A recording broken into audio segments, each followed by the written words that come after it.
Swing vote was inspired actually by my day job. I decided to set it in Utah because that was where I worked for 20 years for a local city doing local elections. And so the main character, female main character, McKenzie, has the job that I did. And so I understand firsthand the machinations that go on during an election year, how city government works, some of the pitfalls and challenges that come with running a local election.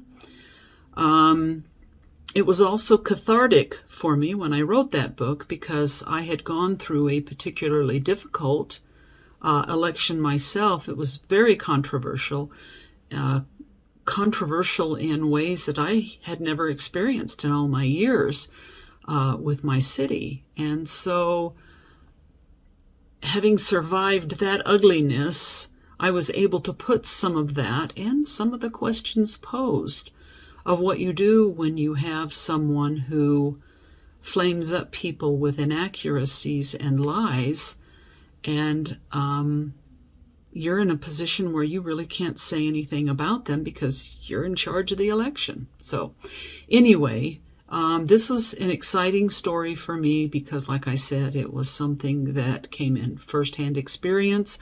Not all of it, but for that one. And so I hope you enjoy the story. Thank you for listening. Swing Vote, Safe Harbors Number 3. Written by Donna K. Weaver. Narrated by Scott R. Smith. Chapter 1. Marc North watched the birds outside the window cut through the air in a swirling array of motion, up and down, in and out, free. A sense of longing twisted his gut. To fly again. He wanted it, needed it. In the corner of the waiting room, a pair of parakeets chirped at each other, and one flitted against the top of the cage, trapped.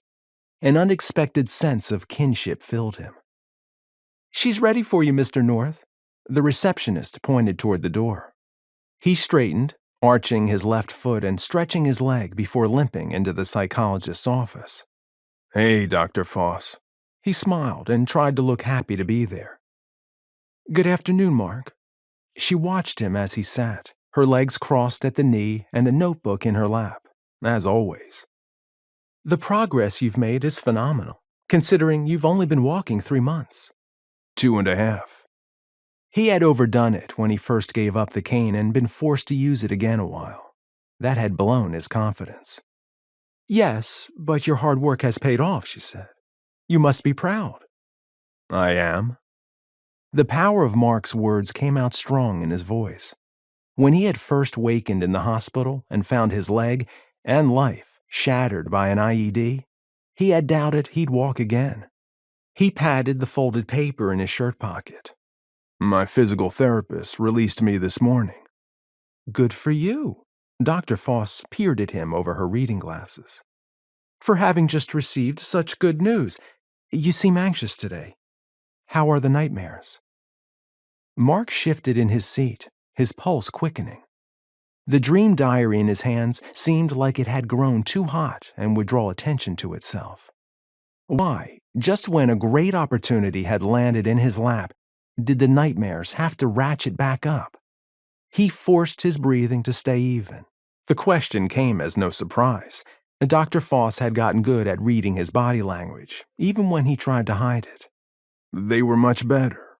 He tapped his right foot, grateful for the calming rhythm that came with the now familiar technique. "I almost never jump at sudden noises anymore." They were much better. Dr. Foss glanced at his foot before shifting her gaze back to him with a raised brow. "What's changed?" He took a deep breath and stilled his foot. "I want you to release me from therapy too." "Mark, we've already discussed the long-term nature of your treatment. Once again, what's changed?" "I got a call last week from a Marine buddy. He wants to start a helicopter sightseeing business, and he'd like me to partner with him." Mark tried not to hold his breath as he waited for her response. Interesting. Dr. Foss jotted something down. Where is the business based? In a small town in southeast Utah, off the Green River. Southeast Utah. Dr. Foss patted her chin with a finger, as though trying to remember something. What kind of health services do they have? You mean for crazies? Mark couldn't keep the bitterness from his voice. When the psychologist shot him a disapproving glance, he wished he had kept his mouth shut. Is your sister crazy? Or those friends of yours? Of course not. He knew better, having watched the TV interview with the survivors following the pirate attack on his sister's cruise excursion. Almost every passenger had commented on having nightmares. I just want my life back. I have every confidence that you will get beyond the need for treatment and have a very good chance of not experiencing symptoms. Dr. Foss leaned forward. You need to be patient with yourself. Be as dedicated to this as you have been to walking again. You're right. Her reply didn't surprise him. When was your last nightmare? Dr. Foss nodded toward the notebook in his hand. I've had 3. He thought for a second as he handed the dream diary to her. No, 4 since the phone call. I had 2 the first night. But nothing last night, Dr. Foss said, glancing through the pages. Good, she added to her notes. Have you identified a specific trigger? I've thought about it a lot. I'm sure it's a combination of excitement about finally moving on, plus a little stress about making a change. He sat taller. I don't think it's an unreasonable response. People get anxious when they're about to make a major life change. Yes, they do, she said. Is it the thought of flying again? No, it's not the flying, Mark said. If it's not the flying, Dr. Foss said, her voice soft, do you think it's about having people's lives in your hands again? Hearing her say the words Mark had wondered about sent a little jolt of fear through him. It was gone almost as fast as it had come. I've wondered about that too, especially after I had 2 nightmares in one night. Mark shrugged, calm again. I don't think that's it. You're confident about that? She asked. As much as I can be about anything. He eased back in his chair. Dr. Foss studied him for a few seconds. She had a way about her when she looked at him like that, which used to make him squirm. He had found early on that it was just better to be honest with her. She found out anyway. She reminded him of his mother in that way, though Dr. Foss had never claimed to have eyes in the back of her head. You think you're ready to fly again? She asked. Yes, ma'am, I do. Making the statement, Mark felt calm and sure for the first time since the phone call. All right, Dr. Foss said. His pulse quickened in excitement until she added, Go through what happened the day of the explosion. Mark fought the sinking feeling that clutched him. She hadn't made him do the exercise in more than a month. I thought I had finished with that, he said, his voice level. You want me to release you to fly? She peered at him over her glasses. I need to know you're ready. Mark took a long, soothing breath. It was my second deployment to Afghanistan. I'd been there 6 months. That day, we were assisting a humanitarian effort an Army unit had organized for an orphanage. They let us ride along to help deliver supplies. It was the largest donation drop they'd ever done. Like it had every other time he'd recounted the day's events, his sense of his surroundings changed. He could almost smell the desert, feel the sun's heat, taste the dust. But in his mind's eye, he also saw the children's smiling faces as they waited in line to receive the toys and clothes. His involvement in the effort had given meaning to his time there. Ike had strep and couldn't come. Often, over the last 20 months, Mark had been grateful his friend hadn't been there. He's the one who's invited me to go into business with him. They kept us busy all day. I didn't realize it was time to line up until the order came. We had to hustle because all ground transports speed everywhere. It lessens the risk of being a target. I remember my back hurt and I hoped we'd get back in time to call my sister. We were tired after the long day. Some of the guys in the Humvee fell asleep. I was drowsy myself. His voice softened. It all happened at once. By the time my mind registered the explosion, we were flying through the air. I had a seatbelt on, but I got bounced around so much, I felt like a rag doll. Marc tapped his toes, remembering the sharp blast of light, his world spinning in a dizzying whirl of smoke, the dust pouring in through the broken windows. We rocked for a second, and then the Humvee went still. My head hurt from where I'd hit it on the door, but I thought I was okay. He forced himself to take slow, even breaths. Then the second blast hit us. Pain, like he had never experienced, shot up his left leg. My leg.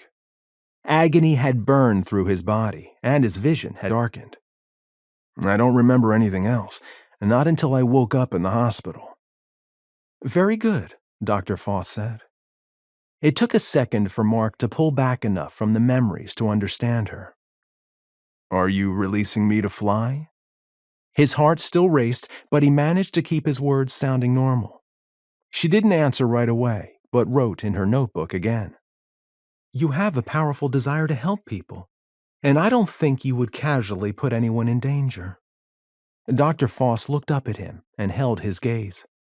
I'm assuming your physical therapist gave you exercises to do?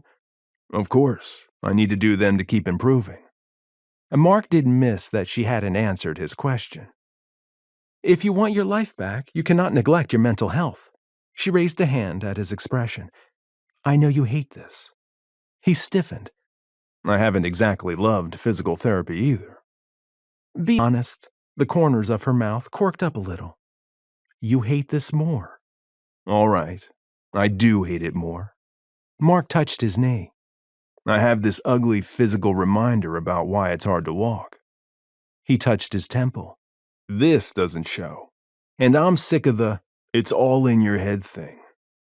How does your sister feel about you moving away, she asked. What do you think? Marc rubbed his neck.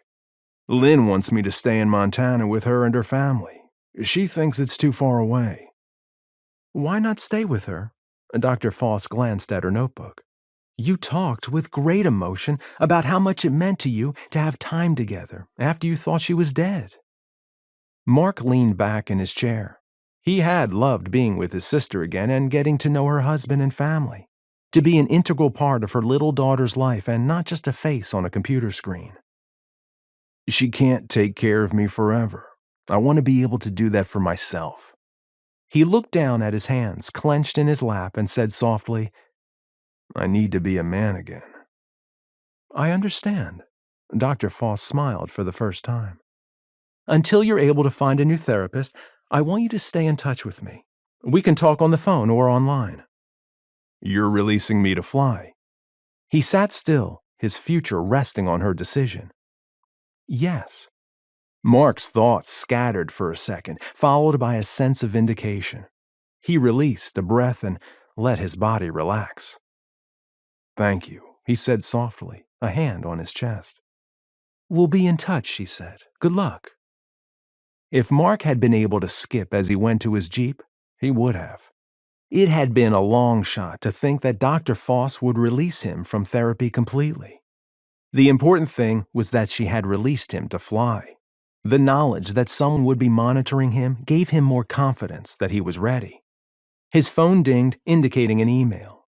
Curious, he pulled it from his pocket. Almost no one emailed him anymore.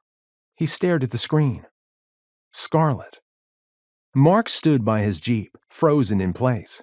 Memories flooded through him, and the air around him took on a moister, denser feel, like he was in Georgia again. He could almost smell the sweet scent of her perfume, feel the soft curve of her body against his. Then came a stab of pain. The last time he had seen that address, he had been lying, bruised and broken, in a military hospital in Germany. She had rejected him at the worst moment of his life, and it had set back his recovery for weeks. For nearly 2 years, she had made no effort to contact him. He hovered his thumb over the screen, anger fighting curiosity. Why contact him after all this time? Had she changed her mind? Did it matter? Did he want her back? Marc pursed his lips and clicked delete. Chapter 2. Marc stared at Ike's barracks door, his hand raised as though to knock. He couldn't remember why he had come.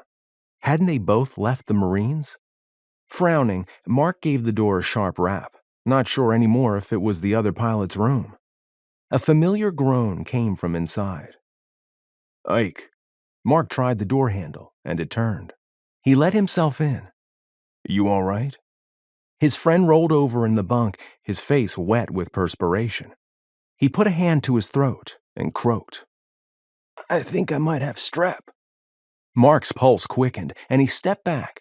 He knew then where the dream was headed, and he didn't want to live through it again. Not again. Knowing that the nightmares didn't always stay with what had actually happened only made them worse. He commanded himself to wake, but only his location shifted. For a second, his spirits rose. Maybe he would dream of something else. Then he found himself riding with the convoy again. Wake up! Wake up! But the Humvee rumbled on, the other troops inside joking with each other.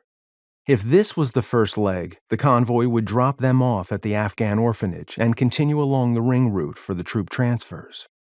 Would the nightmare stay true and spare the kids in this version? Marc tried to swallow the lump in his throat. He was a pilot. He should have been giving air support to the humanitarian effort. He shouldn't have been in the Humvee. Marc closed his eyes, his heart pounding.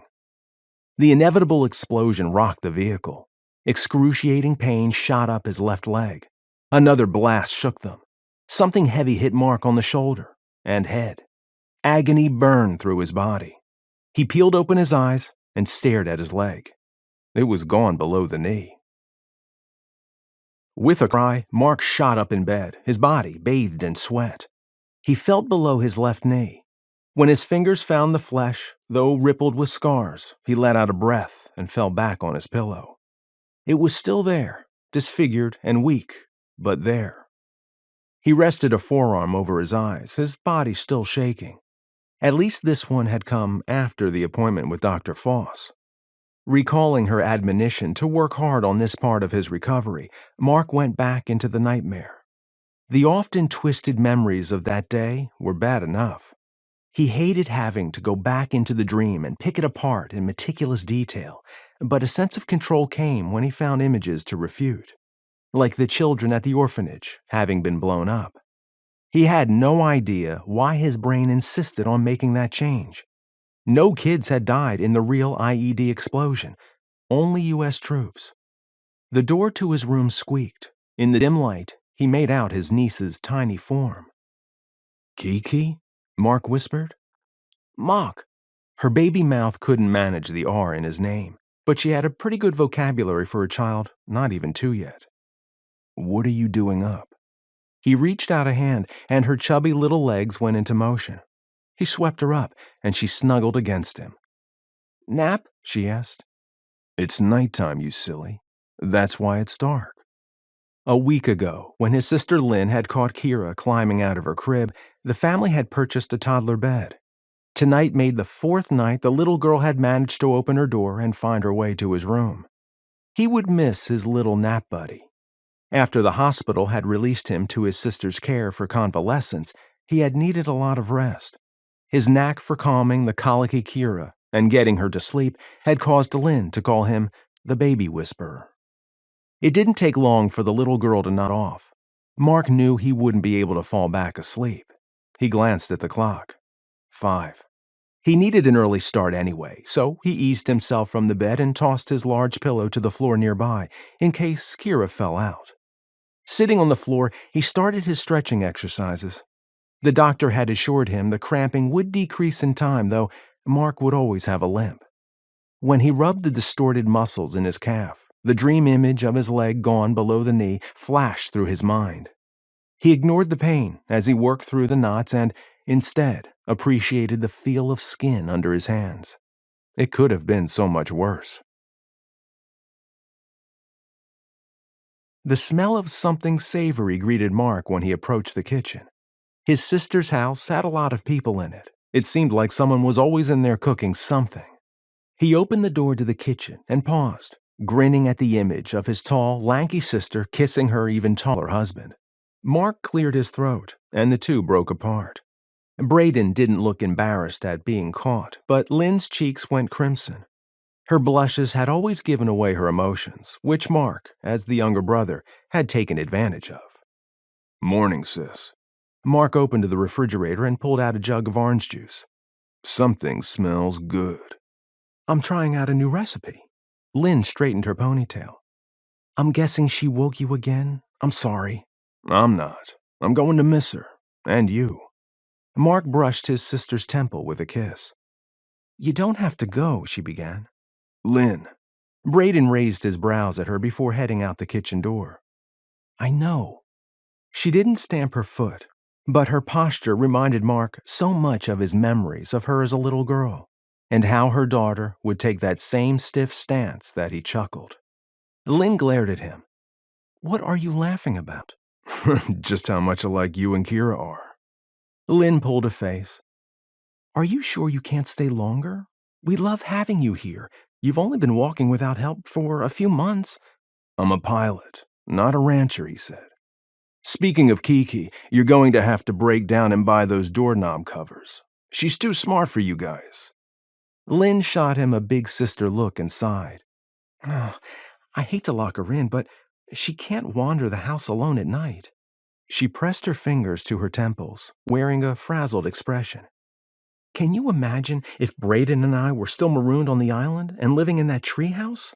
I'd never have gotten a wink of sleep, worrying that she would walk off the 30-foot edge." Mark's shudder mirrored his sister's. "Now you just have to keep her away from the well, and the cattle, and the horses." Lynn slugged his arm. "Don't remind me." A squeal came from outside the swinging kitchen door just before it burst open. Braden, on his knees and with Kira on his back, scrambled through, whinnying like a horse while the toddler chortled. Mark laughed and fumbled for his phone to take a picture. The 20 months of his convalescence here had been a gift. It had given him a chance to know his sister again. He had become good friends with her husband. The entire blended Randolph family had taken Mark in as one of their own, and he had loved it. But this was Lynn's life, not his. "I'm ready to leave," he said. Lynn let out a little groan. "Oh, aren't you going to have breakfast with us?" Braden shushed Kira and rose to his feet. "I don't want to drag this out." Mark needed to do this, hard as it was. "I just worry," she said. "I know you do," he said. "Let us know when you get to Canyondale." Braden extended a hand and Mark shook it. "You've still got the app on your phone, right?" Lynn asked. "For your peace of mind only." Mark hadn't liked the idea of his position being tracked. Lynn threw an arm around him, and Kira gave a happy squeal. Mark kissed them both, turned, and took the first step to his new life. Chapter 3. Mark sat in his Jeep and stared over the ridge at the sprawling town of Canyondale. He took a deep breath, enjoying the smell of freedom. Before him was his future. As a cripple, he closed his eyes, reminding himself of his good fortune. A lot of people had died in that explosion. A lot of them had lost limbs. He might walk with a limp, but he still had his leg. It irked him that he still had to remind himself how lucky he was, that it could have been so much worse. Sometimes he even believed it. Mark put the Jeep in gear and headed into town. He had pushed through and done the drive in one day, one long day. His bad leg ached, and he winced as he pulled into a stall in front of a gas station's convenience store. Groaning, he dragged himself out and used the vehicle for support. Carefully, he arched his left foot and stretched the damaged calf muscles. They still cramped. He sucked in air at the too familiar pain and steadied his breathing. Once the spasms had calmed a little, he began the slow series of physical therapy exercises. "Just keep on moving until you're gone," a deep, raspy voice said from behind, the sound rough with years. Mark tried to turn, but his stupid leg cramped again. He lost his balance and stumbled against the door. Drunk or high? Fool kids. A waste of space. I beg your pardon? Mark finally managed to look at the old man, trying not to be offended at the remark. Mark didn't want to start his new life by ticking off the locals. We don't want you. We don't need you. Go back where you came from. The old man spit dark liquid out the side of his mouth before stomping inside the convenience store. Charming place, Canyondale. Mark continued to work his calf muscles. He'd have to give Ike a hard time about it and hope everyone didn't turn out to have the old guy's attitude. Mark massaged the muscles until the pain subsided to a twinge. His leg hadn't hurt this much since they had moved to his final level of physical therapy. Though, granted, he hadn't taken a trip this long since the IED. And no need to mention it to Lynn, who would say he had done too much too soon. She was probably right. Mark checked his phone. He had turned down the volume to keep from hearing any text she might send his way. He blinked. 4 bars and full data? Nice. Maybe living in rural southeast Utah wouldn't be completely devoid of modern conveniences. And no text messages or voicemails left by his sister. Progress. He shifted and the cramps started up again.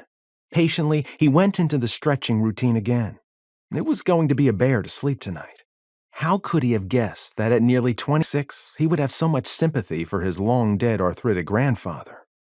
Mark dialed his sister's number. I see you're there already, Lynn said. So much for taking your time. Nice to know your app works. Mark shifted his foot around, careful not to groan at the discomfort. Mark, Lynn stopped what had sounded like the beginning of a lecture. I'm really trying not to smother. Aren't you impressed? Actually, I am, Mark grinned. Tell Braden I said thanks. Don't push your luck, Lynn said. Why didn't you go straight to Ike's house? Since he lives outside of town, he said it'd be easier to show me the way there. He's meeting me here. Mark surveyed the surroundings. You won't believe how much this place has grown since we passed through here as kids. It's huge now, probably close to the size of Lewiston. Oh, really huge, she laughed. That's proof we've ruralized the city, boy, if you think that's a big place. Thanks for calling. Love you, he said. Love you back. She disconnected. Mark pocketed his phone and studied the glittering tower in the distance, the new technology center that supported all the work going on at the launch site. Ike hadn't been kidding when he had called Canyondale a boomtown.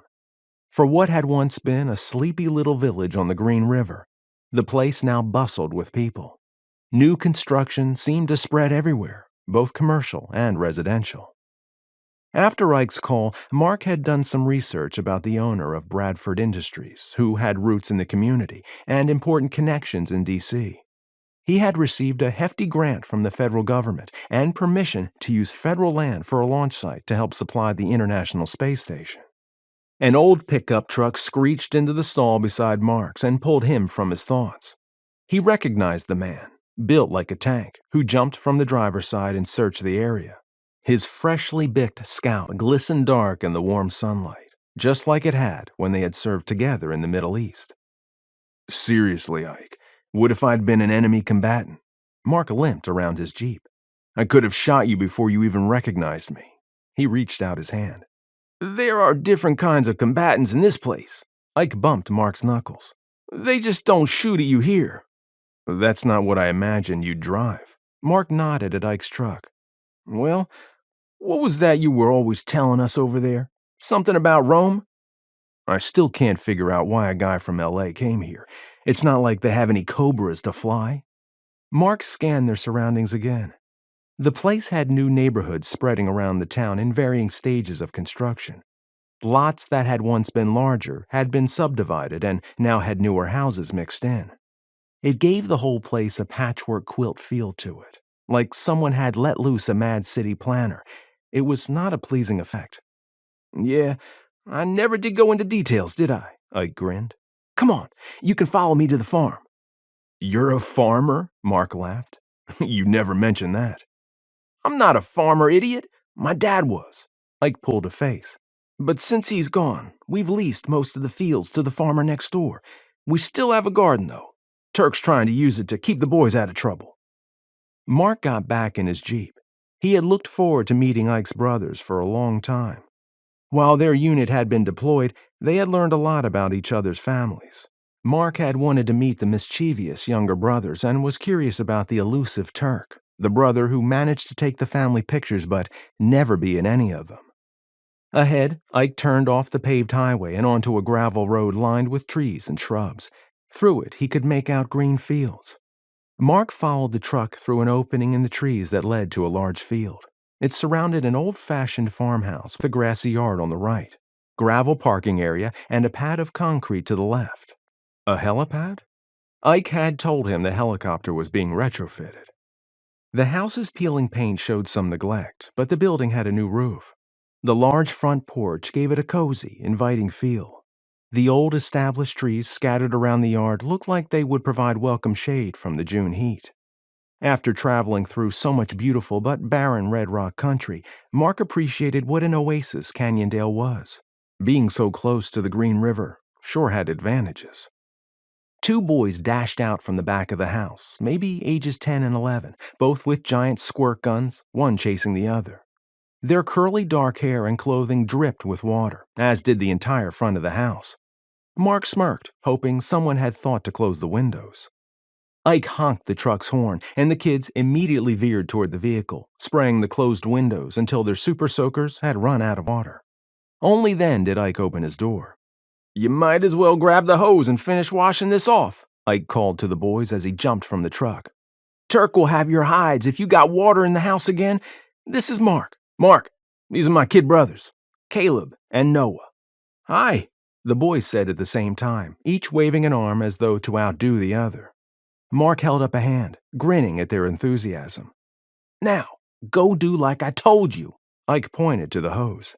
The two boys scrambled off, laughing and shouting at each other. Mark got out of his Jeep, grimacing as he had to work out the knot in his leg again. Ike glanced at him. "I saw you limping earlier. Is it hurting you that much?" "It's getting better. I'm not used to sitting so long." Mark reached for a bag from the back of his Jeep. "Your brothers look a handful." "They are." Ike hefted Mark's duffel bag over his shoulder. "They're the reason I'm in Utah." "Why are you in charge of two kids?" Mark looked to where the boys had run. "I'm not. Turk's been doing most of it since Jesse died." Ike shot Mark a funny look. "But it was getting to be too much, so I came to do my duty to my family." He nodded toward the house and headed that way. "How old are they?" Mark asked. "Caleb's 11 and Noah's 10. They're good kids, but they've got a lot of energy in them. And they're heading into that stupid age. Keeping them channeled so they don't get into trouble takes more than one person." Ike led the way to the front door. "I noticed your front tire's low. After dinner, we'll pull it into the garage and see why you're losing air."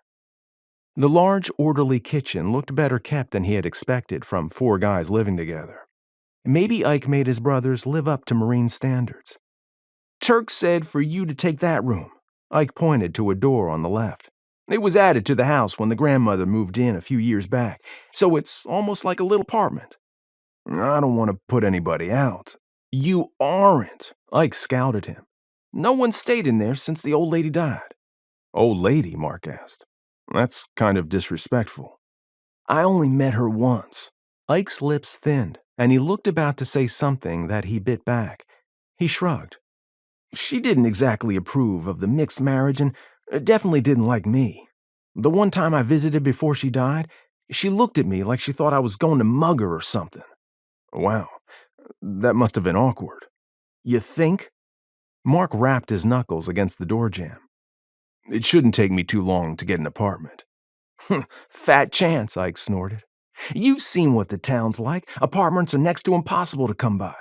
You're welcome here. Make yours—" He swore and darted out the screen door. Mark limped over to the window and laughed at Ike running to where the boys were filling up his truck bed with water. Still grinning, Mark picked up his bags and went to check out his rooms. It really was like a small apartment, but minus a kitchen. The tiny living room sat off to the side of a little bedroom. Through a partially open door was the private bathroom. Not bad. Someone had added a few items, like the homemade quilt thrown on the love seat and a vase with fresh wildflowers in it. They gave the room a homey feel. Did they have someone come in and clean for them? Mark pulled out his phone and sent Lynn a text.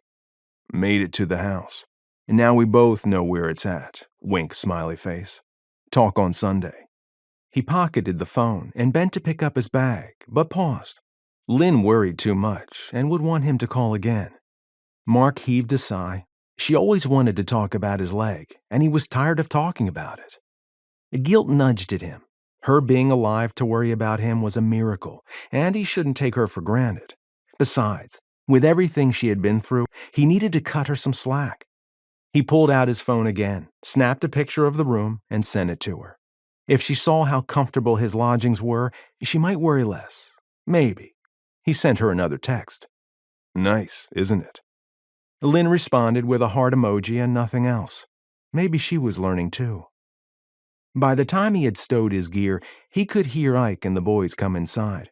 Mark poked his head out the kitchen door in time to see two dripping, bare bums scurrying into what must be the laundry room. When you're dressed, you get back out here and mop up this floor, Ike called after the boys. Turk's got council meeting tonight and won't get home until late. Council meeting? Maybe this Turk was older than Ike then. What can I do to help? Mark asked, walking into the kitchen. You can fire up the grill if you want. It's near the front porch. Mark went out the kitchen door and onto a concrete patio. He paused to listen to the silence. Bird song drifted with a light breeze that rustled the leaves of the many trees surrounding the property, and crickets chirped in the nearby bushes. In the distance, he thought he made out the lowing of a cow. No car noises. It reminded him of Lynn's home. After growing up in city hustle of Colorado Springs, Mark had found he kind of liked a rural life. Turning on the grill, he pondered his new situation. It didn't feel right to inconvenience Ike's family by living here. They already had a lot on their plates and didn't need a permanent guest foisted on them. And why did Ike always play it so close when talking about Turk? The unknown brother had always seemed an enigma to Mark. It made him a little edgy about meeting the mystery man.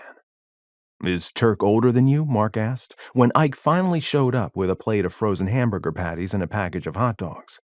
No, I'm the oldest. The corner of Ike's mouth twitched that put up Mark's guard. What's that about? Huh? Ike started to play innocent, but then shook his head. With some people, it's just better to meet them yourself.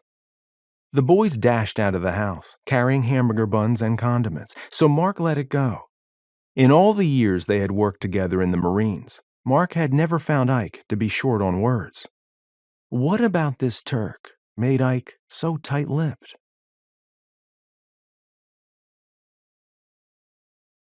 Chapter 4. McKenzie hoped Ike had kept the boys from destroying the house. She had plenty to worry about at work without having to clean it again in preparation for Ike's friend arriving tomorrow. She collected the nameplates from the city council dais while the two factions whispered in their respective camps.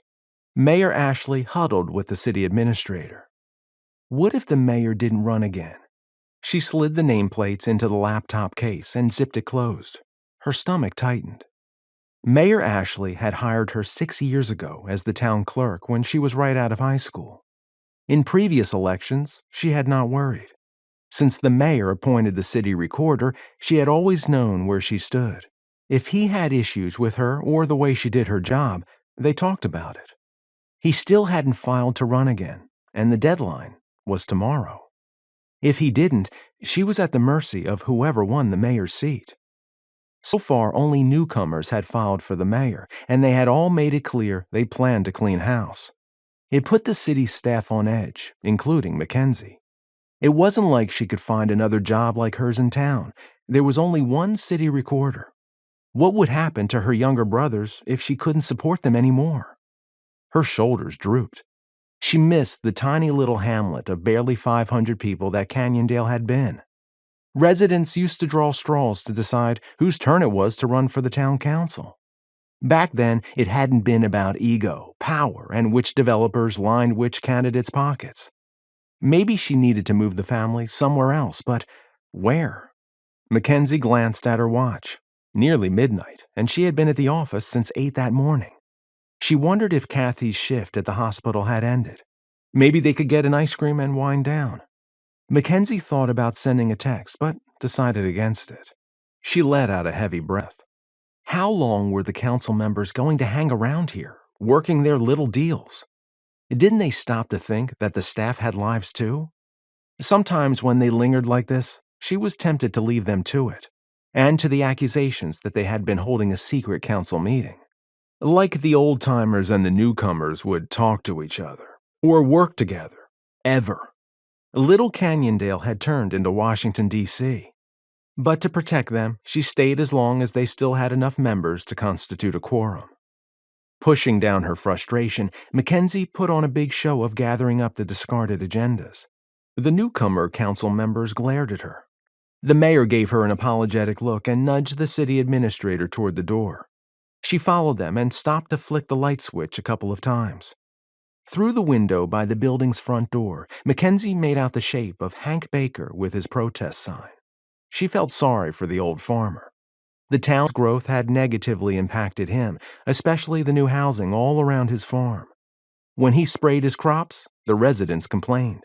McKenzie had tried to help him get it declared an agricultural protection area, but Hank had resented her efforts.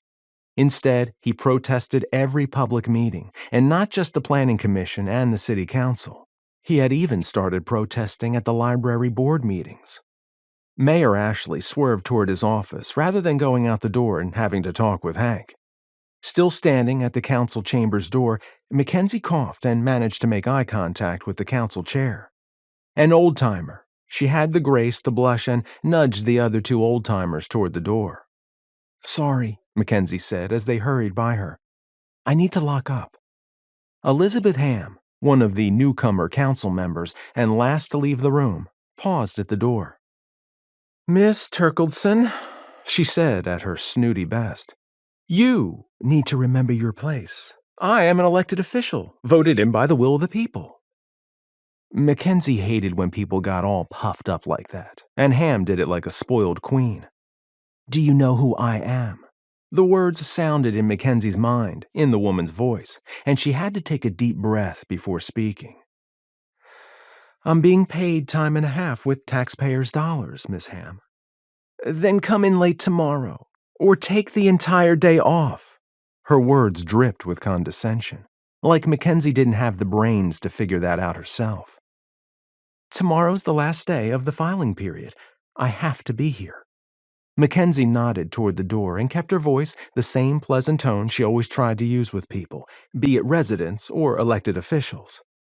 "The sooner you all leave, the sooner I'm off the clock." She held the older woman's gaze. With a huff, Elizabeth swept from the room. McKenzie had to choke back a laugh when the councilwoman also veered away from the front door. The desire to avoid Hank Baker was probably the only thing both old-timers and newcomers shared. McKenzie decided she needed to check again with Zach about limiting access to the building. The deputy sheriff might have more ideas about how to allow the old man his freedom of speech while keeping him from being such a nuisance. The way he haunted City Hall had gotten unsettling. Not wanting to talk to Hank either, McKenzie used the back exit.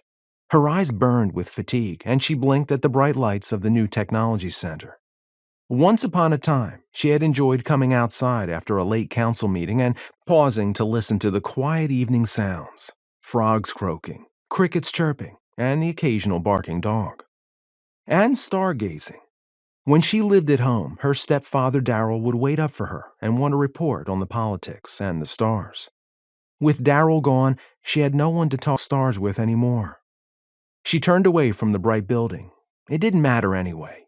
Bradford Industries now ran almost 24/7, and the light pollution had killed the night sky. It took only 15 minutes to drive from City Hall to the farm. By the time she turned down the gravel road, the tension in her shoulders had started to ooze away. But when she drove through the trees onto the property, McKenzie growled at the total darkness. Ike had forgotten to leave the porch light on for her. Again.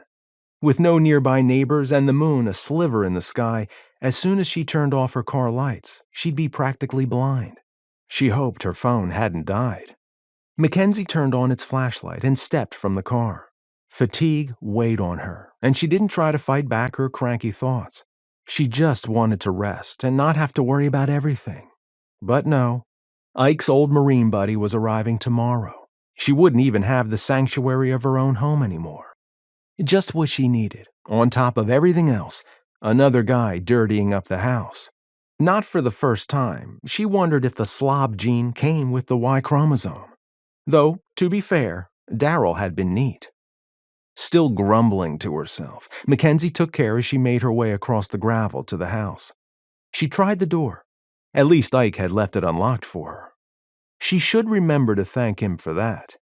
Like the boys, he needed gentle reinforcement of positive attributes. She shut off the phone and waited for her eyes to adjust to the darkness. Turning on the light might wake Caleb and Noah. She sniffed. No lingering smell of dinner, so Ike must have barbecued. Good. Fewer dishes for them to forget to wash. Her stomach growled, and she sighed.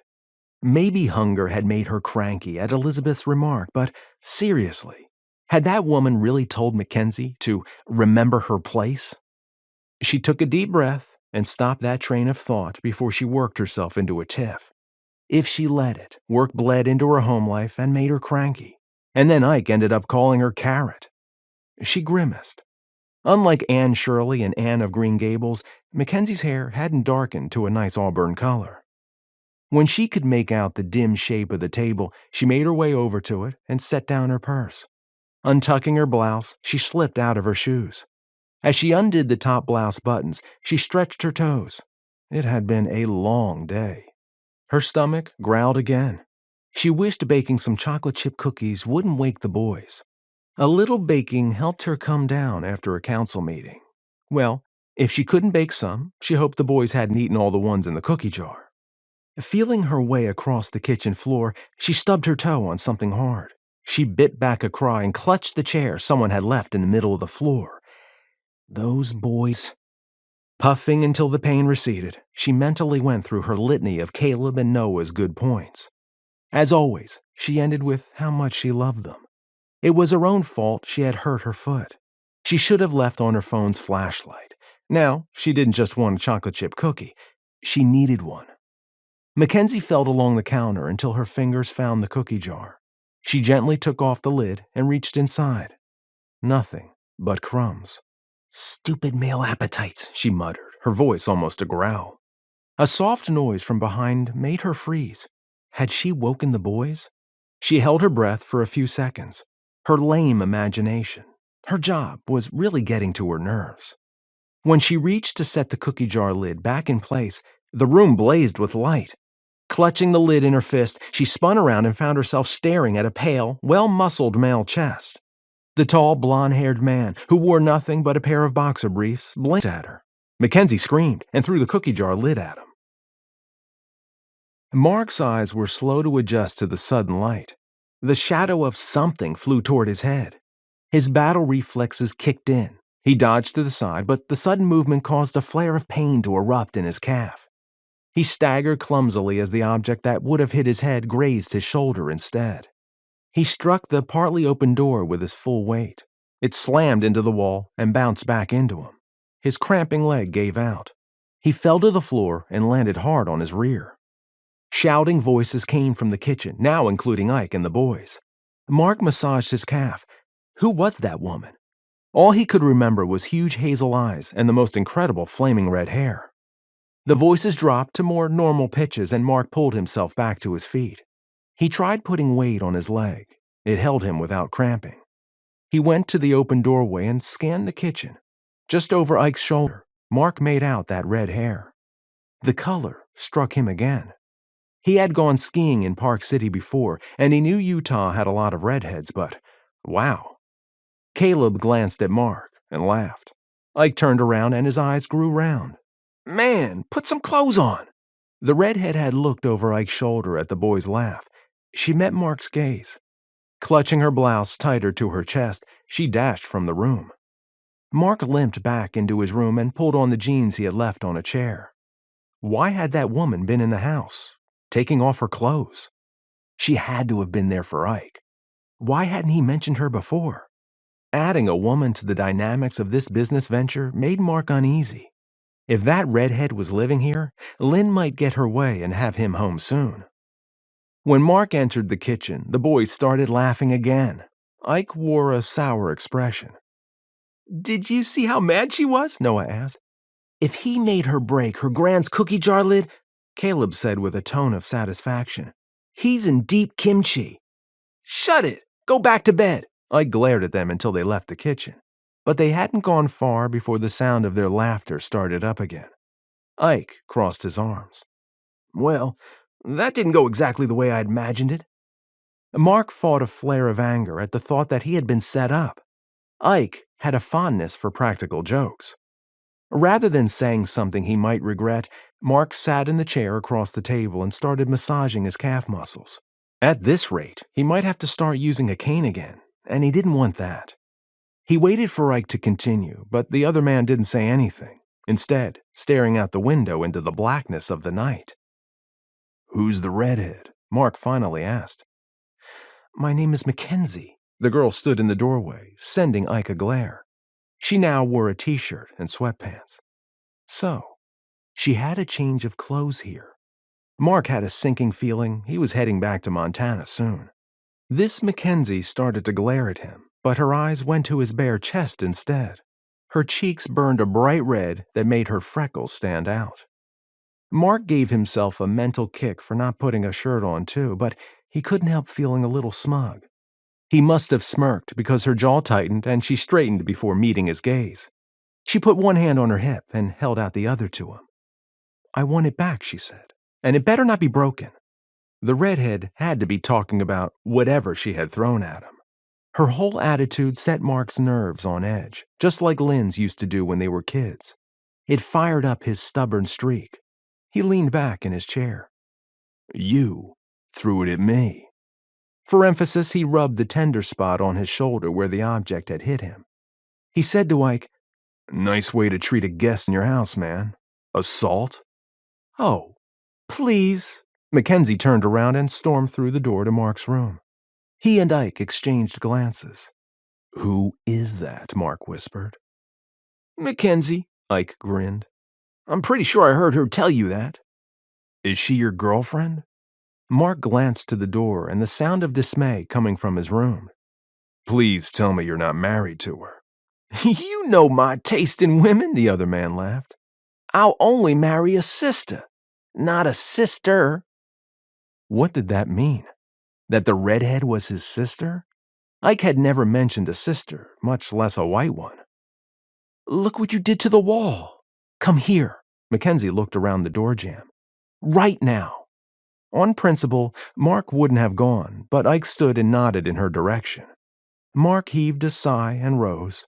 Since he had been massaging his calf the whole time, he managed to walk to the door without much of a limp, for which he was glad. It was never wise to show weakness in front of the enemy. He joined Ike just inside the doorway and tried looking around at the wall. "You have to come inside the room so I can shut the door." She clutched the cookie jar lid, apparently unbroken, in her hand. His shoulder must have saved it. Once they all stood inside the room, she closed the door enough for them to see a dent in the wall from the knob. Near the floor, a neat hole showed where the entire doorstop had gone through the drywall when he fell. Mark made a show of rubbing his shoulder. Ike pointed to the red spot on it. At 6'4", Mark figured he must be a good 10 inches taller than the redhead, and her eyes were level with it. She swallowed, and her cheeks went bright red again. He figured she could give Lynn a run for her money when it came to blushing. Mackenzie glanced from the mark on his shoulder to his face, and she seemed to deflate. Instead of an angry, feisty woman, he faced a weary, defeated one. With that, the entire atmosphere seemed to change, and Mark found his anger had gone too. He felt a little sorry for her. "I'm sorry. I didn't mean to hurt you." She swallowed and reached up as though to touch the bruise, but dropped her hand instead. "You must be Ike's friend. I thought you were coming tomorrow and didn't see your car. You scared me." "To give you credit, you have a nice arm." Mark tried not to grin. "Good thing my reflexes didn't get crushed with my leg. My head would have broken." Mackenzie made an embarrassed groan and turned a pleading gaze on Ike. She pointed to the holes in the wall. I'm not fixing it, Ike stepped back. You know me and drywall. I've done some sheetrocking in my day, Mark said. It won't take much to patch that. Really? Looking happier, the redhead held up the cookie jar lid. I can make you some chocolate chip cookies to make up for our misunderstanding. She tried to brush past them, but Mark held out his arm. Besides McKenzie, who were you? That big lug there is my brother. She pointed to Ike. Mark moved out of her way, and she left the room. He turned to stare at his friend, who had apparently been watching the little exchange with a smirk. Mark wasn't sure what to think of his expression. What about Turk? Mark asked. The other man just grinned and stepped into the kitchen.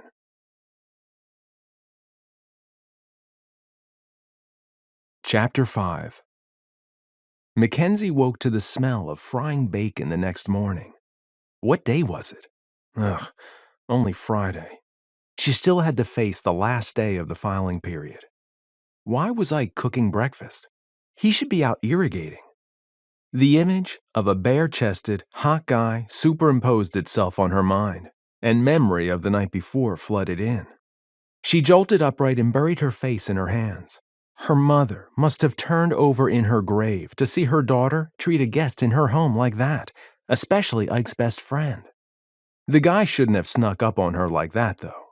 How was a girl supposed to act when a strange man dressed in his skivvies showed up in her kitchen late at night? She blew out of breath. She shouldn't have overreacted. What if Caleb or Noah had startled her and she had thrown something at them? McKenzie stood. Somehow, she'd figure out how to make it right with new guy. Chocolate chip cookies always worked with her brothers. In the meantime, she had a job to do. The local reporter had mentioned plans to take pictures of any last-minute filers. She peered in her closet and considered how best to dress for the day. The list of council candidates had turned into a hodgepodge of old residents with their more laid-back approach and the newer, more sophisticated people who had come to Canyondale from larger cities. She knew she walked a fine line of credibility with both factions. She chose a jacket to go with her silky blouse, blue jeans, and cowboy boots. During her shower, McKenzie reviewed her day, making a mental note to remind Zach about coming to her office for the last 10 minutes of the filing period. It had been sad when she had realized she needed to protect herself from accusations that she had locked her door before the appointed hour just to keep someone from filing. Some days she hated her job, loathed being caught between warring factions. Life used to be so much easier. McKenzie gave her reflection one more glance, girded up her proverbial loins and headed for the kitchen to see the new guy, whom she was pretty sure was the one cooking the bacon. He stood at the stove, his back to her. She paused in the doorway, fighting an urge to turn away. But, dang it, this was her house. At least he had all his clothes on this morning. She walked over to where he worked. Smells good. McKenzie hoped her voice didn't sound nervous. She picked up the tongs on the counter and turned over a piece of bacon in the frying pan. Where's Ike? He said something about irrigating the melons. The question in the blond man's tone had a bit of humor in it. Standing so close, and with good light, she noticed a few fading scars along the side of his face, near the hairline. He gave her a quick glance before flipping over a piece of French toast. You look nice. Thank you. Well, he had manners. She inhaled the smell of cinnamon and her stomach growled. I'll need to bake a huge batch of chocolate chip cookies to thank you for this meal, she said. The boys will be in heaven. It's the least I could do after scaring you last night. I am curious, though. The tall man paused for a second. I joked with Ike earlier about being a farmer. I thought I was kidding. Oh, he's no farmer, McKenzie laughed.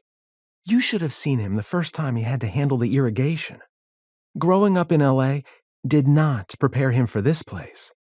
She pulled a plate from the cupboard for the French toast. We're renting the fields to our next-door neighbor, but he pays us more if we help with the watering. Growing up in Colorado Springs wouldn't have prepared me either. Her brother's friend put down the pancake turner and extended his hand. We haven't been officially introduced. I'm Marc North. She shook it, appreciative of his firm grip. I never knew Ike had a sister. Marc turned back to the bacon and moved a piece to the paper towel. So that makes what? 5 of you? 5? Why, McKenzie broke off as understanding hit her. I'm going to kill him. Unable to fight back the hurt, she picked up the platter of French toast with a little too much force and had to steady it. Grating her teeth, she took it to the table. I'm missing something? Marc followed her with the plate of bacon. Why are you going to kill him? You think Turk's a 5th sibling, don't you? She tried to keep her tone flat, but her anger still leaked through. Well, yeah. He put the bacon beside the French toast. My last name is Terkildsen. McKenzie huffed and opened the second refrigerator situated next to the breakfast table. Why had her brother never mentioned her? He had served for how many years with this man who watched her now so intently? They had even saved each other's lives, but Ike had never claimed her as his sister, not even a stepsister. The lump in her throat tightened so much she could hardly swallow.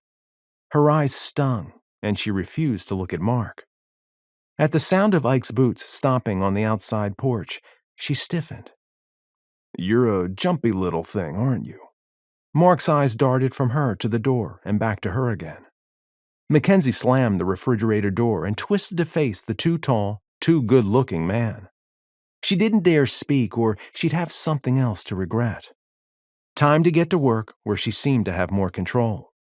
Without a word, she brushed past Marc and strode away to collect her purse and keys.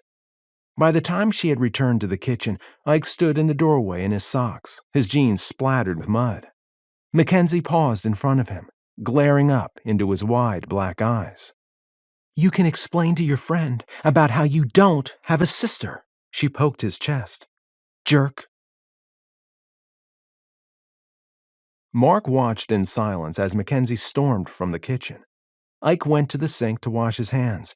He didn't say anything, but Marc knew he was bugged.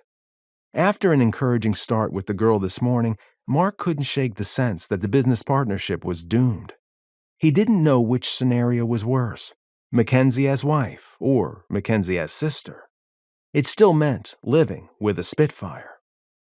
So, McKenzie is Turk, Marc finally said. Yeah, Ike picked up a hand towel. I thought it'd be funny if you two ever met. Except she's not laughing.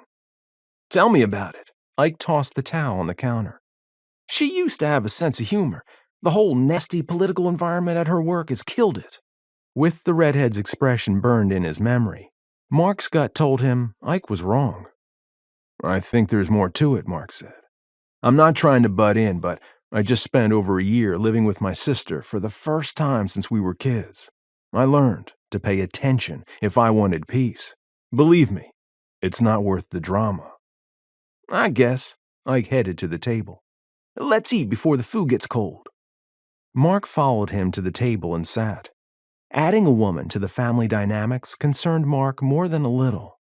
He loaded his plate and considered his option. He could stay in Utah, which meant he had a life of his choosing, and he would fly again. He still had the option to return to Montana, though he viewed it as a step back, a sign that he had to live with his sister because he couldn't make it on his own. Dr. Foss had forced him to accept that one of his greatest fears was being dependent on others for the rest of his life. The roadside bomb had shattered more than his leg. It had crushed his confidence. The death blow had come when Scarlett dumped him. She had never said it outright, but he knew she hadn't wanted to be with a cripple. He reminded himself for the umpteenth time that his friend Yuri had recovered from a devastating injury that had ruined his career. Marc could too. He needed to prove himself, even if only to himself. Still thinking, he rose to rinse his plate. You're quiet, Ike said. Just wondering if this is going to work. Look, Ike pushed his empty plate aside. I know we've had a rough start, what with Turk and all. She said her name is McKenzie. Marc pointed to the platter of bacon. You done with that? Leave it for the boys. They'll be up soon. Ike leaned back in his chair. And Turk's her nickname. Everyone calls her that. Mark didn't want to fight with Ike, and definitely not about his sister, but it had been obvious the woman didn't like the name. Shaking his head, he picked up Ike's dirty plate and carried it to the sink. Could he really be that dense? Mark remembered his own days as an insensitive kid brother and chuckled. Yes, he could. Ike joined him at the sink and picked up the griddle. What are you laughing at? Have you ever asked your sister if she likes being called Turk? Mark shifted to give Ike access to the sink. She's always been a tomboy. She likes being called it. Not anymore. Noah entered the kitchen. She hates it when we call her that. That's why we do it. Are there any more eggs? Oh, I knew I smelled bacon. He headed to the table. So what if my sister doesn't like her nickname anymore? Ike's voice had turned defensive. It just makes me wonder. Mark loaded Ike's plate in the dishwasher. If that's just one of many things that set her off last night. Now you're saying this is my fault? Mark leaned against the counter. I'm not interested in living with a shrew. What's a shrew? Noah mumbled around his food. I guess you've never seen anything by Shakespeare, Mark said. I saw a movie once with a Captain Shakespeare, Noah said. He flew an airship. What about Shakespeare? Caleb joined his brother at the table and pulled some bacon onto a plate. He's that guy from England, right? Wrote a bunch of really long plays like a bazillion years ago or something, in a weird kind of poetry or something, I think. He writes something about a shrew? Noah asked. Ike's friend called McKenzie a shrew. He leaned in closer to his brother and put on a sly grin. I think she's going to be insulted when we tell her. He shot a glance at the two men. Mark straightened. I did not call her a shrew. Whatever, Noah snorted. Mark would have to watch what he said around the boys. Maybe they would forget by the time McKenzie got home. You guys just eat and let us talk business, Ike said, rinsing the griddle. What's on the schedule for today, Mark asked. There are a bunch of hoops we have to jump through now with the city, Ike chuckled, but without humor. 5 years ago, this place was a sleepy little town, and it wasn't hard to get things approved. Turk says now it's bigger. They're playing like a big city. His casual use of the nickname bothered Mark. Never once in the years they had known each other had Ike hinted that Turk was a woman. Mark didn't know if it bugged him in Mackenzie's behalf, or because it reminded him of just how thoroughly he had been set up. Man, did you hear a thing I just said? Ike asked. Sorry. Mark shook his head to make himself focus. What were you saying? Where did you check out? When you called your sister Turk. Ike rolled his eyes. I'm telling you that getting the business going might be a little more complicated than I first thought. How so? Look, I've already got stuff in order with the state. We're registered. Ike held up his hand when Mark opened his mouth. Turk's got a friend who's an attorney. She went over everything. We're okay there. Wait just a sec. There? Mark rubbed the back of his neck. Where aren't we okay? With the city. Ike put an odd emphasis on the word. That's what I was telling you. They're a mess and... He let the rest trail off, his expression apologetic. Then Mark understood. And you want me to deal with that part? Mark didn't make it a question, and Ike didn't disagree. Bureaucracy. Mark hated jumping through hoops. He'd had to do enough of that in the Marines.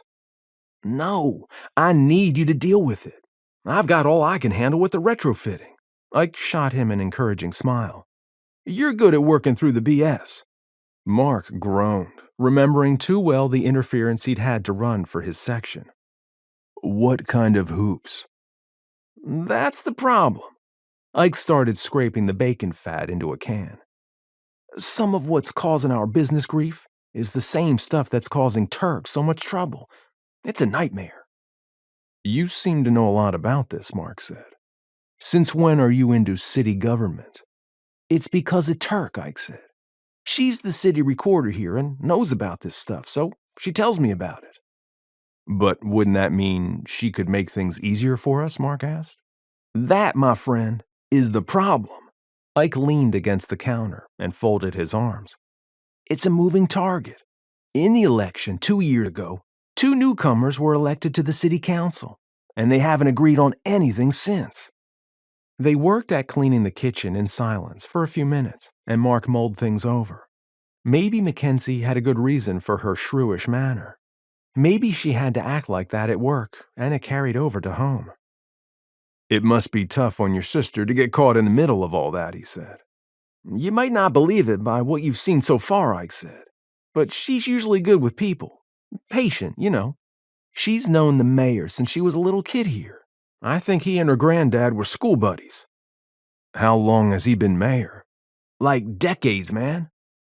"If anyone's been in office that long," Marc said, "maybe it's time for new blood." "Maybe, but the mayor's a good guy," Ike said. "2 of the councilmen who are up for election this time are old-timers, and there's a boatload of new people who filed to run against them. Turk said today's the last day people can file to run, but they already have a dozen candidates running for just 2 council seats. It's crazy." "What has that got to do with us getting a business license?" Marc asked. "With all the building going on, every application's turned into a battle," Ike said. "Enough people pressured the city council about some of the stuff they have approved, so they put in place a thing called a conditional use permit. You know, say someone wants to build a business near houses. A conditional use permit says it's okay, but the council can put a bunch of conditions on it to make it harder." "Make it harder?" Marc tried to get his head around it. "They're trying to slow down the process?" "Well," Ike shrugged, "that's probably not the best description. Turk does a better job of explaining it. But it slows down the process because we have to go before both the planning commission and the city council. You can intimidate them with your height." "Right. Like my height helped me overseas." Marc opened the cupboard under the sink to look for dishwasher detergent. "A good thing I like a challenge. A Monday okay for me to get started? I like to get a feel for what you've already done. Up to giving me a tour?" "Can I come?" Caleb brought his dirty plate to the sink. "I want to go wherever you're going." Noah hurried over with his own dish. Ike shot Marc a look but shrugged and said, "Do your chores first." Both boys grumbled, but Caleb grabbed a scrubby and started on his plate. "Come on, Marc," Ike said. "While these 2 get their jobs done, I can show you a map of the area.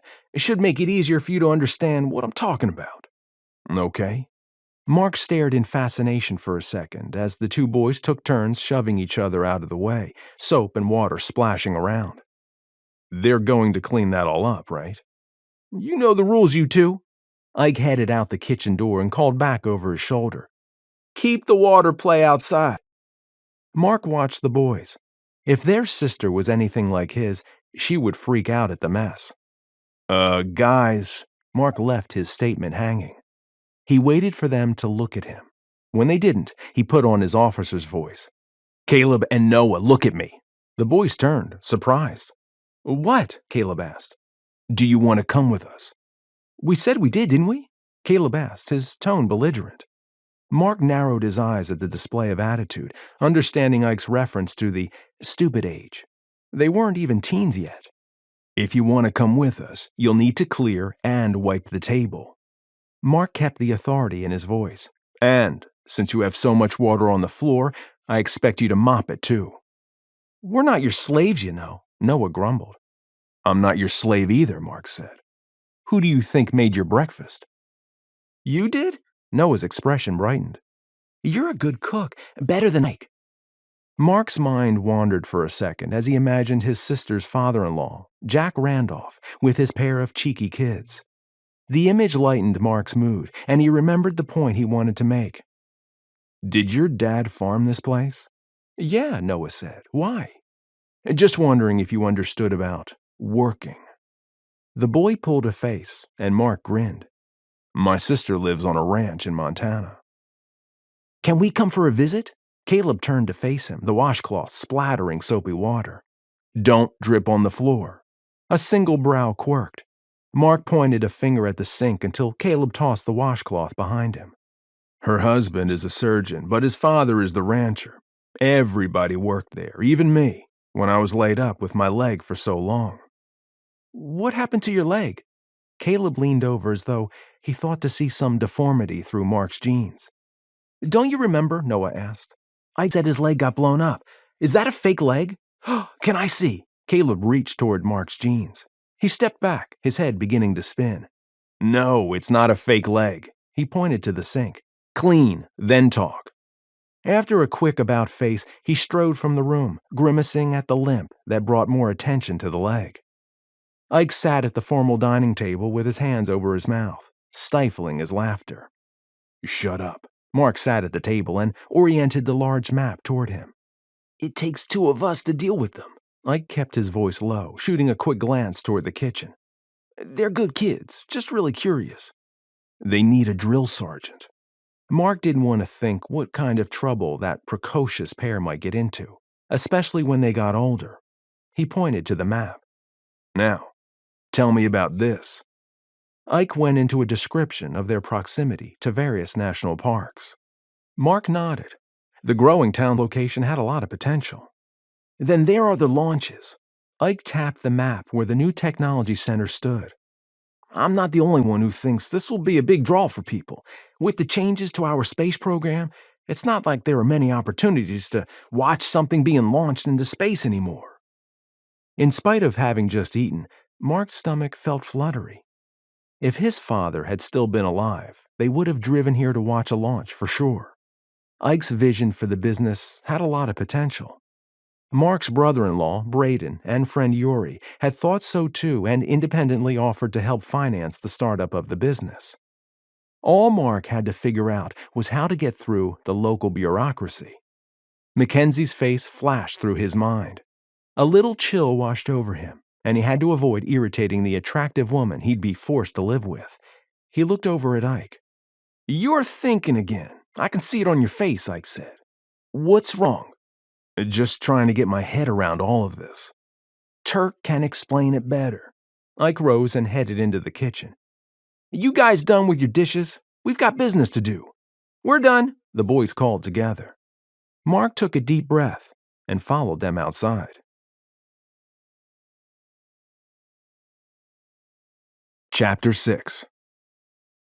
McKenzie hung up the phone and rested her forehead on her hand.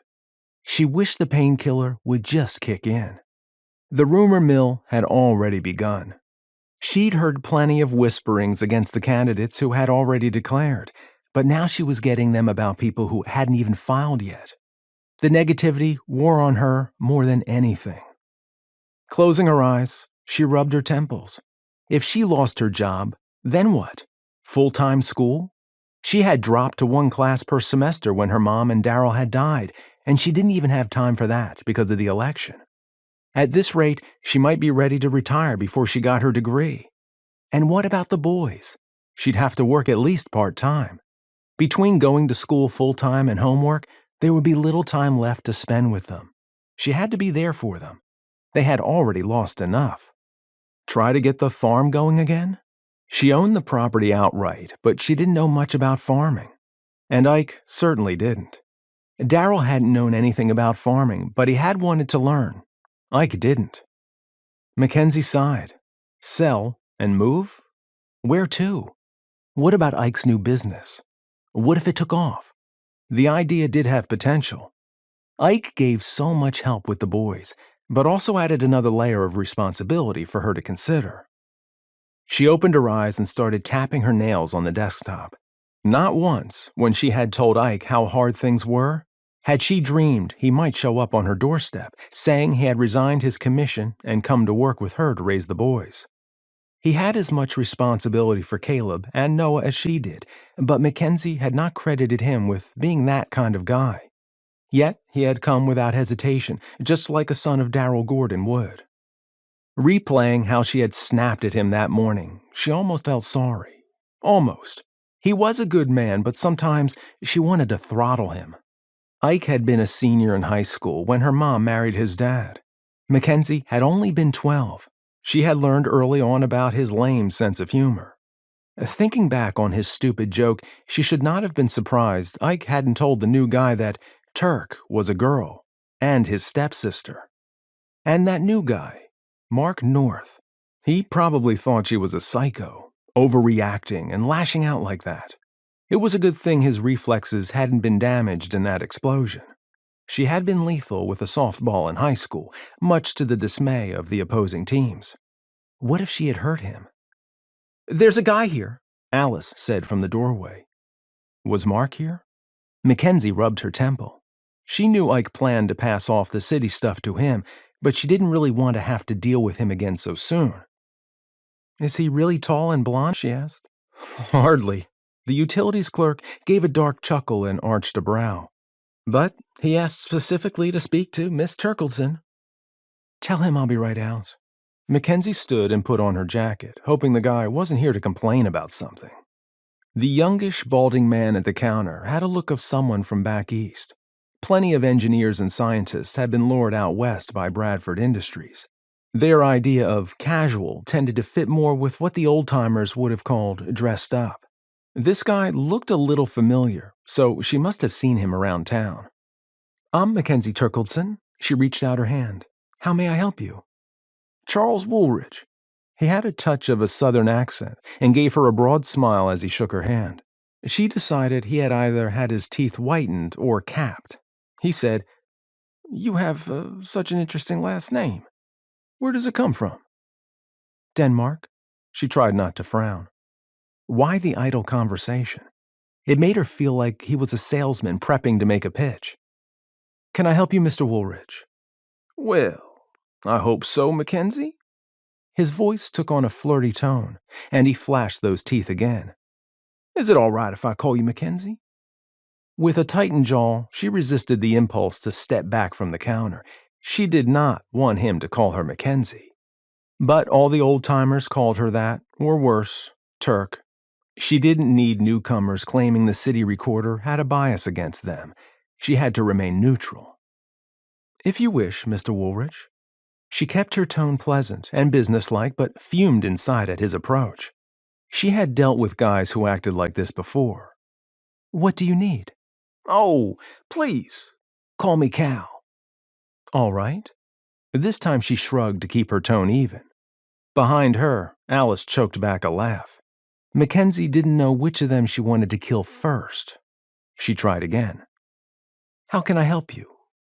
"Cal?" "I'm interested in finding out how to run for office." "Will you have lived within the city boundaries for 12 consecutive months before the November election?" He would make the fourth person to file for city council today. "I will have, yes. You don't remember me." He put on a sad, puppy dog expression. "I've certainly noticed you around town." "Yes, my hair is hard to miss." McKenzie opened the cupboard and pulled out a candidacy packet. "Let me explain what's involved. The deadline to file is 5 p.m. today. Running for office is a big investment in time. If elected, it can easily be equivalent to a part-time job or more with all of Canyondale's growth." "Are you trying to discourage me?" he asked with a teasing voice. McKenzie blinked. "I want all my candidates to understand the 4-year commitment they would be making." She held the packet out to him. "I appreciate your honesty." Cal touched her hand as he took the paper from her. "What time do you get off work? I'd like to buy you a cup of coffee." Those teeth glistened again. "Or, better yet, take you to dinner." Her nostrils flared, and she had to bite back a retort. Behind her, Alice laughed outright. "I'm afraid I can't," McKenzie said when she was capable of speech again. "I'm the city's election official, and it wouldn't be appropriate to have dinner with one of the candidates." "That makes up my mind, then." Cal handed her back the paper. "What time shall I pick you up?" Her jaw dropped open, and she snapped it shut.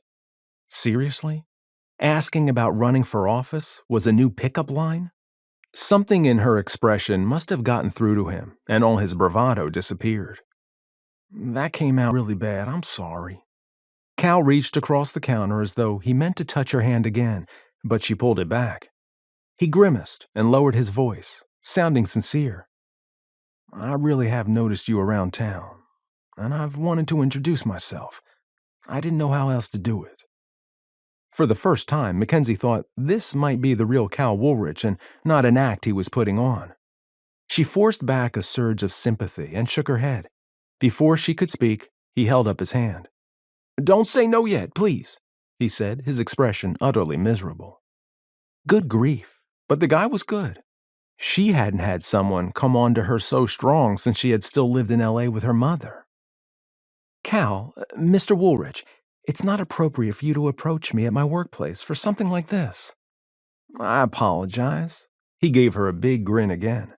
But I know you now. So if I should see you in the grocery store? He let the last words linger for a second before he turned and walked out the door. Oh, my heck! Alice leapt from her seat, not an easy thing for a woman her age. That was amazing! You should go out with him. Did you see his suit? He has money. Right. McKenzie turned and headed back to her office. Because no rich guys are ever arrogant or conceited or jerks, right? If he's rich, he must be a great guy. Well, Alice said, following McKenzie. Poor guys can be arrogant or conceited or jerks too, but they can't show you a good time like a rich one can. There's no place in my life for dating or a boyfriend. McKenzie sat in her chair, picked up a piece of paper from her desk, and turned so her back was to the utility clerk. Mistake. McKenzie's window gave her a perfect view of Cal making his way to his car in the busy parking lot. A pretty Audi. Fancy for Canyondale. Or it used to be. She twirled her chair around and found Alice still there with a calculating expression, also watching Cal drive away.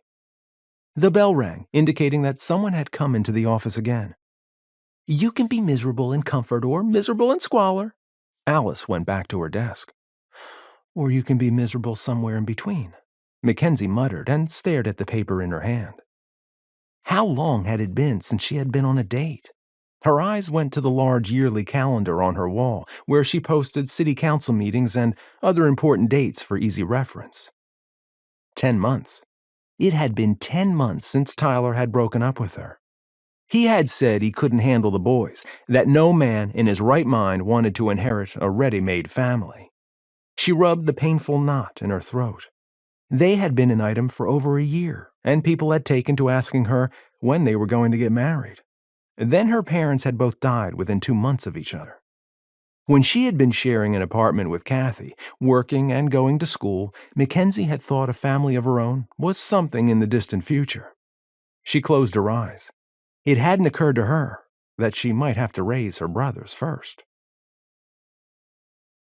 Mark figured the first item on his list was to make peace with McKenzie, so he bullied the guys to have dinner ready by the time she got home from work. It wasn't anything fancy, just spaghetti, but she would have one less thing to worry about. Oh, McKenzie said as she came in the door and saw the boys carrying the salad and bread to the dining room. You made dinner. Her smile gave Mark all the reward he needed for having pushed everyone to do it. Did he file? Ike called from the dining room where he was setting the table. Yes, she heaved a deep sigh.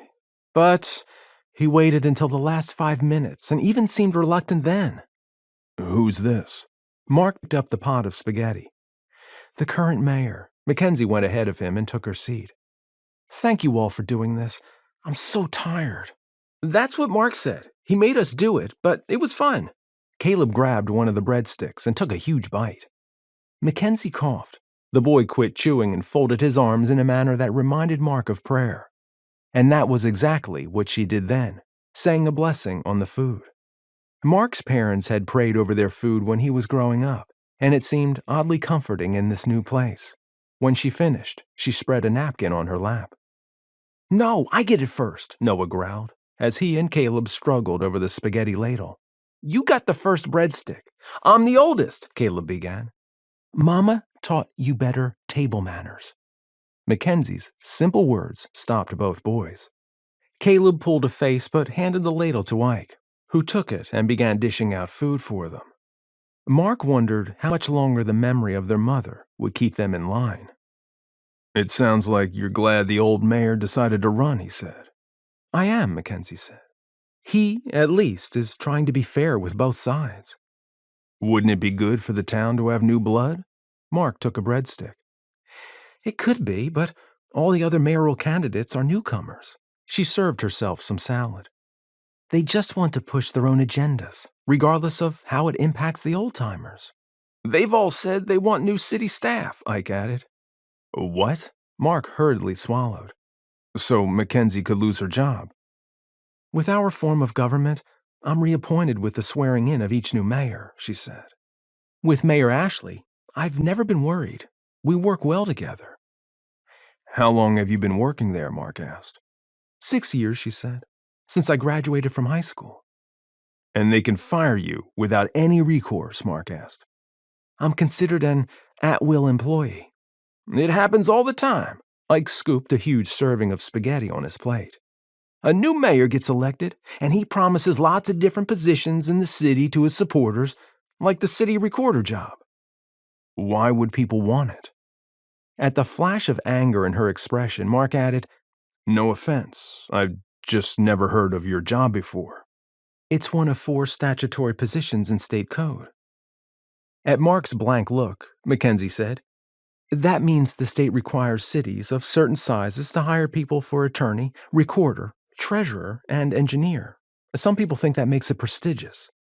What happens to us if you lose your job? Noah asked.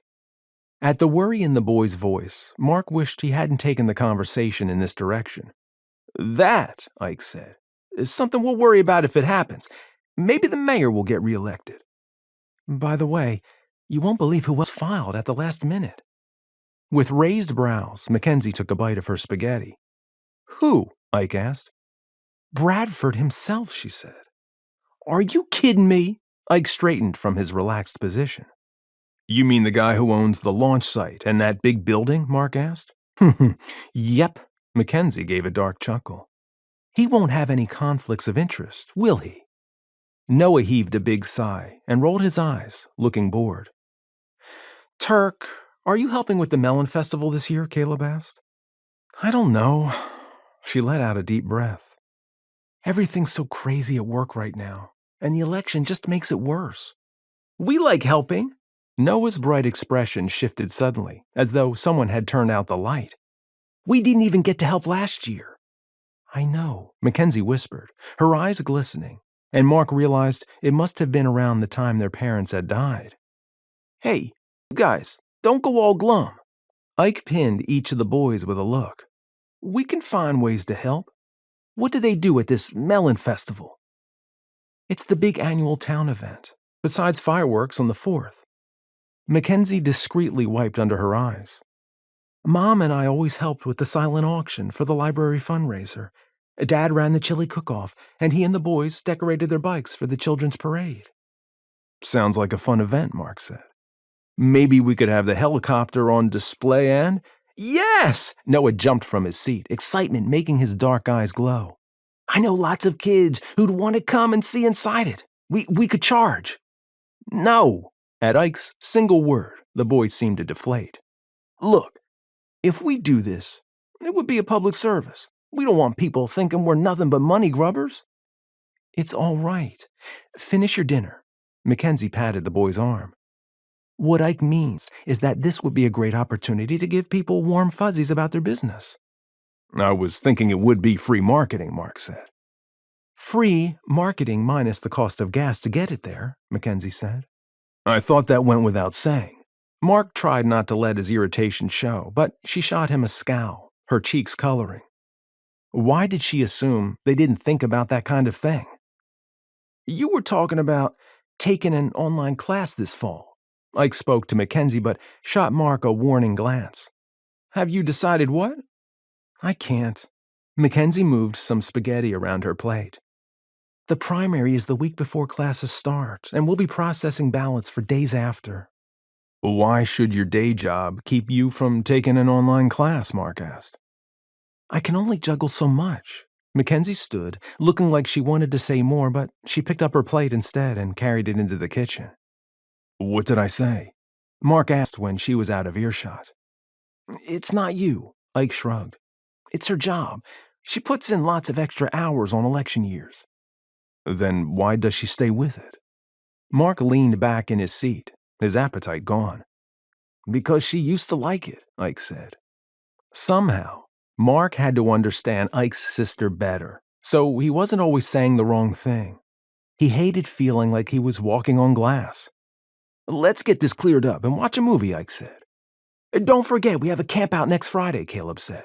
It's the father-son overnighter. I told you I don't know how to do campouts. And don't look at me like that. Ike picked up his plate. I've never been on a campout in my life. Bivouacking in Afghanistan doesn't count? Mark took the bowl of spaghetti. What? Noah asked. It's a temporary camp, Mark said. And it was different. Ike put on an evil grin. Hey, didn't you say you were a Boy Scout? Really? Caleb asked. Yes. Mark headed to the kitchen. My mother volunteered as a cub leader, and then my father was the scoutmaster until I got my eagle. I'm going to get my eagle someday, Caleb said. I'll get mine before yours, Noah said. You're younger than me. When Mark noticed McKenzie stirring something on the stove, he paused in the kitchen doorway. She glanced at him before turning back to the pot. He let out a breath and carried the bowl to the counter. Thank you for cooking dinner, she said, her voice quiet. Happy to help. Mark opened the cupboard looking for an empty container.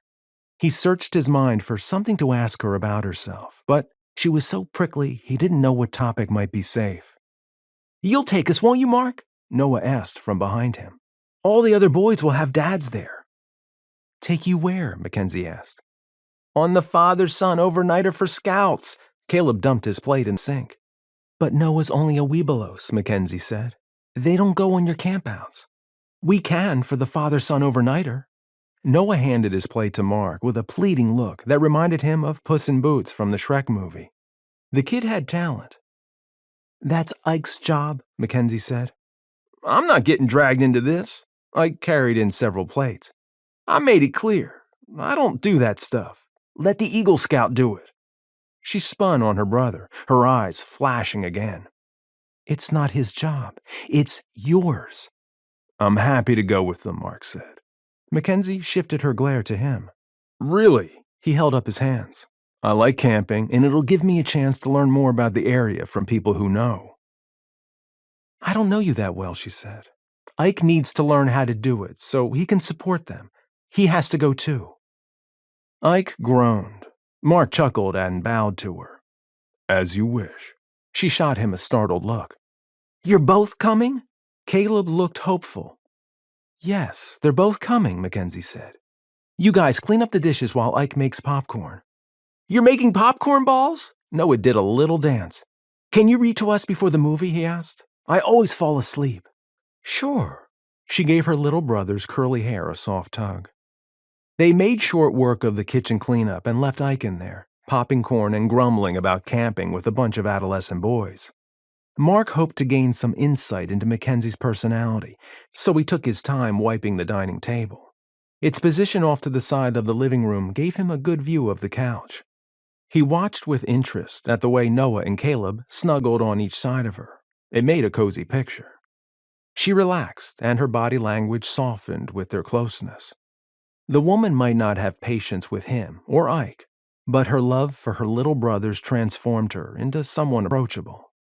McKenzie picked up a tattered paperback and opened it to a dog-eared page. She had a good reading voice, and Mark found himself pulled into the sci-fi story. It sounded vaguely familiar, and by the time she closed the book at the end of a chapter, he thought he knew it. Isn't that Starship Troopers? Mark asked Ike. I wondered how long it would take you, Ike grinned, standing in the kitchen doorway. I've seen the movie, Mark said, aware only then that Ike had been watching him while he watched McKenzie. His friend's expression disconcerted Mark a little. It doesn't sound all that much like the book she's reading. Don't even get me going about that travesty of a film, McKenzie said with a scowl, or the ones they made after it. When she nudged the boys to give her space to stand, they straightened. I still can't believe his wife agreed to let them do that to Heinlein's work. Let me change my clothes before I add the syrup to the popcorn. Caleb, can you get out the aprons? Ike headed for the kitchen, so Mark went too, and the boys followed. Noah looked back at his sister, wearing a worried frown. What if Mackenzie loses her job, he asked. Can she get another one? She told me once that her job has a different kind of skill set, Mark asked. Yeah, that's what she called it. His face took on a pouty expression. I don't want to move. Really, Noah? Ike said, pulling out the large tub of margarine. It won't do any good for you to worry about it, and it might not even be a problem. Let the grown-ups do the worrying, Marc added. Noah shot him a disgusted look, and Marc figured that must be something the boys had heard many times before. Noah, especially, seemed a worrier by nature. Best to keep questions of a serious nature for when the boy wasn't around. McKenzie came into the kitchen wearing form-fitting knee-length shorts and a t-shirt. Put on your aprons. She lifted one over her head and tied it behind her. Marc found his attention drawn to her again. She had a nice figure, and he smiled to himself a little. This McKenzie, relaxed and making treats for her brothers, was very different from the one this morning or even the one arguing with Ike about camping. In a good way, not like he'd have expected after their first encounter. If Marc could stay on her good side, it might be okay here. Chapter 7. Marc slept later than he meant to on Saturday morning. The smell of baking sweetness woke him. He took a deep breath and savored it. McKenzie had said she meant to bake a bunch of cookies. He took a quick shower and made sure to be fully dressed before going to the kitchen. She stood at the table in front of a large bowl and cookie sheets, moving to the motion of the song she hummed to herself. "Need any help?" he asked. McKenzie spun around. "Oh, hey, Marc, I didn't hear you get up."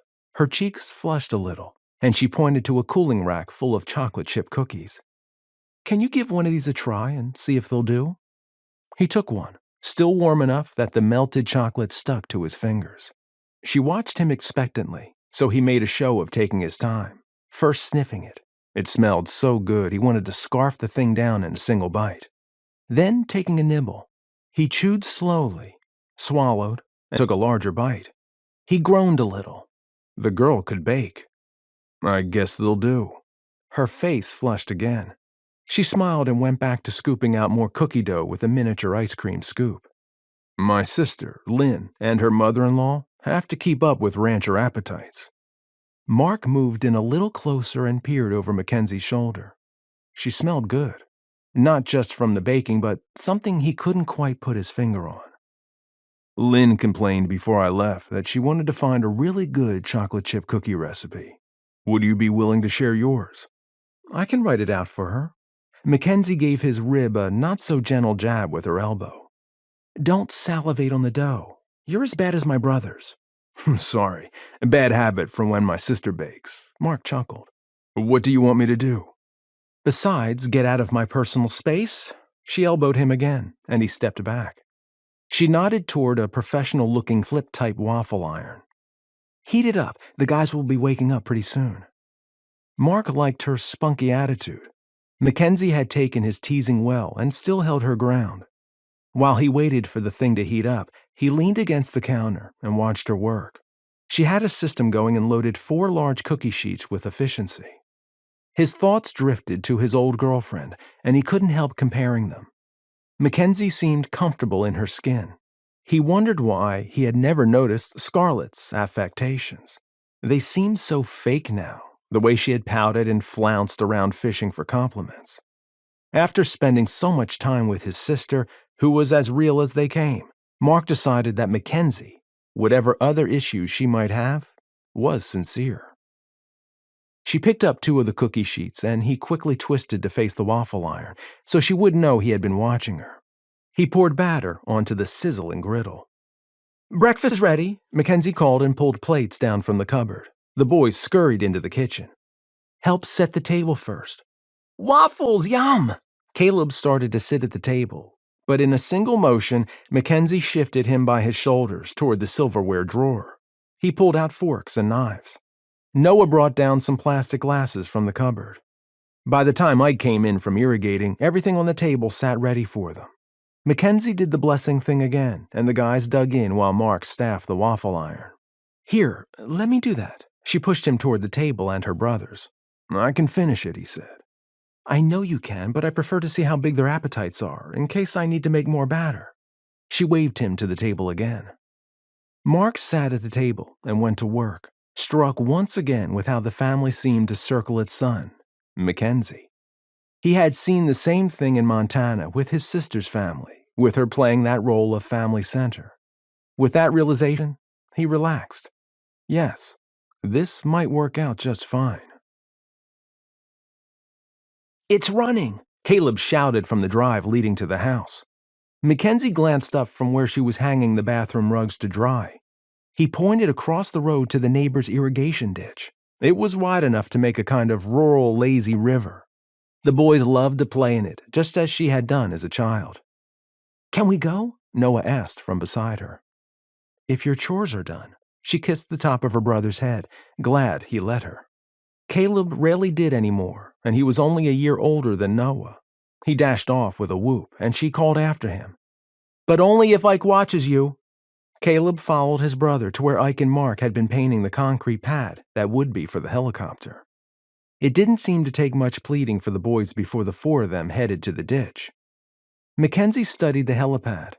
The only other one anywhere close to Canyondale sat at the Bradford Industries Technology Center. None of the old-timers had appreciated a helicopter flying in and out of town. That had been one of the reasons the council had added conditional uses to the city code. She worried their old-timer neighbors might associate Ike's helicopter with the one at the tech center. If a bunch of angry people showed up at the planning commission and city council meetings, it might kill their business before it even got started. McKenzie turned back to the guys, her attention drawn to Mark, who stood out beside her darker brothers. She used to think Ike was tall, but Mark had him by several inches. So far, with the exception of the first night, he seemed like a decent guy. When Ike had first suggested bringing Mark into the business, she hadn't liked the idea. Caring for three brothers was plenty of work, thank you very much. But Ike had talked highly of his friend for many years. Without even meeting the guy, how could she shut down her brother's dream? The four of them had crossed the road, but Mark held back a little. Like the others, he had removed his shoes and shirt. McKenzie paused to enjoy the view and wondered if he had developed his upper body so much for vanity or if it came as a result of his leg injury. Probably the latter. Nothing in his manner so far made him seem vain. She smiled a little to herself. He was kind of hot. He hesitated on the edge of the irrigation ditch. The section the boys liked to play in ran pretty deep and widened to make a nice little swimming hole. Ike called to Mark to jump in, but he continued to stare at the water. Was he scared of water, or maybe the height of the ditch created a problem for his bad leg? If he got in, he might have trouble getting out again. Marc North might not be vain, but he was proud. When he glanced over his shoulder toward her, McKenzie decided that had to be his problem. Did it bother him that she was watching? Turning her head, but keeping her eyes on him, she plucked a few clothespins from the line, hoping he thought she wasn't looking at him. After a few seconds and one more glance her way, he leaped in. His bad leg turned it into an awkward jump, and he made a big splash when he landed. That sent the boys scurrying up the steep sides of the ditch to do their own cannonball jumps. McKenzie picked up the empty basket and headed back to the house. If it bothered him to know she was watching when he had to get out, she didn't want to be there. At least, not where he could see her.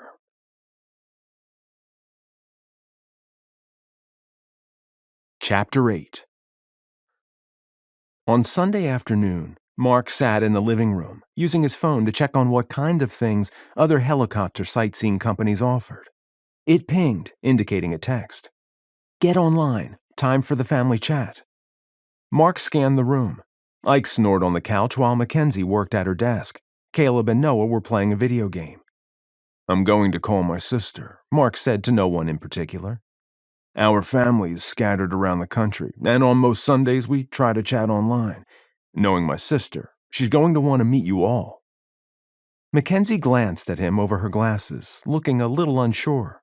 Either the boys hadn't heard or weren't interested. "Well, only if you want to." Mark went to his room and turned on his laptop. "Finally," Lynn said, as soon as she appeared on the small screen. She scrutinized him. "You look good. How's it going?" "You wouldn't believe this place. It really has changed since we stopped here as kids," he said. "And not everyone likes the changes." "Mark! Mark!" Looking around like she was trying to find him, Kira danced around for someone to pick her up. Lynn reached down to pull her in her lap. There aren't any crazies, are there? Define crazies. Hey, Kiki. Mark wiggled his fingers and made a face.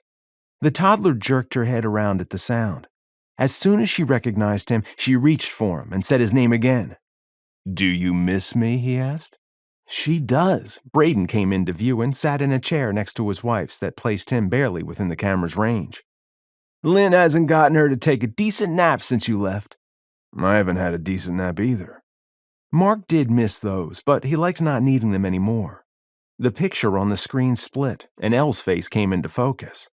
His sister's best friend also held a little girl, just a few months older than Kira. Elle's husband sat close behind her, so the three made a tight little family. At the rate their group was growing, they'd all have to get bigger screens. How's the prep work for the business coming along? Elle's husband, Mal, asked. Looks like I get to work through the bureaucracy. I start Monday. Mark leaned back in his chair. I thought a smaller town would have fewer hoops to jump through. Lynn's brows raised, and she pointed behind him. Who's that? Mark twisted and found McKenzie and the boys standing in the doorway. He stretched to see if Ike was behind her, but didn't see him. He needed to use the restroom, McKenzie said. He'll be here in a sec. Everyone is still gathering. Mark waved them over. He adjusted the camera so it included McKenzie and her little brothers. Before he could speak, the screen split again, like a bizarre form of mitosis, and 3 more people joined the discussion. Uncle Mark! Kate cried. At nearly 10, the girl looked more like her mother, Braden's sister, every day.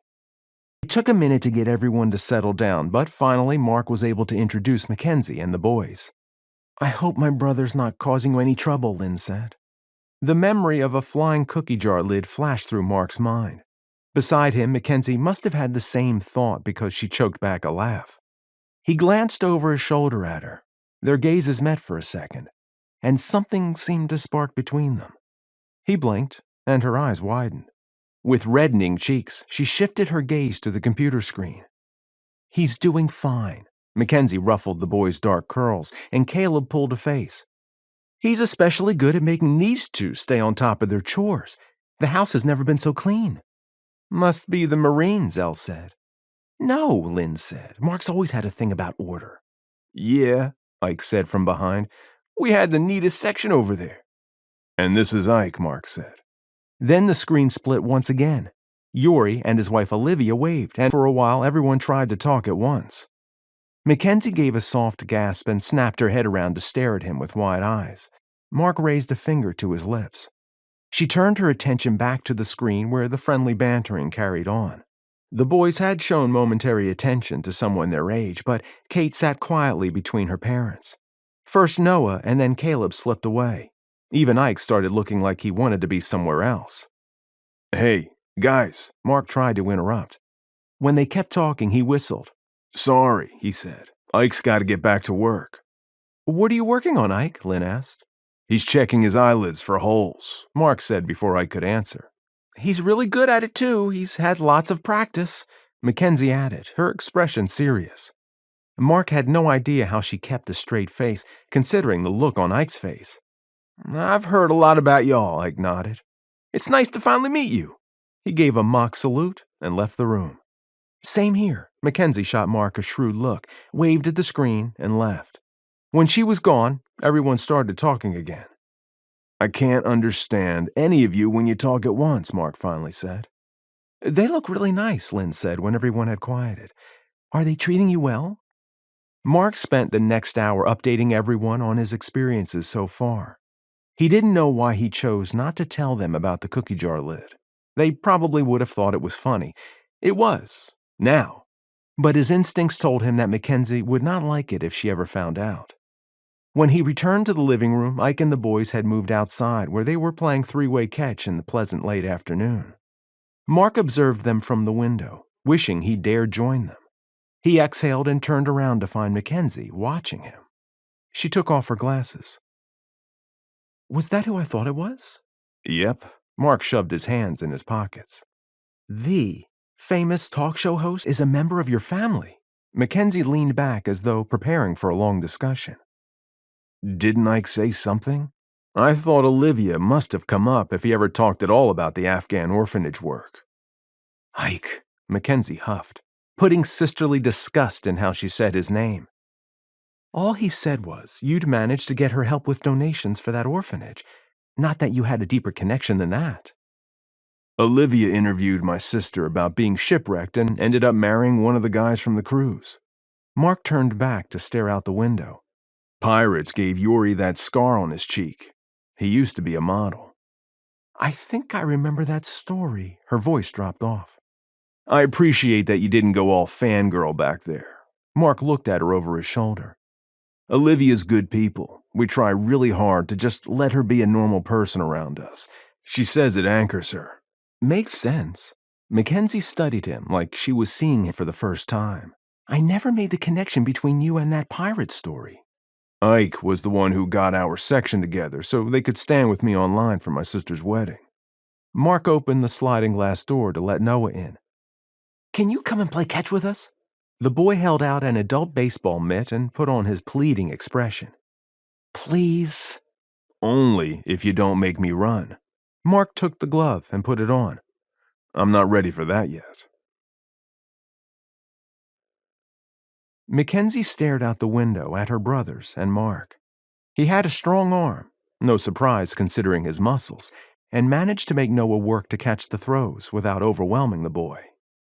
She turned to her computer and opened a browser. Mark had been living in her home for only a few days, and she found him intriguing. For the first time, Ike's cryptic comments about Mark having had some family drama made sense. When her brother had made the remark, she had pressed him for more details.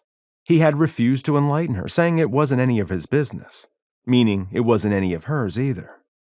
She thought back to the way Mark had put a finger to his lips when she had recognized Olivia Howard. At the time, it had seemed conspiratorial. His comments just now had turned the gesture protective. A sweet thing for him to do. McKenzie felt sure that if she had not made it clear she knew who the woman was, he would not have mentioned her identity. The first search McKenzie did was for photos of Olivia Howard's wedding nearly 2 years ago. The celebrity had taken great care about the whole event, managing to keep it secret until after the couple had left on their honeymoon. The only pictures from the event were those they had released themselves. McKenzie found one of the large extended family standing in front of a ranch house. Mark's sister's home? McKenzie enlarged the picture and examined the faces. She recognized most of them from the chat. She spotted Mark right away. Tall as he was, his brother-in-law had him by a couple of inches. Squinting, she enlarged the picture some more. She scrutinized the image for a bit before picking up her laptop and carrying it to the window. She compared the picture on her screen to the man in her yard. After a little calculation, she decided the IED blast that had hurt his leg must have happened not long after the wedding. The fading scars on his face documented how much he had gone through since that day. His whole life must have been pulled out from underneath him. Mark reached out to the side to catch a ball and must have forgotten to protect his bad leg. After a weird sidestep, he staggered clumsily. He turned away from the guys, his face pinched with pain. Mark's gaze met hers, and he froze. With obvious effort, he forced his face smooth before bending to pick up the ball. Limping, he turned around and tossed it back to Noah. So much grief for one family. She looked closer at Olivia Howard's husband, Yuri Virtanen. McKenzie recalled the stories now. The initial shock that pirates still operated in the world, and then the sense of sadness when the Coast Guard had given up the search for the missing members of their excursion party. She focused on the picture again. How long had Mark thought his sister dead, drowned at sea? A long time, she thought. A little shiver went down her spine. She understood what that was like, all too well. Suddenly tired, McKenzie closed her laptop and took it with her back to her room.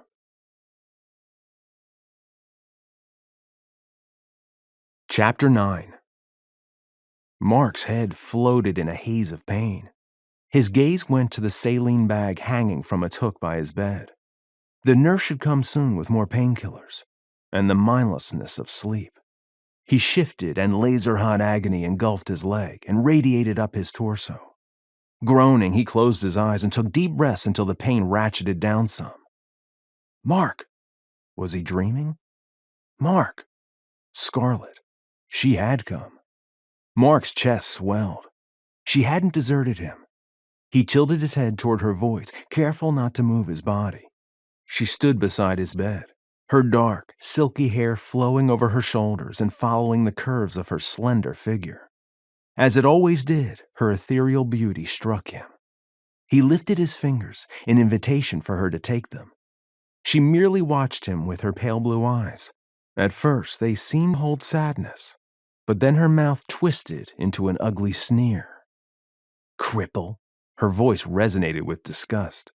She raised a hand and pointed an M9 pistol at his face. His Beretta. You're not good enough now. She pulled the trigger. Marc sat up with a gasp. Another explosion made his body tense, his pulse racing. It came again, this time from farther away. That neighbor with the backfiring truck again. He eased back in the bed and worked to calm his breathing. Like the after image when someone turned off the lights, Scarlett held his own Marine-issued revolver in her hands. Cripple.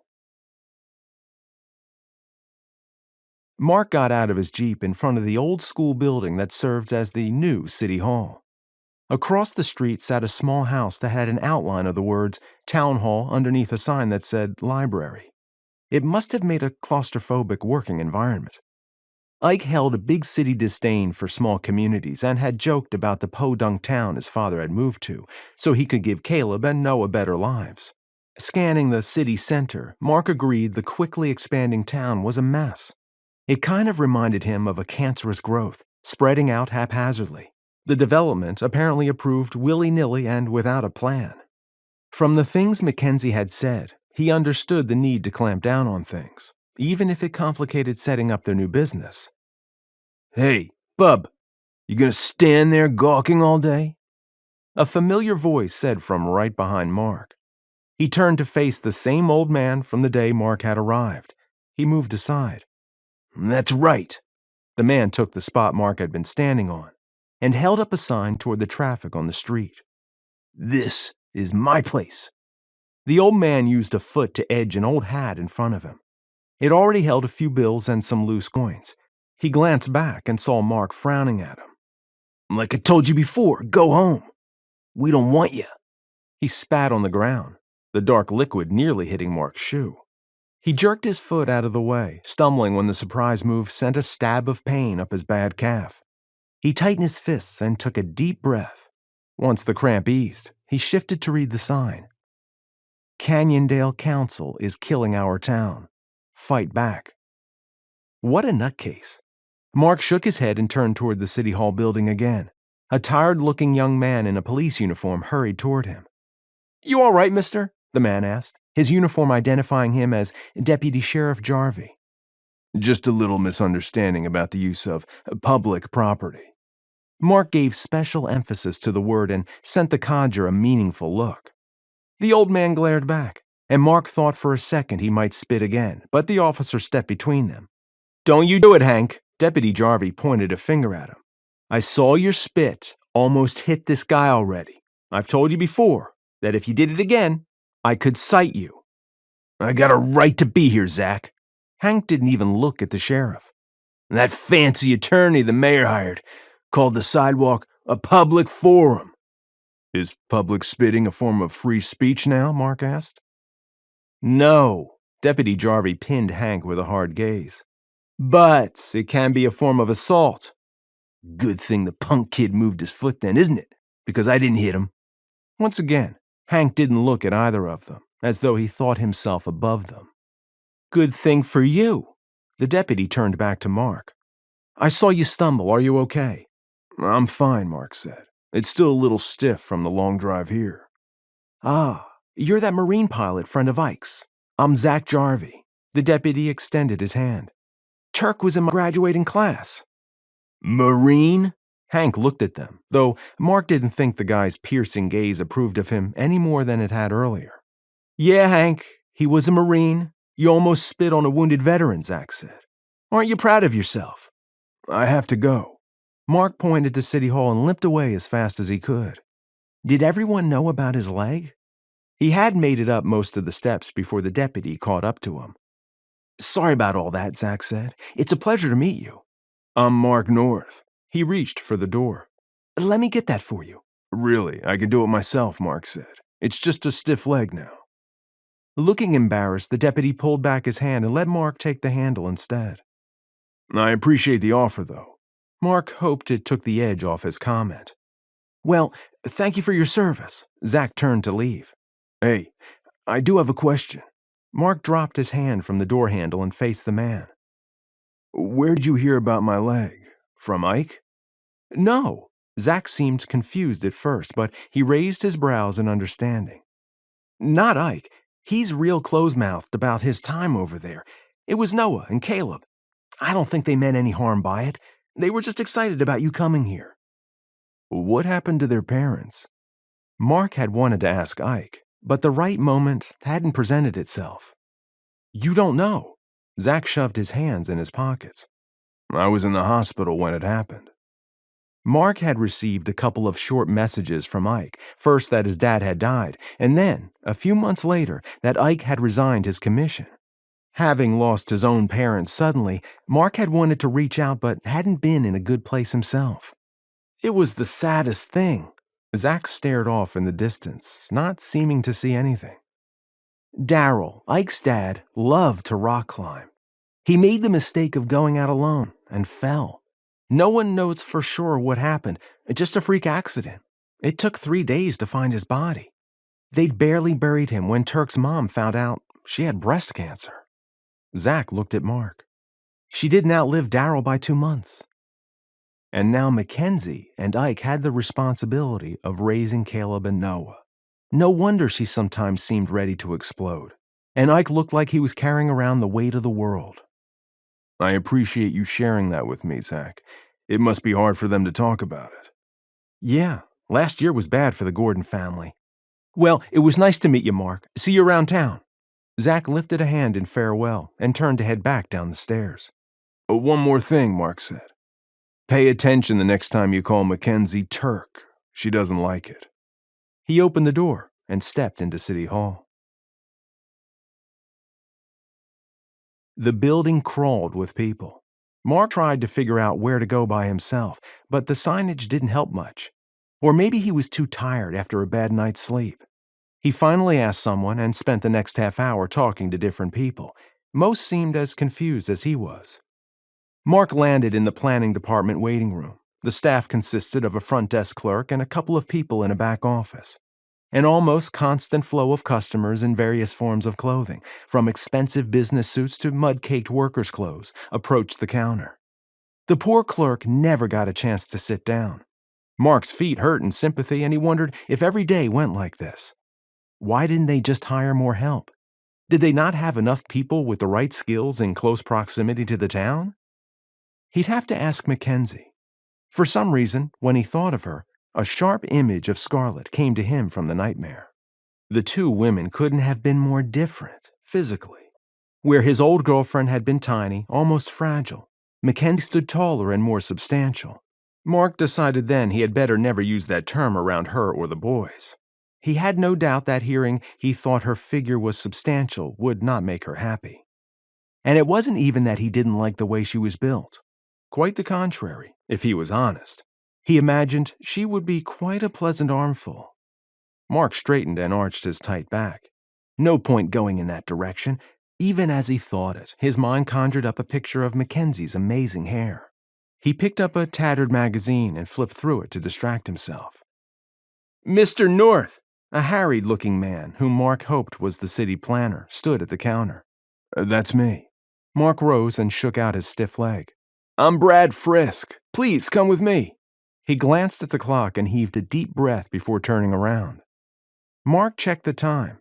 He had sat waiting for 90 minutes, and his leg ached. While he felt a twinge of pity for Frisk, his focus on the clock bothered Mark. They didn't need some distracted civil servant helping them through the helipad process. After taking a seat, Mark waited for him to say something. Instead, the planner flipped through a large binder, his lips moving as he read through different sections. He finally closed the book. Yes, Mr. North, that particular use is a conditional use. That means it's permitted, but the city council might see a need to place conditions on it. To make it harder to get, Mark asked, remembering Ike's explanation. No, Frisk frowned. To lessen the impact on surrounding property owners. You wouldn't want to live next door to a guy who could fly his helicopter over your house whenever he wanted to. Imagine waking up to that in the middle of the night. Considering how Marc occasionally still responded to sudden noises, he understood the concern. But we won't be doing any night flights. You won't, but a conditional use permit runs with the land, the planner said. The next person to own the property might have a different kind of business that includes night flights. This is a way of making sure the neighbors are protected.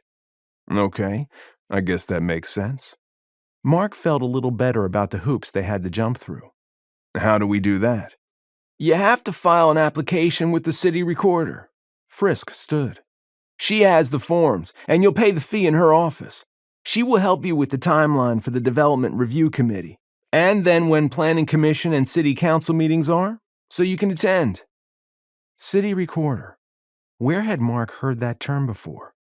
Where do I find the city recorder's office, he asked. Frisk waved his hand in the air without looking up and shoved some things into his desk, obviously ready to move on. Marc left the guy's office and scanned the waiting room for the clerk, hoping she would give him better directions. She must have stepped out because it was empty. Marc glanced back, but the planner had closed his door. Frazzled, overworked employees gave lousy customer service. Marc stepped out into the hallway and looked both ways. Where now? The door across the hallway opened and a man in an expensive business suit came out. His gaze took in Marc's t-shirt and jeans, and the corner of his mouth twitched up into a smirk. He turned to the right, started to whistle, and strode away. If that guy represented the attitudes of newcomers, Marc understood why old Hank was so cranky. Marc's stomach growled. After the nightmare, he hadn't had much of an appetite at breakfast. He hoped the city recorder hadn't gone to lunch yet. Slowly scanning the hallways to the right and left, he searched for a sign identifying the city recorder. Then he noticed the title right across the hall, next to the door the suit had exited. Marc opened the door, and a bell chimed. As he approached the counter, an older woman with her hair pulled up in a bun turned to face him. She also seemed to size him up, and her gaze darted to another door off to the side. Hello there. The woman rose and came to the counter. Can I help you? I hope so. Marc leaned a little on the counter. Are you the city recorder? Your planning guy said I needed an application for a conditional use permit. I'm just the utility clerk, she said with a huge grin. Let me get the recorder for you. The woman turned and called out. You'll want to come out for this one. I'll be right there, a familiar voice called back. McKenzie? Was that where he had heard the word recorder before? That's right. The clerk watched him with interest. McKenzie Terkildsen. And then Ike's sister stood in the office doorway. Marc, McKenzie smiled. I wondered how long before you'd end up here. Marc was immediately reminded of his earlier comparison. He liked how she carried herself as she approached the counter, with a nice balance between casual and chic. Elle would know what to call it. Mackenzie's black, horn-rimmed glasses sitting on top of her head made her seem professional but also approachable. Now that he had interacted with both an old-timer and a newcomer, he appreciated her clothing choices. And the way those slacks hugged her curvy hips didn't hurt either. He gave himself a mental shake and glanced away. He was doing it again. Then he realized the clerk had been watching him check out Mackenzie. He pulled the suddenly too tight neck of his t-shirt away from his flushing skin. The older woman shot him a satisfied grin, winked at him, and turned back to her desk. What was that about? Marc, Mackenzie gave a little wave with her hand, pulling him back. Have you already talked to someone, or is this your first stop? He told her what the planner had said. She reached under the counter and pulled out a form. There's a fee of $100. Mackenzie slid the paper to him. It goes toward the cost of the legal noticing and staff time, but you don't have to pay till you actually submit the application. Marc read through the form. It seemed pretty straightforward, but it did pose some questions he needed more information about. When do I need to have this turned in to get on the next planning commission agenda, he asked. There are a couple of things I'd like to clear with Ike before I submit this. The planning commission only meets twice a month, and you've missed the cutoff for the next meeting, Mackenzie said. Understand that there are other things that have to be done first, preliminary reviews and such. She peered at the wall calendar and seemed to do some mental calculations. I doubt if you'll get on the agenda before the 4th Tuesday in July. July? Why so far away? I'm sorry. A flash of the sometimes frazzled McKenzie from home showed itself in her expression.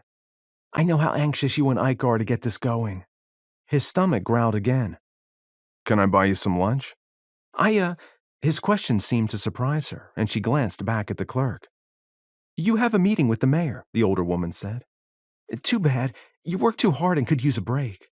McKenzie turned to face him again. Sorry, I'll have to take a rain check. Marc felt a curious sense of disappointment, but he covered it with a shrug. Another time, then.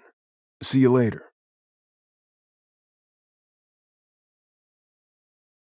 Chapter 10. You ready for this?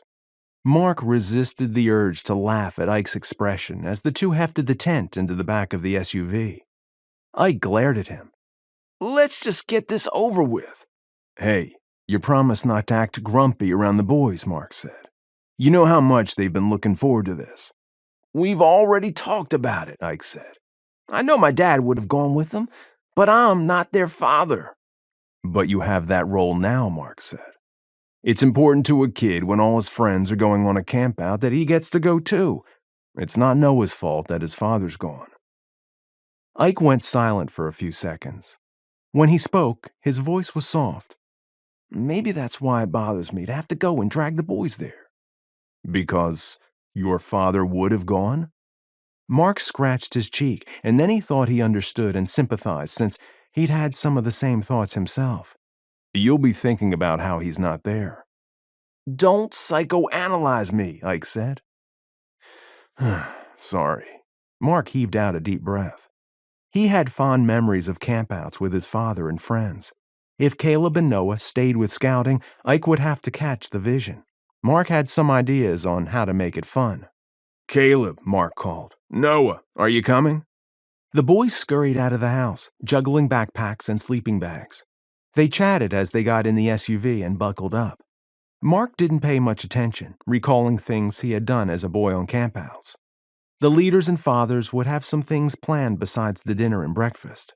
McKenzie had sent a large chocolate cake as their contribution.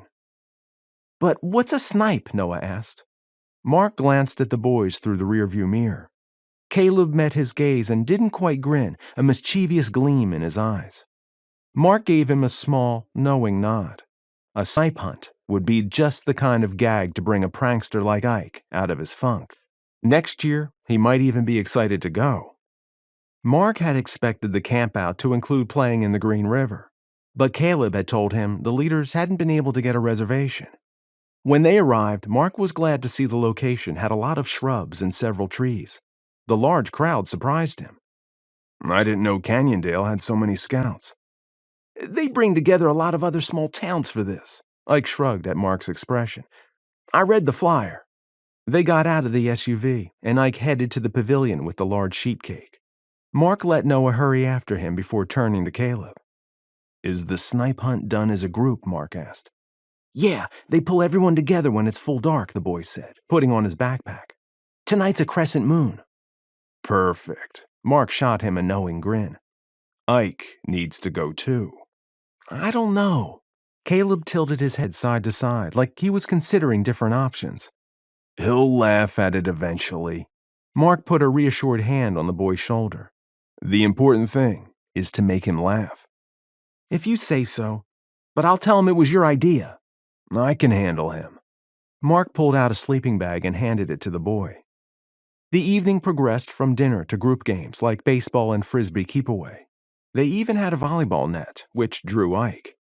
Marc sat around with the older people. He hoped that next year he would be able to participate with the boys. When he noticed a couple of men pulling pillowcases out of the back of a truck, he went to help. All right, everyone, one of the leaders called. Time for the snipe hunt. Ike came to stand by Marc, Caleb, and Noah jogging to join them. The older boy looked about to burst with excitement, and Marc put a finger to his lips and gave him a warning look. Caleb nodded and seemed to make an effort to subdue his enthusiasm. You never told me what a snipe is, Noah said. Let them explain, Caleb said. Marc put his hands on the boy's shoulders before he said too much. Now, I know a lot of you are wondering why we want to hunt snipe, the leader said. It's because it's a rare treat that we can have with our breakfast, so the more of you who can catch one, the better. What did they look like? A boy about Noah's age asked. It's a small animal, a bit like a large rabbit without the long ears and fluffy tail. The fur's even valuable, but you have to be careful because they bite. The leader held up a pillowcase, a pair of sticks, and a small flashlight. Hunters need to go out in pairs. You can go with more, but you want to be careful not to scare the snipes away. This is just stupid, Ike muttered. Noah's excited to go. Marc pointed to where the boy had edged his way forward until he was in front of the group. You need to go with him. I'm not a hunter. Ike shot Marc a disbelieving look. He can't go alone. Marc lifted his leg for emphasis. And I can't go. Noah looked at them, excitement making his face shine. Ike said something under his breath but made his way to the boy's side. You'll go out in pairs, the leader said. Now, snipes are scared of height, so you have to crouch. You won't seem as intimidating to them that way. Ike shot a glance back at Marc, his eyes wide. Marc nodded, pointing at his leg, and shrugged. Beside him, Caleb snorted. Shh, Marc hissed. Don't forget the clucking, a father said.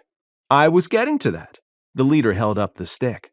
Snipes are soothed by soft clucking sounds, so when you get close, you can mesmerize them with a rapid tapping noise.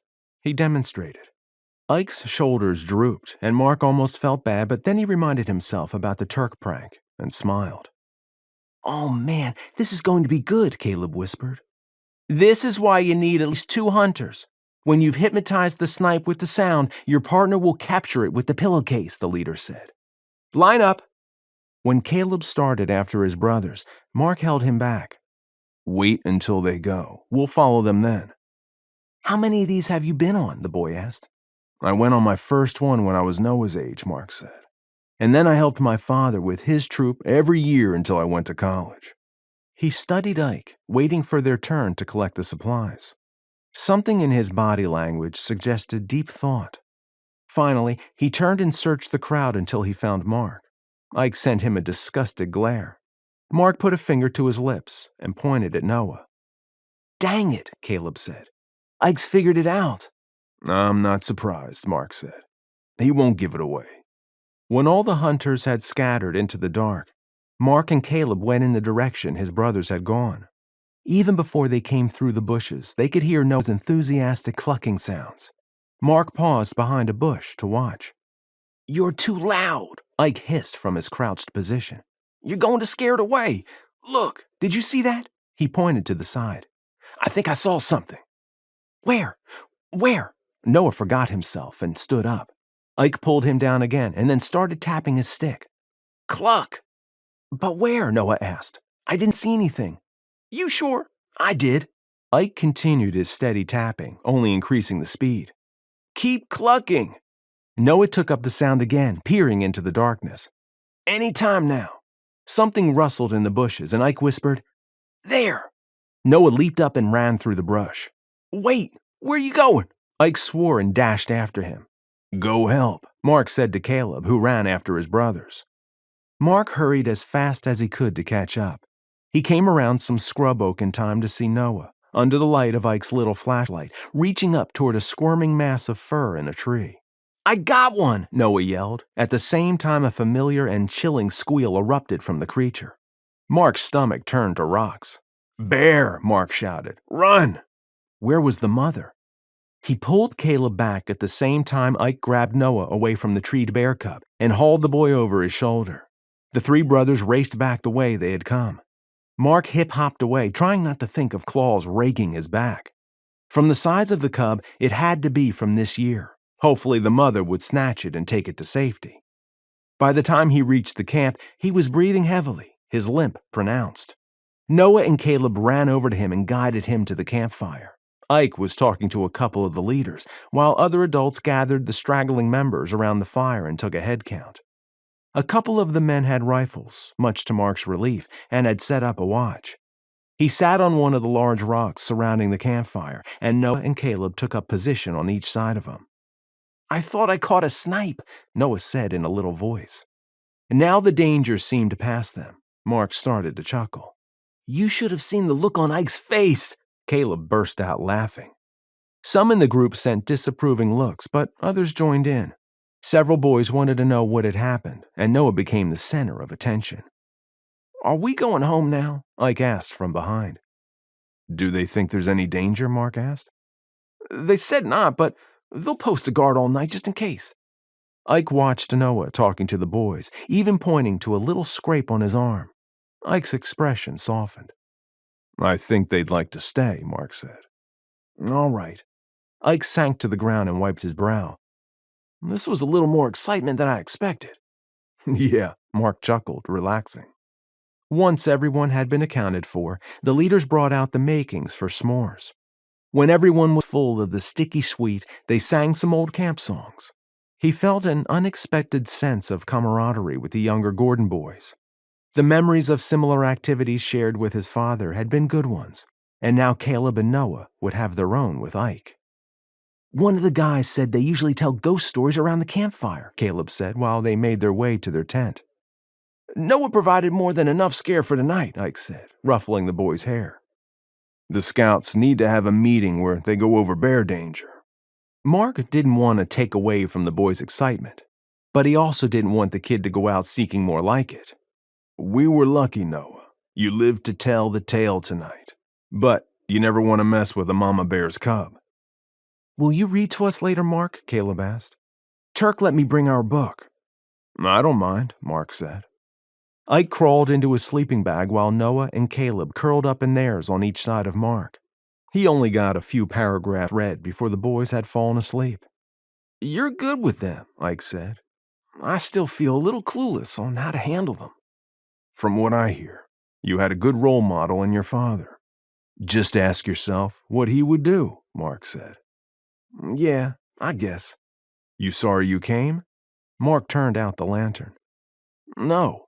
Ike sounded surprised. What time do you get off? The guys are gone until tomorrow. McKenzie cleaned up the kitchen while she waited for Kathy's reply to her text. I can be cleaned up and ready to go out by 7. Where? There was a church dance, but she didn't feel like being in a crowd. A movie? I'm kind of tired of being around a lot of people. Have you checked to see if Zach wants to come? Mackenzie smiled. They had been the fearsome threesome. They had gone as a group to their first middle school dances, and later had group dated for big school events like homecoming and prom. Most weekends had found them doing something together. If anyone they were dating didn't like the others in the threesome, the relationship was doomed. He's visiting his sister in Price. Oh yeah, movie in or movie out? She glanced around her kitchen. The house seemed empty without the guys. She answered the question with a question. You feel like theater popcorn or at-home pizza? Pizza! You pick the movie, I'll bring the pizza. See you at 7. When Kathy opened her apartment door, she was still towel drying her hair. That smells delicious, she said. Good, because I'm hungry. Mackenzie carried the box to the small kitchen and set it down. I think I saw Ike's partner driving around town with him, Kathy said. Tall and blonde and hot. Sounds like him. Mackenzie tried to keep her expression neutral and push down the irritation that Kathy thought Mark was hot. He was, and her friend was welcome to think so. Why should Mackenzie care? Besides, she suspected Kathy might have a thing for Ike. What's he like? Kathy took a large bottle of Diet Root Beer from the refrigerator. He's nice enough, I guess. Mackenzie set paper plates on the table, not sure yet what to think of Mark. She found him intriguing, and it didn't hurt that her brothers were picking up after themselves now that Mark had moved in. He's good at getting my brothers to make dinner for me. That's a nice change. I'm impressed. Kathy lifted a piece of pizza from the box. He's been through some hard stuff, Mackenzie said. I wonder if that's why he pays attention to things. You mean his leg? That was bad enough. Mackenzie explained about the sister lost at sea and then the deaths of his parents. That's quite a story, Kathy said. Do you like him? Unexpectedly, Mackenzie's cheeks flamed. Why? She turned away and reached for a glass. I told you, he's nice enough. You blushed. Kathy moved in front of her. You do like him. I do not. McKenzie tried to move. I've known you too long for you to pull that with me, Kathy said. Tell me why your face is red. It's not. The lady doth protest too much, methinks, Kathy smirked. Don't go quoting Shakespeare at me, McKenzie said. You know very well that you don't have time for a relationship. Kathy finished in a sing-songy voice. I know what you say, and it's lame. McKenzie picked up the plate with her pizza and headed for the couch, confused at her response to such an innocuous question. How could she explain how scared it made her to think of getting involved again? Guys always left. First her birth father, then Daryl, and finally Tyler. Her heart just couldn't take it again. What movie did you decide on? She asked. Fine. Kathy rolled her eyes and nodded toward the coffee table with an old DVD of Emma. I'm feeling historical tonight. Mr. Knightley, our old friend, McKenzie said. Kathy let her redirect the conversation, and they chatted about work while they ate. When they turned on the movie, McKenzie found her thoughts drifting to Mark. Why had she reacted that way to Kathy's question? Chapter 11. At the sound of the opening door, McKenzie looked up from the front desk counter. Mark wore slacks and a button-down shirt with the sleeves rolled up.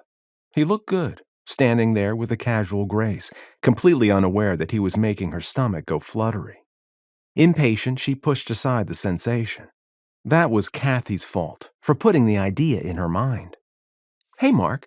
McKenzie put on her public smile because why wouldn't she smile at her brother's business partner? She set aside the form she had been working on. What did the planner say about your proposed flight plan? The guys had received a letter from the Development Review Committee asking them to make changes to the one they had originally proposed. He said it addressed all staff's concerns. Mark shrugged. We'll see what the Planning Commission says. He glanced at his watch. I'm ready to call in your rain check if you have time for lunch. Alice jumped from her chair and pointed a finger at Mark. Get her out of here for a little while. McKenzie shot her a scowl, but said to Mark, When you were here last week, I didn't think I introduced you to my office clerk, Alice Jenkins. Alice, this is Ike's Marine friend, Marc North. Let me get my purse. Nice to meet you. Mark reached across the counter and shook the woman's hand. Nice to meet you too. When she came back, McKenzie eyed Alice, who wore a smirk. I'm ready. Mark didn't say anything else as they walked to the parking lot. He headed toward his Jeep, but McKenzie took his elbow. Let's take my car, she said. Okay. She didn't say anything as she drove past two new-looking fast food restaurants. Where are we going? He finally asked. Billy's. McKenzie nodded to the rustic building that was a part of her earliest memory. I hope you'll like it. She pulled into a parking place, and he was quick to get out of the car and open her door. His leg must be feeling better today. She led the way inside and past a crowd of people waiting in line to the second dining room in the back. The greeter gave Mark an appraising glance and led them to a table in the corner. Mark took the seat across from her and scanned the room. The waitress, Billy's daughter, brought a single menu to the table and handed it to McKenzie. I'm guessing this is a private dining room for old-timers, Mark said when she had gone. Pretty much. McKenzie liked how quickly he had picked up on that. He needed to know what he'd gotten himself into by coming to Canyondale. How do they manage to keep out the new people? The wait staff have all lived here for years, and they know who is who. She handed him the menu. Is this different for the two groups too? He tapped the menu. No, the owners aren't stupid. McKenzie laughed, and he shot her an odd expression. She watched him, curious. Does it bother you? I don't know, he shrugged. It does kind of remind me of the days of segregation. They have a reason for doing it, she said. About 6 months ago, things had gotten really bad. Back then, everyone was seated here according to who came first, so old-timers were likely to be at a table next to newcomers. I've heard probably 25 different accounts about what started it, but it turned into a fight. She looked at him, brows raised, trying to emphasize her point. Seriously, Like the old-time movie Barroom Brawls? Here, in quiet little Canyondale. 2 guys ended up in the hospital, and a lot of people got community service instead of jail time. Wow. Mark closed the menu. So the waitstaff sends the old-timers back here and keeps the newcomers up front. Yep, McKenzie said. After the fight, Billy's insurance went up and he had to raise prices. No one liked that. I guess this place must have good food, Mark said, if people keep coming here after that. You have no idea. McKenzie leaned forward, unable to contain her enthusiasm. On Saturday, we'll all have to come here for their waffles. They are the lightest, crispiest. McKenzie closed her eyes and sighed. Hey, Turk, the waitress said. Hey, Bodon. McKenzie tried not to make a face at the old nickname. This is Ike's Marine buddy, Marc North. Nice to meet you, Mark said. Same. Bodon popped her gum. You ready to order? Have you had Navajo tacos? McKenzie asked Mark. They're okay, he said. Okay, she shook her head. You've obviously never had one of Billy's. I've had some that were passable and some that were really bad. He folded his hands on the table in front of them, as though his mind could not be changed. Fine, McKenzie said. I'll order a Navajo taco, but you have to promise to at least try a bite of mine. They're huge, she pointed to the menu. What are you going to have? A burger and fries. McKenzie grinned. Meat and potatoes. No wonder Ike liked the guy so much. They had similar tastes. Ike said you're from Colorado, she said when the waitress had left. I grew up and went to college in Colorado Springs. When my sister disappeared and then my parents were killed, I joined the Marines. Mark didn't look at her but played with his watch band. Mackenzie's heart twisted for him. She had been too young to remember much from when her birth father had disappeared. For the first time since Daryl's death, she stepped outside of the memory of her own grief and considered how horrible it must have been for her mother to go through that again. At least they had found Daryl's body.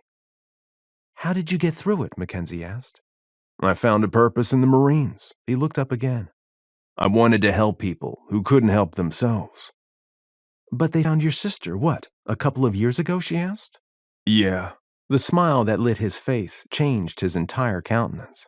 It also exposed dimples, one in the middle of each cheek. He said, Braden, the guy she married, is who she got shipwrecked with. His dad's a rancher in Montana, and they've settled there. That's where I convalesced. Mackenzie didn't miss that he hadn't specifically mentioned the IED. In fact, this was the first time he had referred to the injury when talking to her. How bad had it been? Bad enough that it still pained him after nearly 2 years. Curiosity plagued her, like an itch she couldn't scratch, but she pushed it down. She needed to remember his sensitivity about that leg. If she started asking him invasive questions about it, he was sure to clam up. The waitress arrived with their food. Mark's eyes went round when he saw the size of the scone that made the base for her Navajo taco, larger than the plate it rested on. I don't know if I'm hungry enough to eat this, he pointed to his plate, and help you with that. Your loss. I'll bring the rest home, she said. Ike can eat what Caleb and Noah leave for him, but you do need to try just a little of this. Those boys. Mark chuckled and reached for the bottle of ketchup to put on his fries. They're bottomless pits already. I can't believe how much they eat. He looked up suddenly, wondering if the boys had told on him. And don't listen to what they might have told you. I did not call you a shrew. Mackenzie blinked, frowned, and after a few seconds burst out laughing. Which means you absolutely did call me a shrew.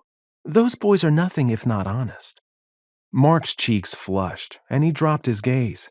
It was kind of cute and took most of the sting out of what he had called her. She wondered when it had happened since the last week had been a busy one, and they hadn't had a lot of interactions. I've been called worse. She kept the humor in her voice. I'm curious why you called me that.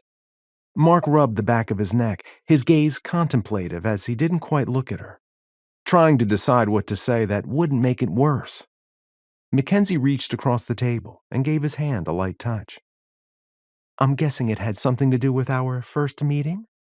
Yeah. He finally looked at her. You remember how mad you were that Ike had never mentioned having a sister? I was worried you were like that all the time. I told him I didn't want to live with a shrew, and Noah heard me. Don't worry about it. McKenzie picked up a piece of the taco. I'll bet the boys threatened to use it against you. I have some advice for you. Don't let them get away with it. Just fess up. She took a bite and closed her eyes to focus on the taste of the scone, chili, cheese, and fixings. This is so good. Make sure you save room for some. They focused on their food after that, eating in a comfortable silence. McKenzie tried to observe him without being obvious about it. He seemed interested in everything around them, watching the others in the dining room. It made her think of how Ike had acted during his first visit to Canyondale. So much attitude. He had been lawful to her when their parents first married, he and his friends, even making her cry more than once. Until the time Darryl had caught him at it. Darryl, normally a sweetheart of a man, full of kindness. The way he had ripped into Ike had been a thing of beauty for 12-year-old McKenzie to behold. His friends hadn't dared to come to the house again for months. Her throat tightened. She missed Darryl so much. You seem far away, Marc said. I was just remembering what Ike was like when he was 18. Marc laughed at her expression, and those dimples appeared again. How bad was he? I won't give you the gory details. You'll have to get those from him, if he'll tell you. She pushed her plate to the middle of the table. Do you have room for a taste after eating the whole burger? This is best before it gets too cold. I'll give it a try. Marc picked up his knife and fork and sliced off an end. Tell me a little about Ike at 18. My stepdad, Darryl, was one of the best men I've ever known. Ike was a typical teenager, but he is his father's son. Ike is one of the best apologizers. Ever. That's all I'll say about it. Ike is a good man, and a good friend. I wish I could have met his father. Marc took a bite of the Navajo taco, and his eyes widened as he chewed. I concede. Next time we'll have to split one of these, he said around the food in his mouth. He reached across to take another piece. She signaled the waitress and pointed to her plate. It's time I got back to the office. I didn't mean to keep you so long. He reached for his pocket. I can take care of this if you need to get back now. Aren't I your ride? She asked with a smile. Oh, right, he chuckled. I guess I'd better not try to walk quite that far yet.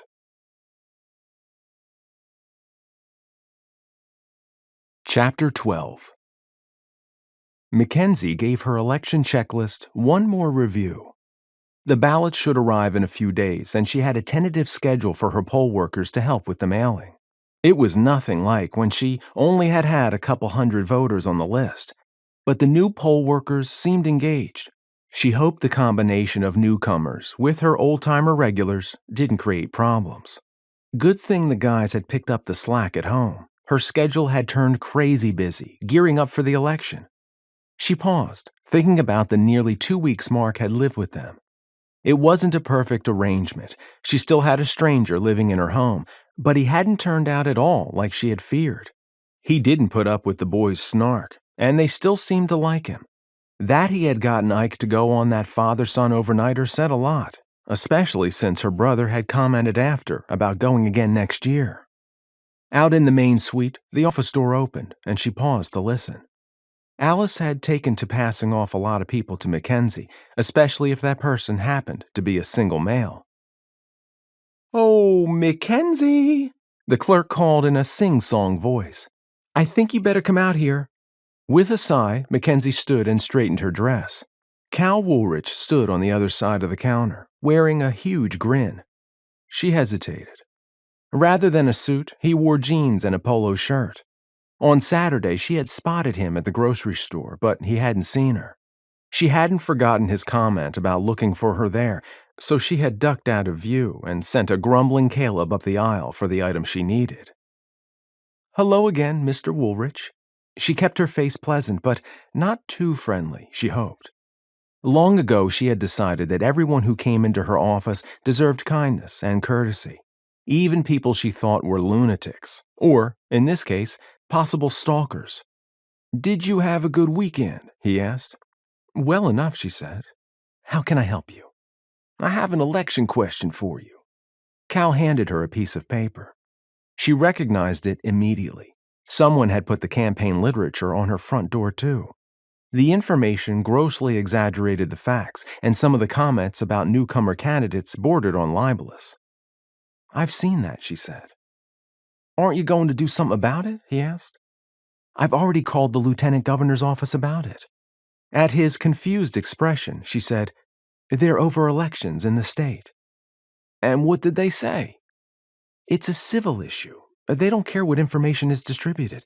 That's not their responsibility. Their position had irked McKenzie more than a little, but she understood it. Well, I am an attorney. I know it's a civil case. My responsibility as the election officer is merely to conduct the election.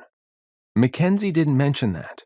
Because of the liberties some of the candidates had taken with the truth, she and the city attorney had added a disclaimer to the voter information pamphlet.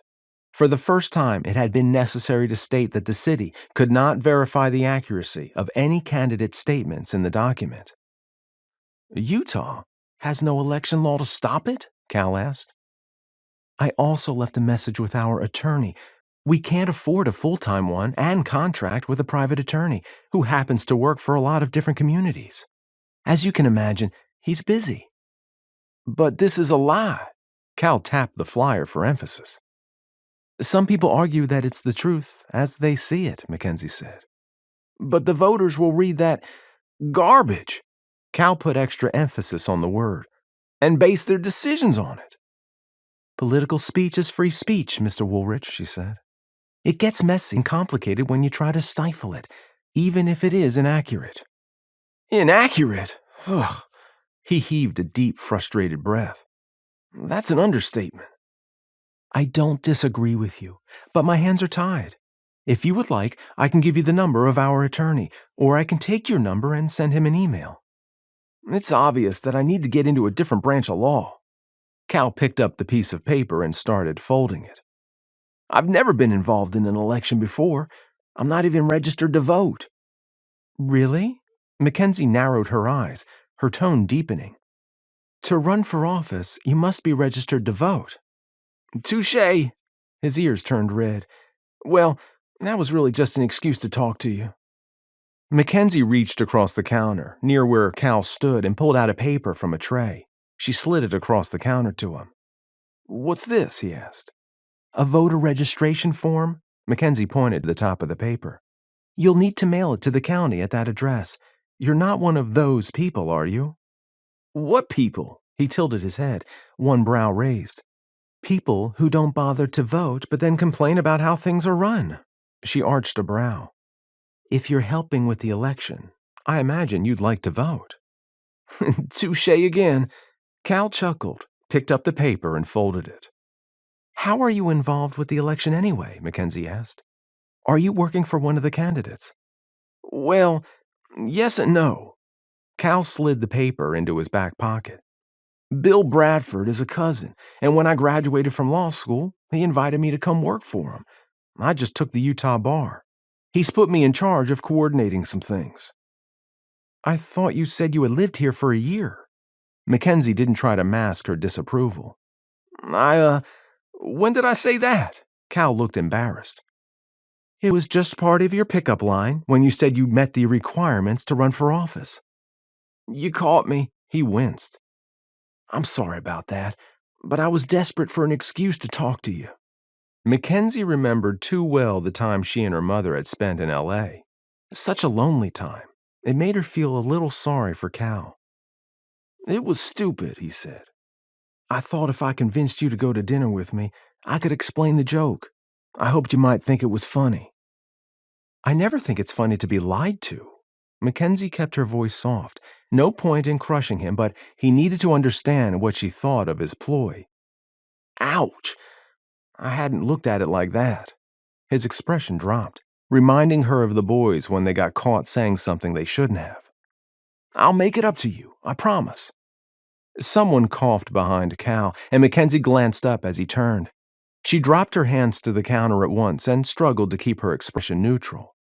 Marc stood in the doorway, dressed in a nice suit. He looked every bit the professional. The whole tone of the room changed with him there.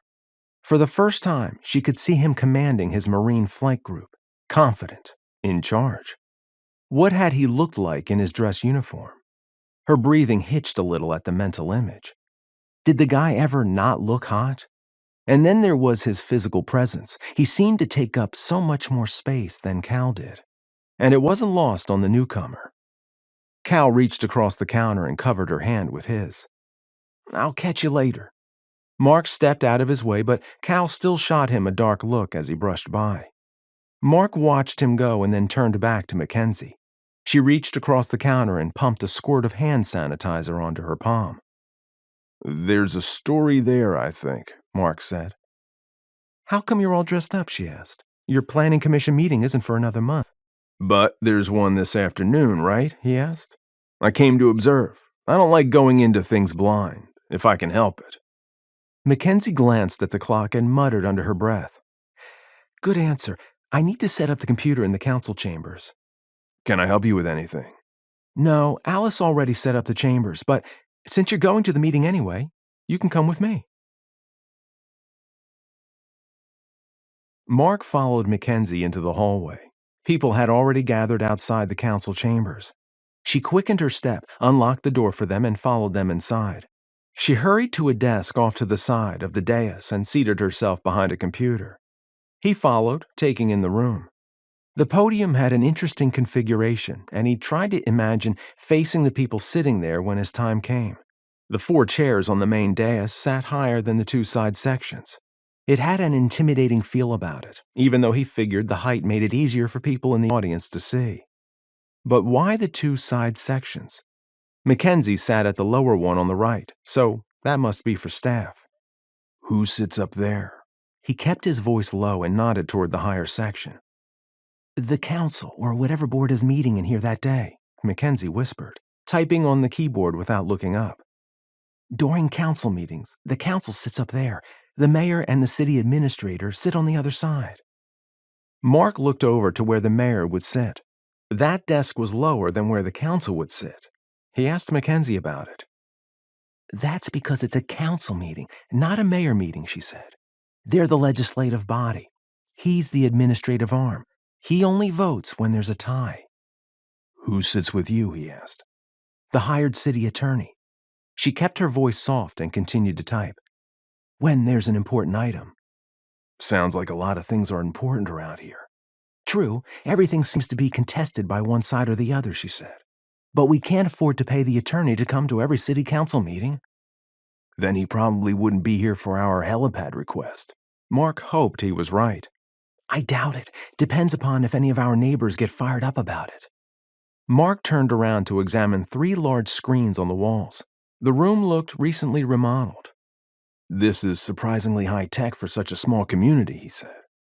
McKenzie came around the desk.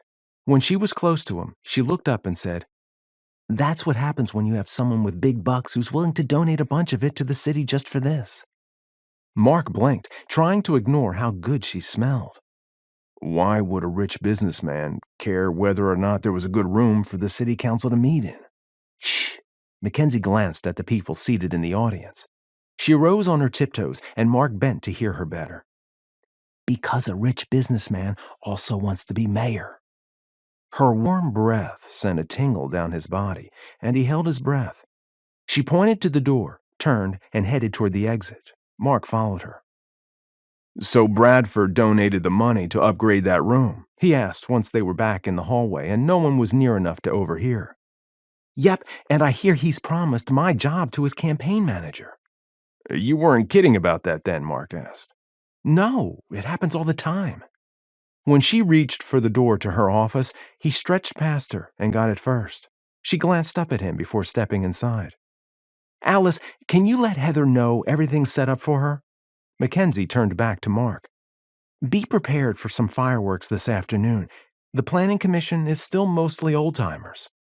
"And I'll bet the applicants are newcomers." He didn't bother to make it a question. "You catch on real quick." McKenzie patted his arm before heading back to her office. Chapter 13. Mark collected a copy of the Planning Commission agenda from a bin on the wall and chose a chair in the very back. It didn't take long for people to fill the room, and he was glad he decided to come early. When the Planning Commission chair got to the first hot item, the atmosphere in the room changed dramatically. Bemused, Mark sat back and watched the fireworks begin.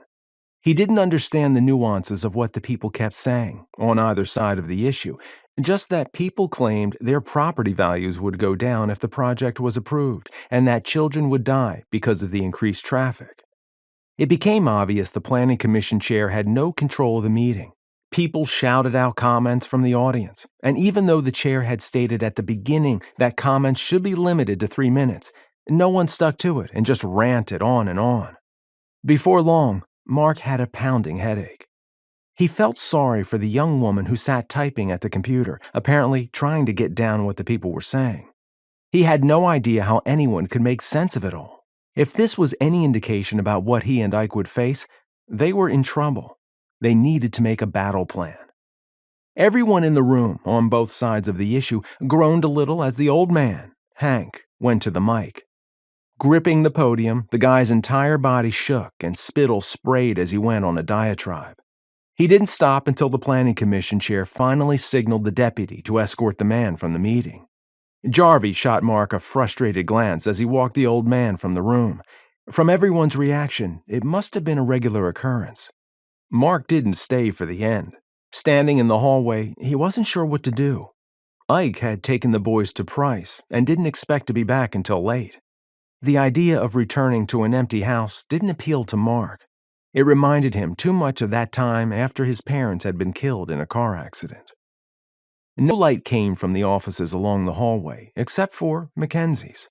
He went to the door and tried the knob. It was locked. He peeked in through the small window on the side. She sat at a table in the middle of the room with 3 other people, so he knocked.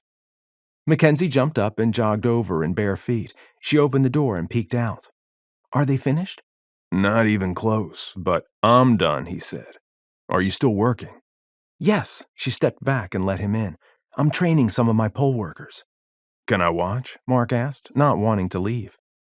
"Why?" McKenzie frowned at him. "Why not? Maybe I'd like to be a poll worker." He cocked a brow and leaned in conspiratorially. "What's a poll worker?" "Oh, my heck."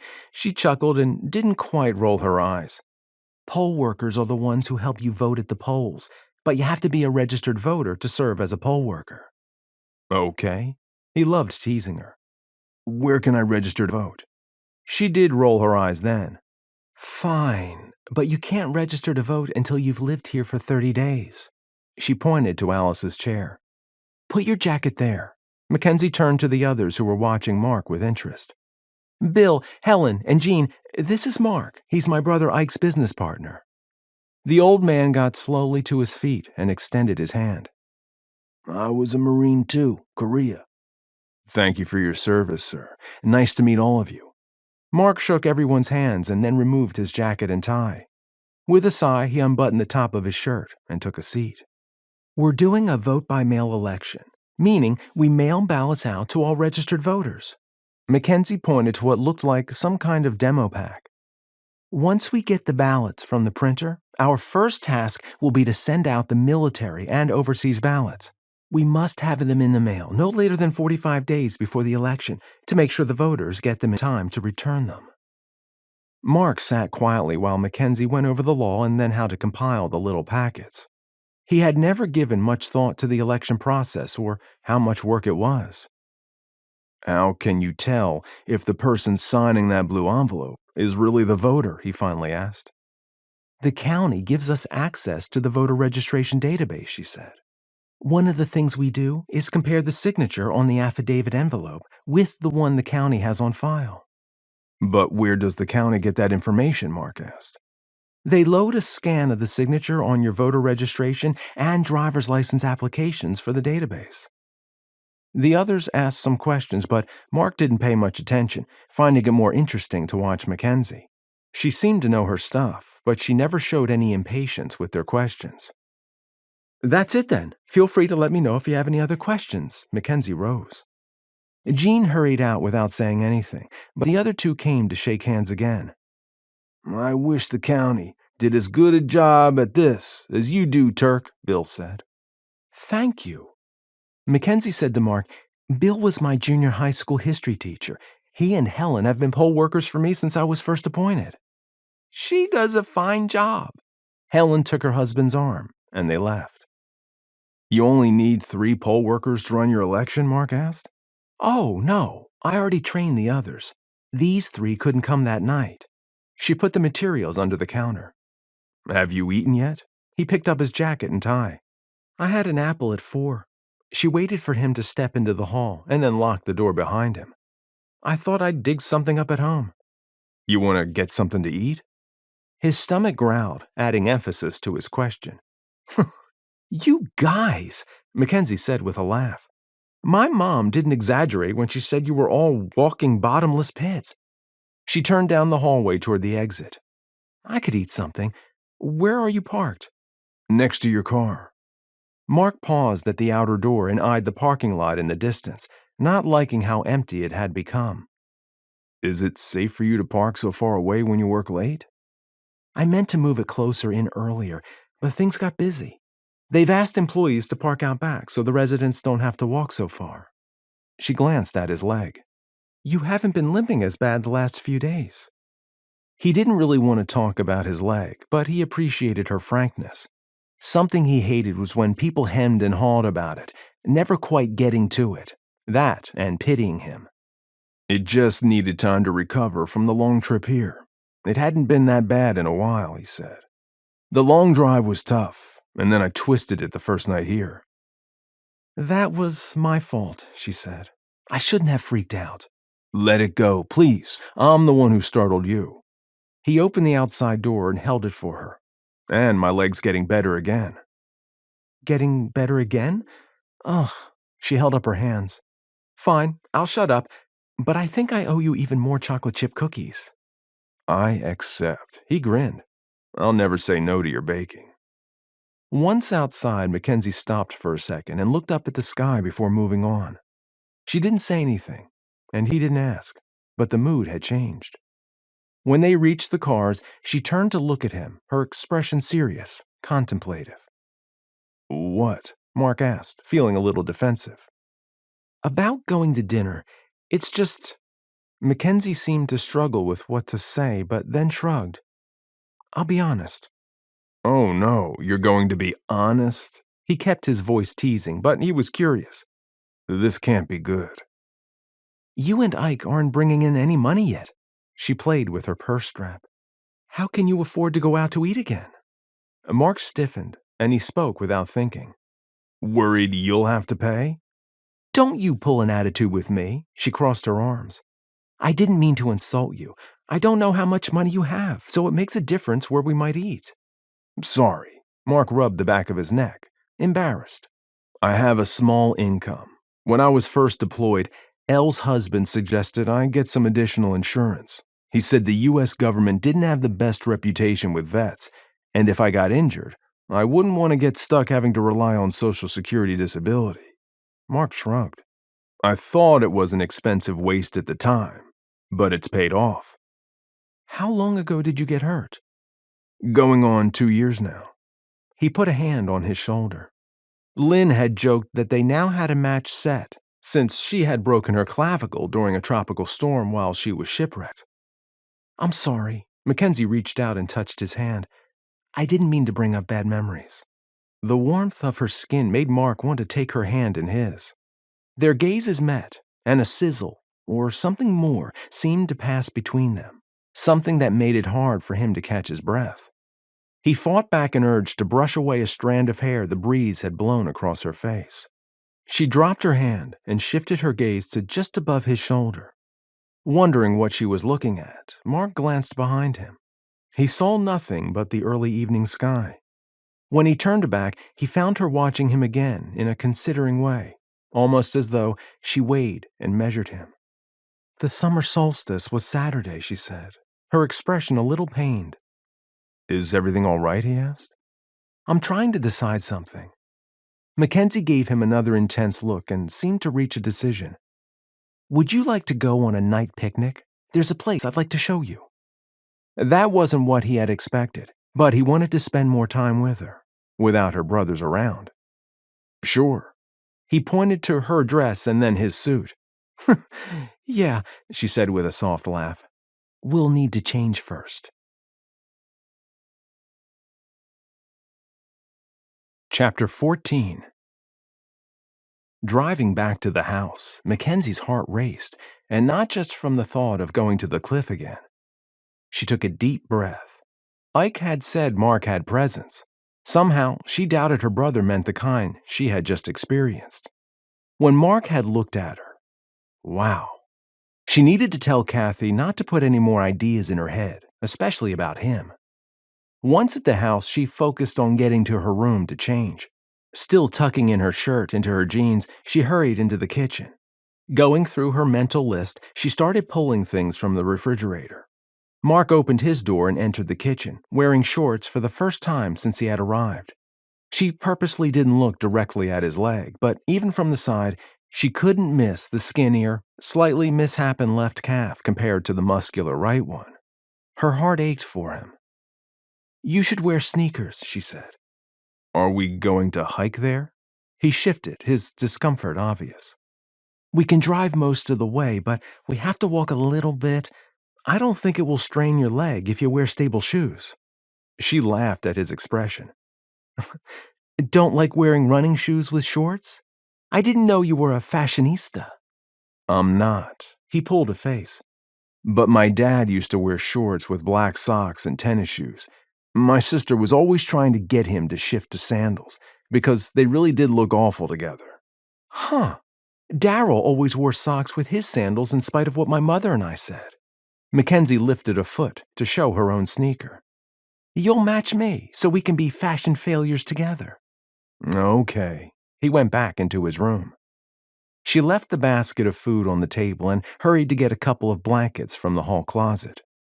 "Mackenzie," Mark called. "Coming." She stepped into the kitchen from the living room. "Can you hand me my purse, and please grab the basket?" When he did, as she asked, she led him out the kitchen door. "We'll take the SUV." She led him to the old barn that had been converted to a garage. "How come Ike doesn't drive the Xterra?" Mark asked, carrying the basket to the back of the vehicle. "It was Darryl's. Ike's never said anything, but I think it's hard on him to drive it." Mackenzie understood her brother's feelings. It had been months before she could get in the vehicle, and then only because of need. She turned the ignition, the radio blasted, and she lowered the volume. Mackenzie couldn't shake the nervousness of going back to the cliff.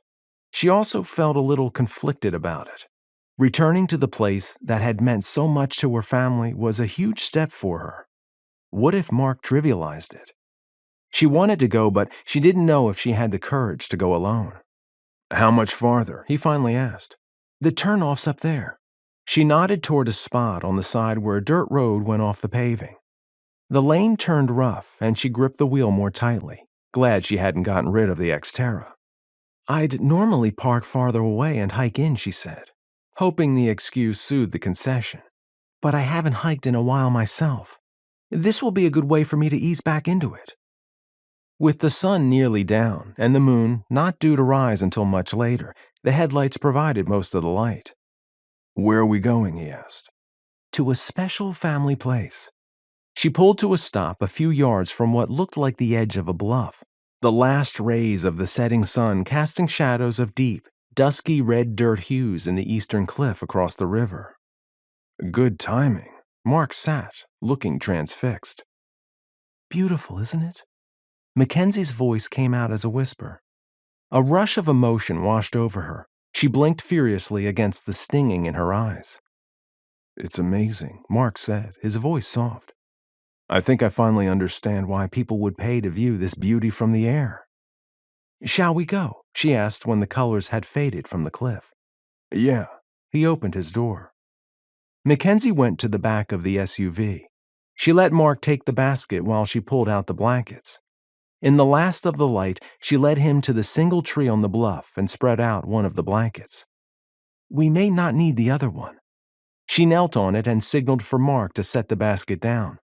After he eased down beside her, she handed him a paper plate. "Thanks," he said.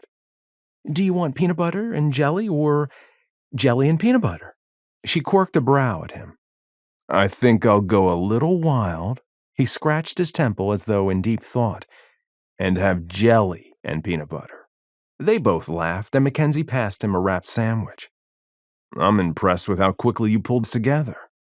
He scooped a healthy helping of potato salad onto his plate and added some carrot sticks. "I got good at it when I moved back home," she said, "after Darryl died and my mom got sick." "That must have been hard on you," he said, his voice sympathetic. It was. She didn't say any more, couldn't say any more, not with her emotions so near the surface.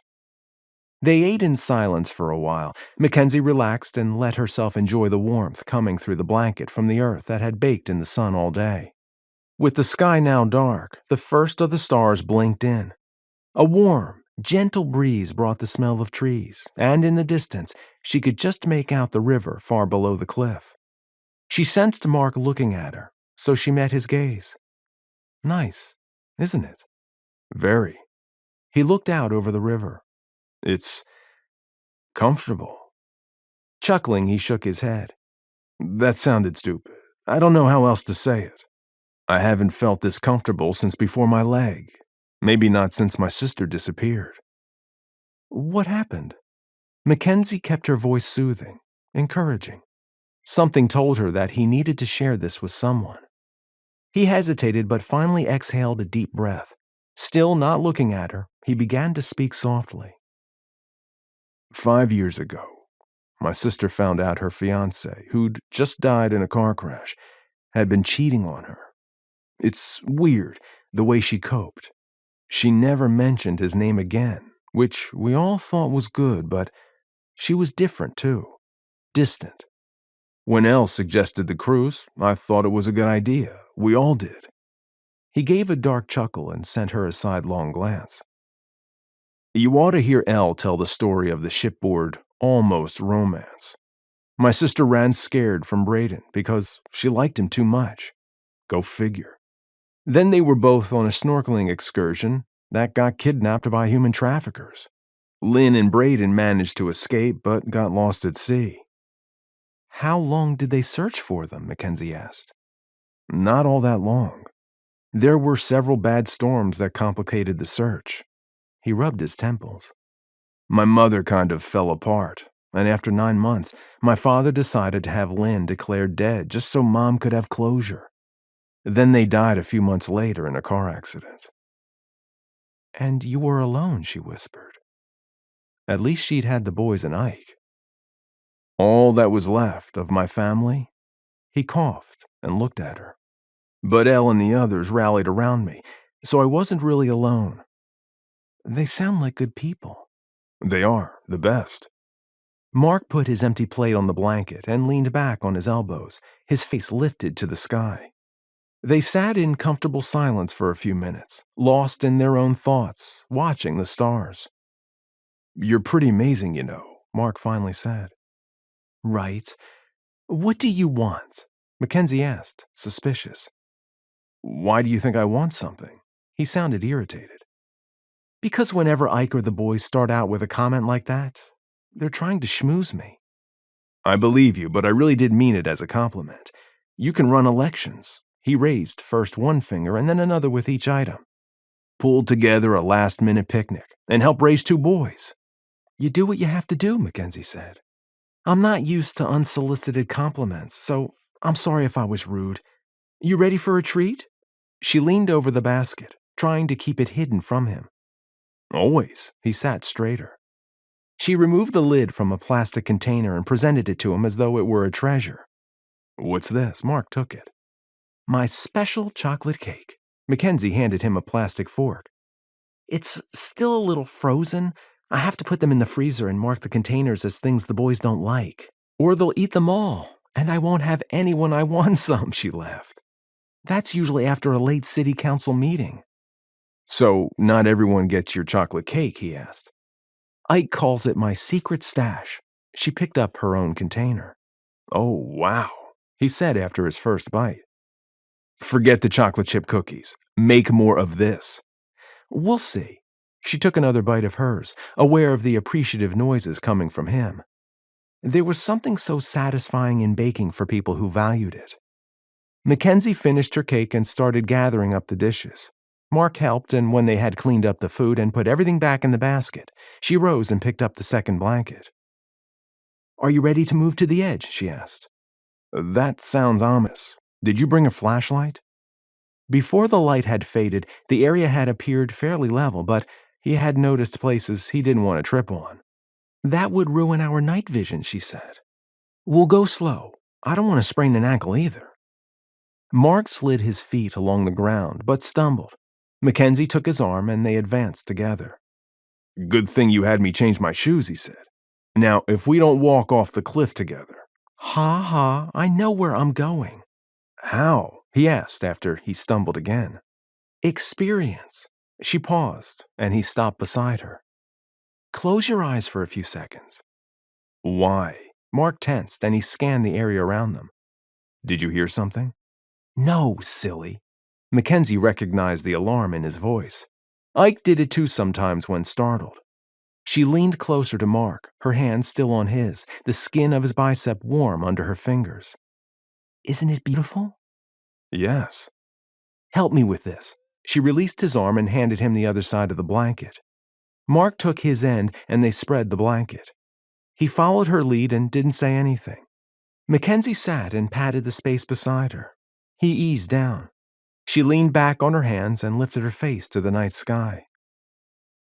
"How did you find this place?" Marc asked, his voice low. "Daryl's the one who found it," she said. "He was so excited to show it to us. My mom wasn't sure about bringing the boys that first time because they were still pretty young, and you know what stinkers they can be. But they must have listened to the stern lecture and behaved themselves. It became a family tradition to come here."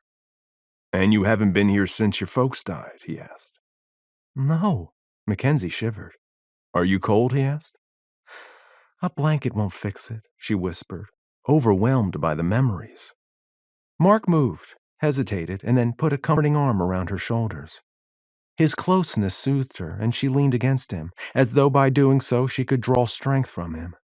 He didn't say anything, just held her, and eventually her shaking stopped.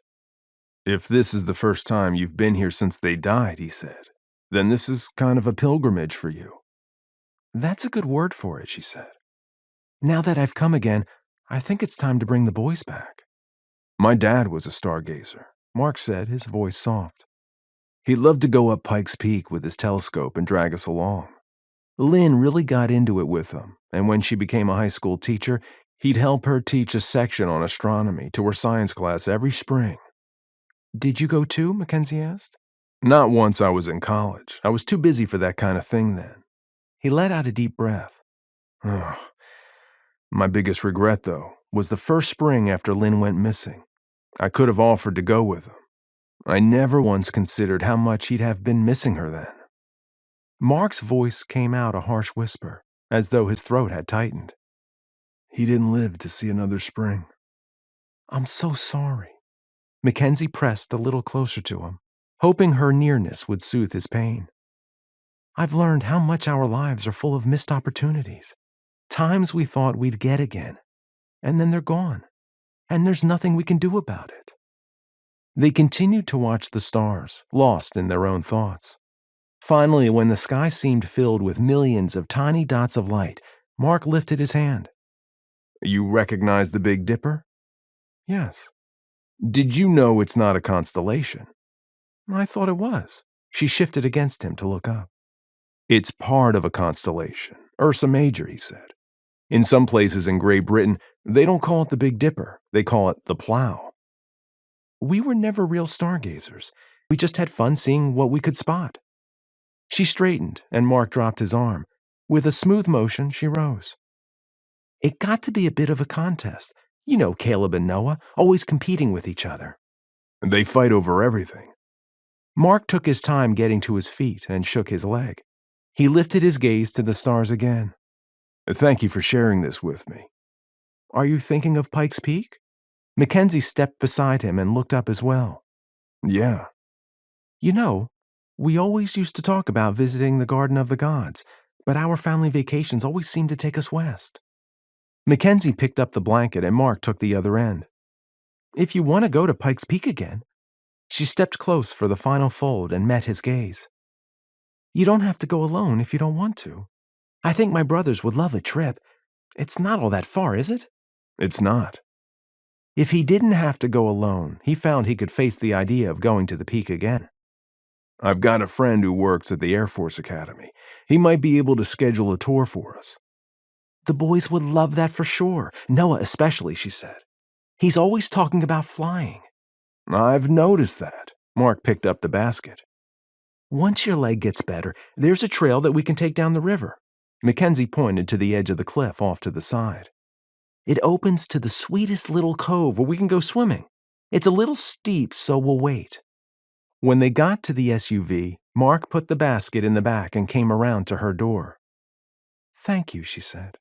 For what? He asked. For understanding, she said. His gaze dropped to her mouth, and she swallowed, aware suddenly of his closeness, his warmth. Then he took a short step back, breaking the moment. No. Thank you. He jiggled the doorknob. Did you lock the door? She gave a shaky smile and pressed the remote in her hand.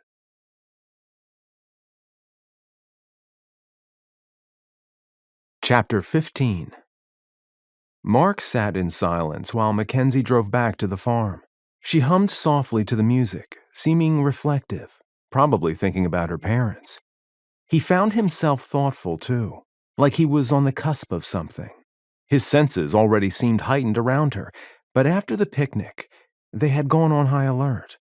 He should try to analyze his feelings, but he wasn't sure he wanted to know. When she drove up the driveway, the house sat in darkness. Ike and the boys must not have returned yet. She parked near the kitchen door. I'll take this out to the garbage can. Mark reached for the bag of trash from the meal. Okay. McKenzie got out and reached in for her purse. Leave the basket, he said, opening his door. I'll bring it when I come in. I've got it. She shot him a cheeky grin, her expression daring him to argue. When he didn't, she used her foot to shut the car door. Mark took his time gathering up the trash and walking it out to the can. He kept waiting for something to happen, some grand epiphany. Nothing came, but that sense of anticipation remained. When he got to the house, he reached for the screen door, but paused. McKenzie stood inside with her back to him, drying off the last of the dishes. She seemed to have gotten that song from the car stuck in her head because she continued to hum it, swaying a little to the tune. Mark must have made the screen door squeak because she looked over her shoulder and their gaze met. A funny tingling started at the top of his head and moved down his body to his toes. He felt like a moth and McKenzie, the flame, drawing him toward her. He understood why he hadn't wanted to look too close at his feelings toward McKenzie. He liked what he was feeling. A part of him wanted to see where things might go with her. But what would Ike say? They stared at each other, and her cheeks had turned pink. Was she feeling it too? To cover his uncertainty, Mark stepped into the room and let the screen door shut behind him. She looked away. Thanks for showing me your special picnic spot, he said. Thanks for coming. She opened her mouth as though to say something more. Her cheeks flushed again. She made an awkward turn and headed toward her room. Night. Night. Mark watched her leave before he turned off the kitchen light and went into his room. He shouldn't think about McKenzie, but he wanted to. What if they got involved and things went sour? He and Ike had to be able to function as a team if the business was to succeed. Having her as an ex-girlfriend could ruin everything. Mark's phone pinged, indicating a text. Did you get my emails? Why haven't you called me? He frowned and texted back. Who is this? Scarlett, heart shape. Mark stared at the screen. She had emailed 3 more times since he had been in Utah. He had deleted them all. How had she gotten his number? No way Lynn had given it to Scarlett. Maybe one of the guys from his old unit in Georgia? Why are you contacting me? Her response was fast. I want to see you again, baby. I need to see you. She followed it with a kissing emoji. Mark really didn't know what to say. A part of him, a small part, wanted what they'd had before. He had invested 2 years in her, building what he'd thought would be something permanent. Another part wanted to lash out, to tell her how much her rejection had hurt him. After that Dear John letter, he hadn't expected to hear from her again, and not nearly 2 years later. His pride refused to let her get away with what she had done. No thanks. After he sent the text, Marc shut off his phone and headed for his shower. He took his time under the water and went through all the reasons he needed to stay clear of Scarlett, foremost being that she had ditched him. It didn't matter that they'd had good times together, that she had made him laugh with her silly Southern Belle affectations. How the sight of her in her barely there bikini, the smell of her when he would pick her up for a night out, or the feel of her in his arms could steal every other thought from his mind. The intensity of those memories surprised him, powerful enough to make him second-guess turning her away. Had he let his pride get in the way of a possible reconciliation? Marc stepped from the shower and slowly dried off. His body felt tired, sluggish, like he had pulled a day of heavy labor, but it ran deeper than physical fatigue. He sat on the bed, listening to the crickets outside. Through his screen door, he thought he heard music. He rose and went to the door, straining to hear. He recognized the song. It was the one McKenzie had been humming earlier. He thought of the evening he had just spent with her, of her laughter and her tears. An image of Scarlett came to his mind, and once again the contrast between the two women struck him. McKenzie made such a comfortable companion, even when she turned prickly. Oh, man, he muttered under his breath. Here he had been questioning his feelings for Scarlett, and now he wanted to go talk to McKenzie. That was just messed up. Marc put on the lightweight pajamas he had picked up after his first night there. He checked his watch. It was nearly 11, which made it almost 1 in the morning back east. Night owl Yuri might still be up. A quick check online showed he was. When his face appeared on the screen, Marc practically sighed in relief. "What's up that you're calling at this hour?" Yuri asked. Olivia sat on their bed with a laptop open. "Is Liv working?" Marc asked. "No." She shot Yuri a look, and he laughed. She said, "We just finished an epic game on Battle Cloud." "Did you win?" Marc asked. "Yes." She closed her laptop, set it aside, and leaned in closer to peer at his image. "Something's happened. Tell me." "Scarlett texted me." Yuri and Olivia exchanged glances. "Did you text her back?" Yuri narrowed his eyes. "Yeah." Marc told them about the short exchange. "She wanted to see you again," Olivia said slowly. "Yeah, but..." Yuri swore in Finnish. "You're not thinking of seeing her, are you?" Marc rubbed the back of his neck. He hadn't even gotten to the worst part.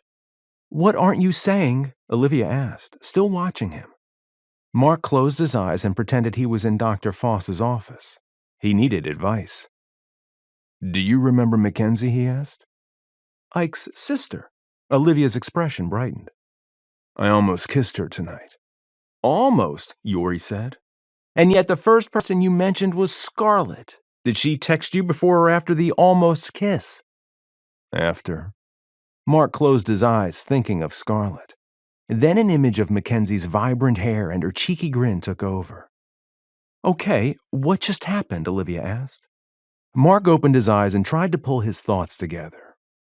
"What do you mean?" "The look on your face," she grinned. "Who were you thinking of last? You were thinking of both of them just now, right?" "Yeah, I was." How could Olivia have known that? Marc finally appreciated how good she was at reading people. He'd have to make sure not to play poker anymore if he was that obvious. "Who was last?" she asked again. "McKenzie, so what?" Marc couldn't keep the irritation from his voice. He wanted advice, not a cross-examination. Olivia smiled and shot Yuri a knowing look. She leaned back, looking entirely too smug. "Even I could see the difference in your expression," Yuri said. "I'm going to bed." Marc reached for the power button. "No, not yet." Olivia leaned forward again. "I'm sorry. You called because you're confused, right?" "Yes." He straightened. "You're thinking of getting back with the girl who ditched you when you were at your lowest moment? And didn't try to contact you for nearly 2 years? Yuri shot him a flat look. Do you really want to know our thoughts? All right. Mark gave a dark chuckle. I know you guys were ticked at her. I think you should ask yourself what you'd really be looking for if you got back with Scarlett, Yuri said. I might still love her. Even as Mark said the words, they left a bad taste in his mouth, like he had eaten something old and rancid. Or maybe you want validation that you're still worthy of her love, Olivia said, her voice soft. But if she can't love you with your damaged leg, she's not worthy of you. Mark's throat tightened, and he had to clear it. He loved these people so much. I guess it's a good thing I told Scarlett. I didn't want to see her. Yes, Olivia clapped her hands. Why didn't you say that sooner? Tell us about this almost kiss. Mark heaved out a breath and told them about the trip to the cliff and the following confessional. All his doubts about dating his business partner's sister came rushing back. I liked her, Olivia said. I can't wait to meet her in person. Wait, Yuri pointed at the screen. Look at his face. What's wrong with dating McKenzie? Her brother, for one, Mark said. You don't think Ike would approve? Olivia asked. I'm not sure I approve. First off, what if she doesn't feel the same way I do? If I ask her out on a real date... A real date? Olivia asked. We went to lunch once when I was there on business, but a real date could make things awkward. Or what if we started dating and things went bad? Ike and I are friends, but could we still be friends then? And what about this business venture? Mark tipped back his head and closed his eyes, unable to forget how it had felt with her snuggled next to him, so trusting. It had been a long time since he had given back to someone. He had done nothing more than sit with her and offer emotional support, yet it had made him feel like a whole man again. Take your time. Olivia took Yuri's arm and wrapped it around her shoulders. He kissed her forehead. Don't force it. Let it evolve naturally. You're living in the same house. There are plenty of opportunities to be together without being together, if you know what I mean. Learn about each other. Be friends first. All good advice, Yuri said. Oh, and before I forget, we're taking a quick trip to Montana soon. Liv needs to see her mom in Arizona, so we decided to take a road trip and drive through Utah. You can show us around. That's fantastic. Mark sat up straighter in his chair. I'll ask Ike and McKenzie if you two can stay here. No, Olivia said. We don't want to put anyone out. We'll get a hotel room. You don't understand. Mark explained Canyondale's hotel limitations. All the rooms here have construction workers in them. Until they get that resort built, staying with us is your only option. When do you think you'll be here? Probably not for another 3 weeks. Olivia yawned. I have to get up early, so we should probably say goodnight. Night, Mark said. And thanks. Olivia leaned in closer. Give it time and let it evolve, she whispered before the screen went black. Mark leaned back in his chair. Be natural. Give it time. Everything about that evening had seemed natural, spontaneous. He could just let it go, not do anything. The smart move was not to get involved.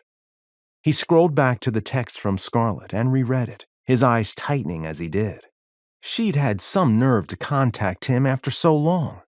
Did she really think he would welcome her back? But what if she really did need his help? The memory of his arm around McKenzie intruded on his thoughts again. Did he want to risk so much to pursue something with her? He paused, considering. As he did, his pulse quickened. He did. The roar of a truck engine signaled the return of Ike, Caleb, and Noah. From their laughter, it sounded like they'd had a good time. Mark stood close to his door but didn't go into the kitchen. He listened instead for the musical tones of Mackenzie's voice. She asked if they'd had fun, and the boys tried to one-up each other by telling her all about the movie and the junk they had eaten. If they get sick tonight, she said hotly to Ike, you'll be the one to get up with them. They have Gordon stomachs, made of iron. Right, guys? Ike asked. What did you do tonight? Mark leaned closer. I worked late training my poll workers. Her voice had taken on a curiously forced nonchalance. He pressed his ear to the door. "Turk, you work too hard," Ike said. "Your life shouldn't be that job." "It didn't used to be. I'm doing better. Really." "What else did you do tonight? Where's Mark?" "We had peanut butter sandwiches for dinner, and he's in his room." Mark frowned. She had avoided mentioning that she had spent the evening with him. Had he done something wrong, offended her somehow? "You didn't yell at him again, did you?" "No, I didn't yell at him. We actually had a very pleasant evening. What's with the third degree?" Mark decided it was time to make a showing. He rattled the door handle to give warning before he entered the kitchen. "Hey, how was the movie?" He tried not to look at McKenzie, but his gaze went to her of its own volition. Her coloring seemed a little heightened. His stomach went tight. He had done something wrong. Then she smiled and gave a little nod, and Mark found his breath again. Oh man, he was in trouble. Caleb and Noah went into their story again until McKenzie told them it was time for bed. She followed after them, promising to read the next chapter in their book. "How did your first public meeting go?" Ike leaned against the counter. "I still don't get why you wanted to watch one." "Forewarned is forearmed, as my dad liked to say." Mark opened the fridge. "It wasn't what I expected." "How so?" Ike asked. "The meeting was practically a war zone." Mark closed the fridge without pulling anything out and opened the freezer. "Turk said it's always bad during an election year, and this one is worse." Ike moved out of the way to let Mark open a cupboard door. Ike asked, "You hungry?" Mark stopped, realizing what he was doing. "I was checking for more of that chocolate cake." "She shared some of her secret stash with you?" Ike looked impressed. "Is that a big deal?" Thinking back to the conversation on the cliff, Mark remembered she had said something about having to keep things hidden. "She doesn't share her secret stash with just anyone." Ike smirked, his expression overly pleased. "I'm going to bed. Those boys wore me out." Mark stood alone in the kitchen for a few seconds before going back to his bedroom. She didn't share her secret stash with just anyone, and Ike didn't mind that she had shared it with Mark. An unfamiliar sense of elation filled him. He was definitely in trouble. Chapter 16. Mark looked up with a raised hand against the bright sun and watched as Ike landed on the concrete pad. His chest felt light with the rush of seeing their helicopter stir dust and grass around the farm's unofficial helipad. He was one huge step closer to flying again. Ike opened the door and hopped out. "What do you think?" "She's beautiful." Mark ran his hand along the bright cherry-red surface. "Will Braden and your friends think their investment well spent?" Ike stood with his arms folded across his white t-shirt, beaming like a proud father. "Let's ask them." Mark pulled out his phone. "I'll do a video call." It only rang a couple of times before Braden's face appeared. "Hey, Mark, how goes it?" "Check this out." Mark held up his phone, hoping the sun didn't make it too difficult to see. He had originally resisted Braden and Yuri's offer to invest in their fledgling company. It felt too much like charity. But then the other guys in the family had offered as well, insisting it would be a good investment. Only when Mark had worked up the numbers with Ike and Mal had he understood just how much the startup expenses would be. They couldn't do it alone. "Nice," Braden said. "It looks great. Who did the restoration?" "Some of Turk's old high school friends," Ike said. "They have an auto repair business. When she asked them if they could rehab a helicopter, they got excited." "They doing the mechanics too?" Braden asked. "I'll do the mechanics," Ike said. "We're also handling the interior," Mark said. "Now all we have to do is figure out how to fuel her." "Did I not tell you?" Ike asked. "What?" Mark asked. "Hey, I've got another call," Braden said. "Yuri and the guys will want to see this. Good job." Mark turned to Ike. "What didn't you tell me?" "When I first talked to Turk about doing the business, she suggested I get in touch with the people at Bradford Industries. I ended up talking to Bradford himself." Ike arched a brow. "And he said he wanted to help out a new business in town. They have the other helipad, along with fuel tanks. He agreed to sell us fuel at their cost, plus a small fee for the trouble." Do you think he's really that into community service? Mark asked. Or is it because he's running for mayor? I don't know. I'm not going to look a gift horse in the mouth. Ike pointed to the open door. Check out the interior. Besides the 2 front seats, the interior had seating in the back for 4. Ike pulled himself into the pilot's seat, wearing an expression of greedy excitement. I checked with the neighbors on our proposed flight path, Ike said. And? Mark asked.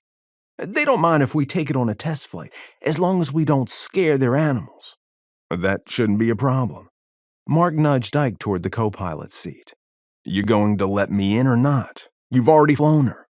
Go ahead. Ike shifted over. Mark remembered to lead off with his good leg, and he managed to pull himself into it without being too ungainly. Sitting in the seat of the helicopter filled him with a sense of satisfaction that surprised him with its intensity. His hands shook a little when he shut the door. Ready? He asked. Ike grinned and buckled his seatbelt. Mark took a few seconds to familiarize himself with the controls, which were simpler than on a Cobra. Their field sat a fair distance from the surrounding farms, and he took care to fly away from them. He was surprised at how powerful the sense of satisfaction was that filled him. The helicopter dropped with some turbulence, and he eased it up with a smile. Ike opened the map they had compiled of possible sightseeing areas. They wanted to hit the typical places people went, but they also needed to offer some tours to sites not being flown over by other sightseeing businesses. After a short flight, Mark headed back. He flew over the area where he and McKenzie had picnicked the week before. She hadn't mentioned that evening to him since. Did she regret opening up to him? Had he imagined the connection between them? Maybe it had been one-sided. He was going to feel stupid if that was true. Liv was sure to ask him the next time they talked. McKenzie had worked late for the last several nights, but had she taken the extra hours because she wanted to avoid him? He let out a deep breath. What was that about? Ike asked. What? Mark pulled out of the hover over McKenzie's cliff spot and turned toward the Gordon farm. That was a big sigh. I didn't sigh. You always sigh when something is stressing you, Ike said. Mark shook his head and gave his attention to landing. He considered what Ike had said. He was probably right, though Mark wouldn't have called it sighing. What's bugging you? Ike unhooked his seatbelt. Mark had no idea how to explain. In high school, he used to think it would be fun to have a girlfriend who was also the sister of a friend. It would have made finding time to do things together easier and more companionable. He had never considered what it would feel like to tell that friend about having a thing for his sister. Mark opened the door and eased out, his thoughts drifting back to the cliff. He sensed that Ike had no idea how important it was to his sister or the boys. Then Mark recalled how close McKenzie had sat to him while she shared important stuff with him, including her secret food stash. You're not going to tell me? Ike asked, as he came around to Mark's side. I don't even know where to begin. Mark shook his head, as though doing so would shake out his confusion. I need to work some things out in my head first. Is it the business? No. Mark shut the door and headed toward the house. Is it Turk? Ike asked. Mark turned to face him. Why would you ask that? Because I've seen the way you look at Turk sometimes. Mark cursed. So much for thinking of a way to explain. It's okay with me, man. Since I first met you 3 years ago, I've thought you and her... Ike shrugged. Mark's mouth fell open. A myriad of emotions hit him, and he snapped it shut, his jaw muscles working. Did you invite me here so you could play matchmaker? Mark asked.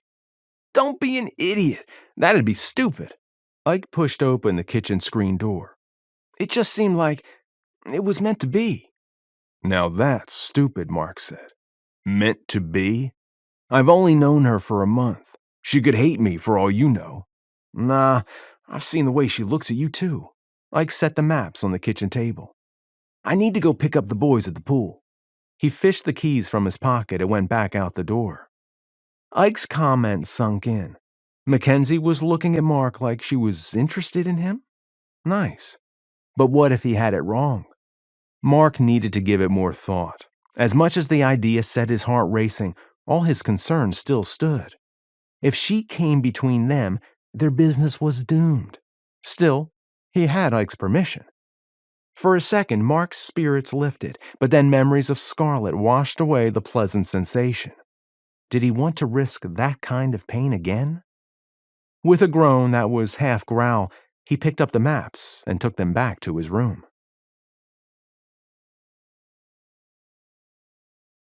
Chapter 17. McKenzie rubbed around her eyes and glanced at the clock. Time to go home, and she could actually leave the office on time. She felt like a huge load had been lifted from her shoulders, knowing that the initial push to get ready for the primary, and the subsequent catching up on her regular work, was over. Ike had been a good sport about all the time she'd had to spend at the office, but his patience wasn't endless. Mark should be home too. Her stomach went fluttery at the thought.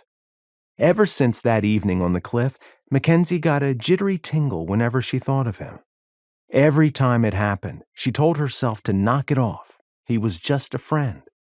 What she hadn't expected from all the long hours she had worked since the night on the cliff was how much she had missed him. How often she had wondered if she had imagined that they had experienced something special. Looking back on it now, she still couldn't believe she had dragged him along with her to the cliff. She hadn't even told Ike about the cliff yet. Why had she told a virtual stranger about it? McKenzie decided she needed to let it be. Her life had been fine before. She didn't need the complication anyway. She sent her brother a text and asked if he needed anything from the grocery store. "You actually coming home tonight?" "Of course I am. I'm caught up for a little while. Should I stop at the store?" "Get bananas and milk. Noah says a watermelon and Caleb says ice cream. Mark asked if you have everything you need to make more of that chocolate cake." Mackenzie's mouth twitched. Mark had liked her cake. When she pulled up to the grocery store, she groaned a little. Friday night after work meant everyone had decided to stop off before the weekend. She slowly made her way through the aisles. While she added the ingredients for the chocolate cake to the cart, her mind went back to the cliff. She had taken a risk that night. She hadn't understood then how emotionally vulnerable she was. Yet her instincts had let her trust Mark. There were plenty of guys who would have taken advantage of the situation. He hadn't. Then there had been that spark. Even thinking about it made her breath catch. Was she the only one who had felt it? How embarrassing. Here she stood crushing on Marc North because she thought they'd had a moment and he had just been nice. He was definitely a nice guy, an insanely tall and hot nice guy, who probably didn't see her as anything more than his friend's kid sister. McKenzie huffed. What did it matter anyway? She might daydream, but she didn't know if she was really brave enough to risk being hurt again. It was time to stop thinking about him like that. She almost collided with another cart. "I'm sorry." She veered to the side and then recognized the person pushing it. Cal. Her heart sank even as his expression lit up, and he gave her one of his broad smiles. "It's nice to see you again," he said. "I had just about given up on running into you at the grocery store." "Excuse me, can I get by?" an old woman asked. McKenzie scooted her cart over, and Cal did the same. When the old woman had passed by them, Cal came to stand next to McKenzie. He checked the ingredients in her cart. "Are you having a party?" he asked. "No, just picking up requests from my brothers." McKenzie wondered how to get away since his cart sat in front of hers, and he stood in the way of her escape, unless she backed up. She couldn't think of a way to do that without being rude. "Now that I've finally seen you outside of your office," Cal said, the change in his tone making it seem like he was closer to her, even though he hadn't moved. "I would love to ask you out to dinner." "Because you saw me at a distance?" McKenzie asked without thinking. Cal, in spite of being an attorney and dressed like he had money, acted just like a guy she had known in high school who had taken to following her around. He had never said or done anything inappropriate, just watched her in a worshipful way. It had been awkward, and she had received a lot of teasing about it. Why would a man Cal's age act like this? "And because I've asked about you around town." He edged a little closer to make room for a man pushing a cart behind Cal. Mackenzie's backside brushed against the shelf behind her. He had talked to old-timers about her, and none of them had mentioned it to her. The people here, folks who had known her for so many years, tended to be protective, especially since her parents had died. None of them had warned her about Cal, so he must not have come across as a stalker to them. She struggled with a reason to turn him down. Her mother had drilled into her that if a guy showed enough courage to ask her out, then she should have enough courage to come up with a legitimate reason for turning him down. Most of the time she had accepted, and she had gone on a lot of fun dates as a result. A couple of years ago, Zach had decided he liked her as more than a friend and caught her unawares after a council meeting. He had asked her to the Chamber's New Year's Eve dance. Usually they went around as a group, she, Kathy, and Zach getting their own dates. Surprised, McKenzie had accepted but then tried to come up with excuses to back out of it. Ike had insisted she go. It had been a fun night, and she and Zach had talked about it, agreeing that they both only wanted to be friends. As soon as the person passing behind Cal had moved on, he stepped back again, a mark in his favor. McKenzie decided to trust the old-timers. Besides, if she started dating again, maybe she wouldn't think about Marc so much, or that imaginary spark. "All right," McKenzie said. His happy expression flattered her self-esteem. "I guess tonight wouldn't be good." He nodded at the ice cream in her basket. "Tomorrow." She mentally went through her schedule. "Not this week." A flash of disappointment crossed his face. "Next week?" "Wednesday," she asked.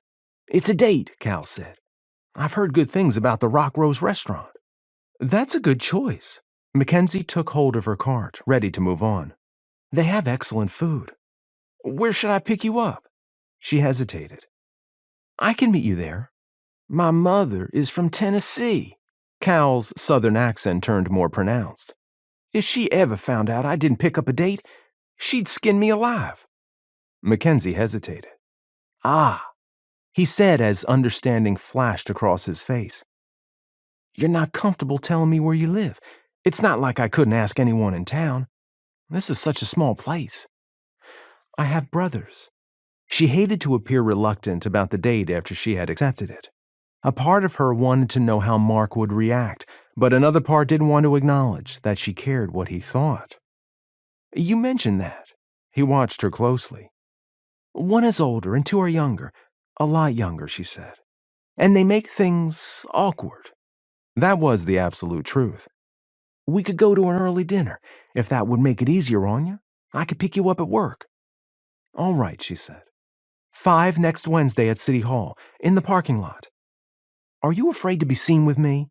Cal's teasing voice held an underlying doubt that guilted her. "If I were, we wouldn't be going someplace public for dinner." McKenzie tilted her head, thinking back on their first meeting. "But I do need to ask what you have to do with any of the candidates.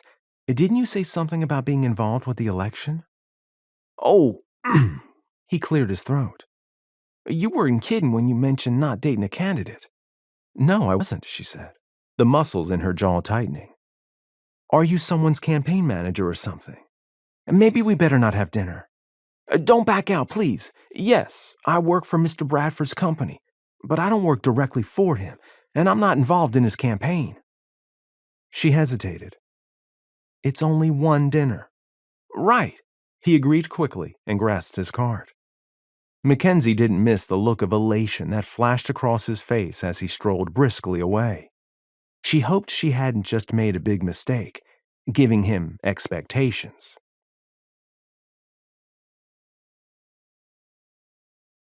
Chapter 18.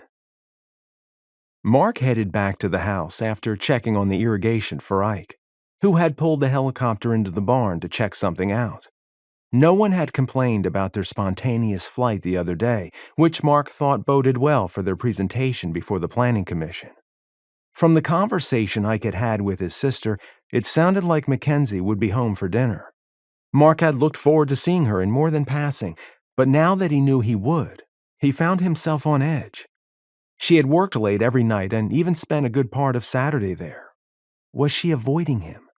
He couldn't make up his mind if he was paranoid or full of himself. Maybe a bit of both. The whole situation bordered on ridiculous. He hadn't come here to find a girlfriend. McKenzie's car sat parked outside the house. Through the open house came the sounds of Caleb and Noah talking excitedly. She must have gotten the ice cream. Unsure, Marc held back. He wanted to go inside and see her. He wanted a chance to look into those hazel eyes and see confirmation that he wasn't an idiot. But he didn't want to see that she regretted opening up to him. More than anything, he wanted to know that she wasn't the kind of person to let his crippled leg turn her away, that she wasn't like Scarlett. He heaved out a breath and slipped in through the kitchen door. McKenzie glanced up from talking to the boys, but turned her attention back at them. No greeting, no change in expression, nothing. His doubts confirmed. He went to his room without saying anything. Marc stared at the sliding glass door of his small living room. It provided access to the back of the house. Under one of the large oak trees that lined the narrow stretch of road sat a flat of flowers. McKenzie had bought them early in the week but hadn't been around to plant them. He might as well do something useful while he considered his options. Since the heat of the day still lingered, he didn't want to mow the lawn. Besides, that was too noisy. The flowers, then. He went to the storage shed where Ike kept the gardening tools.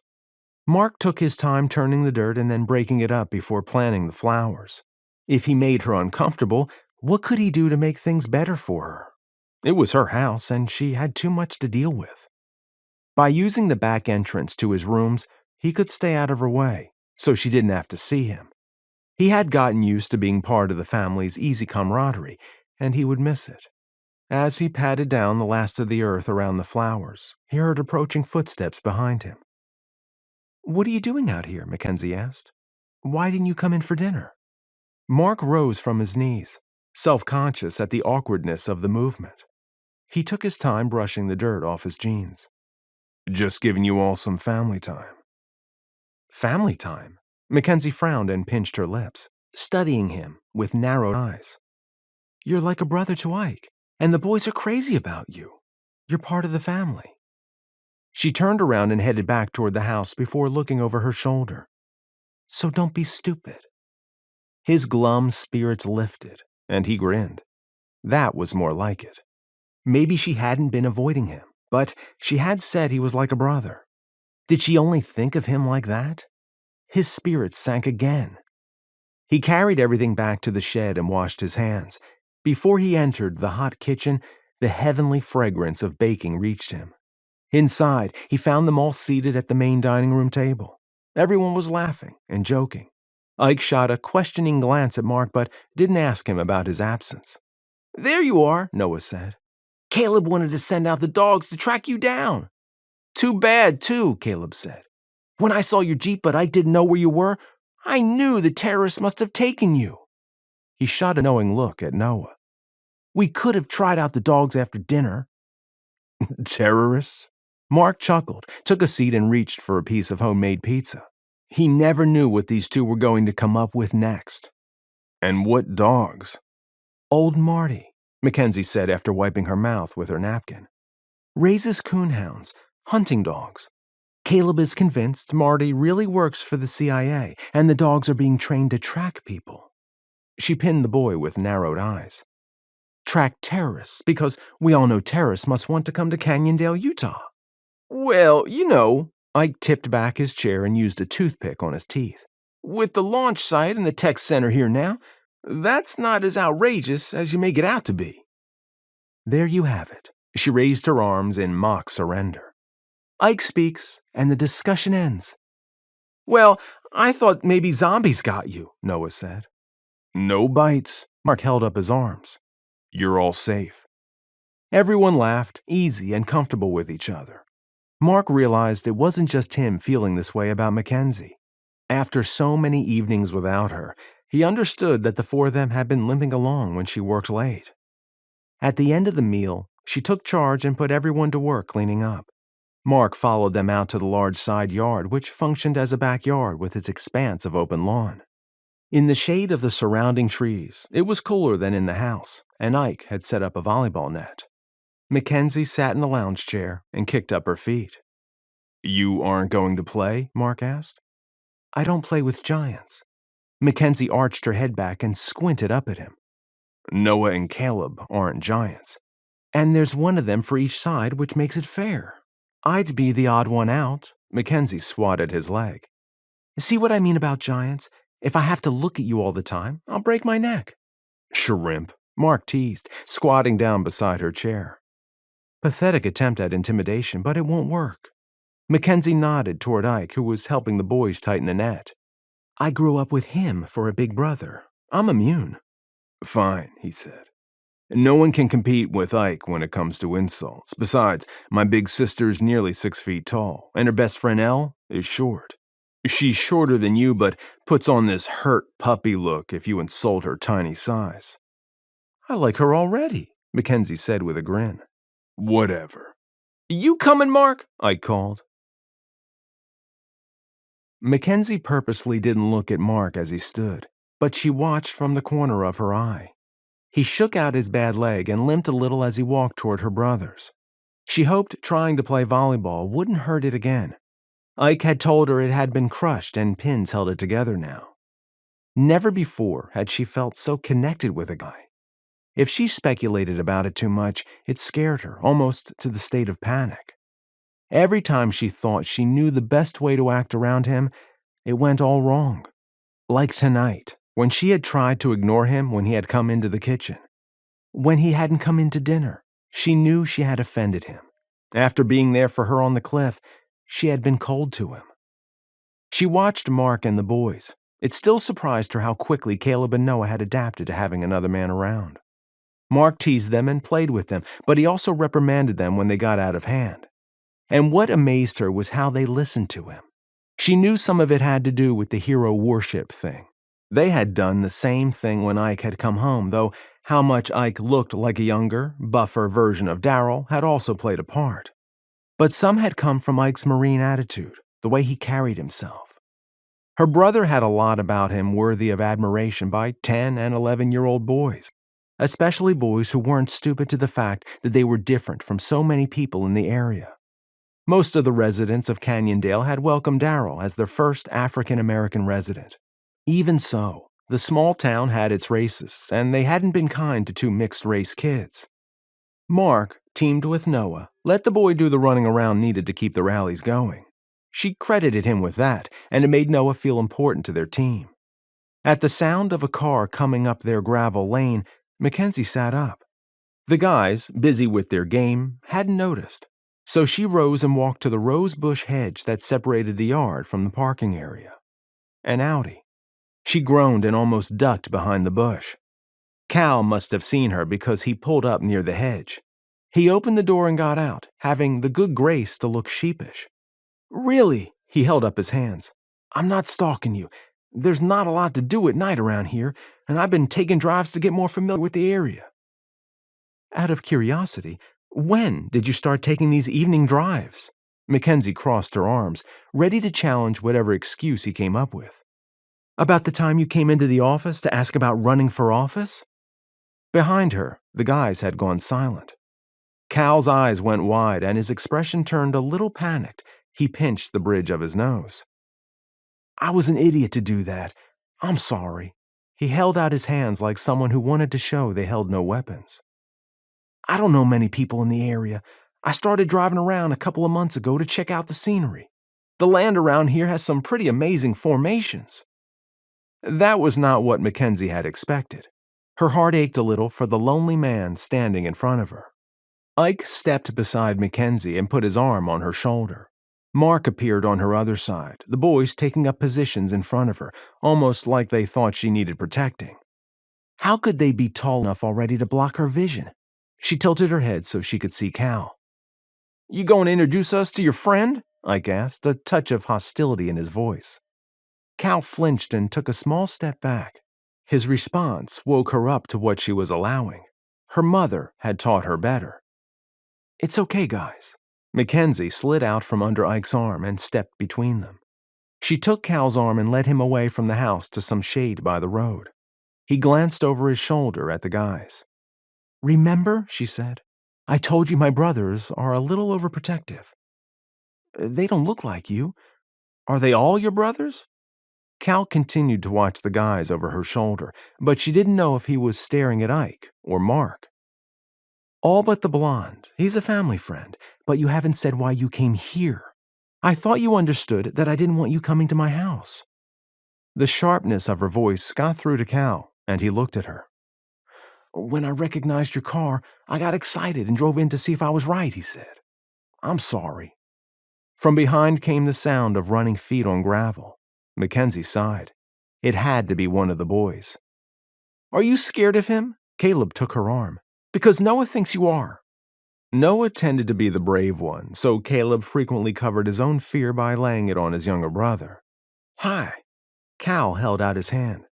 "I'm Charles Woolridge, but you can call me Cal. Your sister and I have a date next week.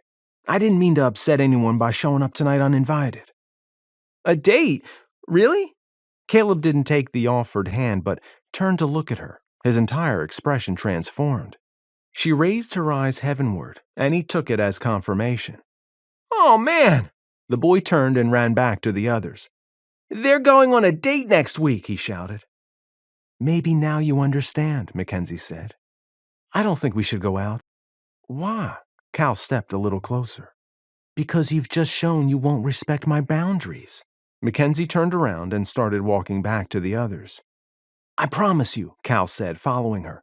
"I didn't come out tonight hoping to find your house." Mackenzie reached the others, but Cal hung back.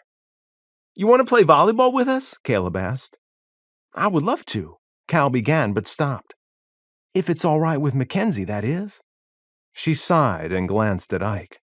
He shrugged and turned back toward the net. She studied Cal. He wore that miserable look again, like he knew he had ruined everything. What he had said might even be true, but he had to understand she was serious. "Fine, Cal," Mackenzie said. "But you're on probation." "Thank you." He stepped up beside her. "I didn't mean to overstep my bounds." "I called Turk for my team," Ike called and ducked under the net. "What? No." Mark frowned and followed him. "I don't want to play with him." "I'm good at volleyball." Cal jogged over. "Who's Turk?" "Mackenzie," Noah and Caleb said together. She slipped under the net and hurried over to Ike and Mark. "I said I didn't want to play." "I overheard you tell Mark you wouldn't play because the numbers were uneven." Ike spun the ball, wearing a look of innocence that reminded her of when Caleb and Noah were up to something. Their shared genes had never seemed so prominent before. She wanted to reach up and wipe that smug expression right off his face and challenge him and Mark against the four of them. For a second, she even considered it, but had no idea how well Cal played. Noah and Caleb had a lot of enthusiasm, but hadn't exactly caught on to the whole team thing yet. "That's right," Mark said. "Remember how you didn't want to play against giants? If you want to be on the same team as your boyfriend, go ahead, but that would have you playing against me and Ike." "Boyfriend?" Mackenzie shot him a glare and moved into position. "Fine. Get over on your side." "I get Caleb." Mark turned and bent under the net. "Over here, Noah," Ike called, and the little boy ran over. While the younger boys might not understand team play, Cal showed that he did. Mark caught on fast to how good his new teammate was. He seemed to forget all about being on the same team with Cal and, instead, competed with him to get every ball. It didn't take long before the shorter man accepted the gauntlet. Mackenzie glanced back at Ike to see if he had noticed the strange contest going on. He just grinned and shook his head. She and Ike used to play as a team against their parents whenever he was home on leave, so they had a pretty good system going. Ike had wicked spiking skills, and Mackenzie knew how to set up the plays. Mark had to go carefully because of his leg, and it must have bothered him that short Cal had so much spring in his step and was able to spike back. He didn't have Ike's height or strength, but the attorney had a mean eye and good aim. Mackenzie and Ike's team easily took the first two games. Toward the end of the third one, when Mark's frustration looked to have reached a high, he and Cal went for the ball at the same time. They collided, and Mark went down on his back. Cal staggered and fell toward Mark. He rolled out of the way, under the net, and right into Mackenzie's legs. With a squeal, she collapsed into a tumble of arms and legs. Her temple whacked his jaw, and pain exploded in her head. She saw stars, barely aware they had rolled to a stop. Then she realized she lay on Mark's chest, and he held her in his arms. Somehow, it felt protective, like he had done it to keep her from getting hurt. "You okay?" he whispered into her hair. Mackenzie groaned and lifted her head. His lip had split, and a smear of blood ran from there across his chin. She looked higher and met his dark blue eyes. An unexpected warmth spread through her, especially where their bodies touched. She couldn't catch her breath. "Ken's?" he asked, concerned. "Who?" she gasped, and then realized he was talking to her. "I'm fine." When she tried to lift herself, several hands helped to pull her from Mark's chest and to a sitting position next to him. "You all right, Cal?" Ike asked. "Yeah," he said from behind her. "You okay, Turk?" Noah knelt down in front of her and examined her, his sweet little face lined with worry. "My head hurts." She touched her temple. "You scared us," Caleb said from behind Noah. "I'll be fine." Mackenzie's body shook a little. She didn't know if the latter came from the head collision or that other thing. Glancing at Mark, she said, "He's the one who's bleeding." Everyone turned to him, but he was already wiping his chin. "I'm fine too." Mark ran his tongue over his lip. "The next time someone tells me you're hard-headed, I'll believe them." He grinned, but something seemed off about it. "Well, that was game anyway," Ike said. "We won again." Mark shot Cal a hard look before moving as though to rise. Understanding Mark's discomfort, McKenzie held up her hands. "Help me up, you guys." Her brothers and Cal all reached to pull her up. By the time they turned back, Mark was standing. "I'm going to go get cleaned up," he said, brushing off his jeans. Mackenzie watched him retreat, and that was exactly what it looked like to her. How curious that he had felt threatened by Cal, because that was the only explanation for how the games had gone. In school, she had seen plenty of machismo displays among the guys, especially in front of girls they were competing for. Did that mean Mark had been competing for her attention? Remembering how it felt to be held by him, her body went hot again. She hadn't felt like that in a long time, and never so strongly.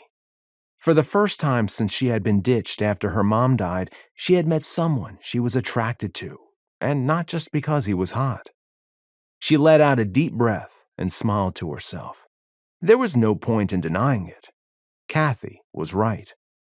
"I think it's about time to call tonight," Ike said. "Thank you for letting me play," Cal said. "You want to come to our barbecue?" Caleb asked. "We always play volleyball then too, and you can teach me some of your moves."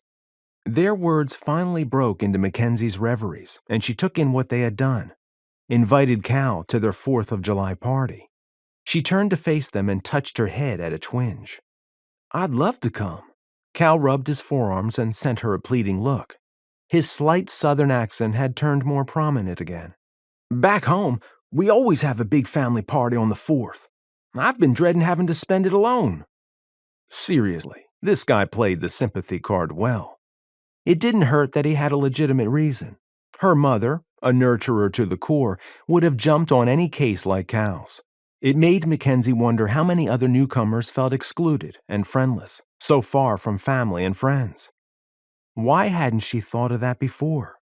The hint of an idea tickled the edges of her mind. There must be something, some event or cause that both groups could get behind. If newcomers and old-timers could bond as comrades or friends, maybe Canyondale had hope yet. Mackenzie studied Cal. He might be a good test subject. She hadn't heard of any other newcomer who had made overtures of friendship toward old-timers. But he had to understand her gesture wasn't a romantic one. "You remember my boundaries?" she asked. "I do." His expression brightened, and his body language shifted, reinforcing her impression of how lonely he was. "Several neighbor families and some friends are coming around 3, though we won't eat until 5. We're providing the meat, and everyone else is bringing their favorite side or dessert." "Thanks. I'll see you Thursday." Cal practically skipped to his car.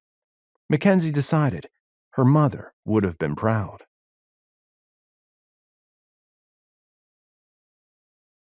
Chapter 19. Mackenzie took paper plates off the shelf and tossed the package into the shopping cart. Kathy had offered to stop at the grocery store after her shift so they could cover their shopping list together.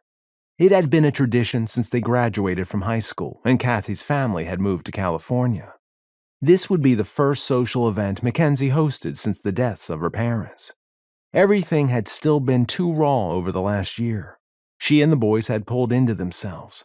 If she could get through the annual family barbecue without falling apart, she knew she would be ready to take the boys back up to the cliff. "Oh, hello there." Cal pushed his cart up to Mackenzie's. "Are you shopping for tomorrow?" "Yes." She peered into his cart, curious at the interesting assortment. "What have you got there?" "I called my mother when I got home last night," he said. "I thought about bringing some sweet tea." He shot her a self-deprecating glance that made her smile. "But she said I should share something special. Anyone could bring sweet tea. She suggested I share something unique with you Westerners, and she said even I couldn't ruin chess pie." "Chess pie?" Mackenzie asked. "I've never heard of it." Cal made a happy sound. "Wait until you taste it." "Mackenzie!" They both turned. Kathy approached them from the end of the aisle, still dressed in scrubs. "Oh, good, you made it." Mackenzie waited for her to reach them before she said, "Kathy, this is Cal Woolrich. He's an attorney at Tech Park. Cal, Kathy's a nurse at the clinic. She's coming tomorrow, too." "It's nice to meet you." He extended his hand, and she shook it. "Perfect timing," Zach said, appearing at Mackenzie's side and making her jump. "Where did you come from?" Mackenzie gave his shoulder a little shove. "I saw Kathy at the clinic." He raised his left hand that had a bandage on it, "and she mentioned your ritual shopping trip. Since I didn't know what to bring tomorrow, I decided to see what you all had planned." He nodded to Cal. "Who's this?" Mackenzie went through the introduction again. She hoped the attorney would show his real self and not the ridiculous posturing he sometimes slipped into. "Cal's here, shopping for tomorrow too," Mackenzie said, hoping they would all check out his cart's ingredients. They did, and the three started talking chess pie. The conversation flowed into what the others meant to bring. Before long, the four of them were comparing their lists. "Are you using packaged crusts?" Kathy picked up the offending box. "My mother said it was safer." He looked chagrined.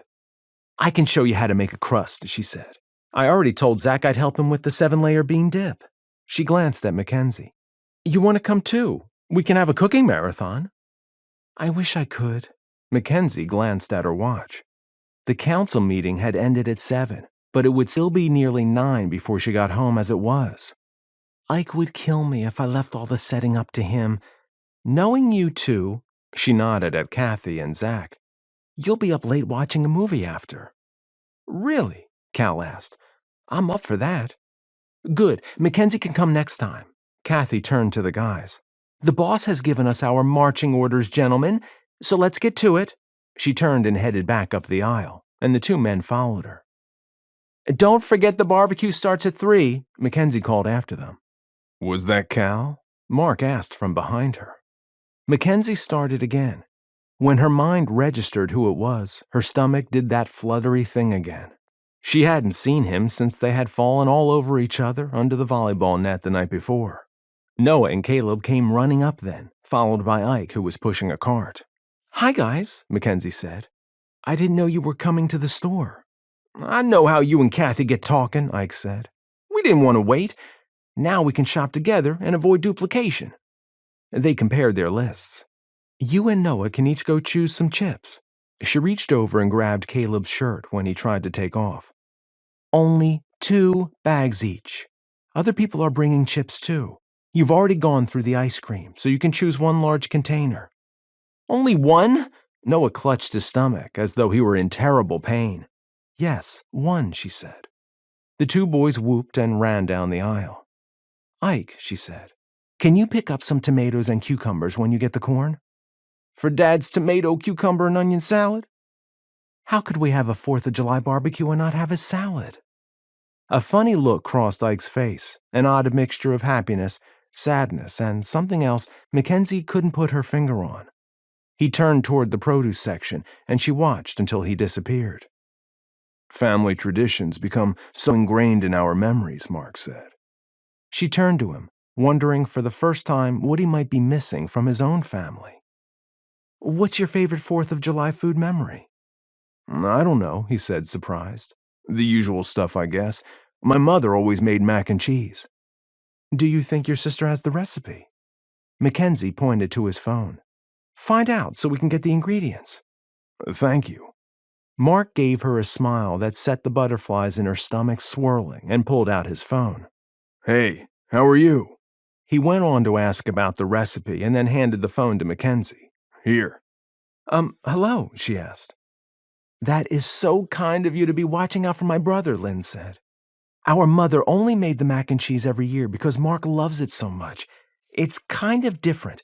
Do you have something to write with?" "I do, go ahead." When McKenzie tried to hold the phone to her ear and write, Marc took it and put it on speaker. "It's called Cajun Shrimp Mac and Cheese," Lynn said. "The boys should love it." McKenzie jotted down the ingredients. "Thanks again, McKenzie," Lynn said. "Love you, Marc." She hung up. "I'll need you to choose the shrimp." McKenzie tore off part of her list and handed it to him. Marc watched her for a second with an adorable one-sided smile. Then he turned and headed up the aisle. For the first time, she felt a little like her mother, who had also gathered the lonely and hurting around her to nurture and to soothe. Mackenzie hummed to herself as she went to the baking aisle, no longer dreading the holiday.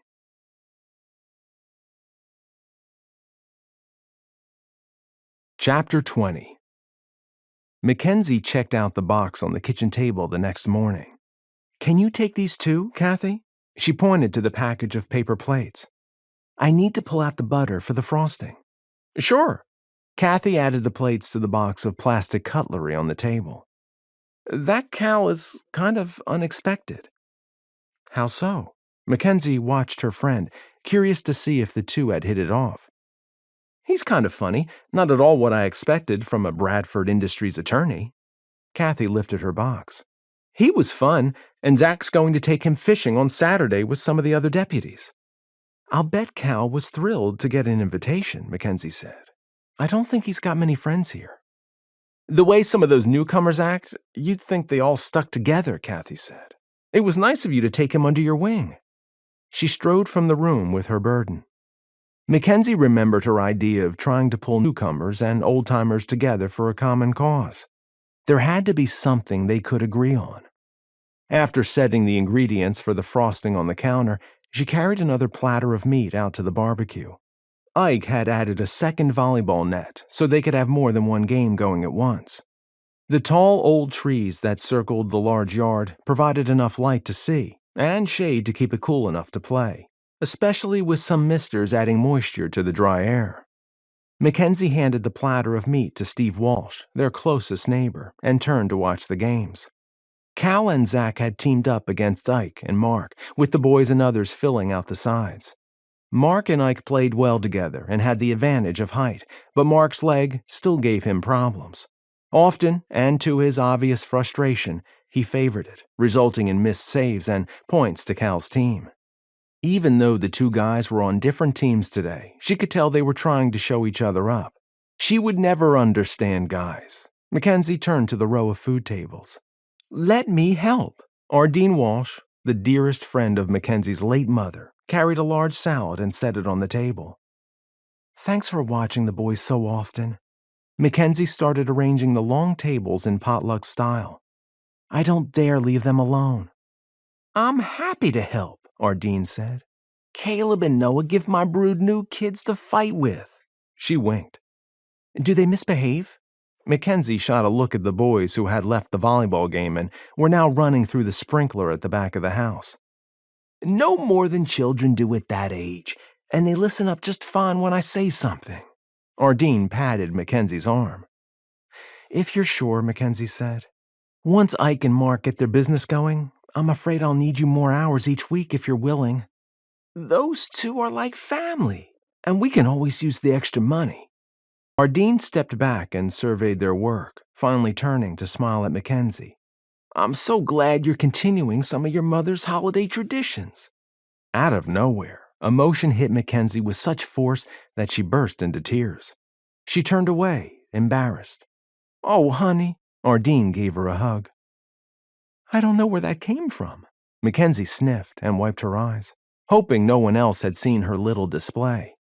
Her gaze darted over to Marc. He was watching her, his expression concerned. He raised his brows as though in question. Ike shouted something and Marc had to turn to keep from getting hit in the head with the ball. It went out of bounds, She winced in sympathy. He's a fine-looking man. Ardeen shot her a sidelong glance, a smile tugging at the corner of her mouth. Marc was definitely that. McKenzie heaved out a breath. In a different time and another situation, she might have been willing to pursue the attraction she felt for him. Since Ardeen had set her up with the guy who had ditched her, McKenzie had no desire to get pulled into any more of her neighbor's matchmaking. Yes, McKenzie said. Ike is a fine-looking man. He looks so much like Darryl. Ardeen merely raised her brows at the evasion. Steve, McKenzie called, are we ready to start serving? Sure are. Ardeen's husband flipped another burger. McKenzie put her fingers in her mouth and blew a shrill whistle, and the games came to a halt. She raised her right hand in the three-finger scout symbol for quiet, and almost everyone folded their arms. Steve asked a blessing on the food, and then guests lined up at the table. Somehow, even though Caleb and Noah had been the farthest from the table of food, they managed to be first in line. They looked happy, and it warmed her heart that the boys didn't seem to be as troubled by memories today as she had been. This is quite a gathering, Cal said as he approached her. Be sure to try my berry topping on Kathy's pie. She assures me it came out well. She must have made an extra pie for everyone to sample, McKenzie said. How did your pie turn out? We made a sample of that too, and it was a hit, he said. Kathy said you should suggest that Billy's added to their menu. I haven't eaten there before. Some people at work said there were 2 different dining rooms. That's true, there are. She gave a short explanation of the brawl. I hope we can get beyond that. Same here. Cal scanned the group. I've met a lot of nice people here today. I'm glad. I should bring out some more meat. She turned to leave, but he took her hand and she stopped. Thank you for letting me come today and introducing me to your friends. His entire body language was so different from the cocky strutting that he had done when she first met him. McKenzie patted his hand and smiled. Go make some more friends. She turned and found Marc watching them, his brows creased. Seriously, what did he have against Cal? How was she ever going to help more newcomers become friends with old-timers if another newcomer like Marc acted like this? Frustrated, she headed back in the house to make her frosting. Marc ripped off his sweaty shirt and chucked it at the dirty clothes bin with more force than necessary. McKenzie was getting awfully cozy with Mr. Audi and his shiny teeth. The guy was short, chunky, and already balding. And a killer volleyball player. Olivia had said to let it evolve naturally.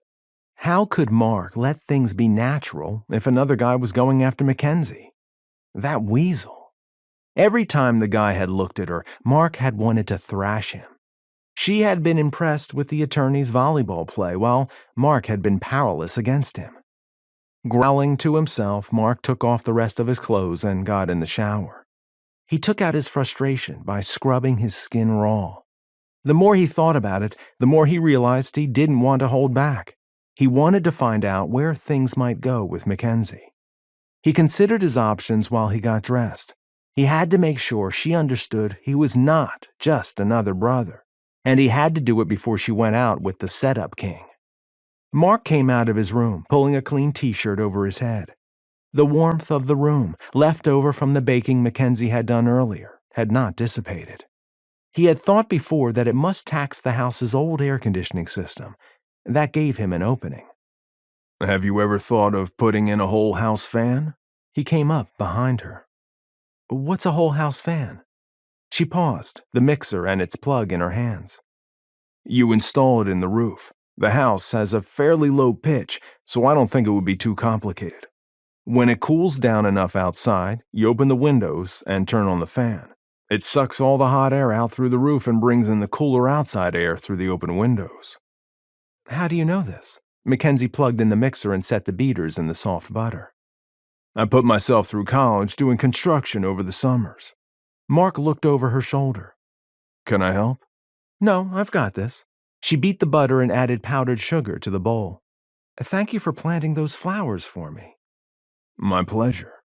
Marc inhaled. The smell of her nearly did him in, and it took every ounce of self-control not to slide his arms around her waist and bury his face in her neck. The connection that had passed between them could not have been his imagination. He took a deep breath. All or nothing. Moving even closer to her, he reached forward, taking his time to make sure his right arm brushed hers, and picked up the container with the cocoa powder. Her breath caught, but she didn't say anything. Encouraged by her response, he reached his left arm around her other side so he held the chocolate container in both hands with McKenzie in the circle of his body. "What are you doing?" Her voice came out a little choked. "Helping you." Marc hoped he was reading her right. He used his right hand to carefully pull the top from the container in his left, pressing closer to the side of her face. She smelled so good. Like the treats she liked to bake and the fruity shampoo she used. Where her back touched his chest, her rapid heartbeat matched the sudden shallowness of her breathing. "I can do this myself." Her breathy words came out, barely a whisper. Hoping he was reading her response right, Marc set down the can of cocoa powder and turned off the mixer before the cream to sugar started spraying all over the kitchen. Then he took the mixer from her and set it in the bowl. "Marc." He turned her around. She wouldn't meet his eyes, so he put a finger under her chin and lifted it. "Liv said I needed to let things happen naturally," he said. Mackenzie's eyes widened, and she finally met his gaze. "You talked about—" Marc shifted his hand from her chin to her cheek and paused for a sign. She didn't pull back, so he leaned over to brush her soft, warm lips with his. Her eyes closed, and the tension seemed to drain from her. He brought his right hand to the nape of her neck and kissed her again, this time letting some of his heat show, tasting her. Her fingers clenched, grabbing the fabric of his shirt, and she stretched up into the kiss. Triumph flooded him. He hadn't imagined it. When Marc finally broke the kiss, he looked at her. She opened her eyes, and a soft smile grew as she tilted her mouth up to him, her arms sliding around his neck. Part of him wanted to see how far he could take this, but another part warned him to go easy. Marc brushed her lips with a feathery kiss and pulled back. "That's what you call natural?" she asked, her voice a little shaky. "I've only seen you in passing for days, and you're going out with that volleyball king." Marc kissed her cheek. "I thought it important that you knew I want to take you out to dinner too." "What were you doing?" Mackenzie's eyes flashed, and she pushed him away, her cheeks a delightful red. "Staking your claim?" "Hardly." He brushed aside a strand of her incredible hair that had come loose from her ponytail. When she relaxed, he pulled her against him. She rested her cheek against his chest. "I've been thinking about what we talked about on your cliff. I think I'd like to go up to Pikes Peak again, but I can't face it alone." He pulled back a little, and she looked up at him. "Did you mean it when you said you'd bring the boys and come with me?" "What about your sister?" she asked. "Wouldn't she want to go with you?" "Someday, yes," he said. "She's mentioned it, but we each have our own memories there." "And your own issues to lay to rest?" Mackenzie asked. He nodded. "The 24th is coming up. It's a little crazy at work, but we're in a good place. I think I can get an extra day off." She stretched up on her tiptoes and pressed her lips to his. Marc pulled her closer and returned it, wondering why he had waited so long to do something. "Seriously, Turk?" Ike sputtered from behind them. Marc released her but stayed close. "And you, man!" Ike tried to glare, but something in his expression made Marc think his friend found it humorous. "Tacky, really tacky, making out with another guy's date right under his nose." "I wasn't making out with her," Marc grinned. "I was staking my claim." Mackenzie spun on him. She growled something and picked up the mixer as though she meant to use it as a weapon. "That's a joke." Marc ducked behind Ike. "You said it, remember, not me. Where's your sense of humor, Kens?" "What's going on?" Cal asked from the kitchen door. "Y'all disappeared." "Out of my kitchen!" Mackenzie screamed. "Out!" Out! She punctuated each word with a thrust of the mixer, little bits of butter and sugar flying everywhere. Mark and Ike laughed as they ran out the door, leaving Cal to catch up with them.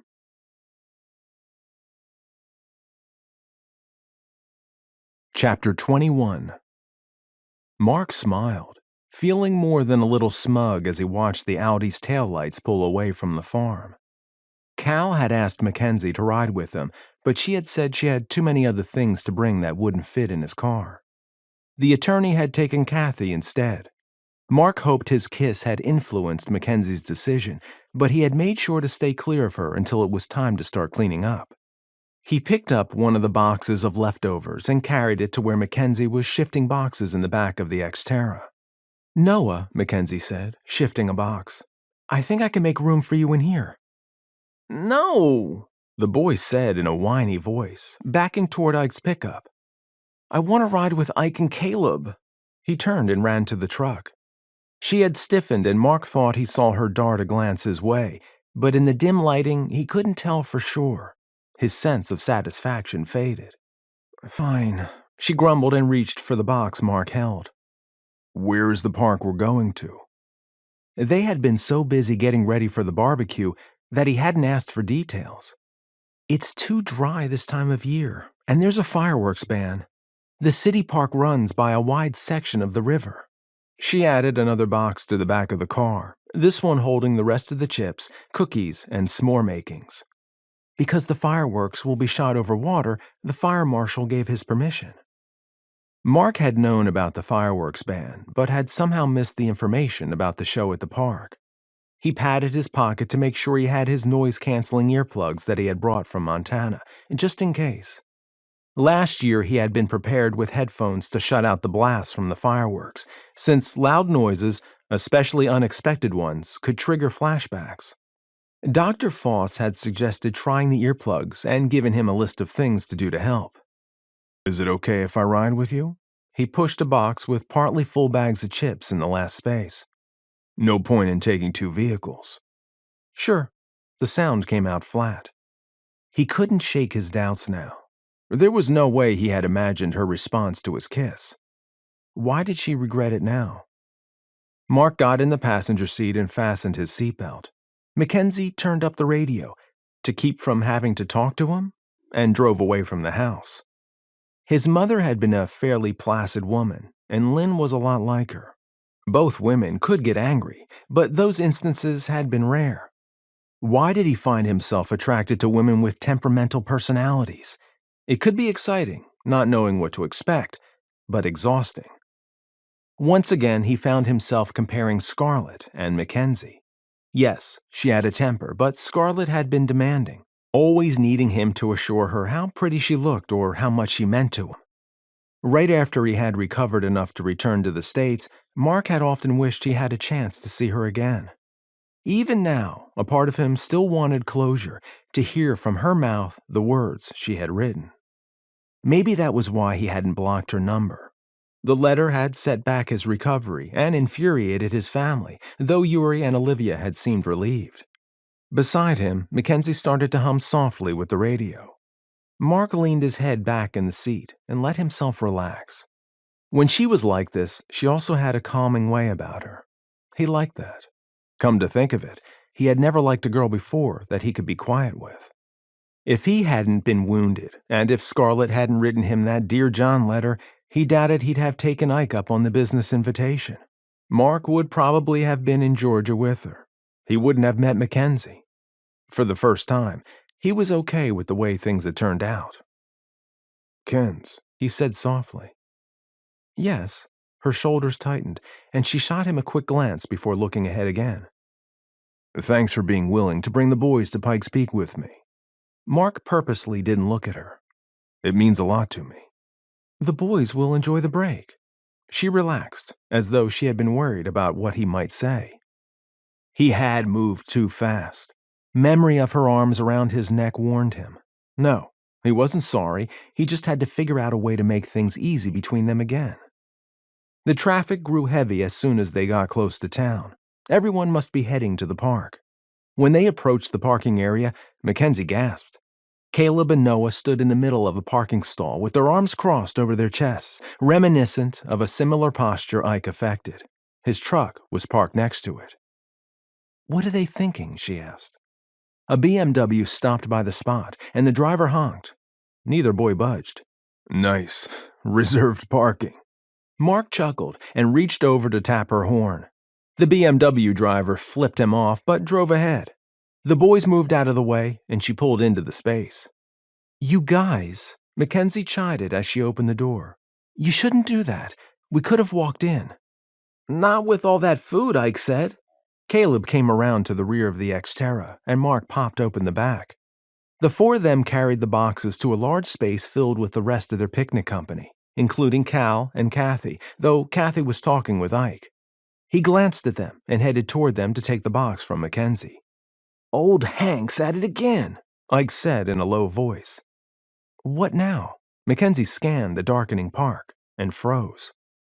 Mark followed her gaze and found the old guy on a soapbox. Literally. He stood on an old wooden crate with another of his signs, even bigger than the one he used at City Hall. His stance reminded Mark of a carny hawker, except the man was calling out pleas for support to old-timers or jeers at newcomers. "Oh, Ike," McKenzie said, "we can't let him ruin the show." "Would he?" Mark asked when they all stood indecisively in place. "Yes, he would." She searched the area again. "Do you see Zach or the other deputies anywhere?" "Over there," Ike pointed off in the distance, a long way off from where the old man now shouted at a newcomer. Others had started to gather around. Ike headed in. "Oh no," McKenzie groaned. "Boys, you stay here." She stormed away. "Wait, Kenz." Mark tried to grab her, but she was out of his reach. He did his best to not let her get too far ahead.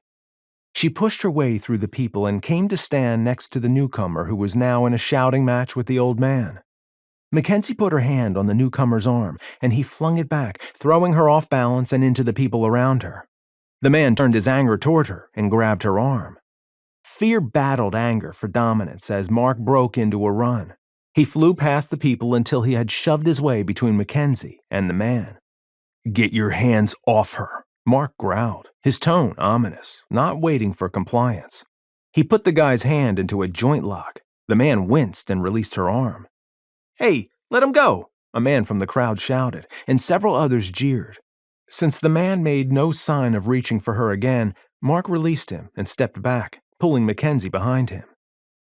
"You've got some nerve, bub." A large, heavy-set man glared at Mark and pointed to the first guy who cradled his hand. "I've got some nerve?" Mark made sure to speak loud enough for people around them to hear. "I didn't just rough up a woman." "You broke his hand." The big man took a menacing step toward Mark. "If I'd wanted to break his hand, I would have." Mark shifted his body into a fighting stance, but kept his arms relaxed at his sides. He had no intention of getting into a fight if he could help it. The guy wouldn't stand a chance anyway, even with Mark's bum leg, unless the big man knew martial arts too. "Wait!" Cal hurried forward and put himself between them, his hands held out as though he could keep them apart if they decided to go at each other. Mark's opinion of the attorney went up, and he relaxed his stance. "You all right, Kenz?" he asked softly. "Did he hurt you?" "No." She came to stand beside Mark, rubbing her arm. He followed her gaze and found Hank standing on his stupid box wearing a smirk. When Cal succeeded in calming the other men, the old man pulled a face, apparently disappointed a full-fledged fight hadn't started. It made Mark wonder how often he did this kind of thing. "Was Hank at Billy's the night that fight broke out?" he asked. "He was," Zach said from the side. He nodded toward Cal and the others. "It looks like Woolrich has things in order. Good for him." Zach called out to the crowd. "All right, everyone, move along. The fireworks will be starting soon. You'll want to find your seats." "You okay, Turk?" Ike asked, making his way through the now moving crowd. "I'm fine." McKenzie nodded toward the area where the boys had taken the food. "Let's just enjoy the fireworks." When Ike and the boys moved ahead, she said to Mark, "Thanks for helping me." "I didn't think I'd get there in time," he admitted, unable to shake the sense of panic that had struck him. "The guy looked like he wanted to hit you." "I thought he might too, But you got to me pretty quick. She glanced down at his leg and said wonderingly, You ran. Marc looked at his bad leg. She was right. He had run for the first time since the IED had shattered his world. McKenzie sat on the blanket and leaned back on her elbows, smiling at Ike as he followed the boys who kept easing closer to where the fireworks would be set off. In spite of her meltdown with Ardeen earlier, the holiday had gone well. She tried not to think about Marc sitting inches away. Then she remembered that kiss, and her hands started to shake a little. Oh, my, heck, that kiss.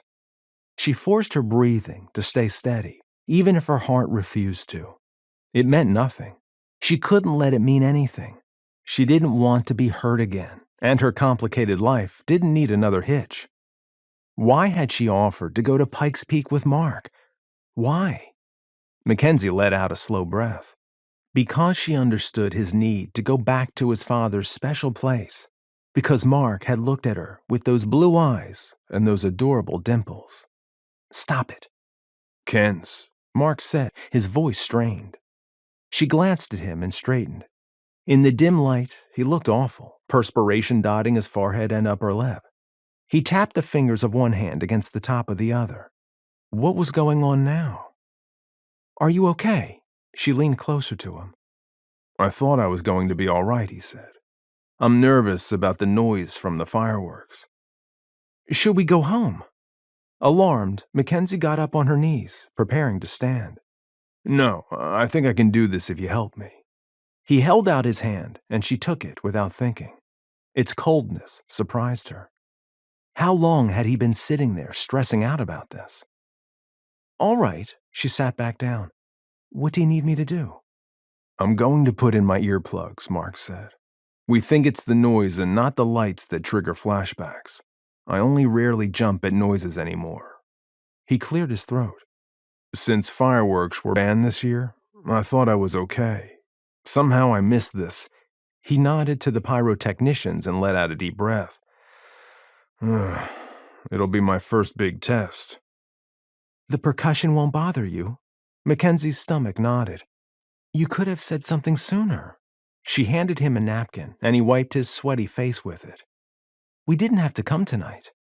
I need to learn to cope with this, and I didn't want to ruin the fun for the boys. His intense gaze pleaded with her to help him. How could she say no? McKenzie ached at how vulnerable he looked, especially compared with how he had been when he faced off with the newcomer to protect her.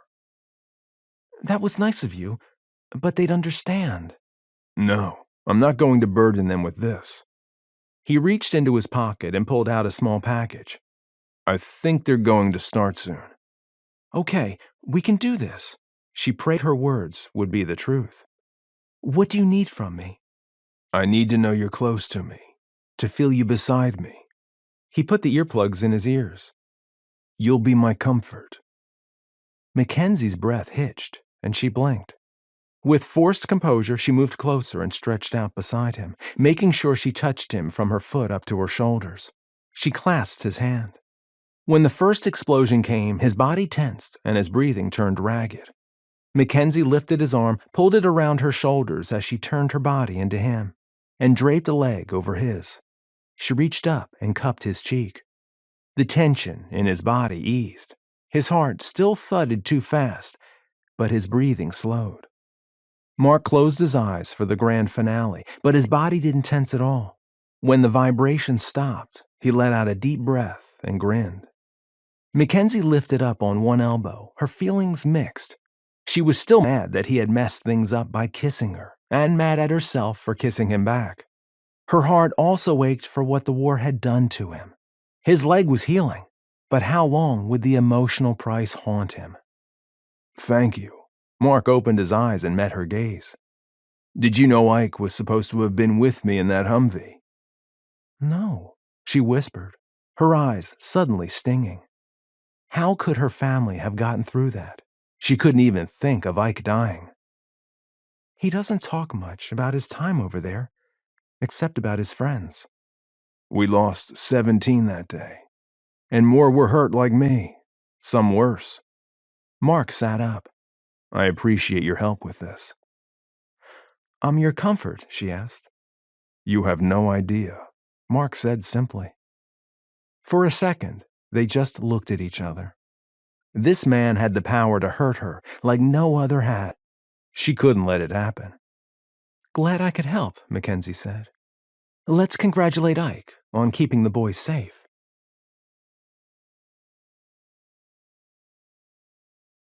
Chapter 22. Marc stepped from his Jeep in front of Town Hall. The heat radiating up from the asphalt made the over 100-degree temperature seem even hotter. People kept telling him that dry heat was easier to live with, but once it got this hot, it was just miserable. Looking in the side mirror, he took a second to check his tie. McKenzie had trimmed his hair the night before to give him a professional appearance for his presentation before the Planning Commission. McKenzie. He let out a breath. How could something so incredible have been a mistake? While she definitely didn't think of him as a brother anymore, and for that he wasn't sorry, it had ruined their easy relationship. Neither of them mentioned it, and they had reached a strange, neutral kind of interaction. The kiss sat between them like the proverbial elephant in the middle of the room, and they danced around it. There were times when the air fairly tingled with electricity between them, yet she held back. Marc's gut told him she would have pulled back even more if he hadn't needed her during the fireworks. It had been a risk to show her his weakness. PTSD carried such a stigma. She might have freaked out and completely pulled away from him. It had been the only time since early in his recovery that he had allowed himself to show so much weakness. Braden and Yuri had seen him at his worst because little Kira had been too young to travel and Lynn had stayed home. The guys had helped him through that tough time and Scarlett's letter.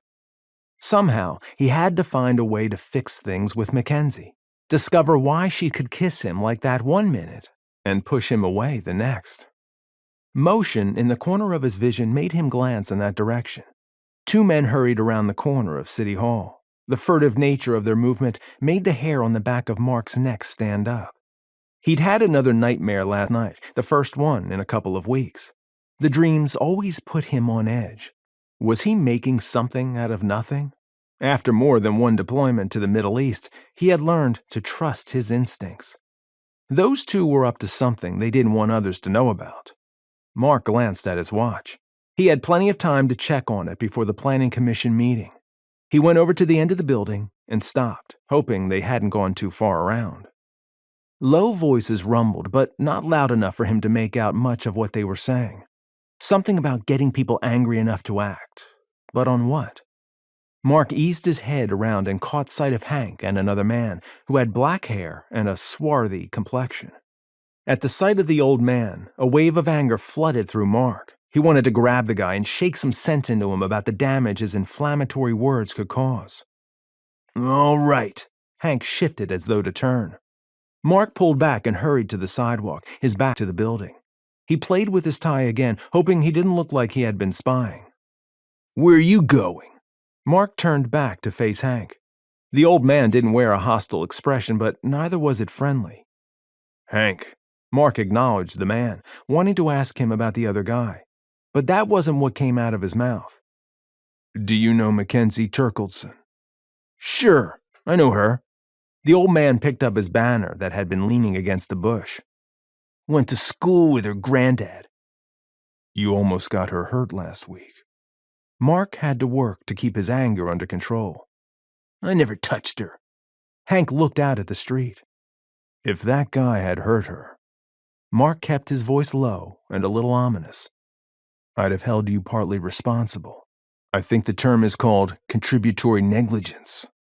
No, that's just not right. The old man glared at him then. I was exercising my freedom of speech. I got a right to do that. He jabbed his chest for emphasis. I can't help it if other people got no self-control. Your right to say what you want ends when it endangers other people. Collateral damage, Hank said, his tone flat. Collateral damage? Marc's vision clouded for a second. He had seen too much collateral damage, had helped carry the broken bodies of the innocents to waiting, grieving family members. He took a deep breath and relaxed his clenched fists, refusing to play the old man's manipulation game. How old was he anyway? From his comment when Zach had come out on that first day, Mark thought Hank must be a veteran too. From the Korean War or Vietnam? You dishonor your service to talk of American lives as collateral damage. Your collateral damage. Mark put all the disgust he could muster into his words, but didn't wait for a response. He turned and strode away, leaving the pathetic old man sputtering. Once inside the building, Mark paused to regain his composure. Twice, in the last 5 days, he had been as angry as he could remember being since he had been a teen in the throes of puberty. Both related to McKenzie's safety. He blinked as he recognized one of the faces in the picture by the door that he passed every time he entered. The large frame held photos of the mayor and council members. One of them was the guy Hank had been talking to so furtively. Curious. Alice was just opening the outside door to the recorder's suite when he reached it. He pulled it wide for her. She gave him a bright smile. Well, hello there.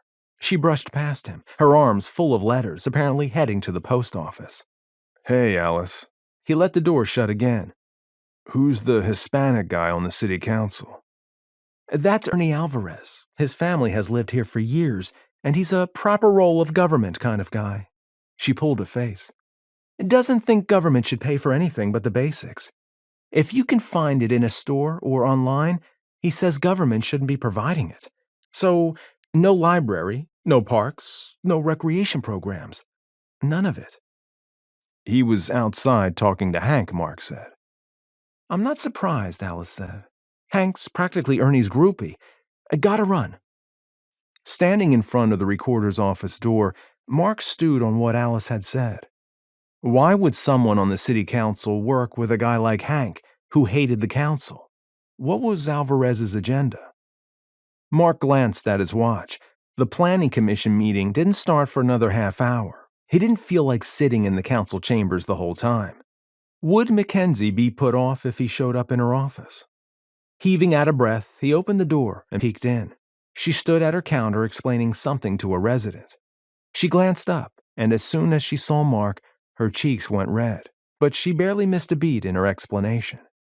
The man turned to leave, and Mark stepped out of his way. You'd make a good teacher, Mark said, when they were alone.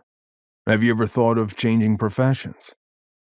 A lot since my parents died, but when would I find time to go back to school? She folded her hands and rested them on the counter in her business stance. He hated when she did that with him. It was like the first time he had come into this office. She said, You're early. My dad always said, if you aren't at least 15 minutes early, you're late. Mark tapped his foot. Are you nervous? Mackenzie's brows creased, like she was concerned for him. A little. Mark stilled his foot. I'm not sure what kind of questions they might ask. I read through those minutes you showed me for the Bradford Industries helipad request. That one's really different from ours. Using an abandoned landing field did help their case, she said. But our farm is better situated for your proposed flight path since we're closer to the river. You'll just have to convince the planning commission and then the council.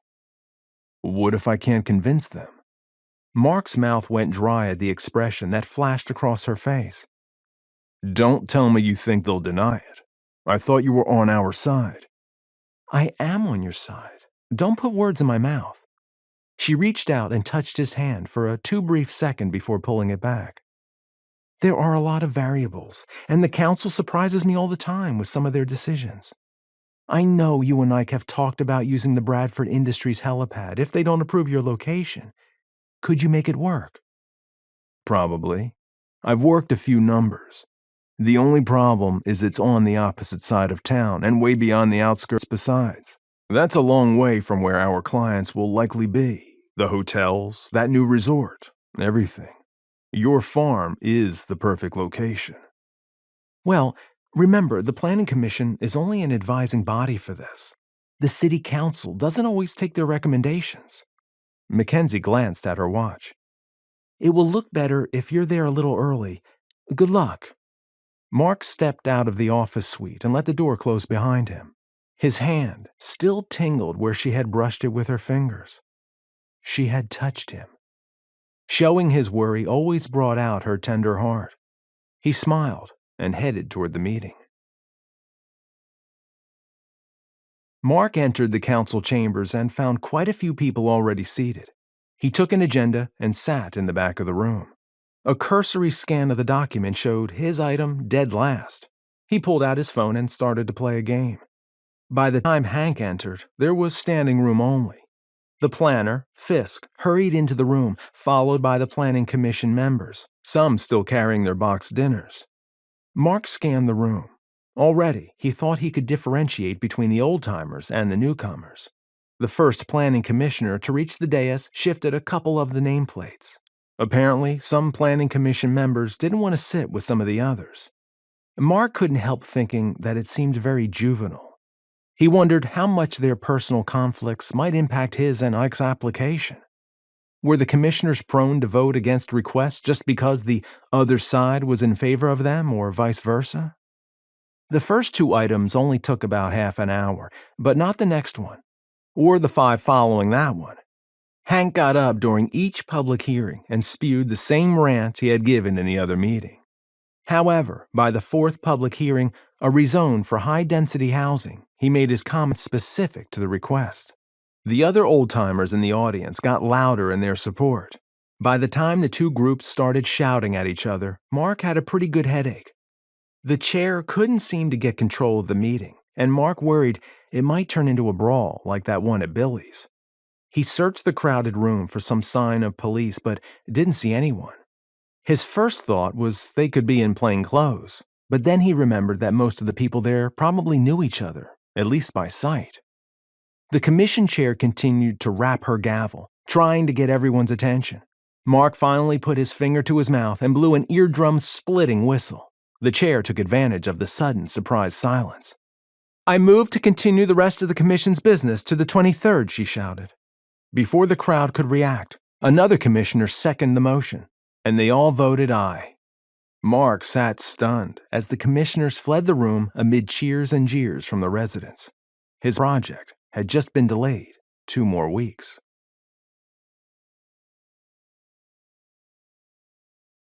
Chapter 23.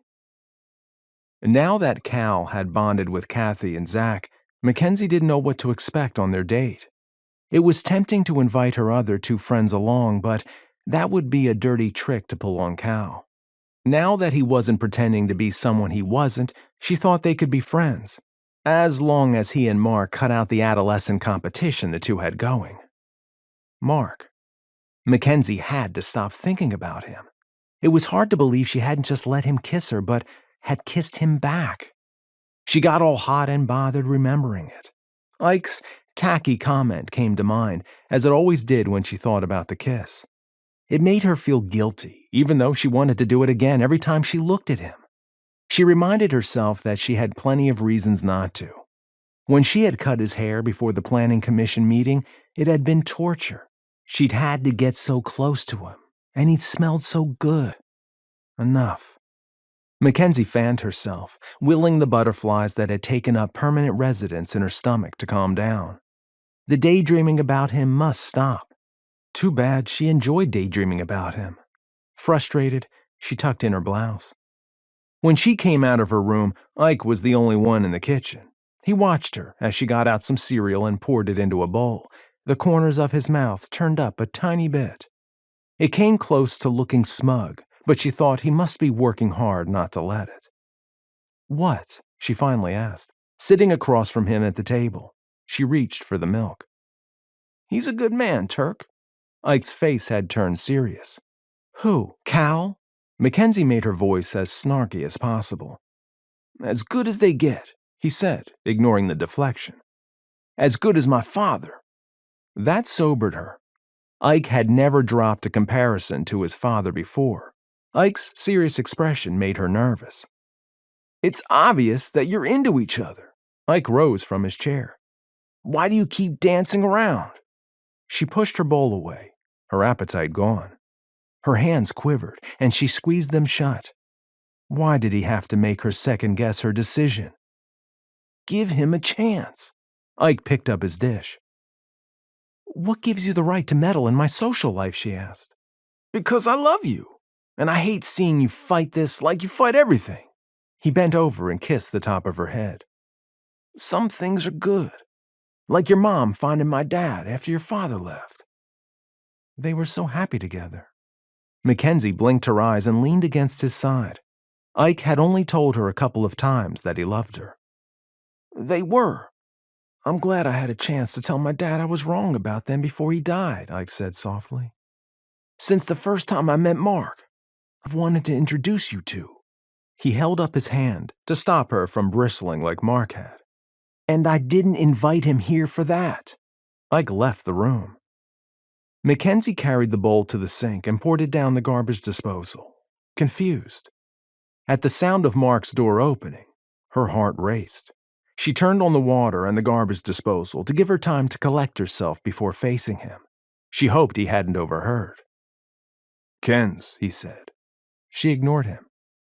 McKenzie, he said, louder that time. She exhaled, turning everything off, and glanced over her shoulder. Oh, good morning. How did the Planning Commission meeting go?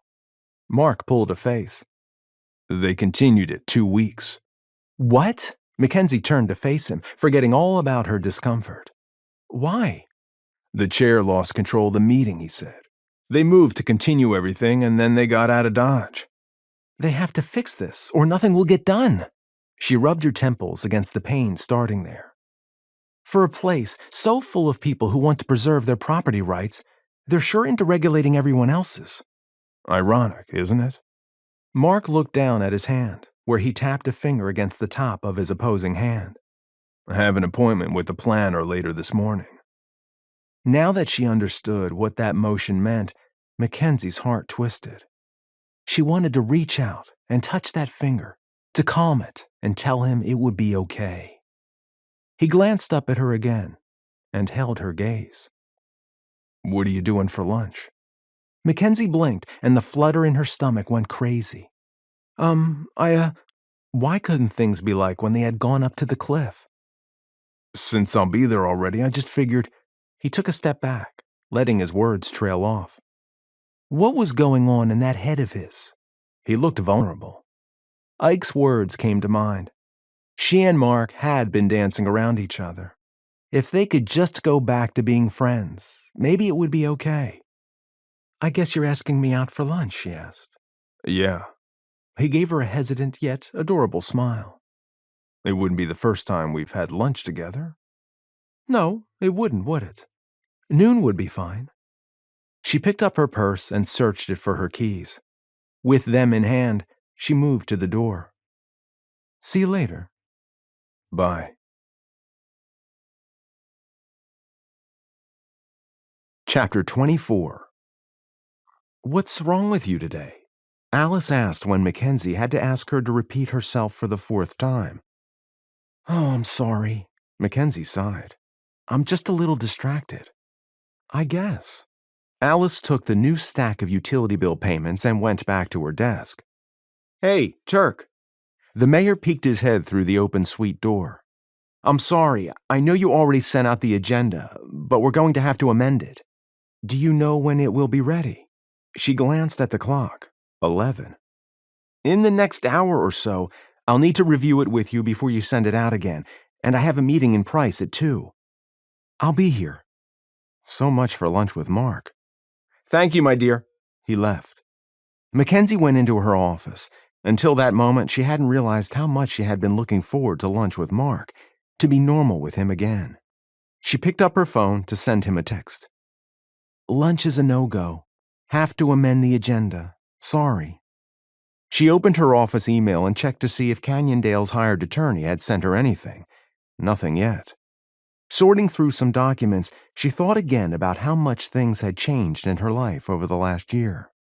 Circumstances were forcing her to put off the things she wanted to do. College. Travel. Lately, she had started to feel a little like a female George Bailey in It's a Wonderful Life. McKenzie gave herself a mental kick. Others were in this too. She wasn't Atlas carrying the weight of the world on her shoulders. It wasn't like Ike hadn't given up a career he loved to come raise the boys with her. Her heart ached for them. She was determined to give them the childhood her parents had wanted for them. After nearly an hour, an email alert popped up. McKenzie read the instructions from the attorney, downloaded the attachments, and went to work on the changes. Marc intruded on her thoughts. Why had he kissed her and ruined everything? If she had seen it coming, she might not have kissed him back. Marc's hesitant smile from this morning invaded her mind, and she grinned. "That was a Mona Lisa smile if I've ever seen one," the mayor said from McKenzie's doorway. She jumped, and he chuckled.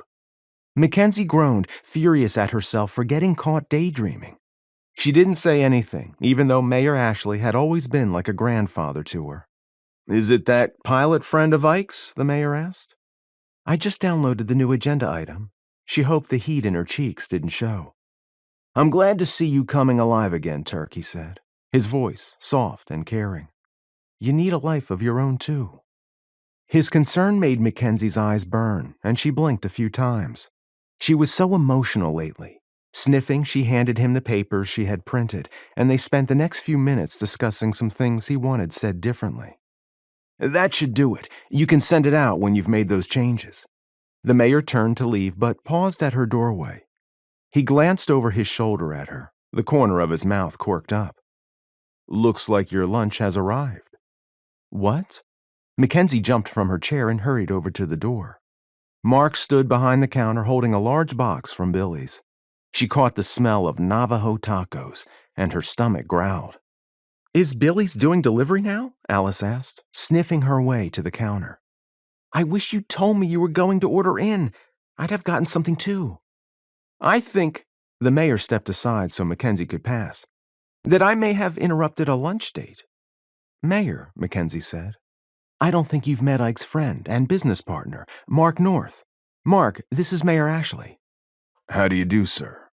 Marc set the box on the counter and shook the mayor's hand. "It's a pleasure. I hope the people of Canyondale are treating you well," the mayor said. "How's your leg?" A flash of irritation crossed Marc's face, but he covered it quickly with a patient smile. "Getting better every day." He picked up the box again. "Glad to hear it. Thank you for your service." The mayor opened the half door by the counter. "I'll have my cell with me, Turk. Go right in, young man. You don't want to keep her waiting." While Alice grumbled and returned to her desk, Mackenzie went into her office and moved some papers to make room for the box. Marc set it on the open space. Not sure how to act, she watched him for a few seconds while he went about emptying the box. Right now, at this moment, she felt an odd kind of nervous peace in being here with him. She already knew from Ike's experience that Marc would make a good friend, and she could use another good friend right now. Mackenzie just wished that he didn't also make her heart beat hard enough she might have just run a 100-yard dash. What she found attractive about Marc North was wrapped together, from how his limp made her heart ache, to his guilt about passing up stargazing with his father, to his kindness to her idolizing kid brothers. "You didn't have to do this," she said, when he had finished. "I was going to be here anyway," he said with a shrug. "And we both have to eat." "True," Mackenzie said. "I guess we should do that before it gets cold." With a soft smile, he sat in the chair so recently vacated by the mayor and opened the box. They ate in silence for a few minutes. "Is the change to the agenda very complicated?" Marc finally asked. "Not now that I've gone over it with the mayor," she said. "I can finish it in no time and then post it everywhere it has to go." "So, tell me what you do here." He leaned back in the chair, kicked his feet forward, and crossed them at the ankle. "Besides run the election." "Well, I did most everything but maybe dog catcher when I first started. The larger Canyondale's grown, the more my duties have become specialized." Mackenzie detailed her various responsibilities. "Wow, I'm impressed." Marc sounded like he meant it. "Has it been hard letting some of it go?" "Yes and no." Mackenzie wiped her mouth with a napkin. "I'm glad to be out of the budget creation process. And HR. I may have fewer things to do now, but there's so much more to the responsibilities I still have. I wasn't sad when they hired someone else to take over Planning Commission and Board of Adjustment Minutes." She pushed away her plate. Have you and Ike finalized your tour offerings? We're pretty close.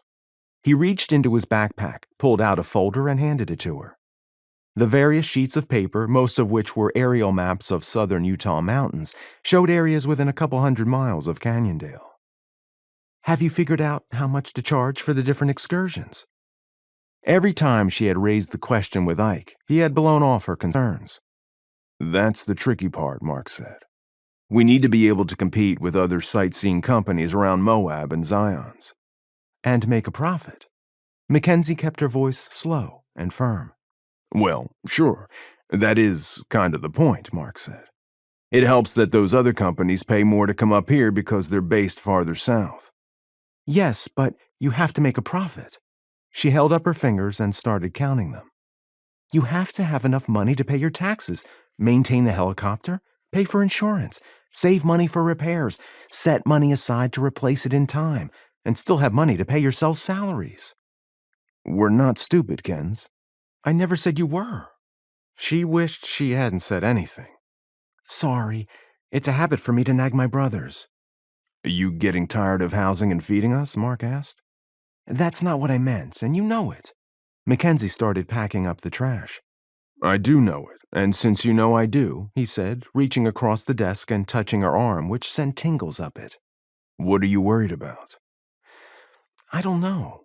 She pulled her arm out of his reach. Maybe it's fear of the unknown. Don't worry about the business side of things. Elle's husband, Mal, is a business owner, and my sister's father-in-law is a rancher. They know all about running their own businesses, and they have good connections. We're not in this alone, and they've already had some good ideas. That does make me feel better, she said. I just don't want to see you two put all this work into the business and then have it fail. I appreciate your concern. Marc's expression turned thoughtful. He glanced at her and started to say something but bit back the words. What? McKenzie asked, her curiosity piqued. It looks like your friend Cal has really hit it off with Kathy and Zach. He picked up his trash and put it in a trash bag. McKenzie eyed him, not sure that was really what he had meant to say. But she was no mind reader. She had to take him at his word. Yes, she said. I have a nefarious plan. Oh? He arched a brow. Tell me. I think he's lonely, and it made me wonder how many other newcomers are too. Please don't tell me you've decided to add matchmaker to your list of titles, he said, his voice flat. Of course not, McKenzie said. What time is your date tonight? He picked up the bag of trash. Right after work. McKenzie's stomach did a nervous twist. Well, have fun. Marc turned and left. She watched him go, telling herself that the meal had gone well enough. Not exactly like it had been before the 4th, but definitely an improvement. Why did she feel like she had lost something then?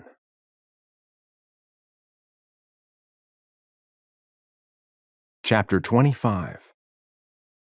On his way to visit his new therapist, Marc had plenty of time to mull over his lunch with McKenzie. Things had gone okay, and he thought she might be more comfortable spending time around him now. He guessed that counted as success, but it didn't feel that way. It had struck him as ironic that his Dr. Chandler would ask about Marc's social life. It took time to build trust in someone new, and he wasn't sure his lack of a social life was something he wanted to talk about. You mentioned last time, Dr. Chandler said as soon as Marc sat down, that your old girlfriend attempted to contact you. You mean, is still trying to contact me, Marc said. I get a text from her every few days. Have you replied? No. You can block her number, you know. I know that, Marc said with a scowl. Why don't you?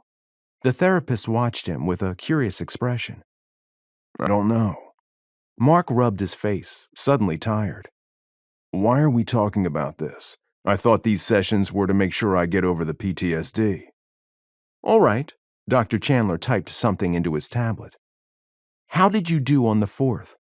Better than I thought I would, Marc said, considering I didn't think I'd be around fireworks this year. He went on to explain. The therapist glanced at his notes. McKenzie is your business partner's sister. When Marc nodded, Dr. Chandler said, It sounds like you have some good support there. It's been a lot better living with Ike and his family than I thought when I first got here. The therapist then reviewed Mark's dream diary, and they talked about that for a while. I know you don't want to talk about this, Dr. Chandler said at the end of the session. But you seem to be in a kind of limbo regarding Scarlett. What do you mean? Mark asked. Do you know why you haven't responded to her texts? Are you punishing her by leaving her hanging? If you really don't want to see her again, there's no reason not to tell her so and block her number or change yours. Dr. Chandler stood. You need to decide which it is, and then either move forward with getting back together or move on. I'll give it some thought. They shook hands, and Mark left the office. Stepping into the bright, late afternoon sun, Mark tried not to think about Dr. Chandler's last words. He didn't particularly want to think about Scarlett, but he didn't want to spend the evening imagining McKenzie's date with Cal either. If Mark could see how soft McKenzie got when he showed her his weaknesses, Cal would be able to too. Would the Bradford attorney pull that tonight? She wasn't the materialistic type, so he had no chance of impressing her with his money or possessions. Mark heaved out a breath and headed toward his Jeep. Thinking too much about competition he couldn't actively compete with would make him crazy. He glanced at his watch. 5. He had one more stop to make before he headed home. Ike wanted to get some good binoculars for their passengers. A quick trip to the town's only sporting goods store would tell them if they needed to search online for some good but affordable equipment. Outside the store, Mark found a parking space. He got out and peered up the street. That had to be Ike's battered pickup truck a couple of cars ahead. He and the boys must be here already. Mark went inside and found them at the checkout counter. Brilliant minds must think alike, he called. Ike looked up and grinned. Look what we're getting! Caleb held up a box with a binocular. Noah held up a second one of a different brand. Should we get 2 different kinds? Mark took the one from Caleb and studied the specs. Let me see that one. Noah handed over his box. I want to give them both a try. Ike put his wallet in his pocket.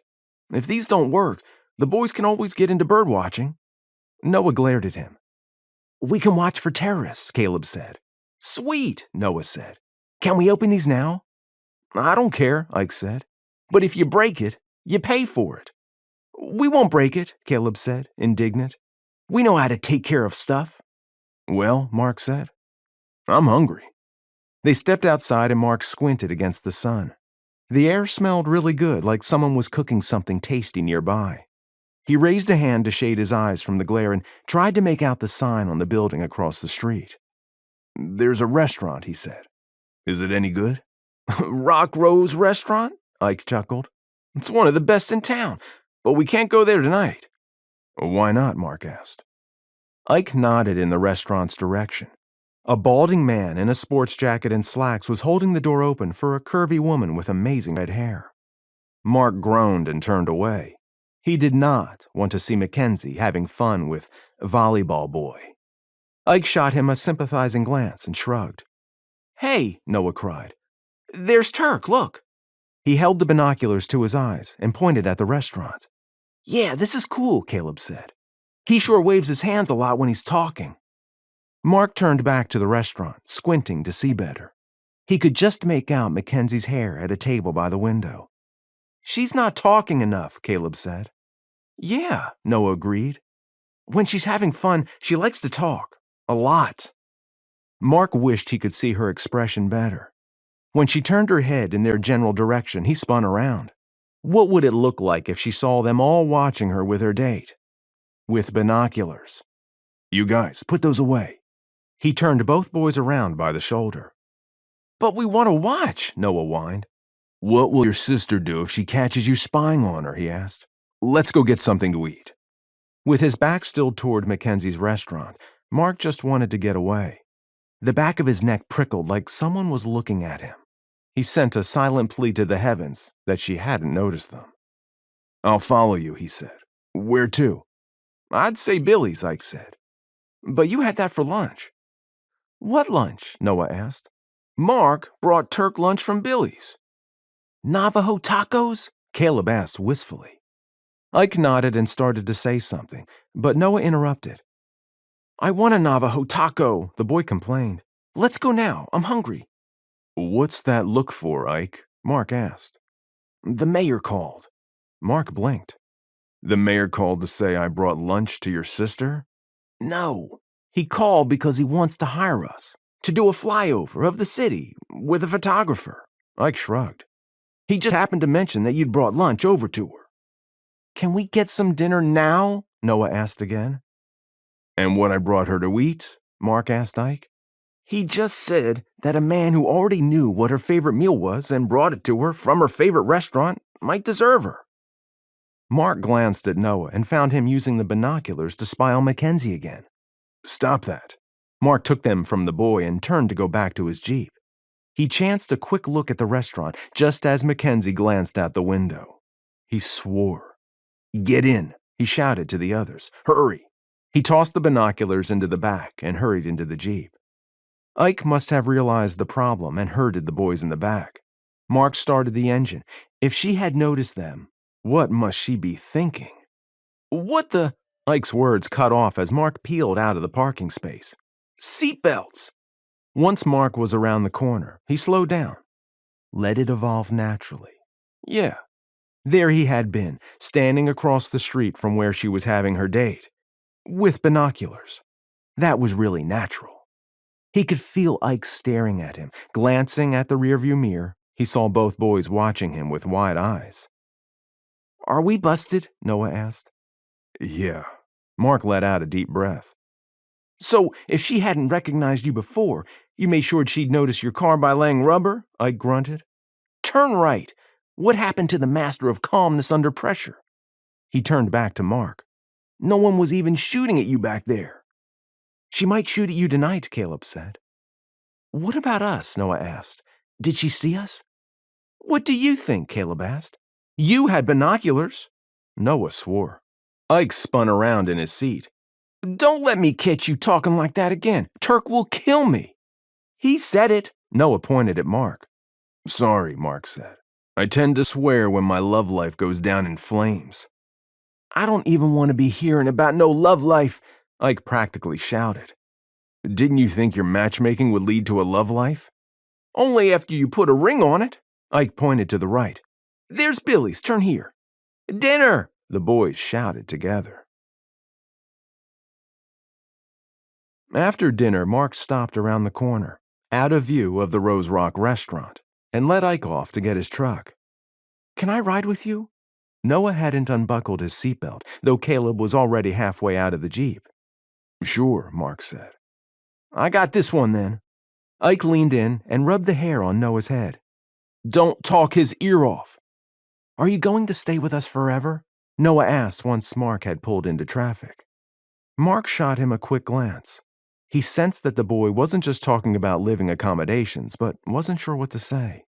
"Eventually, I'll be able to get an apartment of my own," Mark said. "But you have an apartment at our house," Noah said. "You even have your own bathroom." "Are you jealous of my bathroom?" Mark tried to make it a joke, but the boy's serious expression didn't change. "What would you like me to do?" "Stay with us forever." Noah's simple words made Mark's throat tighten. There was something so powerful in the high regard of a child. Being the youngest himself, Mark had never had all that much to do with little kids. Not until he got adopted into Elle's extended family. "I'd like to, but I can't make any promises. We'll have to see how things go." He reached over and rubbed the short curls on top of Noah's head, just as Ike had done. The boy grinned at him. When they got back to the farmhouse, Mark didn't know if he was disappointed or not that McKenzie's car was still gone. Was that a good sign? A bad sign? Was she having so much fun that they had left the restaurant and gone somewhere else? Ike's truck pulled up beside the Jeep, and Caleb popped out. "Since Turk's still gone, can you read to us before the movie, Mark?" Noah clutched the binocular box against his chest. "Yeah, good idea." Caleb came to stand by the open window, too. "Won't McKenzie be mad to miss out?" Mark enjoyed reading to them, but he didn't want to add anything to the list of things she might be mad at him about tonight. "She won't mind," Ike said. "I'll get the popcorn going." "All right, I guess." Marc was able to forget his problems by losing himself in the story.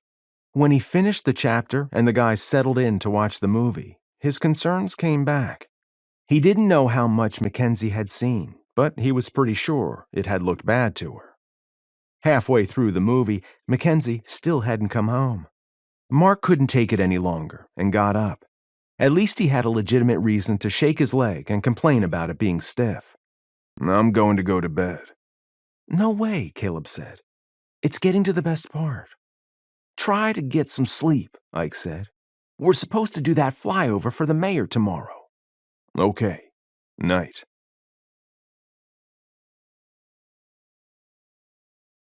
Chapter 26. "Thank you for the nice dinner, Cal," McKenzie said as they walked back to his car. "It was nothing fancy, not like back home." He opened the passenger door for her. "But I'm finding that I like the simpler fare. It's a nice change." McKenzie got in and buckled her seatbelt. She tried not to glance across the street where she thought she had seen Marc's Jeep with 4 guys milling around it. What had Marc and her brothers been thinking to spy on her? Some man blood would be spilled tonight when she got home. She had enjoyed dinner more than she expected. Cal had talked about his home in Tennessee, and his act seemed a thing of the past. The natural Cal had a fun, self-deprecating sense of humor. Her strong impression from earlier that he was lonely, so far away from the home he loved and his friends and family, was only reinforced. From his longing glances, he hoped for more from her than friendship. McKenzie would have to handle this delicately if she were to kill that but still keep him as a friend. Cal pulled into the evening traffic, and she gave her attention to the streetscape. So many changes everywhere. The area looked different from what it had been even a couple of years ago. The newcomers had torn down many of the old buildings, some constructed more than a century ago, to make way for modern construction. At the rate old Canyondale was disappearing in pursuit of new things, she wondered if the little town would get to keep any of its history. She leaned her head against the door and let out a breath. That was a deep sigh. Cal glanced at her. "I was just thinking about the changes to Canyondale." She straightened. "You sound sad." His hands worked the leather covering of the steering wheel. "Is all this progress a bad thing?" "Some of it is," she said. "How big was the town where you grew up?" "We traveled around a lot when I was young, and I spent several years living in Europe. When my grandparents died and left their farm to my mother, we finally settled there." "Is that where you call home?" "Yes." Cal's expression softened. "It's outside a small community, maybe twice the size of Canyondale." "Well, think about this then." McKenzie shifted in the seat to face him. "Would it bother you if some big business came in, brought a lot of new people, and tore buildings down and made huge changes?" "Not at all. That town has no industry." His voice got louder as he warmed to his topic. "The old mill that provided most of the jobs closed down my senior year. Lots of the people lost their jobs. Having a company like Bradford Industries invest in my grandmother's town would have been a huge boost for the economy and given hope to the people. No, it wouldn't bother me. Anything a big company could do to help that place would be a good thing." How could she argue with that? Canyondale now had high-tech jobs, paying salaries no one but the local banker had dreamed of before. Those jobs had created such a demand for other sophisticated skills that the city had a university extension. It used to be that kids had to leave Canyondale to find work. Not anymore. "Did I state my opinion too forcefully?" Cal asked, as they approached City Hall in Mackenzie's car, a little worry in his voice. "No, you didn't. I get your point." Mackenzie rubbed her temple. "But think of this. What if all those new jobs brought by the hypothetical developer in your hometown only went to the new people, and the old townsfolk were pushed aside?" She raised a brow. "What if the good things weren't for the people who had survived all those hard times together?" Cal pulled into the empty parking stall beside her car, turned off the engine, and shifted in his seat to face her. "You can't honestly tell me that you think the natives of Canyondale won't benefit from all the extra services we have now. There are plans for a multiplex theater and a small shopping center, and—" "You don't have to tell me all the plans that have been approved," she said, weary. "Until a month ago, I took planning commission minutes. You don't think all those services will be good? Let me tell you about an experience I had when I was 14. McKenzie tilted her head and gave herself to the memory. I didn't really understand it then, but as I've seen so many changes here lately, I keep thinking about it because I get it now. A friend of my mom's invited me to come and spend a month with them in California. They'd been friends before we moved back to Canyondale, and she thought I was missing out on too many opportunities. Mom thought it wouldn't hurt. There was a lot of political upheaval there because the small city she lived in was surrounded by a lot of other small communities, all bordering each other. Well, the local police departments thought they could provide better services if they were one large city. They had a ton of public meetings, and my mom's friend dragged me to a few of them. At one, the local police chief, who was all for the merging, talked about how good it would be. He said the city would become the third largest city in the state. A neighbor rose and said that she wanted to live in her little town and not one of the biggest cities in California. So, Cal's expression turned thoughtful. You don't want to live in a big city? I've already done that. My parents came back here to get away from big city problems, McKenzie said simply. We were so isolated. We'd never been around so many people and yet felt so alone. For all the problems a small town has, where everyone is in your business, those same people have your back. Sometimes, in California, when my mom worked late, I'd come home to a cold apartment and have to lock myself in. We were there for about a year before she met the man who would become my stepfather. It was only through him that she felt brave enough to start talking to our neighbors.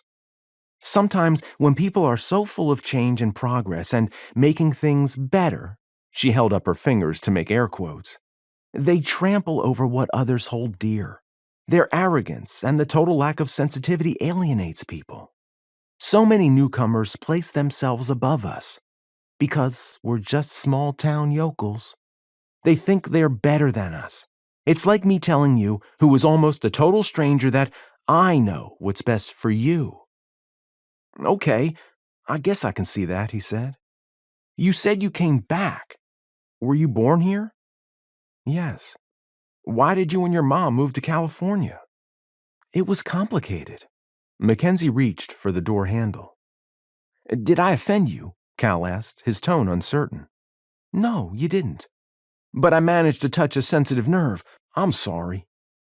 It's not your fault, McKenzie said. I just don't want to talk about it. Okay, let me get your door. Cal got out and hurried around the car. Thank you again for a lovely dinner, McKenzie said. Can I see you again? Cal, It's that tall guy, isn't it? He asked. The blonde. Tonight was fun, and I don't want to lead you on, she said, her cheeks warm. I enjoy your company and would love to spend more time with you, but I'm not interested in you romantically. The friend zone. Resignation crossed his face, like he had been expecting it. The loneliness in it twisted her heart. The friend zone isn't a bad thing. Zach's there. He and Kathy are two of my best friends, and we have a lot of fun together. Though not so much now that I have responsibility for the boys.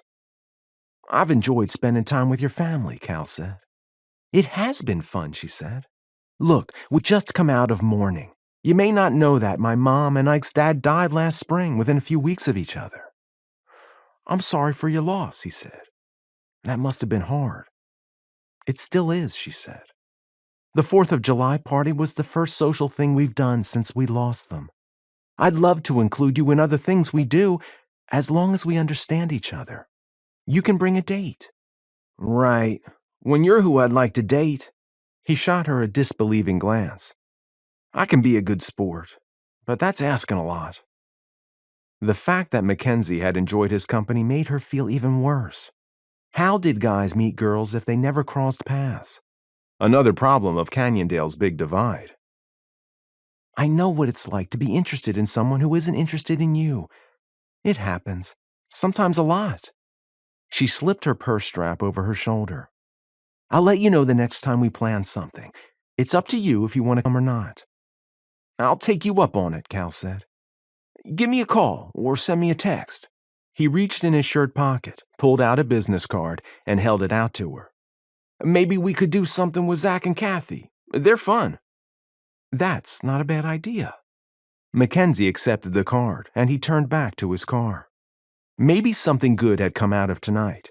She got in her car and glanced at the clock. It wasn't that late, and she didn't dare go home quite yet. Not until she had thought about how to pay back the 4 males who lived in her house. She pulled out her phone and sent Kathy a text before heading to her friend's apartment. "Hey, girl." Kathy stepped back from her open door. "Come on in. Wasn't tonight your date with Cal?" "How do you know about that?" Mackenzie stepped into the basement apartment and slipped out of her shoes. "It's all Cal could talk about when he came over for the baking." Kathy flopped into an old recliner she had inherited from her grandmother. Mackenzie sank onto the couch. "What brings you over here after a date?" Kathy asked. "Was it a disaster?" "No, it went well, as far as Cal goes. I had to make it clear to him that we could only be friends." "Zach told him that's what would happen, but Cal insisted he had to give it a chance. If the date went well," Kathy asked, "what brings you here?" "I'm going to kill my brothers." And Mark, but she kept that to herself. "And Mark?" Kathy wore a curious expression, but her eyes held a twinkle, a little of which touched the corners of her mouth. "Don't look at me that way. I've been with you through too many guys who weren't good enough for you." "You don't think Mark is good enough for me?" Mackenzie covered her mouth with her hands. All these years, and she couldn't believe Kathy had tricked it out of her. "He seems like a nice guy, and Ike only ever has good things to say about him." Kathy's expression turned meditative.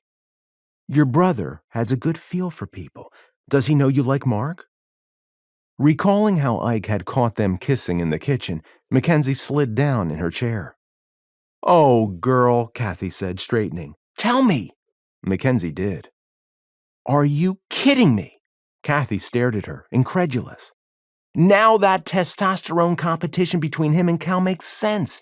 He's a nice guy and all, but why did you go out with him after Mark kissed you?" "A guy kisses me, and I can't go out with other guys?" "I know you." Kathy pinned her with a look worthy of Mackenzie's mother. "Cal will never be anything but a friend to you. There's no zing. You and Mark make sense." "It can't go anywhere." Mackenzie closed her eyes. "He's Ike's business partner." "I remember having a discussion like this before. Your excuse is lame," Kathy said. "Try another one." "It's not lame. It's a legitimate worry." Mackenzie frowned at Kathy's expression and then sighed. "Oh, it is. It's just not the only one." "Is he married or have a girlfriend?" Kathy folded her arms. "He better not if he's kissing you." "No, he doesn't have a girlfriend. Ike would know." "Then what's really bothering you?" Kathy asked, her voice soft and full of concern. "What if he's like Tyler?" Kathy made a rude noise. "Ugh, Mark is nothing like Tyler. To be honest, I didn't expect the thing with Tyler to get serious." "It was obviously more serious to me than to him." Mackenzie leaned back in the chair again, depressed. "No guy wants to step into a ready-made family." "I'm sorry you got hurt, but I'm not sorry you broke up," Kathy said. "What does Tyler being the scum of the earth have to do with Mark?" "The boys are already crazy about him." Mackenzie rubbed her eyes. "If they thought there might be more between us, and then he walked away, I can't risk us." Kathy held the cushion against her chest. "I guess, but you'll never know unless you give him a chance."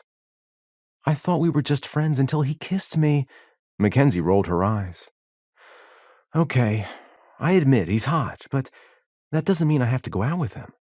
"Whatever. Be friends then and get to know him better," Kathy said. "Think about what good friends your mom and dad were." Kathy's phone rang, and while she took it, Mackenzie thought about how happy her parents had been.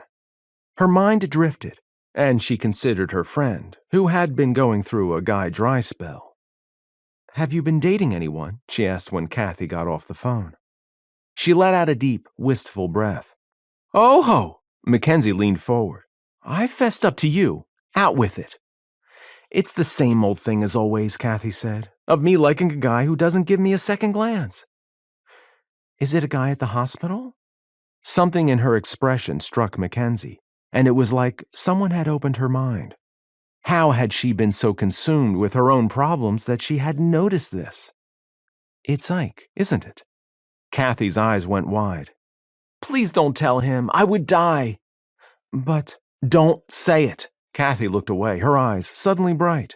McKenzie gave an understanding nod, a little surprised at the intensity of her friend's emotion. She must have it really bad. McKenzie thought back to their interactions. Kathy had been so much part of every family gathering since high school, even the smaller, family-only ones they had allowed themselves lately. Was Ike really that clueless? McKenzie had been, so of course he was. The idea of her best friend getting together with her brother perked her right up. I won't say anything, she finally said. I should go home. They rose and walked to the front door. Give Mark a chance, Kathy said. McKenzie nodded, but she still wasn't sure. Mackenzie's anger had quieted while she and Kathy talked, but it revved up again while she drove home. What had her brothers been doing across the street from the restaurant? Some of that she could place on Ike and his lame pranks, even though this topped anything she had experienced at his hands. But all the encouragement from Kathy couldn't erase the fact that Mark had been with them. Mackenzie still tried to be quiet as she slipped into the kitchen. She shot a dark look at Mark's door, which stood slightly ajar. The TV volume ran low in the living room, so she peeked in to see who was still up. Caleb and Noah were sprawled on the floor, snoring softly. Ike glanced at her and waved her over, not even trying to look contrite. Mackenzie crossed her arms and glared at him. He motioned to her again. After hesitating for a few seconds, she finally walked over and sat in the recliner that had been her mother's favorite chair. She didn't want to say anything in anger, so she kept her mouth shut. If looks could kill, I'd be dead, Ike said. I guess you saw us. Of course I saw you. When Noah stirred at her volume, she hissed. It's hard to miss 4 guys spying on me with binoculars. It wasn't 4. We bought 2 sets for the business. Ike reached to his other side and lifted the offending device. Caleb and Noah unwrapped them when we came out of the store. Mackenzie continued to glare at him, still angry but beginning to see that it could have been a freaky coincidence. And you just happened to be standing outside of the restaurant. We weren't outside the restaurant. We were outside the sporting goods store. Fine, Mackenzie stood. I'm going to bed. Hey! Ike caught her hand and pulled her down beside him on the couch. What? Did you know that before the IED, Mark was almost engaged to a girl in Georgia? What does that have to do with anything? She crossed her arms. He was planning to propose when we rotated back stateside. Ike turned his head toward the TV, but she could tell he wasn't really looking at it. He'd only been in the hospital a week and was hyped up with pain drugs when she sent him a Dear John letter. Mackenzie's anger faded, replaced by sympathy. And that guy Cal, for all his non-studly appearance, Ike looked at her then, is pretty fast on his feet. And your point? What do you think it must be like for a man like Mark, who's never had any physical limitations, to be dumped by the woman he thought loved him, because of a ruined leg? Just like she had been dumped because she had to care for 2 young brothers. Why are you telling me this? Mackenzie stood. Do you think it might make him feel a little insecure? Ike asked, his voice low. Especially when you were out to dinner with a guy who could run fast, like Mark used to be able to. Ike raised his brows at her, his expression the softest she had seen it. Was Mark insecure? She thought back to the 4th. It had been after the volleyball game that he had kissed her. Cut him some slack, Turk. Her brother turned back to the TV. Guys sometimes do really stupid things around women they like. You've got that right. She went over to Ike's chair and kissed his bald head. What do you think of Kathy? She's a nice girl, Ike said, glancing up. Why? Just wondering. Her brother really was clueless. She would have to give that some thought. Night. Mackenzie went to her bedroom, but instead of changing to her pajamas, she went to the window, thoughtful. The mild evening air brought in the scent of the rose bushes along the back of the house. To the left, outside of Mark's room, he lay on the grass, his arms behind his head. Was he stargazing? She remembered her offer to go with him to Pike's Peak. She followed her impulse and slipped from her room. Mark's door was still ajar, so she tapped on it in case he had come inside. "Mark," she whispered. Nothing. McKenzie slipped inside and went to the sliding glass door, which stood open. She walked over to where he lay and sat down, leaving a few feet between them. "It's a beautiful night," she said. "The view isn't as nice as from your cliff." He continued to stare at the sky. "No, but this is easier to get to." She pulled at the grass. "Thinking about your dad?" "Thinking about a lot of things." Ike explained about the binoculars. Mark looked at her then, wary. It really did look bad. Remembering how fast the four of them had jumped into Mark's Jeep, she giggled. "You guys got out of there so fast." Mark chuckled. Caleb and Noah asked if they were busted. "Do you still want to visit Pike's Peak?" He sat up and crossed his legs, facing her with one brow quirked. "Why?" "Pioneer Day is the 24th, and I can take that Thursday off too, but I have to be back on Friday to get the agenda out." "You're still willing to come with me?" he asked. "My brothers will be there too, but yes, I am." "Thank you," he said, his voice soft. "I'd like to." "I'll let Ike know." She stood. "Night." "Night." Chapter 27. Mark had just hung up from a call with the city planner. He needed a break from the planning commission presentation he had been tweaking. He stepped into the bright morning sunshine and wandered over to the helipad where Ike was messing around under the helicopter. It was hot already. "What are you working on?" Mark asked. Ike pulled his head into view. "I thought I heard something squeaking inside yesterday." "You're always hearing things." Mark's phone rang. He didn't recognize the number. "And that's why I have such a great track record as a pilot," Ike said before pulling his head out of sight again. "North here," Mark said into his phone. "Mark, this is Kathy, McKenzie's friend. Do you remember me?" "Sure I remember you." Why would the nurse be calling? "What's up?" "McKenzie gave me your number." She sounded a little out of breath, and the hair on the back of his neck stood on end. "Is she all right?" At the alarm in Mark's voice, Ike poked his head out from under the helicopter again. "She's fine," Kathy hurried to say. "She thought you and Ike might be able to help." Mark squatted down to Ike's level and put his phone on speaker. "What do you need?" "A hiker took a fall," Kathy said. "Is he alone?" Ike sat up, and Mark wondered what memories that might invoke for his friend. "It's a she. The woman's hurt and trapped on a ledge," Kathy said. "Her boyfriend has some climbing experience and managed to get down to her. He can't get her back up by himself, and it's too far down." "Do you need us to get emergency personnel to her?" Mark wondered about the conditions. The whole area around Canyondale was filled with odd land formations. "We need you to get them off the mountain." "Isn't there a unit that does this?" Mark looked at Ike for confirmation, but the other man just shrugged. "The closest other unit is 2 hours away and tied up," she said. "We'll do it," Ike said. "Where do you want us to pick up your responders?" "Wait, Ike," Mark said. "We don't have training in this kind of thing." "Do you forget that I served with you?" Ike got to his feet. "We've flown in plenty of tight situations and gotten everyone out alive, and no one will be shooting at us here." "Okay, we'll help." Mark's mind started mulling over what they might encounter. "Please pick us up in the west parking lot at the hospital," Kathy said. "Us?" Mark asked. "Zach Jarvie is coming," Kathy said. "He's cross-trained as an EMT." "How bad is she hurt?" Mark asked. "Is she conscious?" "Last I talked to her boyfriend, she was." "We have to get the middle seats out of the back," Mark said. "Give us 10 minutes, Kathy, and we'll be there," Ike said and handed his phone to Mark. "Check my contacts for Ardeen. See if she can take the boys." "Good idea." Mark scrolled through the list. "They might burn the house down otherwise." By the time he had coordinated with the neighbor, Ike was ready for him to remove the middle row of seats. "You going to fly this one?" Mark reached for one end of the seat. "You're better at this." "But you're the lucky one." "You and that Wheel of Time trash."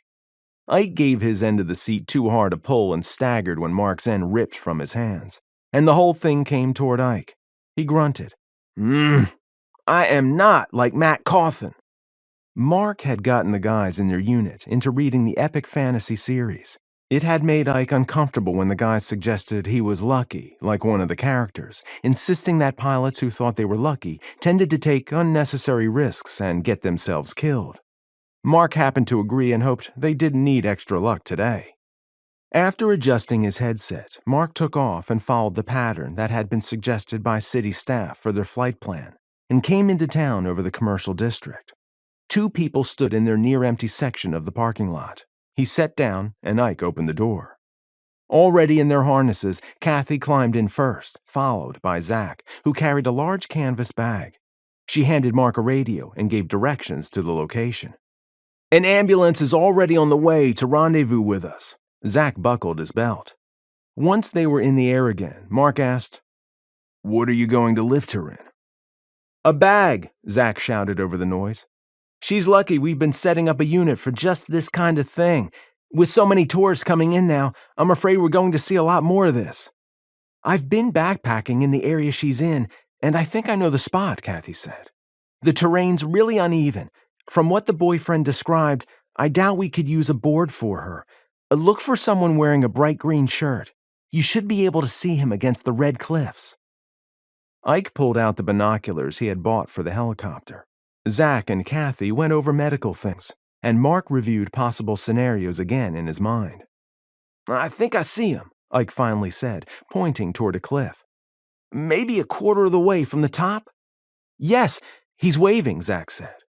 Mark frowned at the dark clouds in the distance. He gave himself a mental kick for not checking the weather. Not that it would have mattered. The woman had to be brought down to safety, regardless. Ike. Mark kept his voice low and nodded toward the ominous-looking clouds. His friend swore softly under his breath and went to work on the radio.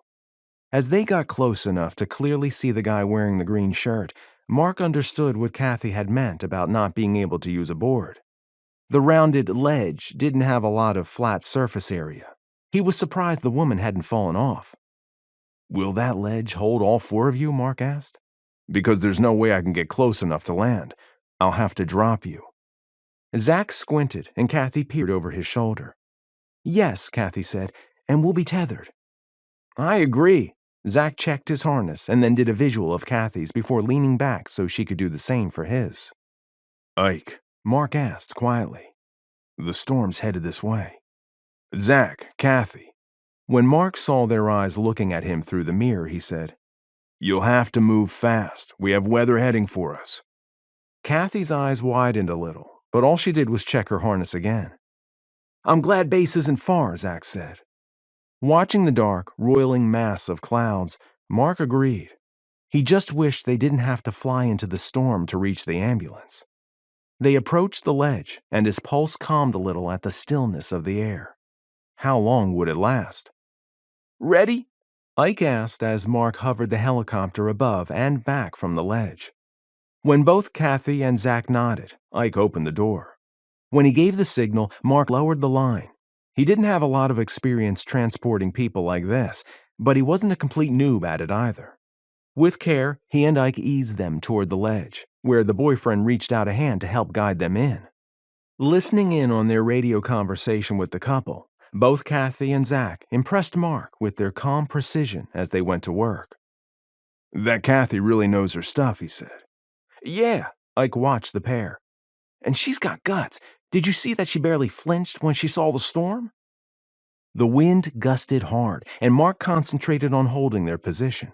The dark clouds now had little flashes of light in them. Another gust sent them dangerously close to the mountain. Ike cursed. Can't they move a little faster? Mark mumbled. Okay, you can lean against the pack.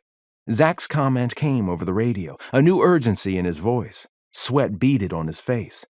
I'm tightening it up a bit. He paused, and there was the sound of clicking. The ambulance is here, Ike said. EMS has arrived at the base, Mark announced. Perfect timing, Zach said. Just so you know, Mark, the stretcher is tied to the anchor. You good, Kathy? We're good, she said. Zach waved his arm and Mark slowly lifted the bird while Ike served as his eyes below. With a sudden shudder, as though it had been hit, the helicopter veered. Mark fought to keep it steady and turned away from the cliff so they didn't get bashed into it in a strong gust. They dropped fast, like a sick version of the old Disney Tower of Terror ride. His stomach in his throat, Mark pulled up. Ike grunted at the jerky motions and gripped the door handle. If that happened again when they were lower, both Kathy and the patient would be dashed against the ground. Mark hoped Kathy had an iron stomach. "You got this?" Ike asked. They shuddered again with a gust, and he held them steady. "Let's hope so," Mark said through gritted teeth. "They're signaling ready," Ike said. Mark's knuckles were white as he kept them steady and eased to the ground. Over the radio, he heard the responder say they had the patient, and Kathy gave a brief summary of the woman's symptoms. Once she had been released and the EMS personnel gave the signal, Mark took off to get Zach and the boyfriend. "One down, one to go," Mark said. "This is getting scary," Ike said. "But at least no one's shooting at us." "Yeah," Mark grunted at the lame running joke. He upped their speed to get back to the ledge fast. "Mother Nature makes enough of an enemy combatant." "Bring them in or ride down on the cable?" Ike asked. A wind shear drove them toward the cliff again, close enough that he couldn't miss the fear on the two men's faces. Swerving away, Mark's heart pounded so loud in his ears he could barely hear the wind. He headed back. "Let's get them down as fast as we can." Ike informed both Zach and the ground crew. Lightning flashed nearby, followed immediately by thunder and an onslaught of rain. Zach grabbed the line from the helicopter, attached it to them, and raised his arm. A gust of wind hit the men like a giant hand that shoved them over the ledge. Mark dove away again from the mountain to keep the cable from acting like a pendulum and smashing them back into it. "They're clear, it held." Ike heaved out a breath. "Hold on," Mark cried, the adrenaline rush making his hands shake a little, and he flew them into the storm. The wind buffeted them around. Finally clear of the worst of it, Mark righted the bird and brought them in. Below, the drenched EMS personnel were ready and freed the boyfriend and Zach. He gave them a sign with his arm. "We owe you guys for this," he said over the radio. "Get somewhere safe." Mark headed away from the storm, almost giddy with relief. They had done it. They had helped rescue two people. Once the ride settled down, he glanced over at Ike. "What a rush!" Ike shouted. "I think we should start calling you Matt Cawthon." Mark laughed and eased back in his seat. His hands shook a little, but that wasn't unusual. He had done it, and he hadn't needed any anxiety techniques. Both Dr. Foss and Dr. Chandler were getting reports on this. "Don't forget, you need to seal the envelope," McKenzie said to the man who tried to hand her his vote-by-mail affidavit envelope. "And ma'am, you need to sign yours," she said to his wife. When they had finished, McKenzie accepted their ballots. "After the signatures are verified, these will be counted on election night." Holding the envelopes a little too tightly, she tried to keep her expression calm and not make the couple think her anxiousness was because of them. Once they left, she let out a breath and put the ballots in the ballot box. Kathy had texted that the guys had agreed, and then Ike messaged that Ardeen had the boys. A rescue? What had that couple been thinking? Having hiked in, she knew how treacherous it could be. Breezes could make for unexpectedly powerful gusts through some of the narrow canyons in the area. She had no idea how those winds might affect a helicopter. McKenzie glanced at her watch again. How long had they been gone? A rumble of thunder sent her dashing to her office to look out the window. The dark clouds had turned ominous, roiling masses that seemed to scream danger. Her stomach twisted in such a tight knot that she felt queasy. She picked up her phone and called Ardeen's house. "Hey, Turk," Caleb said. "Have you seen the lightning? It's way cool." It is, as long as it didn't hit any people in a helicopter. She had always liked crazy weather, but only from the safety of a comfortable building. "Have Mark and Ike come back yet?" "No." Caleb dragged out the word, letting his tone drop at the end. "They shouldn't be flying in this, should they?" "I'm sure they'll be fine." McKenzie wished she hadn't called. Now the boys would worry. It's a helicopter after all. They can land almost anywhere. I guess. He didn't sound any more convinced than she felt. Just enjoy the storm, she said. If it cools off, I'll bake some cookies. Okay. He sounded a little better. After he ended the call, McKenzie dialed the hospital. Hey, Dawnette. This is McKenzie again. I was just about to call you, the receptionist said. The ambulance crew radioed in that the hikers are safe. Kathy and Zach are riding in with them. Oh, thank you. A thrill rushed through McKenzie. They had done it. Her eyes stung, and she wanted to run out into the hallway and shout it to everyone. A flash of lightning lit her window. Where were the guys now? McKenzie paced her office. When the phone didn't ring, she decided to try to get some work done. She was about to sit at her desk when the counter bell rang. Sighing, she prepared to go out. Another flash of lightning was followed by a clap of thunder, and then rain mixed with hail. The storm must be right over the city. She shoved down her worry, put on her public face, and went out to the counter. Hello there, young lady. Mr. Bradford extended his hand. Nice to see you again, Mr. Bradford. McKenzie shook it, wondering what the mayoral candidate wanted. What can I help you with? The building shook with a rumble of lightning and immediate thunder. The lights went out. The only dim light came from the window in McKenzie's office. The lights flickered and came on again. She sent a plea heavenward that Mark and Ike had safely made it out of this. Looks like the money the city invested in that backup generator just paid off, Mr. Bradford said. Yes, McKenzie agreed. And thank you for the donation that made it possible. Now I just hope I saved the letter I was writing. She really just wanted to get her cell phone and see if someone had sent her a text. I've got a campaign question for you, Mr. Bradford said.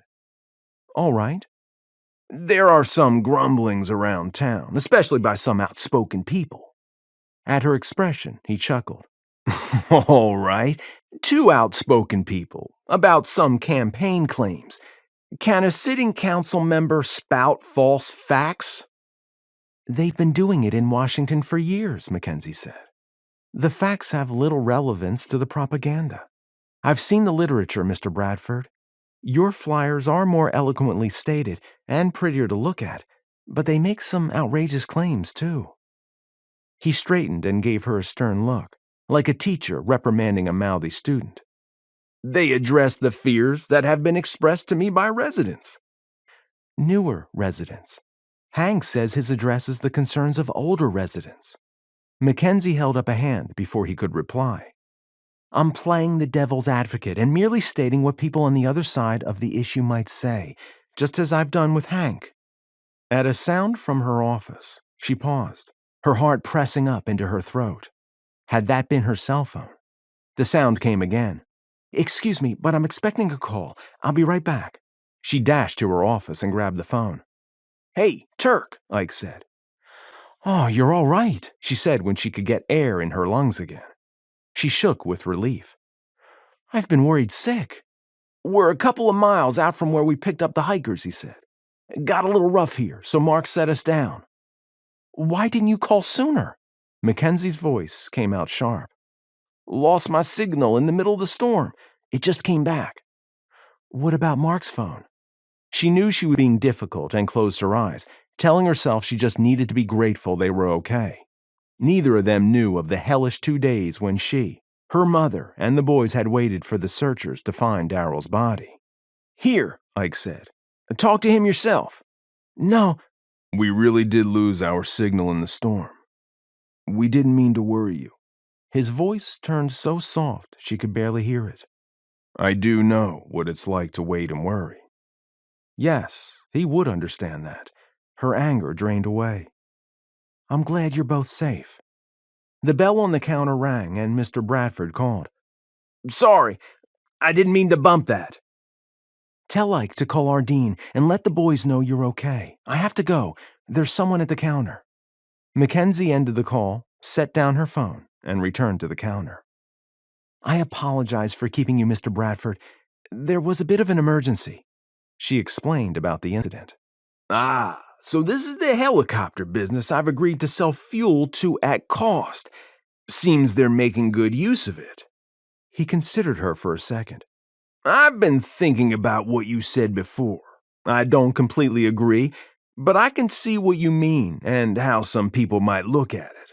I really am interested in what's best for this community." Mackenzie believed him. He did want what was best, in his opinion, for the community. And just like Ernie Alvarez, the problem was that neither side would take in the opinions of the other. And they refused to work together. It was my way or the highway. "All I know, Mr. Bradford, is that whoever is elected will need to represent everyone in the city and not just those who voted for him. I see the need to move forward with the times, but I was also born here. I can see how our entire way of life is gone. The people who have lived here for most or all of their lives feel lost and confused." "And angry," Mr. Bradford added. "And angry," Mackenzie agreed. "I've been to many different trainings for my job. One recorder from a large city mentioned something that really struck me. She said that developers have a certain vision for their projects. The neighbors frequently see it very differently because they realize things would change and imagine how that might impact their neighborhood." "The worst possible things," Mr. Bradford frowned, impatient. "They always rant about the same old things." "Yes, sir." Mackenzie had to work to control her own impatience with his attitude. "They're scared that the increased traffic will endanger their children. The schools will be overwhelmed, that their property taxes will go up to pay for construction of new ones, or their property values will go down." Yes, Mr. Bradford said. "Over the years, I've heard it all." "But their fears shouldn't be trampled on just because they're exaggerated," Mackenzie said. "You aren't honestly suggesting that we don't have a lot more traffic now than before you built the tech center, or that the schools haven't been overwhelmed?" "Of course not." He heaved out a deep breath. "But they also have a nice new school, and this remodeled town hall is a lot better than what you had before." Granted. Mackenzie folded her hands on the counter in front of her, working to control her frustration. Back to that recorder's observation. She said that, whenever developers and neighbors worked together, the projects always ended up being much better than what the developers originally proposed. It's not just about getting the most money out of your development. "Young lady," Mr. Bradford said, "I've been doing this a very long time. Sometimes the neighbors won't bend. I've made offers and concessions until I'd only have had the shirt on my back left. They wouldn't give." "Developers come in, construct their projects, and then leave," she said. "The neighbors have to live with the consequences." "All right." He waved his hands in the air as though in surrender, but she wasn't sure he agreed. "Did you go back to your original design?" she asked. "When they wouldn't compromise with you?" "Yeah," he broke off. "No. Now that I think of it, I didn't." He looked at her then, really looked at her. "I'm sorry," Mackenzie said, remembering that this man, if he won, could choose not to reappoint her. "I didn't mean to lecture." "Don't worry about it." Mr. Bradford gave her a huge grin. "To be honest with you, it's been rather a nice change. I'm getting tired of brown noses agreeing with me on everything. It's refreshing to have someone brave enough to make a valid argument. Because you're right. The neighbors did influence the final design." He arched a brow. "If you ever need a job, give my HR people a call. We could use someone like you." "That's kind of you," she said. "Well," Mr. Bradford peered through her open door and the window to the outside. "It looks like it's finally stopped raining." He caught her gaze.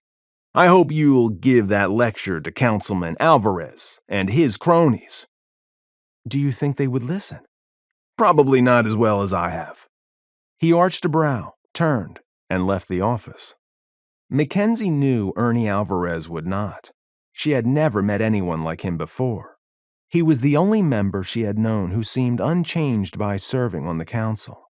He would not consider anyone else's opinions on an issue unless they matched his own.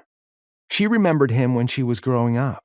Back then, he'd had a bit of a Jekyll-Hyde personality, pleasant and kind until politics came up. Then things got ugly. 2 years ago, his views on property rights had resonated with the conservative old-timers, and they had elected him in large numbers. But the city's size had doubled in those 2 years, and the newcomers understood now what they were up against and were fighting back. His rhetoric had triggered a record-breaking number of people filing for council. Both the newcomers and the old-timers seemed determined to stack the council with their people. It made her wary. McKenzie checked the clock. Finally. "Time to go, Alice." "I'm on my way." The clerk came out of the little workroom carrying the outgoing mail. "Good night." McKenzie went to her office and gathered her things. Hopefully, by the time she got home, the guys would be there. Her chest swelled with pride. Ike and Marc had helped those hikers and had made it out safe. She wished she could have seen Marc flying. Had he been able to see the storm coming? Her stomach knotted. How frightening. She pulled her phone from her purse and dialed Ardene's. Caleb answered. "Ike called," Caleb said. "He called me too." She could hear the sound of other children playing. "He said you were worried. I wasn't." He sounded smug. "I knew they'd be okay." "Are you two behaving?" she asked. "Noah wanted to bring the Xbox, but Ardene wouldn't let him." "I'll bet that irked him." "He's still pouting in the corner." "What's he doing?" McKenzie fumbled in her purse for her keys. "Reading."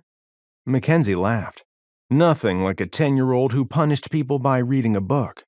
She would have to take Ardene some cookies as a thank you. "Sick!" Caleb exclaimed. "Ike and Marc are on TV.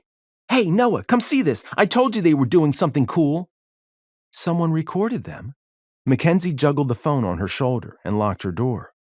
"The guy on TV said it was someone in the ambulance or something. They put it on the internet," he said. "You have to see this, Turk. It's amazing. I want to be a helicopter pilot." "I'll be there in a few minutes." She started to jog. Piles of hail were strewn across the sidewalk and grounds. Her car better not be dented.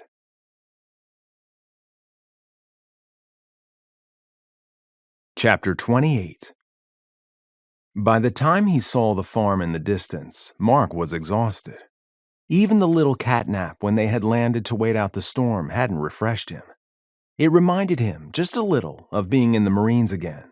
He was tired, but he felt good. Mackenzie's car was already at the house, and she and the boys stood close to it, waving their arms at them. In fact, 2 other cars were parked nearby. 3 more were heading toward the farm. Had something bad happened? "Hey, Ike." He nudged his friend. "Wake up and check this out." "Why are all these people here?" Ike asked. "They found out we ditched the boys and they've come to haul us to jail?" Marc asked. Ike snorted.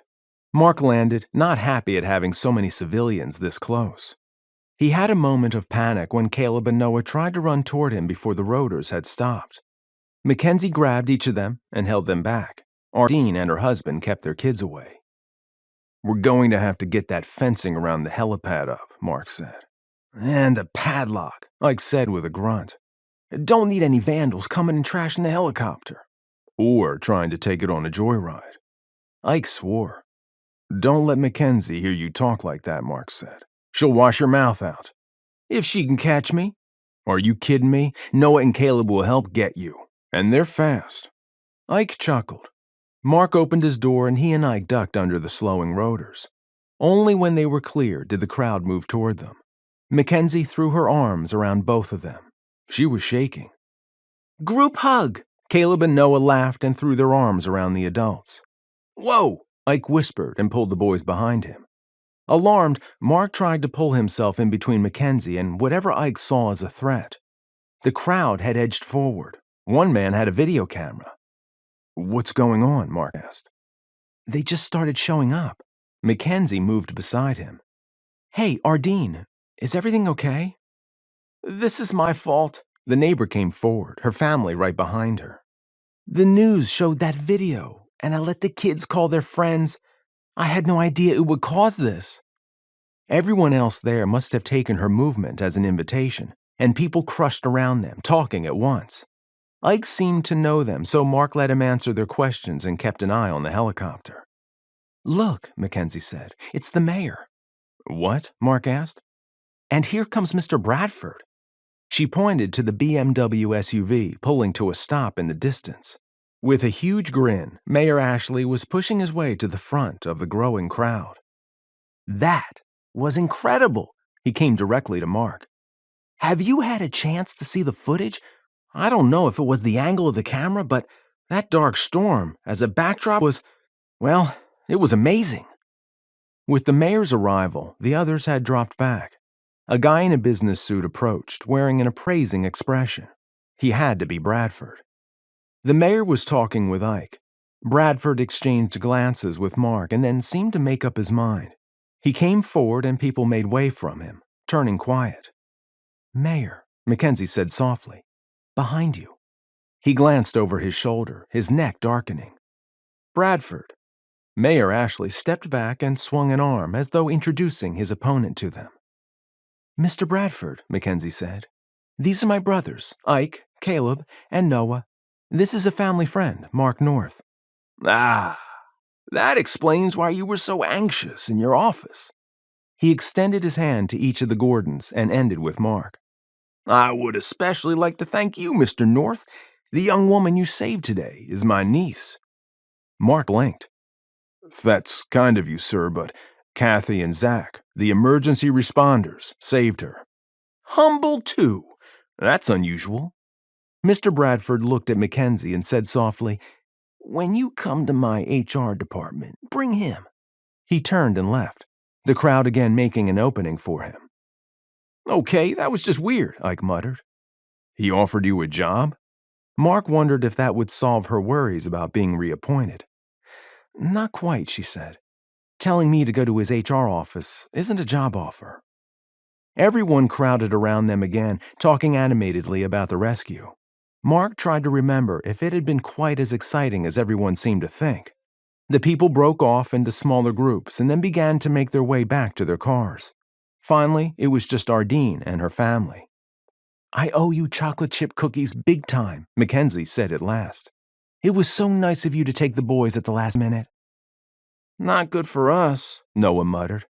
You're going to make extra cookies, aren't you, Turk? Caleb asked. You won't give them all away, will you? You don't owe me anything, Ardeen said. Your boys kept mine entertained, or at least Caleb did. She winked at Noah and then gathered her brood about her and headed to their van. What took you two so long to get back? McKenzie asked when they were alone and walking back to the house. We had to set down until the worst of the storm passed, Ike said. Then I remembered that I needed to look at some parts and price. I was going to tell you that, Mark added.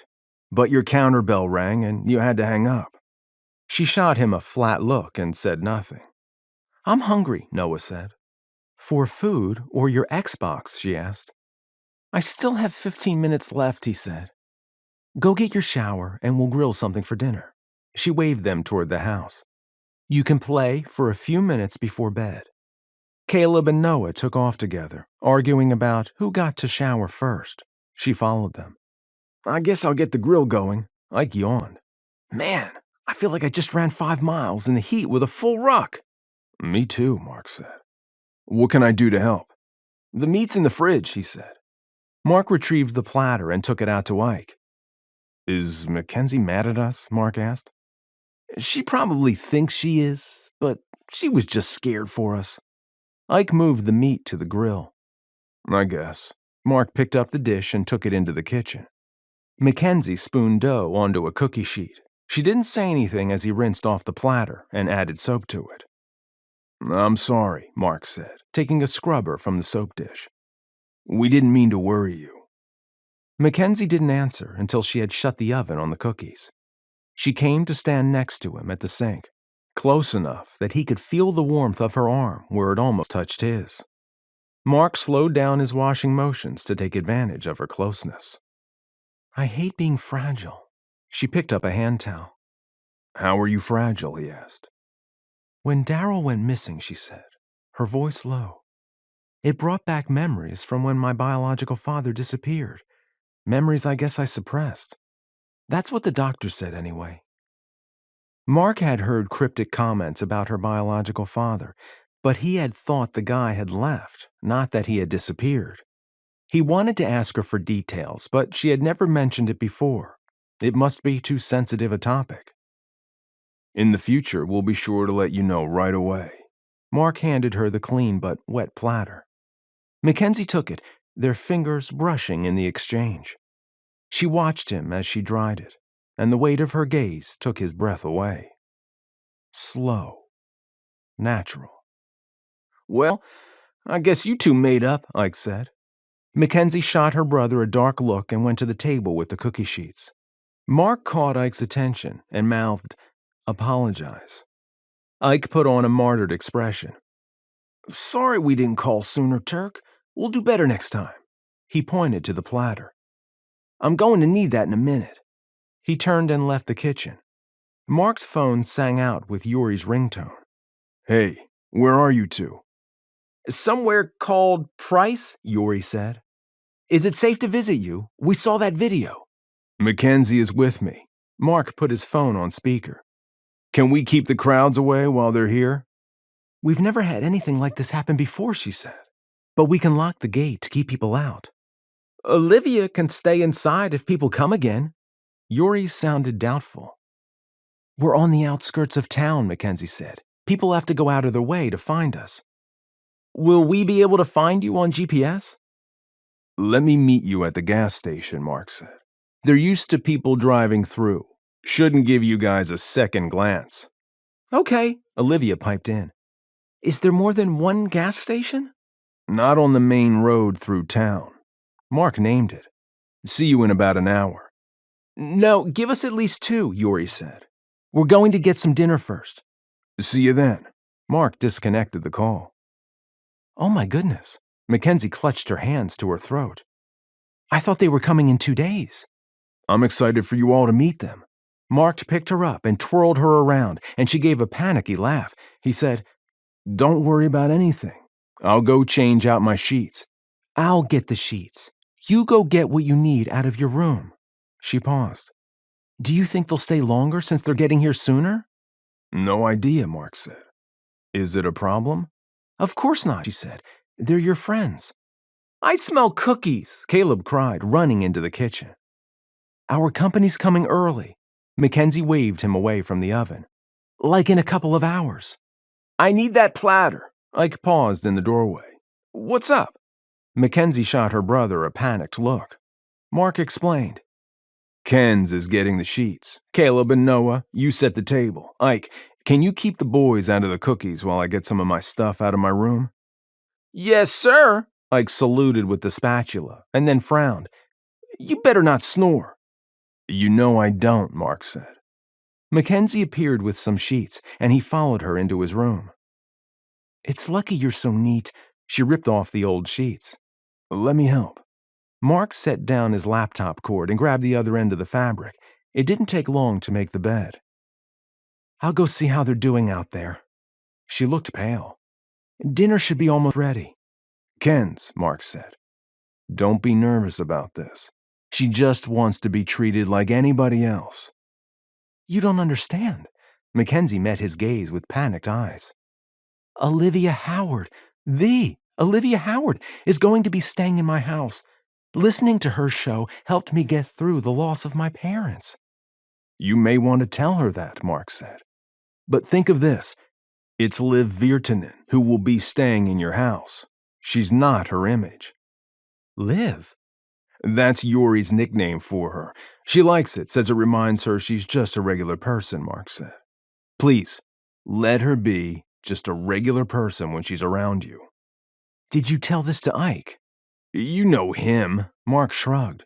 "He's not impressed by anyone's status." "True." McKenzie took a deep breath, as though steeling herself. "No fangirl stuff." "Perfect. I doubt the boys know who she is." "Know who is?" Noah asked from the doorway. "Oh, just some lady I saw on TV once," Marc said. "Is dinner ready?"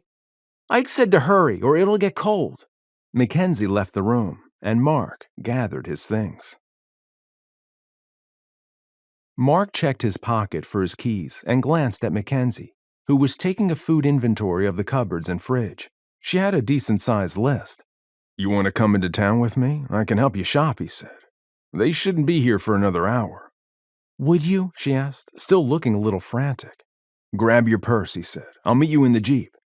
She dashed away. He went outside and waved at Ike, who was mowing the lawn. He shut off the mower. Ken's and I are going into town to get the stuff on her shopping list. We'll meet up with Yuri, Mark said. Ice cream, Noah shouted. You're not getting anything if you don't get your jobs done, Ike said. He turned his head away from the boys and mouthed, Get some. I think she already has it on her list, but I'll make sure. He jogged over to his Jeep and had it started by the time McKenzie joined him. I keep telling myself not to freak out, she said once they were on the main road. But myself isn't listening very well. I think you'll be surprised when you meet them, Mark said. What's your favorite color? What? McKenzie asked. Why? I thought it might distract you. Okay, emerald green. Yours? Orange. He grinned and glanced at her hair. Oh, she said with a huff. You're terrible. How am I terrible when I'm serious, he asked. The first thing I noticed about you was that stunning hair. You mean after you ducked? She asked. Yes. He pointed to one of her curls. Look at the way it catches the light. It shimmers. Really? McKenzie clasped a strand and twisted it as though searching for something. She shook her head. I've never liked it much. At least Anne Shirley's hair went auburn when she got older. Well, I'm glad yours hasn't. Mark turned on the radio. Her cheeks had gone red at his comment, but the corners of her mouth quirked up a little. When he pulled into the parking lot, she tore the list in half and handed him one. We'll divide and conquer. She reached for the door. Wait. Mark took her wrist. Dividing wasn't what he'd had in mind. He wanted to spend time with her. You've already got this organized by where things are in the store. Let me push the cart, and we can split up sides of the aisle. She hesitated and then shrugged. Okay. His system worked even better than he had hoped. She really was the queen of organization. He would pull things from the shelves and watch as she evaluated 2 products with fast efficiency. What are you smiling at? She asked him when he brought over a watermelon from his list. I'm just happy, he said, a little surprised at how much he meant it. He was happy here, with Ike, McKenzie, and the boys. Plus, parts of his old life and his new were about to meet in person, and he was excited to see how they liked each other. She looked up at him, her expression soft. What was she thinking? What would it be like if he touched her, kissed her? The air around them seemed to tingle.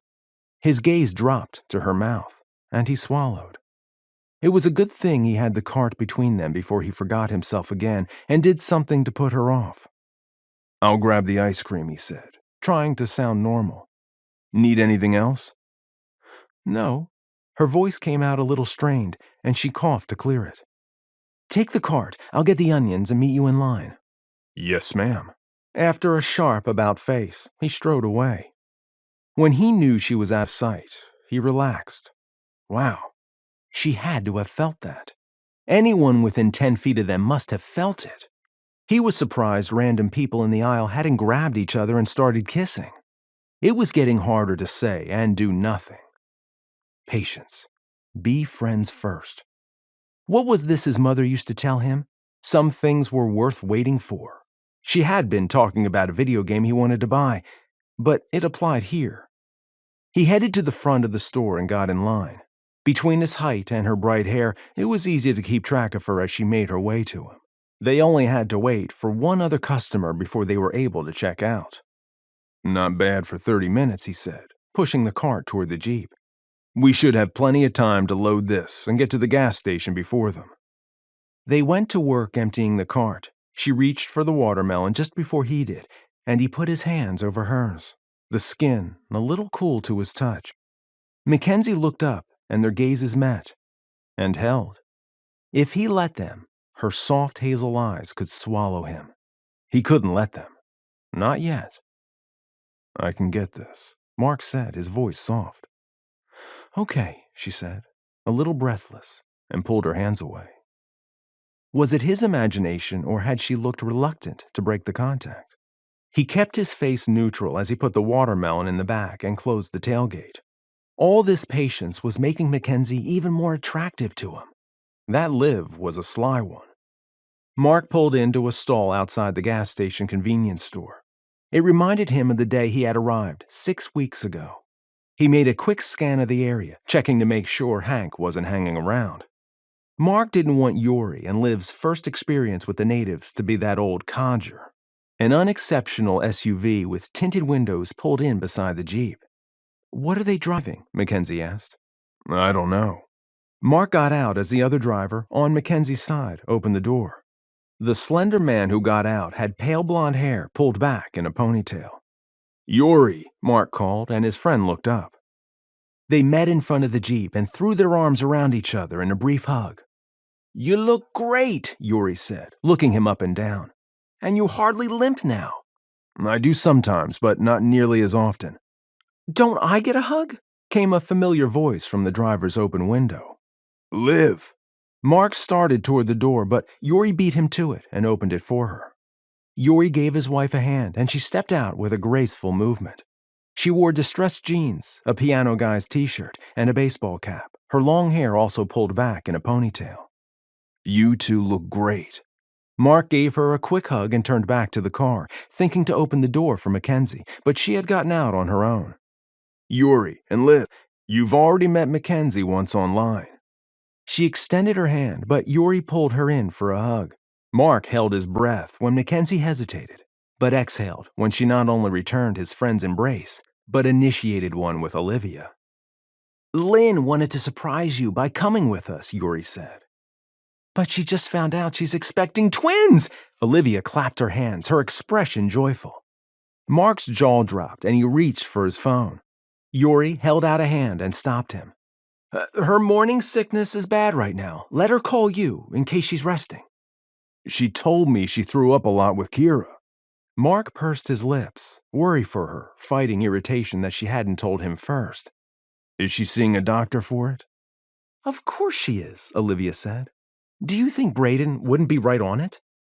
"Do you need to gas up?" Mark asked, relieved.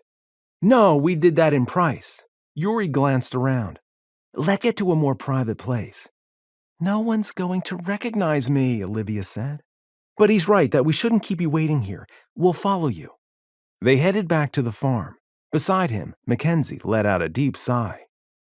"What?" he asked. "They're really friendly," she said. "How can you sound surprised? You've met them." "I guess I was thinking they'd be different in person," Mackenzie said. "When you finally get to meet my sister and her extended family in person, you'll understand better that that's the way we all are." Mark shot her a sidelong glance. "Does that bother you?" "No, it was actually quite nice." She turned on her phone. "Oh, brother." "Something wrong?" He wasn't alarmed because she looked irritated, not worried. "No, I just turned my phone off earlier, and now I must have 100 messages. I wish whoever uploaded that video would have warned us or waited to post it." She leaned her head against the seat. "I'll bet Ike's phone is full too." Mark felt his pocket for his own phone, but Mackenzie held out her hand. "Not while you're driving." When they arrived at the farm, a car was just pulling out of the driveway. The people waved as they drove off. "I hope there's no one else here," Mackenzie said. "How can your guests have privacy if we have a bunch of looky-loos?" Mark pulled up to where Ike and the boys waited. Mackenzie hopped out of the car as soon as he stopped. "Ike, have you checked your phone?" "Just once." Ike looked down at the bulge in his pocket. "I finally had to shut it off. It kept vibrating. Looks like your friends made it okay." "It's funny," Mark said as they headed to where Yuri was parking his SUV. "He used to drive a sports car before he got married." "Well, now he's a family man." Mackenzie's tone said she approved. Ike stood at Mark's right, Mackenzie on his left, and the boys stood in front, full of curiosity. Yuri opened his wife's door and gave her a hand out. They stood for a second, taking in the picture. It felt like Mark stood with a new family, his new family. That gave him pause, and he smiled.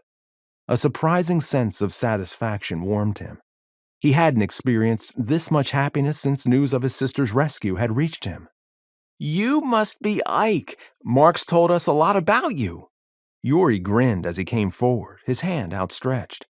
"Which of you is Caleb and which is Noah?" Olivia asked the boys. "I'm Caleb, I'm the oldest." He gave her hand a single shake and let it go. "I'm Noah, and I'm the smartest." The shorter boy reached out to take her hand, but paused. His face broke out in a huge grin, and then he shook her hand. "You're Olivia Howard." Mackenzie gasped. "And you're not going to tell anyone they're here." "Come on, Turk. I just said I'm the smart one." Noah gave her his best cheeky grin. "If she wanted people to know she was here, she wouldn't be incognito." Olivia burst out laughing. "I think I'm going to like it here." Noah shot Caleb a smug look, and his brother scowled. Mark didn't know if it was because Noah had recognized Olivia, or that he had managed to make her laugh. Maybe both, since they were so competitive. "You've set yourself up now," Mackenzie said, but Olivia merely smiled. "Mark," Ike said, "let's shut this gate. We don't want any more surprise visitors, especially not right now." "Sure. Want to help?" Mark asked Yuri. "We can bring your luggage inside when we're done." "Okay." Yuri kissed his wife. "I'll be right in." Wearing a soft smile, Olivia turned and took Mackenzie's arm. "Tell me about this place. Have you lived here long?" Mark watched for a couple of seconds as they strolled toward the house. He turned to Ike and said, "I never noticed the rolling gate before. How often do you use it?" "Only once since I've been here," Ike said. "When my dad was alive, he kept it closed so the dogs couldn't get out." Yuri glanced around. "What happened to the dogs?" "When her mom got sick, Turk had all she could handle trying to take care of her, keep Caleb and Noah in line, and work a full-time job. She let out the fields to a neighbor, sold the livestock, and gave away the dogs." "Since the farm was a big deal to your dad?" Mark asked when they had finished wrestling the stiff gate into place. "Was her mother bothered about renting it out? What about the dogs?" "She was too busy dying to worry about the farm," Ike said in a low voice. "I'll bet she worried a lot about what would happen to the boys." Mark stared at the gate, wondering how Mackenzie had gotten through that time alone. "Turk made sure her mom knew that wasn't a problem." Ike shot him a meaningful glance. "Anyone who wants to be with Turk needs to understand that she comes as a package. She's already been ditched by one boyfriend because of it." "I didn't know that." Mark put that knowledge aside to think about later. "We appreciate you taking Mark in." Yuri cuffed him on the back. "I think he was driving his sister crazy." "Right," Mark said. "You keep telling yourself that. She loves worrying about people." "Have you two eaten?" Ike pointed toward the house. "We grilled earlier, and there's plenty of leftovers." "Thanks," Yuri said, pulling a key fob from his pocket. "But we found a drive-thru in Price."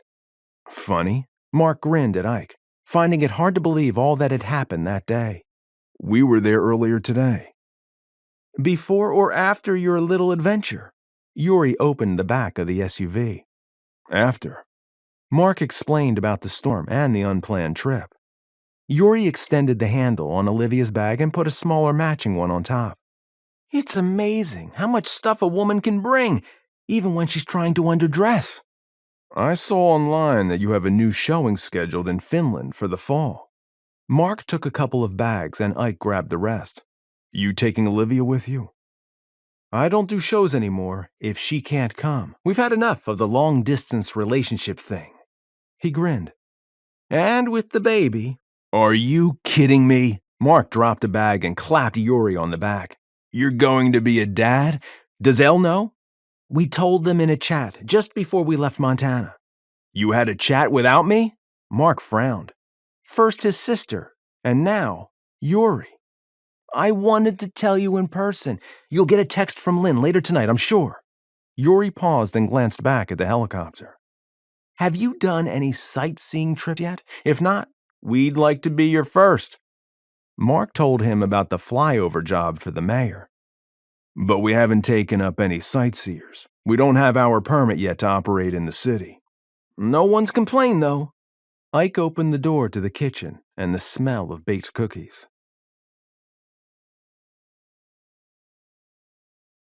Chapter 29. "I wish I could shadow you at work." Olivia said to McKenzie while they ate breakfast together the next morning before any of the guys had risen. Mackenzie's heart sped up. She couldn't help feeling a little flattered. It was ridiculous. Olivia Howard wouldn't want to interview a city recorder from a small town in Utah. Maybe Olivia was just one of those people who was interested in everyone and everything. Why? Mackenzie took a bite of her peanut butter toast. Mark's mentioned a little of what you're dealing with here. It's fascinating what people think and how strongly they feel about some issues. Understanding people's motivations makes me a better interviewer. Olivia pulled a face. I also live in a very limited world now, outside of what is real life for most people. I wish I could experience it again. Is fame that awful? Mackenzie asked. It can be. Olivia stirred the remaining oatmeal around in her bowl. It's not at all bad. Like most things in life, it's a trade-off. Because of my celebrity status, I get to champion causes I believe in. Causes that a lot of other people now champion too. But it's a tough trade sometimes. Does it make you nervous to raise a baby in that? Mackenzie asked. It's terrifying. There are so many things to consider. It's one thing to choose this life for myself. Olivia dropped a hand to her abdomen. It's different when you're forcing it on another person. She gave a soft laugh. My bodyguard Nate is married to my personal assistant. She's thrilled about the baby, but he's freaking out. I'll bet. They ate in comfortable silence for a few more minutes. If being around Olivia was always like this, Mackenzie began to appreciate why the woman was so successful at her job. She must have people confiding their deepest secrets to her in no time. This might come across a little odd, but Olivia put down her spoon. What do you think of Mark? Mackenzie's cheeks went hot, and she found it difficult to meet Olivia's gaze. If Mark's sister was anywhere near as intense as this gentle, soft-spoken woman, Mackenzie didn't know if she could handle meeting Lynn in person. What should Mackenzie say to Olivia? That she had never met anyone like him before? That she dreamed about him at night and the house seemed empty if he wasn't there? That it scared her to death he had already made himself so much a part of her life, and if he walked away, she might shrivel up and die? I'm sorry, I didn't mean to embarrass you. Olivia picked up her spoon again, and Mackenzie looked at her. There's obvious chemistry between you two. Never mind, it's none of my business, but I've been instructed to send her a report about you. Me? Mackenzie sat straighter, her nostrils flaring. She pinched her lips tight. Now I've offended you. I didn't mean to, but I do want to be completely honest. Olivia watched her for a second. He's so into you. Mackenzie stood up. She didn't want to hear this. Why was everyone making it so hard to stay aloof about him? I've messed this up, Olivia said, reaching out a hand. I doubt you've noticed how much he watches you, except when you look at him. He seems to be aware of wherever you are in the room. I wonder if it's a family thing. His sister Lynn and her husband are like that. I used to think it was because the two of them were shipwrecked together for so long. They only had each other. But Mark watches you the same way. At Mackenzie's expression, Olivia gave a soft laugh. Not in a creepy way. It's very flattering to have a man look at you like that. Like how? Mackenzie asked softly. Like you're his life. Mackenzie sank back into her chair, warmth flooding through her body. He looked at her like that? Yuri looks at you that way. Yes, that's why I know. Olivia wore one of her soft smiles. I'm going to be very honest with you, Mackenzie. Olivia paused, frowned, and exhaled. No, it's presumptuous. I'll keep my mouth shut. You can't leave me hanging. Mackenzie leaned forward. What? Do you know about the girl in Georgia? Ike mentioned her. Mackenzie shifted in her chair. He told you what she did? Olivia asked. Dumped him when he got blown up. As horrible as it sounds, we were all glad, Olivia said. And don't misunderstand, we weren't glad for his pain. We were glad he was free of her hold. She glanced up, as though thanking heaven. I won't go into detail, but I will only say she was not what she appeared to be. We wanted to tell him, but men can be so dense sometimes. What have I done now? Yuri came up to Olivia, kissed the back of her neck, and popped the last bite of her toast in his mouth. Why, thank you for stealing my food, she said. I saved you from cold toast. He opened a cupboard. Want me to make you some more? Can I get you anything? McKenzie rose. No, I'll just be an eavesdropper while my lovely wife finishes whatever she was saying. I was telling her about the Georgia peach. Yuri made a face and shut the cupboard door a little too forcefully. Whoever would have thought that getting hit with an IED would be a good thing for him? Why are you telling me this? McKenzie found it intriguing to learn more about Marc's past, but what did it mean? Did Olivia think McKenzie was like the Georgia girl? Olivia must have read McKenzie's expression because she said, Don't worry. I don't think you're like her. I've had a good feeling about you since the first time I met you online, and I'm usually a pretty good judge of people. Except for me, but I'm good with that. Yuri put a piece of bread in the toaster. Yuri, Olivia's simple, admonitory statement made him smile. She thinks I'm better than I am, he said simply. McKenzie knew there was more going on than she understood, and she wondered if Marc knew what it was. I only mention this to you because we're glad to see him moving on. Olivia held McKenzie's gaze. Thank you for giving him a safe place to finish healing. Even though most of us are unrelated by blood, we're a close-knit family. Some of us, Yuri kissed the top of Olivia's head, know what it was like not to have a family. McKenzie had picked up on the camaraderie of the group during the single-family chat she had been a part of, but she had not understood just how powerful the connections were. This famous couple had just admitted that they hadn't had families until they had created their own. A name came to mind for Marc's family. Chosen. Her heart warmed at the thought. Last year she had felt so lost and alone. Kathy had tried to offer as much support as she could, but she had been going through some of her own family problems then. Ike's arrival had saved Mackenzie's sanity, and they had become close. Marc, rather than the burden she had feared he would be, had made his own place in their home, in their family. She thought of lonely Cal and solitary Kathy, the newcomer and the old-timer, both isolated in their own ways, who were forging friendships. Mackenzie's mind buzzed with possibilities. Were they a symbol of what Canyondale needed, a path to create a sense of family that had been lost with the influx of new people? A penny for your thoughts, Olivia said softly. You've given me a lot to consider, Mackenzie said. Morning. Marc stepped into the kitchen, rubbing his eyes. Man, that rescue yesterday took it out of me. To say nothing of talking to me into the wee small hours, Yuri said. Now show me where to find something besides toast for breakfast. I asked if I could get you something to eat. Irritated, Mackenzie hurried to the refrigerator. Leave it to Marc, Olivia said. I was hoping you'd show me around. Go ahead, Marc said. We'll make enough for Ike and the boys too. All right, Mackenzie turned to Olivia. You'll want to put on shoes you don't care about. Lynn mentioned you limping a lot when you first got here, Yuri said. What happened? Mackenzie happened. Marc described their first meeting. When it comes to her, I seem to do things wrong first.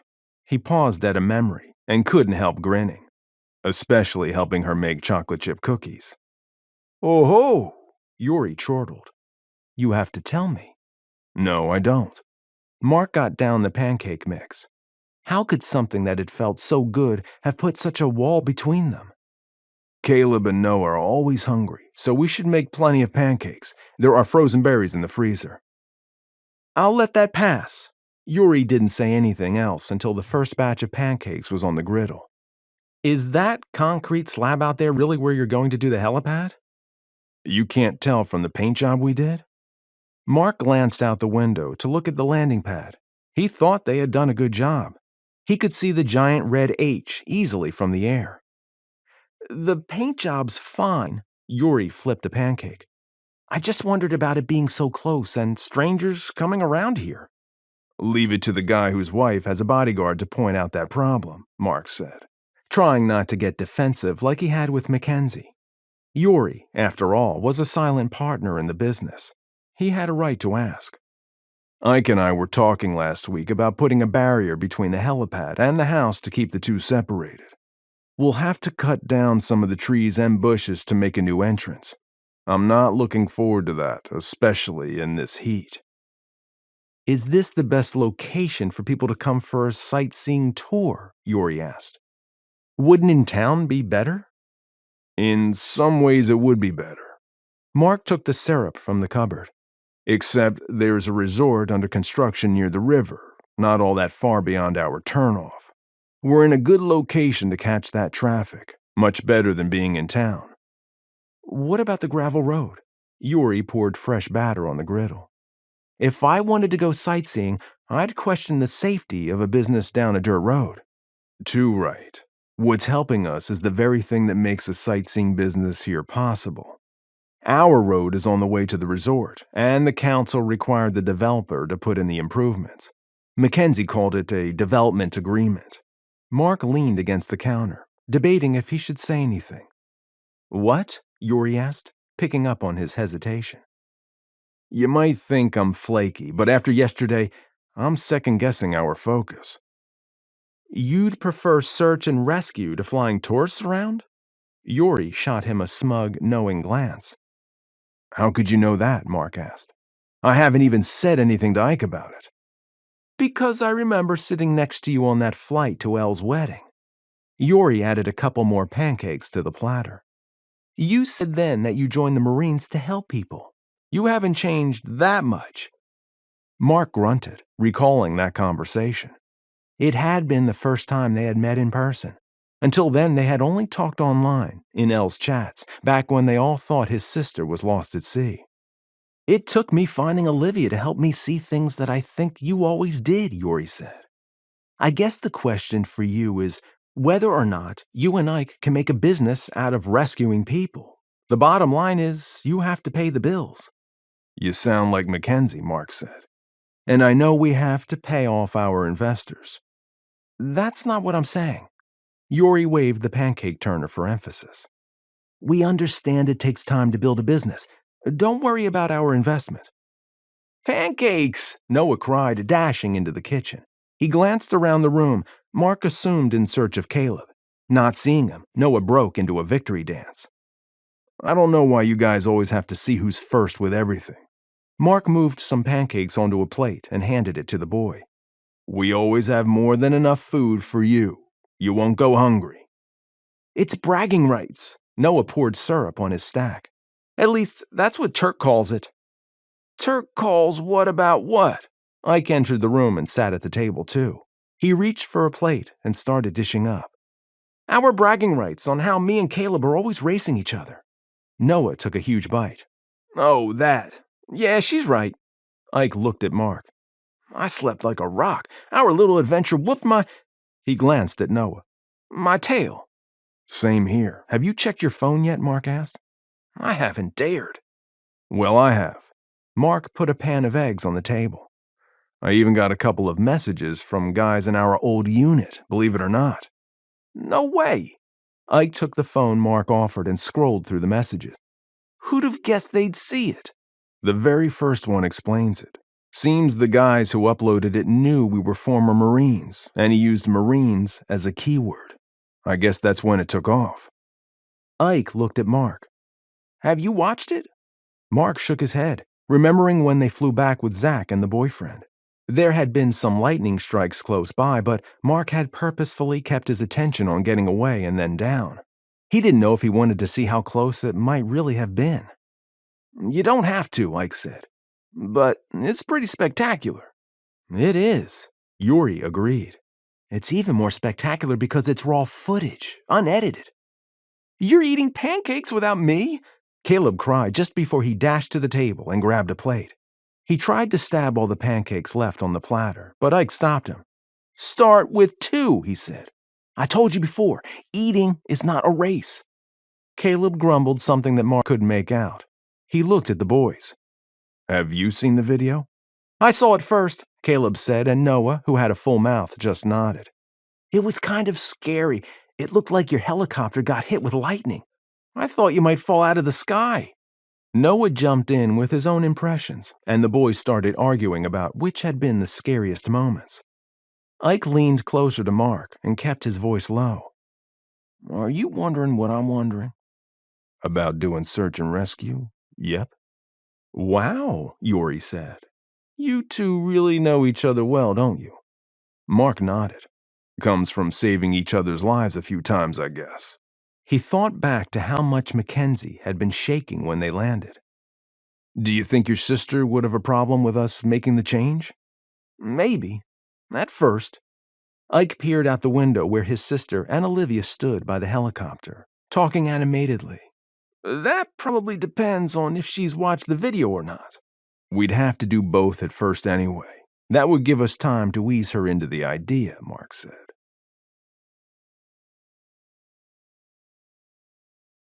Chapter 30. Mark approached the second planning commission meeting with trepidation. Yori and Olivia had left early Monday morning, and Mark and Ike had spent the rest of the day reviewing the minutes and application for the Bradford Industries helipad request. McKenzie had to attend a Meet the Candidates night, so Ike stayed with the boys. Mark joked with them that it was a conspiracy to stick him with attending all the city meetings by himself. What he didn't expect was for everyone there to recognize him when he walked down the hallway toward the council chambers. Hey, that's him, a man in a business suit whispered as Mark passed. He glanced around, curious to see who they were talking about, and found 3 people staring at him. Then a boy dressed in a Boy Scout uniform called out something similar. His entire troop rushed over to Mark, some even asking for his signature on their citizenship in the community paperwork. Look, Mark took a step back. The heroes were the first responders we flew there. Yeah, but you were the pilot, one of the boys said, pressing closer. I saw the video. It was amazing. He shoved his paper forward again. Please? Mark patted his suit pockets. I don't have anything to write with. You can use mine. The scoutmaster held out a pen. My wife would love for me to bring home your signature on my agenda. Not knowing what else to do, Mark accepted it and started signing papers.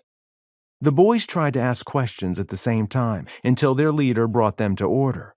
Then the leader let them take turns asking questions about the flight, especially about flying a helicopter. When Mark saw the planning commission member heading toward them, he sighed with relief. Looks like the meeting's about to start. Mark handed back the pen. I have an item on the agenda. He hoped the adults were better behaved tonight, considering the half-dozen impressionable boys who would be watching. The scout leader ushered the boys into the room. Almost like they had choreographed it, the planning commissioners breezed in this time. No more the distracted group of 2 weeks ago. They looked as though they were on a mission. When the clock shifted to 6 o'clock, they had already taken their seats, ready to go. The chair called the meeting to order. Mark hadn't even had time to look at the agenda yet. We're going to handle things differently tonight, the chair said. All public comment will be taken at the end of the meeting. She held up her hand when people started muttering. As required by state law, we will not vote on the 3 requests requiring public hearings until after we have taken comments from the public, but at the end of the meeting. When many in the crowd started to grumble again, the chair rapped her gavel hard, and Zach Jarvie entered the room. Mark shot him a sympathetic look. There will be order, the chair rapped the gavel once more. State law also allows for the removal of anyone who disrupts a public meeting. No, she whacked the gavel again. Let me explain. When you visit Washington, D.C. and the Congressional Gallery there, you don't get to participate in the discussion. If people try to shout things out, they are removed. When I do open the meeting up for the public hearings, you will respect each other's opinions and let everyone speak, or you will be removed. All the commissioners are in agreement on this. She glanced to the others on each side of her, and they all nodded. Progress. Maybe they'd even get to Mark's item this time. He considered Zach's grim face and didn't envy the deputy having to remove people he knew. In spite of Yuri's assurances, Marc knew they needed to get going with the business. His thoughts shifted again to the idea of doing search and rescue instead. Or maybe they could do both. Like Ike had said weeks ago, the resort would draw lots of people, ones bound to go hiking or climbing. After discussing it with Ike, they both felt really good about it. Someone called Mark's name and he glanced up. Zach watched him with a grin. He nodded toward the front of the room where the planning commission chair looked at him expectantly. "Mr. North," the woman said, "your item is first on the agenda." Brad Fisk, the planner, stood waiting at the presentation desk and indicated the chair next to him. "Sorry, I didn't realize." Marc hurried forward, trying to ignore the feel of eyes on him. He should have checked the agenda rather than assuming the unfinished items on the previous agenda would come before his. "Will you autograph this?" Fisk whispered, sliding a copy of the agenda over to Marc. "My wife asked." More than a little irritated now, Marc signed his name. The residents of Colorado Springs wouldn't have responded like this, but the people of Lewiston, where his sister lived, would have. "Before we get started," the chair said, "I'd like to express our appreciation for the rescue last week. Your flying was incredible." Marc rose. "Thank you, but I have to speak up. We weren't the ones who willingly went down on those lines to the precarious perch. If you watch the video, you must have seen the small space they had to work in. Ike and I had the protection of the helicopter. Kathy and Zach saw the weather coming at us, and they went anyway, with no protection." Marc turned and pointed to Zach. "You should be thanking Deputy Jarvie back there." The crowd erupted in applause. Zach shot Marc a dark look but accepted the acclamation with a small nod. When he resumed his alert position, the audience quieted, and the chair gave her gavel a light rap. Fisk went into a description of the project and reviewed the mitigations he and Marc had worked up. "Do you see any problems with this request?" she asked. "If the city council places conditions about the frequency and timing of the flights and accepts the flight pattern proposed, there should be a minimal impact," Fisk said. The commission members then discussed conditions to suggest things like how late or how early they could fly. When they finished, the flight plan matched fairly closely with the one Marc and Ike had used that first day. "Any questions?" the chair asked the rest of the commission. When no one said anything, she turned to Marc. "Do you have anything to add?" "No, ma'am." Marc forced himself to breathe normally. "The city council has final approving authority," she said.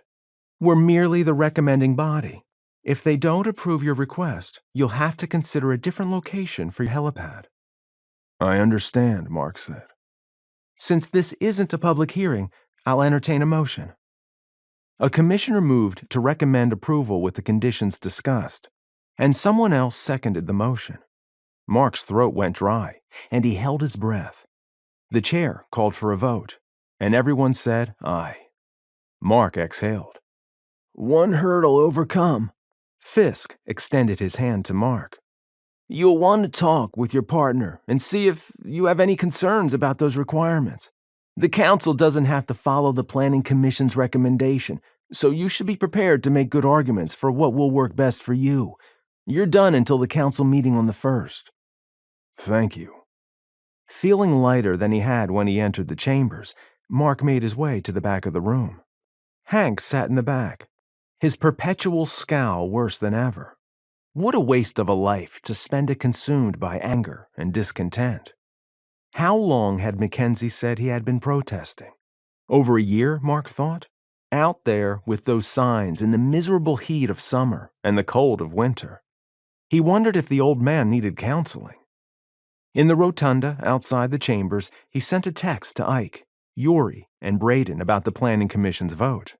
Ike responded first with a series of excited emojis, and then instruction for Marc to pick up some ice cream to celebrate. McKenzie might have already gone home, but he decided to check her office anyway. It was dark. He sent her a text. "You home?" Marc headed out to his car while he waited for a reply. "At the grocery store. You done already? Unanimous, in favor but with conditions.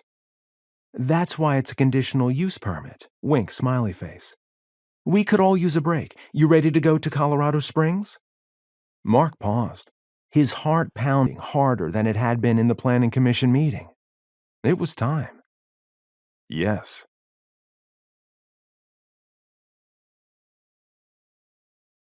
Chapter 31.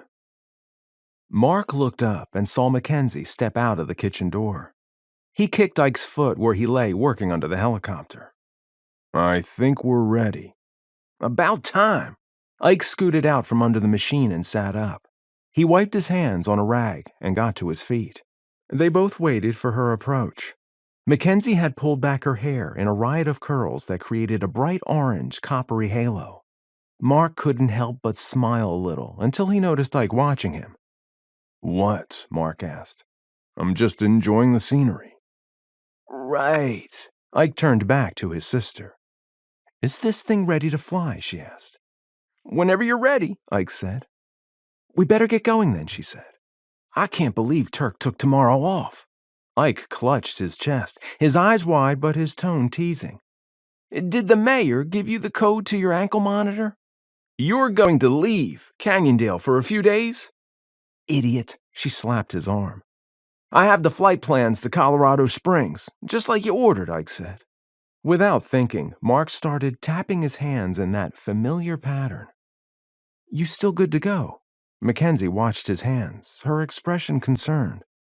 We don't have to go. I'm okay. He stopped the movement. The memory of McKenzie curled up beside him on the 4th came to mind. With her beside him, he knew he could face the mountain. I'm missing something, Ike said, glancing between them. Ken's offered to come with me for a sort of pilgrimage. He held her gaze and tilted his head toward Ike and the boys. Are you going to invite your brothers on your own pilgrimage? Yes. Soon, thanks to you. Her softened expression turned businesslike. Grab your bags. I'll get the boys moving. Remember, we have to come back no later than mid-morning on Friday. McKenzie turned and strode back to the house. Pilgrimage? Ike asked. When Mark explained about the stargazing with his father, Ike said, Okay, I guess. I'm not sure the boys will want to climb Pike's Peak. If you don't mind, I'll take them to some of the cool sites Dad always said he wanted to visit. Your own pilgrimage? Mark asked softly. Ike shot him a surprised glance and shrugged. He looked off in the distance before nodding. I guess so.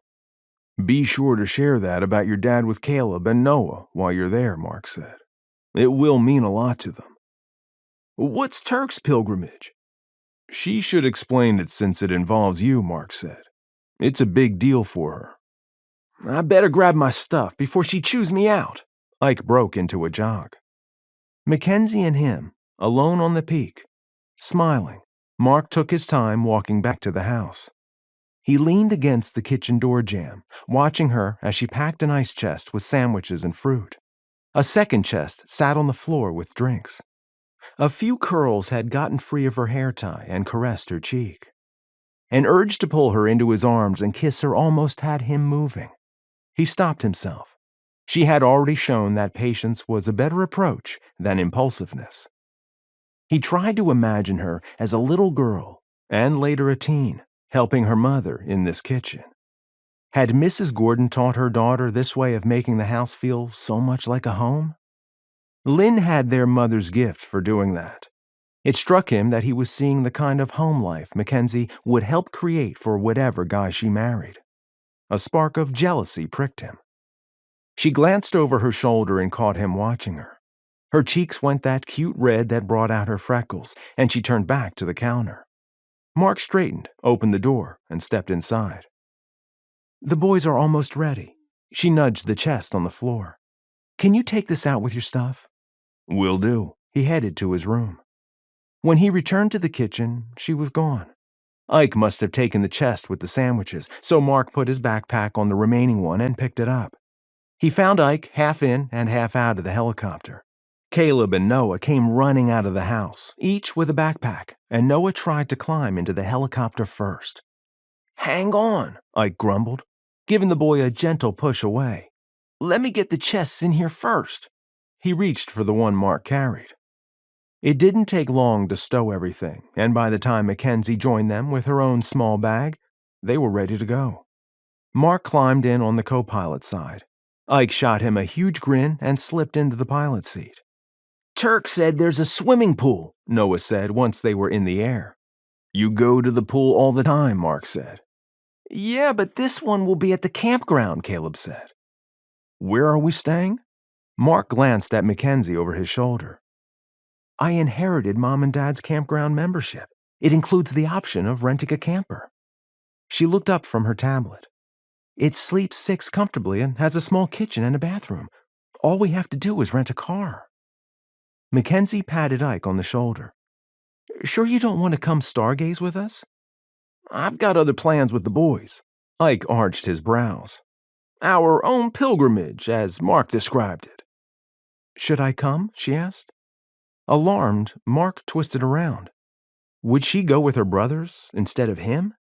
She must have read something in his expression. "Don't worry, Marc," she said. "I'm still coming with you." "Thanks," he said, his shoulders relaxing. "Can we just go swimming?" Noah whined. "Don't worry," Marc said. "You'll have plenty of time to swim." "You want to go tonight?" Ike asked. "It might be better if we get our bearings and not rush it," Marc said, even though he would have loved to get McKenzie alone today. "It's been a few years since I was up there, and I don't know how much things might have changed. The things you might want to see will be best done during the day." "I was doing some research," McKenzie said, "and I think we should take a less vigorous hike, if that's okay. If the boys decide to come with us, we don't want to kill them." "Good plan," Marc said.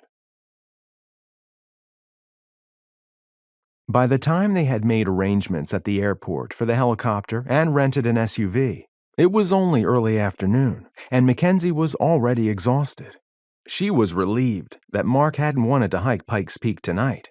She didn't know if she had it in her. "It's your hometown." Ike handed the keys to the rented SUV to Marc. "You know where everything's at." "It's been a while since I've lived here."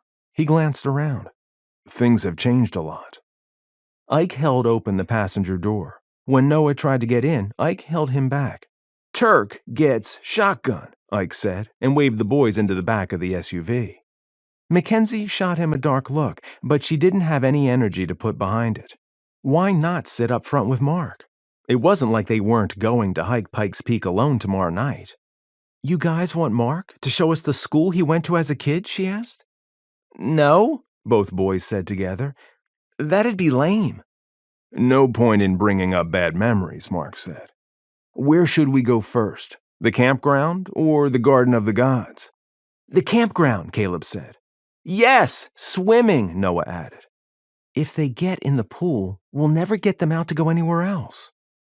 McKenzie watched Ike through the rearview mirror for a response.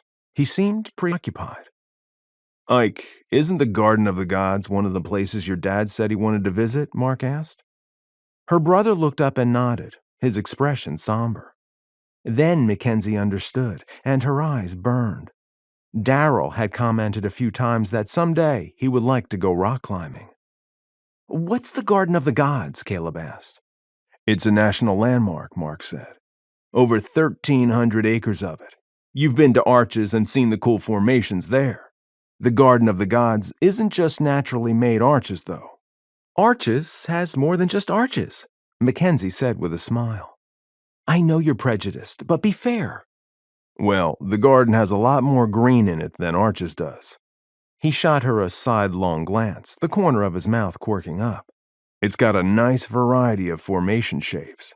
There's balanced rock. That's a huge boulder balanced on some other rocks. Let me think. There are kissing camels." "Kissing camels?" Noah and Caleb laughed. "And there are the Three Graces formation, and even a sleeping giant." "I want to see that," Caleb said. McKenzie leaned her head back on the headrest, enjoying Marc's tour through the park. Darryl would have loved to be along. He would have pestered Marc with questions. Periodically, she checked on Ike. She reached back between the seats and patted his leg. He met her gaze in the mirror and gave her a sad smile. acknowledging their shared loss. Marc went quiet, and she glanced over at him. What memories did this place have for him? Real memories. For her and Ike, the emotions came from missed opportunities. You okay? She reached over and rested a hand on his arm. He covered hers with his opposite hand. Just remembering the last time my family came here. Marc put both hands back on the wheel. Do you have any recommendations for where to eat dinner? McKenzie asked. I want a milkshake, Caleb said. I want onion rings, Noah added. Somewhere with burgers, I guess, she said. I know just the place, Marc said. That was fun this morning at the Air Force Academy, McKenzie said as they stopped at the top of the trail up Pikes Peak. I'm just glad we didn't lose one of the boys. Marc flexed his calf. It had held well. His physical therapist would be proud, even if they had taken an easy tourist hike. He didn't need to follow his father's exact trail to pay homage to his memory. They had timed it to arrive as the sun went down and the night stars had begun to appear. He gazed at the city below and the stars above. What are you thinking?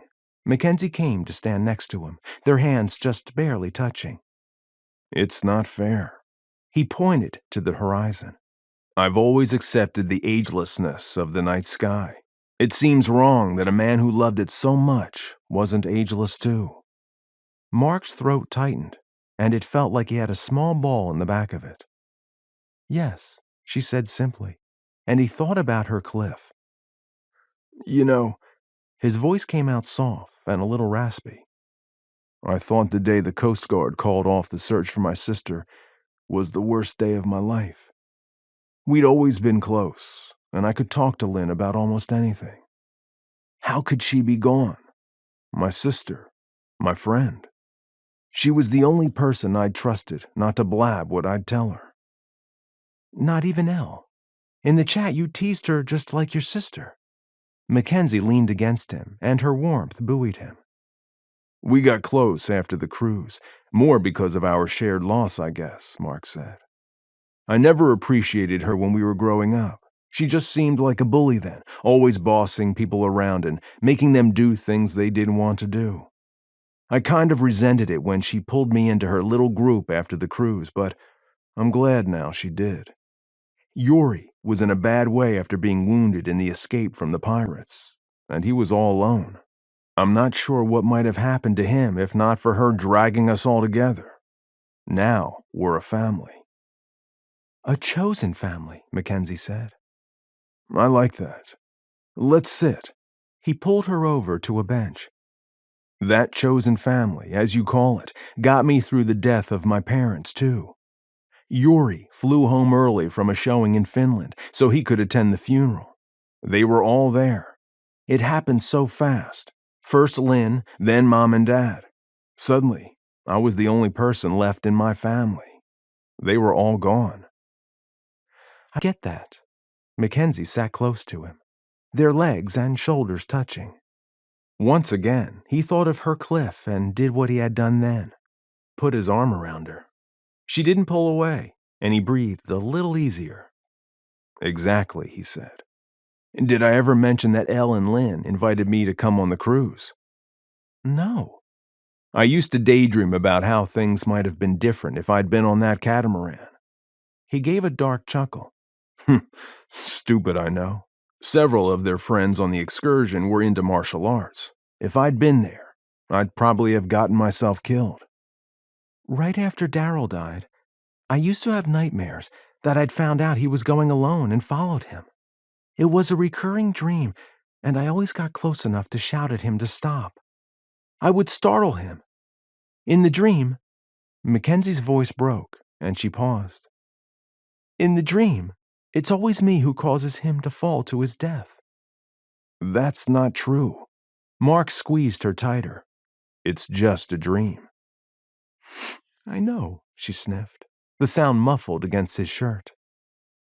I still have dreams sometimes, Marc said, his voice soft. Nightmares, really. It's getting better. They only show up when I'm worried about something. Do you still have that dream? Not since I came. Did you tell him that his coming helped with your nightmares? No. You know him. He'd brush it off. Mackenzie shifted, so her head rested against Mark's chest, and then she straightened and brushed at the damp spot. I got it wet. Sorry. Don't be. He wiped away a spot of moisture from her cheek. It was too much. Something flashed across her face, and she pulled back. He couldn't let it go at that. Please, Kenz. He clasped her hand. Tell me you feel this too. His earlier emotion came back, making his voice sound hoarse. Don't let it just be me. Her hand trembled in his, and she wouldn't meet his eyes. I'm falling for you, he whispered. Big time. Mackenzie looked up and met his gaze, her expression open and vulnerable. She glanced away. I don't know if I can stand being like Cal to you. You're not like Cal, she mumbled. Mark put a gentle finger under her chin. I don't want to be another brother either. Her eyes darted back to his face, and she gave a soft, nervous laugh. You are so not like a brother. Good. All I'm asking is that you give us a chance. Mark leaned closer and shifted his hand to cup her cheek, the fragrance she liked filling his senses. He wanted to follow the smell and find where she had put the perfume on the soft skin of her neck. Under her ear, his pulse pounded. Mackenzie's eyes had widened and her breathing turned ragged. He paused, giving her a chance to pull back. She didn't, but swallowed and licked her lips. He moved in until their mouths were only a breath apart. She closed her eyes. I'm scared, Mark, she said in a rush. He pulled back a little. Of me? Mackenzie opened her eyes. Scared I'll care too much, and you'll walk away. Never. Mark moved his hand from her cheek and into those delicious curls at the back of her neck. She didn't resist, and he brushed her lips ever so softly with his. Fire seemed to explode through him, beginning where their mouths met and flowing out to the rest of him. It took all his willpower not to pull her closer. But he didn't need to. Like in the kitchen on the 4th, she set aside her fears and gave herself to him. Her hands clutched at his shirt, and she pulled him closer, like she was as hungry for the kiss as he was. The world seemed to tilt a little. Mark wrapped her in his arms and deepened the kiss. He wanted to taste her, feel her, slip his way into her heart and make himself so much a part of her that she could never push him away again. He didn't know how long they clung to each other, but the sound of voices coming from higher up the trail brought him back. He broke the kiss, but leaned in for another peck. Standing, he reached down to her. Mackenzie straightened her hair before taking his hand, and she didn't pull away when he laced their fingers. For a second, he looked out over the lights of Colorado Springs. All this time, he had been afraid to come here. Now, he wanted to crow his triumph to the world. He didn't, but headed back down the trail. Mackenzie at his side. Her hand in his felt so right. Do you feel better now you've been here, she asked. Yes, he said. I think I do. They were quiet as they made their way toward the parking lot. If he and Ike hadn't connected, Mark would never have met Mackenzie. He thought about Ike keeping the boys busy so she could come on Mark's little pilgrimage. You know, he said, when we were deployed together, I never thought of Ike as being the fatherly type. Oh, he wasn't. Mackenzie's body shook with soft laughter. It was really hard on him at first. He didn't relate well to the boys, even though they clung to him. We were an emotional mess when he got here, all still in shock. They had me to be a fill-in mother figure, but they really missed their dad. They wanted Ike to be like Daryl, but he wasn't. From what I've seen, Mark said, Ike's gotten pretty good at it. He had the best role model a man could ask for, Mackenzie said.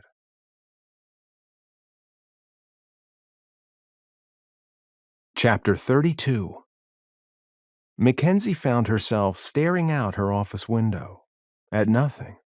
She had to quit daydreaming about Mark, or she wouldn't get anything done today. She let out a deep sigh and picked up her pen. Daydreaming about Mark had turned into one of her favorite pastimes. Ike hadn't missed it when they had come back from Pike's Peak holding hands. Her brother had only smiled and asked if Mark's hike had gone well. The boys had shot them curious looks but hadn't said anything either.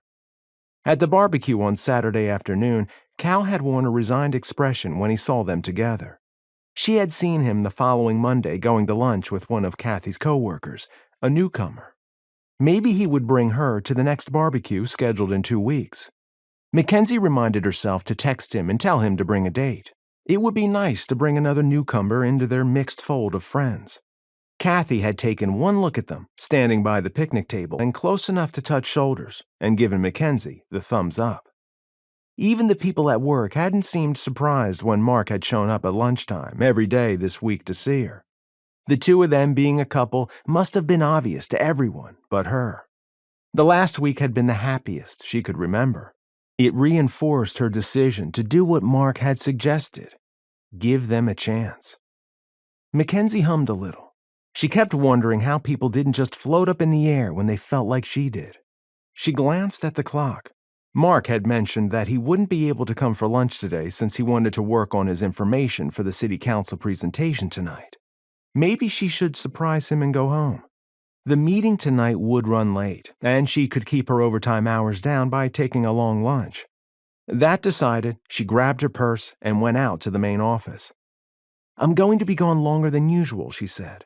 "I'll be back before 3 to set things up for the pre-meeting." "Sure thing," Alice gave her a wink. "Enjoy some time with your man." McKenzie practically skipped out to her car. At the sound of an approaching car, Mark looked up from the papers spread out on the kitchen table. He couldn't afford to be interrupted today. The planner, Fisk, had sent a copy of the presentation he planned to make for the meeting, and he even forwarded a few questions the council members had asked him. He said he wanted Mark to be as prepared as possible. He pulled back the curtain and peered out. After Yori's comment about being vulnerable so close to the new resort, they had discussed putting in a better fence and a good gate. Watching the unknown red sports car drive into the yard and park next to his Jeep, Mark thought it might be better to do it sooner than later. They didn't need someone stealing the boys or the helicopter. Mark squinted at the out-of-state license plate on the car. It might be someone from Bradford Industries, but why come here? The fancy vehicle didn't fit in with the rustic, down-home feel of the farm. He glanced over to where Ike stood at the barn door, where he and the boys had been organizing his tools. He looked at Mark and shrugged before heading toward the car to see what they wanted. Sitting back down, Mark pulled the papers toward him again and tried to focus on the task before him. Fisk had suggested that they should have flight plans to cover any scenario the city council could come up with. Otherwise, they might continue the request to a future meeting, with instructions to come up with something they could approve. His mind reeled with all the possibilities. Outside, something off in Ike's voice broke into Mark's train of thought. Curious, he pulled back a corner of the curtain again. The driver had gotten out of the car and stood in front of Ike. Definitely a newcomer, though she seemed vaguely familiar. Had he seen her at a city meeting? Did Ike think she was hot? The young woman was short, in spite of boots that had to be at least 4 inches high. The floppy hat and sunglasses hid her face. The frilly lace top and tight leather-like pants she wore fit the car, but nothing else around here. She ran one of her small hands up and down Ike's arm. Mark could almost see the hair stand on his friend's arm. Ike looked down to where she touched him, but he didn't pull away. Was she here for him? He had never mentioned meeting anyone. Mark tried to imagine this woman sitting with them, all in the living room and watching a movie, reading with the boys, or playing volleyball. He doubted she would participate, especially the games. She might break a nail. The girl looked like eye candy, and nothing else. Ike glanced over his shoulder at the house, and Mark dropped the curtain. He didn't want it to seem like he was spying, even if he had been. What should he do? His friend needed rescuing. Besides, Noah and Caleb shouldn't be left with Ike's tools for long, unsupervised. Mark got up and went to the door. He paused at the window before going out, not sure what to say when he barged out there. The girl scanned the house, and something in the motion struck him again. Where had he seen her before? Her delicate skin had an almost translucent quality to it, like she stayed clear of the sun to preserve that complexion, like a southern belle. Understanding hit Mark, and he sucked in a breath as though someone had punched him. Why was Scarlett here? After taking Dr. Chandler's advice, Mark had blocked her number and never looked back. How did she know? That stupid video.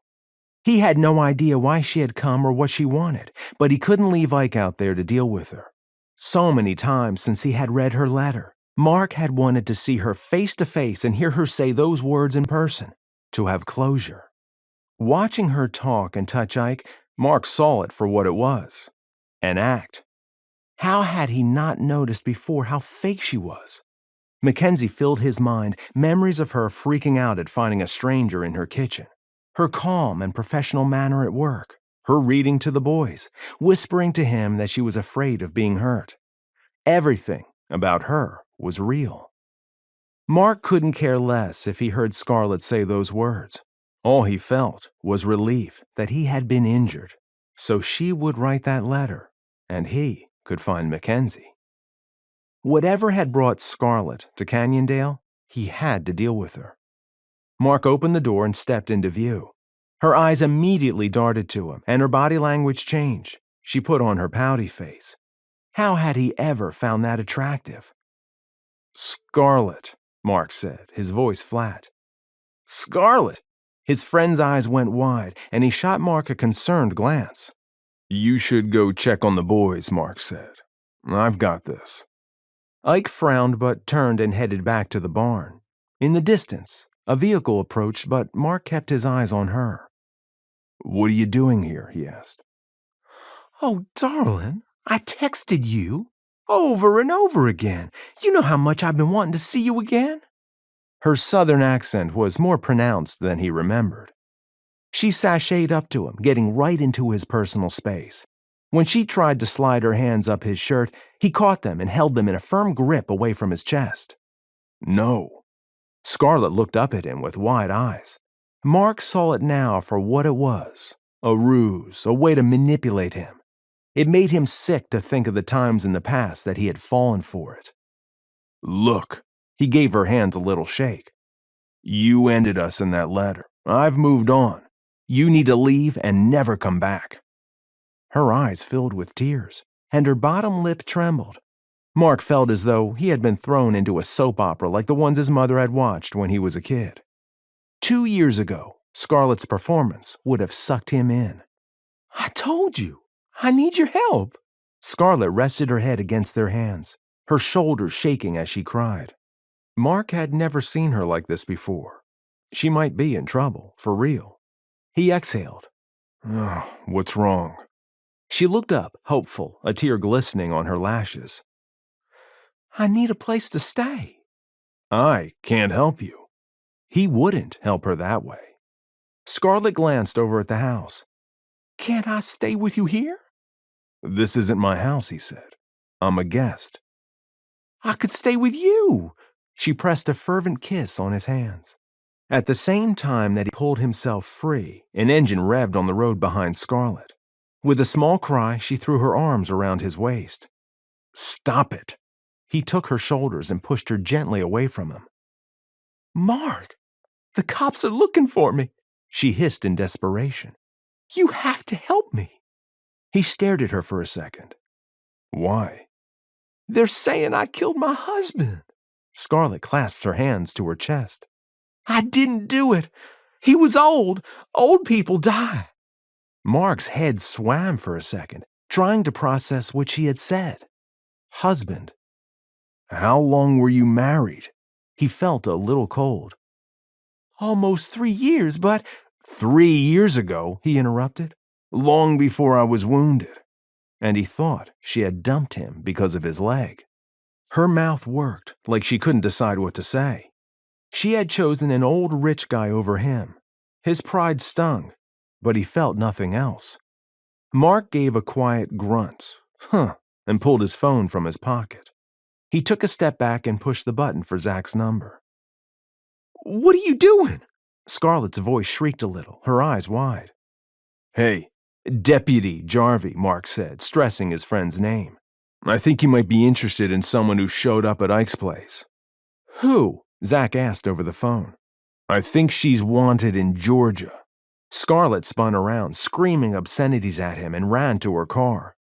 "What's going on?" Zach asked. "Hang on." Mark took a picture of the car with his phone, careful to get the license plate. She threw the car in reverse and, with tires throwing up gravel and dust, she spun it around, almost hitting the helicopter before speeding away. "Hey!" Ike shouted after her. "What was that about?" "I don't know the details, Zach," Mark said. "Just that she said the cops were after her about the death of her husband." "Do you know her?" the deputy asked. "Not anymore," Mark said. "I haven't seen her in a couple of years. She just now showed up." "All right," Zach said. "Thanks for letting me know." Mark ended the call. "You wanted to marry her?" Ike asked. "That was a long time ago." Mark glanced at him. "I was young and stupid." "Looks like you had a close call." "Too right," Mark said. "But your trouble's not over," Ike said, his voice soft. "What do you mean?" "You didn't see Turk's car?" Ike asked. "Where?" Mark's heart jumped, and he scanned the road. "I don't mean to eavesdrop," Ike said, "but the boys wanted to go back to the house, and I was trying to keep them from interrupting you. When I looked out to check, you and Scarlett looked pretty cozy. That's when I noticed Turk's car drive past." A sick feeling washed over Mark, and he clutched the sides of his head. What must that have looked like to McKenzie? He tried calling her. It went to voicemail. He tried her office, and Alice answered. "Hello, Mark," the clerk said. "She was headed home for lunch and said she wouldn't be back until it was time to set up for the meeting tonight." "I missed her when she came by," he said, forcing his voice to sound calm. "Ask her to call me when she gets in." "Will do." She hung up. "Do you know where Ken's would go?" he asked Ike. "No, but you better fix this. I'll get the boys." His friend turned and went back toward the barn. Mark swore and sent her a text. Could things get any worse? He jogged to his Jeep to go check out the cliff.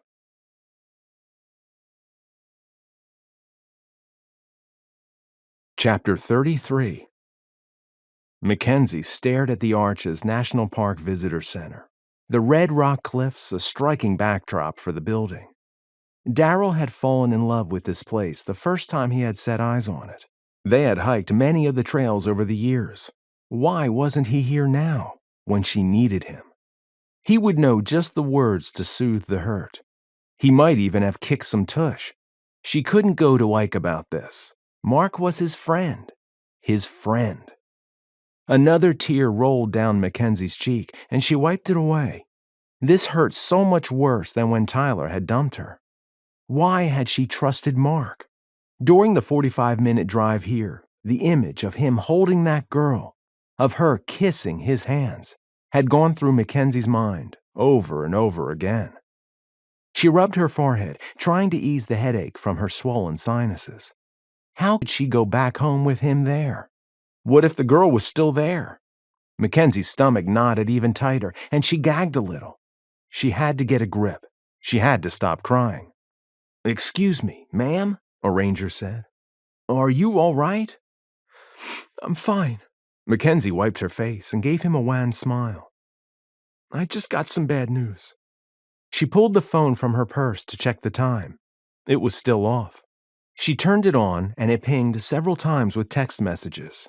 Mark had sent 10. The tears started again, and she turned off the phone. If she didn't hurry, she would be late for work.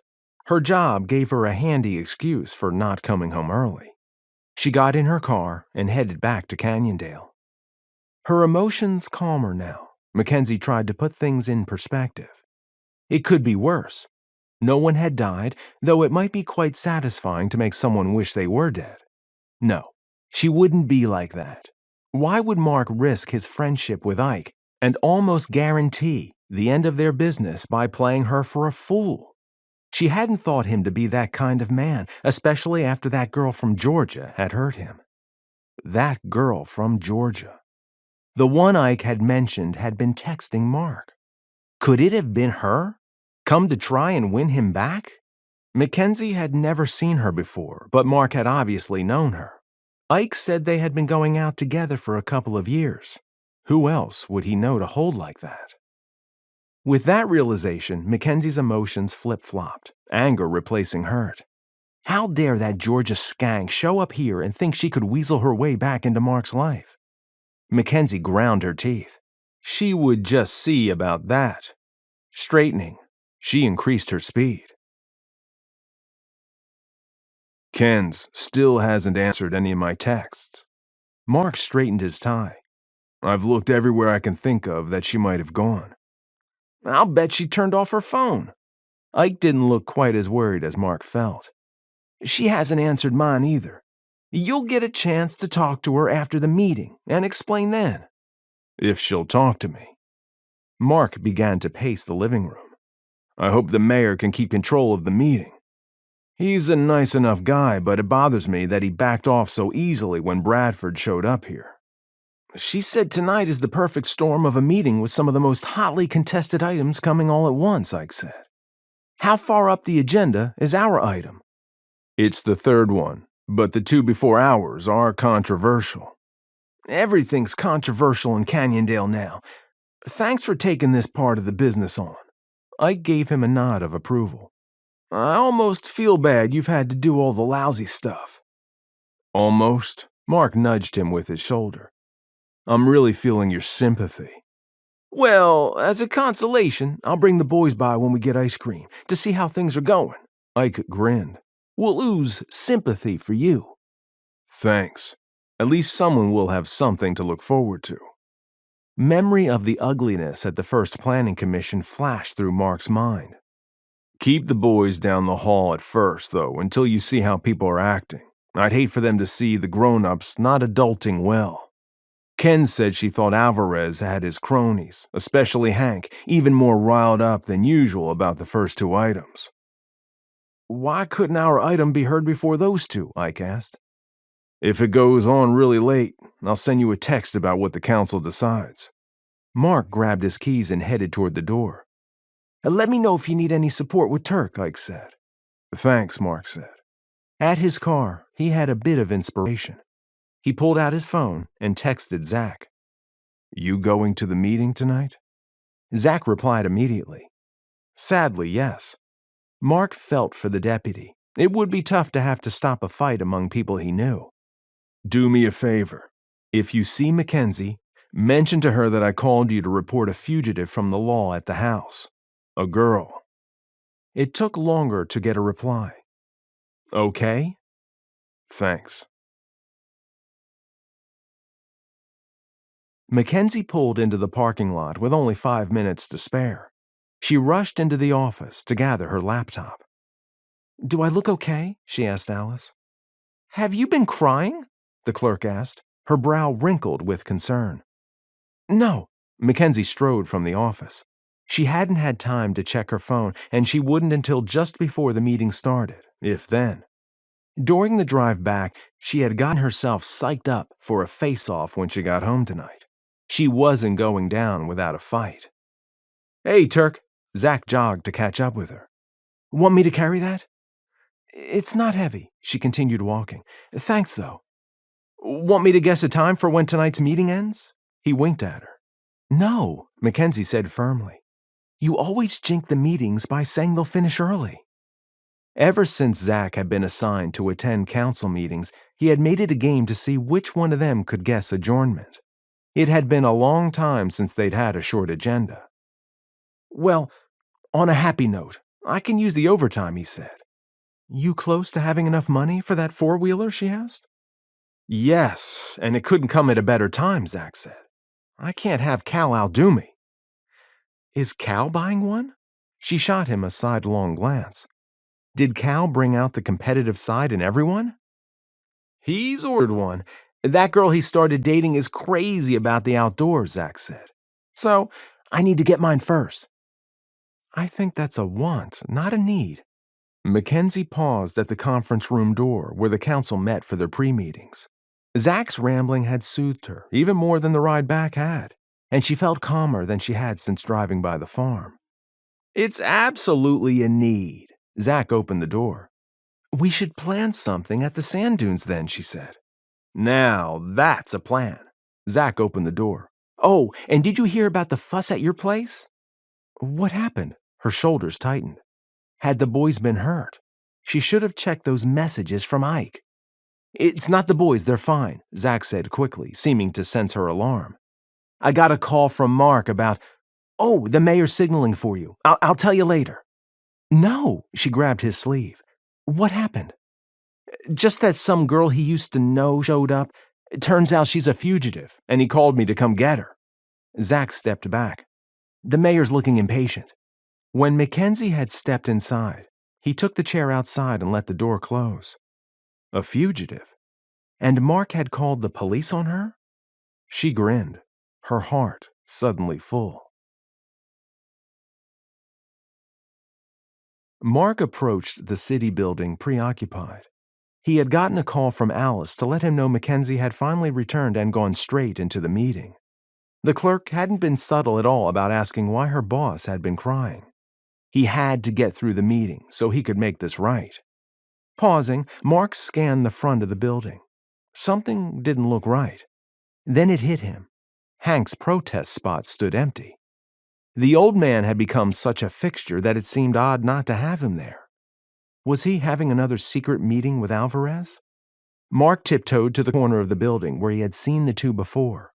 No one was there. He glanced at his watch. Either Hank had gone in already or was running late. What antics did the old guy have planned for tonight's meeting? Whatever he was up to, it had better not make the meeting drag out. Mark hurried into the building. McKenzie had said the mayor liked to have the council in place a few minutes before the meeting started. The public hearings didn't begin until half an hour later, so the chambers only had about 20 people seated inside. It would start filling up soon. Her computer sat ready for her. Would he have a chance to talk to her before the meeting? What if Scarlett coming here had caused him to lose McKenzie? For the first time, he understood that she had become his world. He enjoyed almost everything he did better if she was there. It was her face he wanted to see, first thing in the morning. He looked for her first whenever he came back to the farm. He listened for her car in the evenings when she worked late. A group of people brushing past him brought Mark out of his daydream. He barely made out McKenzie walking on the other side of the mayor as he talked to her. Mark rose, hoping to get her attention. The configuration of the room, with the two exit doors at the back, made it possible for Mark to watch McKenzie setting out nameplates. When she finished and turned around, their gazes met. She gave him a smile that twisted his gut. Without thinking, he raised his right hand in the American Sign Language symbol, "For I love you." Her eyes widened, and her mouth dropped open a little. Mark took a step forward, but the mayor called the meeting to order. McKenzie hurried to her desk and sat down, but she didn't look at him. His chest felt tight, like he was going to explode. "I need to pay you back for that stunt at Planning Commission," Zach's familiar voice said from behind. "You can always get pizza." Mark tried to calm his expression before turning to face the deputy and nodding at his uniform. "Wouldn't you make more money if you got a job as a bouncer?" "Maybe." Zach peered at the front of the room, where the mayor was announcing who would lead the Pledge of Allegiance. "Does the mayor seem pale to you? All this contention's really hard on him." "I couldn't say." Mark tilted his head to try to see McKenzie better, but the monitor at her desk mostly hid her. "I've only met him a couple of times." Everyone stood and recited the pledge. "How are you enjoying fame?" Mark whispered. "Besides hating it?" Zach, still standing near the door, scowled but kept his voice low. "I understand now why you deflected it from yourself, but that was a low blow to send it my way." "I didn't mean it as a low blow. It's a fairness issue. I've watched that video now. You and Kathy showed nerves of steel." Mark rubbed the back of his neck, debating on whether or not to say something. he decided to go ahead. Look, Ike and I have been talking about expanding the business. If the council approves our conditional use permit, that is. We wondered if you might be interested. What are you thinking? While the mayor reviewed upcoming events, Mark whispered about the search and rescue idea. Intriguing. Zach surveyed the room. Let's talk about it tomorrow when I'm off duty. The mayor announced the first action item, and people scurried to take their seats. He gave a plea for calm, but the tension in the room continued to increase, especially when the planner, Fisk, went into a summary of the first controversial item. There's so much anger and animosity. Zach scanned the room. I wonder sometimes if this can ever be a good place to live again. Across from him, Mark caught motion at the other door. Hank strode into the council chambers like a man on a mission, wearing a fierce scowl. Mark could already tell it was going to be a long night and hoped Zach wouldn't have to kick the old man out of the meeting. Look who finally made it. Mark nodded toward the old man. What's that he's got? Zach darted forward. Hank looked up, his expression twisted with an odd mixture of emotions, anger, determination, and regret. Mark stood frozen in place as Hank pointed a rifle at Zach's chest and fired. The blast sent the deputy flying into the back row of chairs.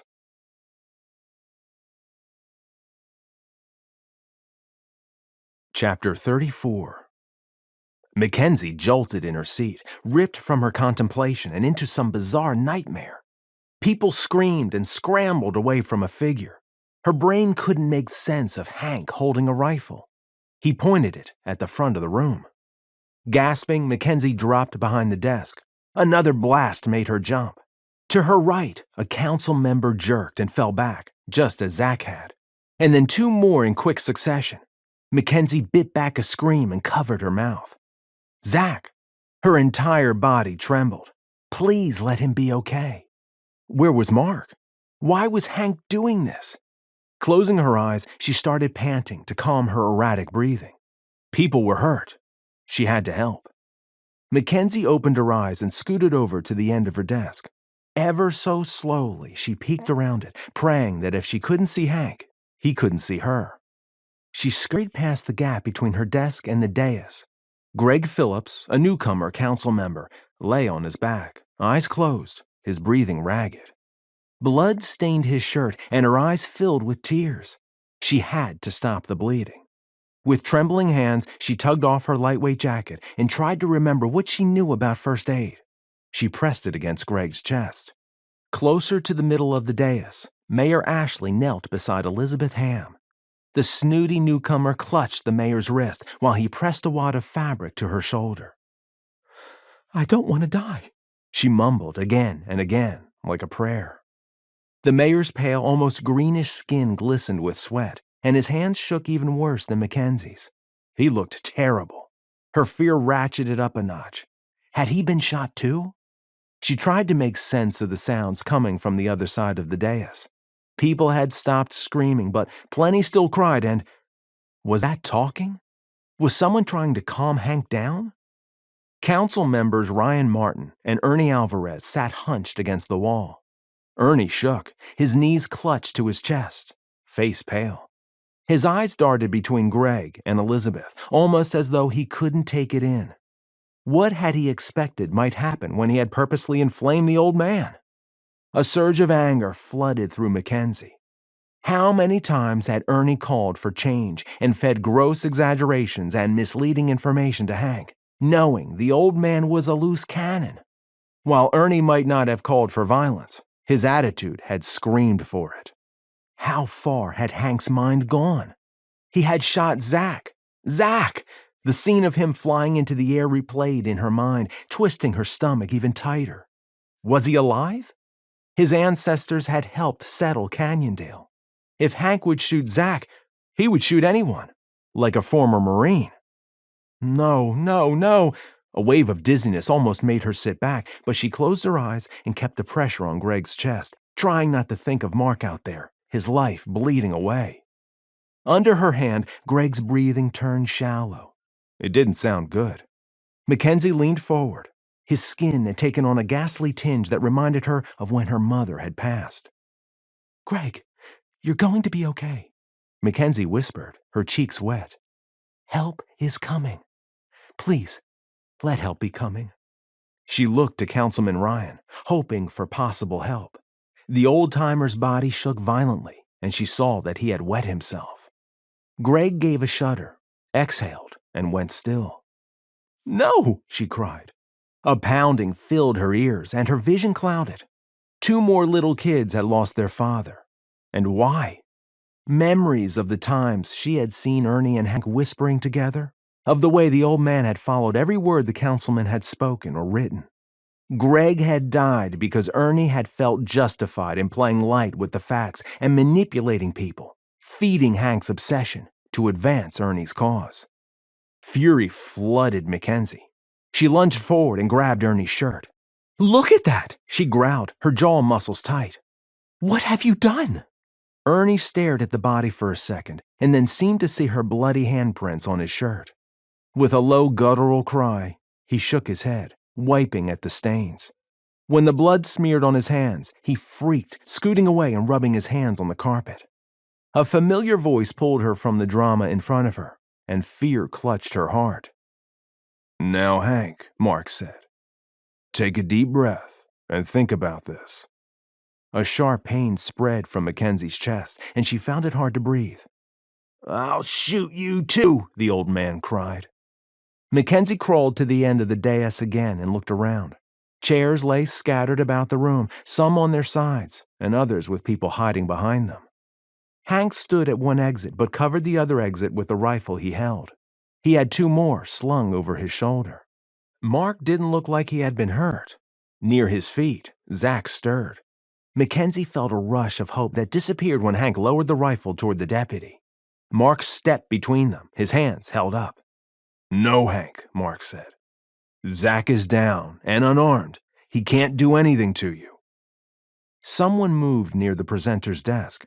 Hank fired around in that direction and Mackenzie jumped. People who had been watching over their chairs ducked down. The bullet pinged against the brick wall. Why hadn't help come yet? Marc knelt by Zach, but kept an eye on Hank. Marc rose and held up a hand, now crimson with blood. "Is this what you wanted, Hank? Zach told me he was born and raised in Canyondale. You used to be the janitor at the elementary school, I hear. You must have known him as a boy." Marc held his hand up higher. "Now you've shot him." "Shut up!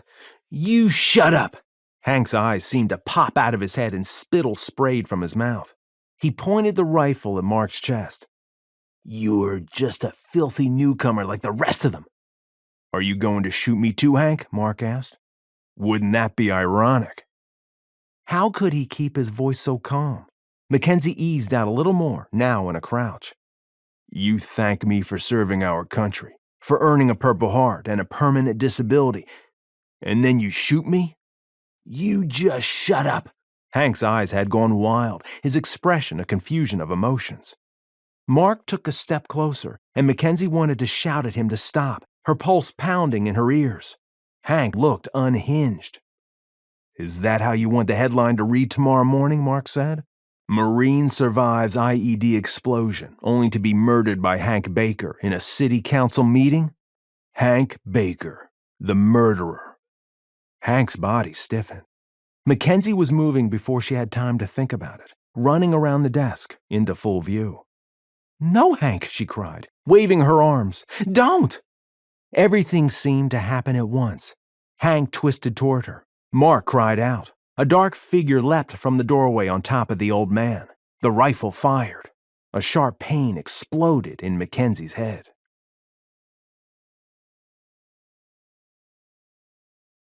Chapter 35. Already dodging away from the rifle, Marc heard Mackenzie cry out from the side. His heart nearly stopped. He shifted his momentum to her while Hank spun toward the new threat. The rifle blast made Marc's body jerk in surprise. He stumbled. His gaze darted to Mackenzie. Her head had snapped back, and, almost as though in slow motion, her body flew against the desk and fell out of sight. "No!" Marc roared. "I have him!" Ike yelled from on top of the old man. Mark scrambled to the dais. "Get these people out of here," he ordered the mayor, who knelt beside a woman council member. "Oh, Ken's." Mark dropped to her side, taking in the deep crimson mixing in with the bright orange of her hair. He felt for a pulse. How bad was it? A quick check showed the graze of the bullet that had skimmed across the top of her forehead. That was where the blood was coming from. He pulled out a handkerchief from his pocket. Mark pressed it on the wound while his fingers gently delved for anything deeper. "Ken's," Mark whispered. "Can you hear me?" Around him, people were moving, but all Mark could do was focus on Mackenzie's breathing and her pulse. Ike appeared at his side. "Over here!" He waved his arms at someone on the other side of the dais. "How bad is she hurt?" The emotion in Ike's voice was the most powerful Mark had ever heard it. "I think it's just a graze." Mark looked up. "But she's unconscious, so she could have a skull fracture." "Mark!" Kathy knelt on the other side, another responder hovering behind her. "Let me do this." Ike eased Mark back by the shoulders to make room for the emergency personnel. He didn't see Hank anywhere, so they must have taken him away already. "How's Zach?" Mark asked Ike, but Kathy answered. "He's already on his way to the hospital." Kathy rose up on her knees and signaled some people to bring over a stretcher. She looked at Ike. "Where are the boys?" He swore and tore out of the room. "Go with him, Mark." Kathy clicked a belt in place to keep Mackenzie firmly on the stretcher. "She's stable, and you can't do anything here. Get the boys and go to the hospital. The sheriff will have someone take your statement there." Numb, Mark made his way through the chaos of the overturned chairs and scattered paperwork. Where had Ike stashed the boys? Mark hoped it had been in Mackenzie's office. He saw a light on there and hurried to the door. He paused and stared at the blood on his hands. Her blood. His eyes burned. He couldn't lose her. "I need to wash my hands." Mark mumbled to no one and went to the men's room. His hands shook with the aftermath, and he took a few seconds to steady his breathing. She had to be okay. He returned to Mackenzie's office just as Ike was ushering the boys out. He kept his body between them and the council chambers with the mini triage set up outside them. But Caleb and Noah would have to both be blind and deaf not to know something bad had happened. "What's on your shirt?" Noah's eyes went wide. "Is that blood? What happened in the meeting?" Caleb had been bending sideways to get a look behind Ike, but turned his gaze to Mark's shirt. The boy's lips began to tremble. "Where's Turk?" Ike bent down and took the boy by his skinny arms. "She got hurt, and we need to go see her at the hospital." Noah tried to dart past him, toward the council chambers, but Mark caught him. The boy didn't need to see them hauling his sister out of that room covered in blood. "Kathy's with her." Mark pulled Noah close. "You know what a good nurse she is." "Is Turk going to die too?" Noah whispered, his eyes glistening. "I don't want her to die." "We don't either. Your sister is going to be fine." Mark's words had to be true. The boys couldn't lose Mackenzie too. He couldn't lose her. "They just want to have the doctor look her over." "Yeah." Ike's attempt at sounding upbeat was pathetic, but the boys clung to his words. "Let's get going so we can see her when the doctor is done." Once inside the emergency room entrance, they went to the waiting room. Mark hated having to bring the boys inside a place where they were likely to be frightened. Caleb held on to a belt loop on Ike's jeans, and Noah held Mark's hand. He settled them all on a couch and raided the vending machine for them. "Those are Zach's parents," Ike whispered after what felt like an eternity. He pointed out a middle-aged couple talking to a nurse. Mark searched for some sign in their body language that might give a clue about their son's condition. He took it as a good sign that the mother wasn't crying. How many people had died in that room? His phone vibrated in his pocket. He pulled it out. It was a text from Lynn. "Please tell me you weren't anywhere near the council meeting." The phone vibrated again, this time a text from Yuri. "Are you okay? Wasn't tonight the meeting for your item?" Mark took a deep breath and started typing. Mark woke from a doze, sitting on the emergency room couch with Noah's head on his leg, while Caleb did the same on Ike's. Mark rested a hand on Noah's back, a little surprised at how attached he had become to them. He glanced at the clock. 11. That no one had reported on McKenzie yet should be a good sign. With at least 3 people needing surgery for gunshot wounds, the little hospital would be overwhelmed. He wondered if any of them had been sent to one of the larger hospitals. Someone called Ike's name, and he stirred. Mark's heart raced. He straightened and gave his friend a nudge. A man in a white lab coat approached them. "What?" Ike mumbled, and then seemed to remember where he was. "Turk." "Over there."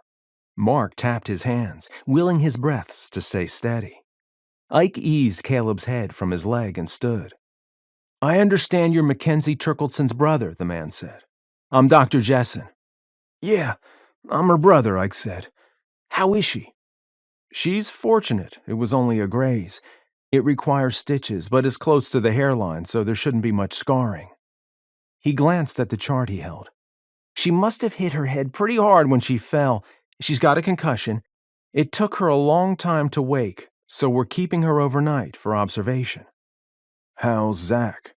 Mark's stomach twisted. "He's a lucky young man," the doctor said. "The bullet still got through, but his body armor saved his life." "Will he fully recover?" Mark asked. "He should." "Good." Ike let out a breath. "What room is McKenzie in?" Mark asked, sliding Noah's head to the side and standing. "Can we see her?" "We're a little behind tonight," Dr. Jessen said. "Someone needs to take care of her admittance paperwork." "I'll do that." Ike tilted his head toward the sleeping boys. "I'll bring them up to see her when I finish." "Okay." Mark looked at the doctor. "What room?"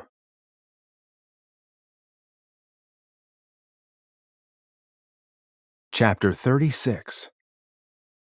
McKenzie woke to the worst headache in her entire life. Her heavy eyelids made it difficult to open her eyes. What had happened that her head hurt so much? It didn't make sense. Anything that hurt this bad had to be bad. She couldn't make her mind focus and drifted to sleep. When she roused again, it was to whispers. A warm hand took hers, and the feel of lips against her skin made her brave enough to open her eyes. Everything swirled around, and she closed them again.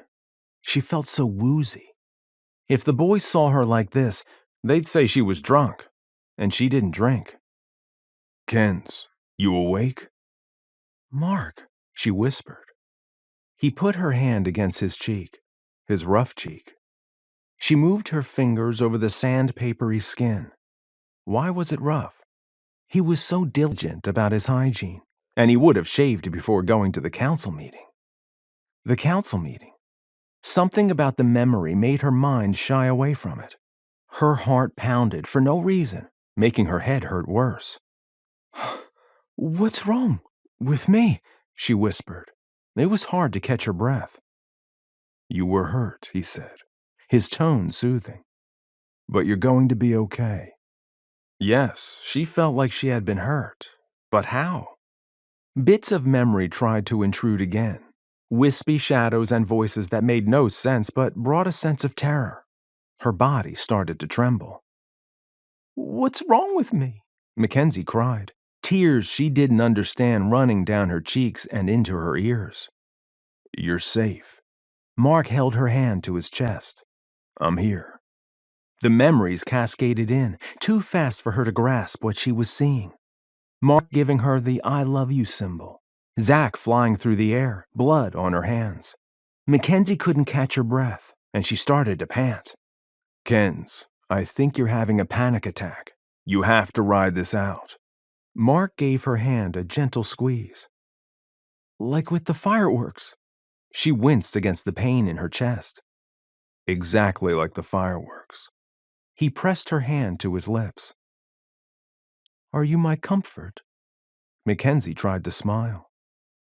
"If you'll let me," he said. "Tell me what you're seeing."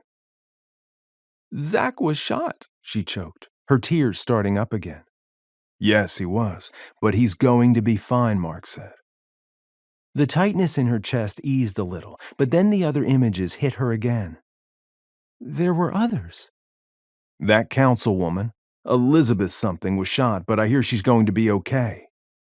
Mark hesitated, and her eyes widened. The mayor had a heart attack while he was getting people out. He's in the ICU, but he's alive. McKenzie finally tried to open her eyes again. She remembered blood on her hands and tried to say something. It made no sense, but she focused on the memory, and her body went cold. Greg died. I'm so sorry. He wiped the tears from her cheek.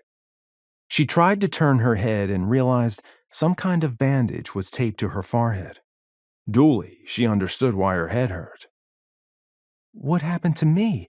Hank, she said. Oh, it was Hank. He tried to shoot you. And you tried to stop him. Mark pressed his lips to her cheek. Did he shoot me? McKenzie reached up to touch her head, but he took her hand instead. Yes, you're lucky it just grazed you. He heaved out a deep breath. Oh, I've never been so scared in my life. She lay quiet for a while, trying to absorb it all. Mark stroked her hand, seeming lost in thought. I was mad at you, she said, when the worst of the wooziness had passed. Before. Didn't Zach have a chance to tell you about that? He watched her, a little furrow between her brows. He said you called him. Yes, Mark said, to report a fugitive. She shot him a flat look. Did he think she was stupid? She had been pretty sure of the identity of that woman. Why is your Georgia Peach a fugitive? She hasn't been my Georgia Peach in a long time. He gave a brief description of Scarlett's arrival at the house, her confession, and his call to Zach. Why were you holding her then, she asked. I saw you. She tried to hug me, and I stopped her, Mark said. You can ask Ike. I was so hurt, she said. And then I was so mad, but... But? Mark asked, like his whole life rested on her answer. Mackenzie's stomach went all fluttery. He was so adorable. But then I decided I needed to save you from that skank, she said. He burst out laughing. I love you, Kens. I love you more, she said. I took a bullet for you. Mark kissed her full on the mouth, and she forgot about the ache in her head. Oh, they're kissing! Mark pulled back, and Mackenzie gave a soft chuckle. He shifted to the head of the bed to make room for her brothers. That's a huge bandage. Caleb squeezed her hand really tight, his eyes wide. I'm fine, she said. Noah hurried to the other side of the bed and clutched her other hand. It trembled. Ike won't let us watch the TV now. There's nothing good on anyway. Ike stood at the foot of the bed and patted her foot. The doctor said you should be okay to come home tomorrow. Did you guys get your ice cream, she asked. Yeah, we did, Caleb said. I think I like it better when we buy the ice cream in the store, Noah said. And why is that, Mackenzie asked. Because we can take the rest home with us, Noah and Caleb said together. Noah yawned. It's late, Ike said. I promised them they could see you before we went home. He looked at Mark. I'm staying here, Mark said. Will they let you? Ike asked. You aren't officially family. Want to bet? Mark put his hand on Mackenzie's shoulder. Will you marry me, Kens? Yes, she said simply, a little of the pain easing in her heart. There you have it, Mark grinned. I'm her fiancé. I can stay. Oh my heck, Caleb cried. You know what that means? That he's going to be our brother, Noah said. No, stupid. Caleb shot his younger brother a disgusted look. It means we're going to get our own bedrooms. Oh yeah, Noah's expression brightened. I get Turk's old room. No way, I'm the older brother. Caleb gave Noah a light shove. I get the bigger room. I'm the oldest brother. Ike jerked his thumb toward the door. I say it's time for bed. Out. When Caleb and Noah had gone into the hallway, still arguing, Ike looked back at her and Mark. Congratulations. He came back to the bed and kissed McKenzie on the cheek and pulled Marc into a man-hug. "I always thought you should have been my brother, man." Ike shot him a piercing look. "I'll put a ring on it as soon as she's out of the hospital," Marc said. "She's safe with me." Ike gave McKenzie a cheeky grin that reminded her of Noah. "I guess I'll finally have to stop calling you Turk like Marc's been nagging me to do." He turned and left the room. "Did you mean it?" McKenzie asked. When Marc looked confused, she added, "When you asked me to marry you." "Did you mean it when you said yes?" He took her hand in his again. "Of course I did." "I've never meant anything more. I think there's room in the bed for both of us, so let's scoot you over." With gentle hands, Marc helped shift her pillow to the side of the bed. When she tried to lift her hips, both her head and her back hurt. "Careful, you hit that dais pretty hard." He eased her lower half over, and then he stepped out of his shoes. Careful of the tubes, Marc lifted the lightweight blanket, slid next to her, and eased his arm under the pillow. He helped her rest her head against his shoulder before making sure the blanket covered her. "You comfortable?" Marc asked. "I am now," McKenzie said, and arched her head so she could kiss him.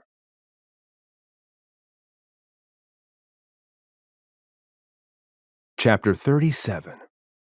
Noon, first Monday in January.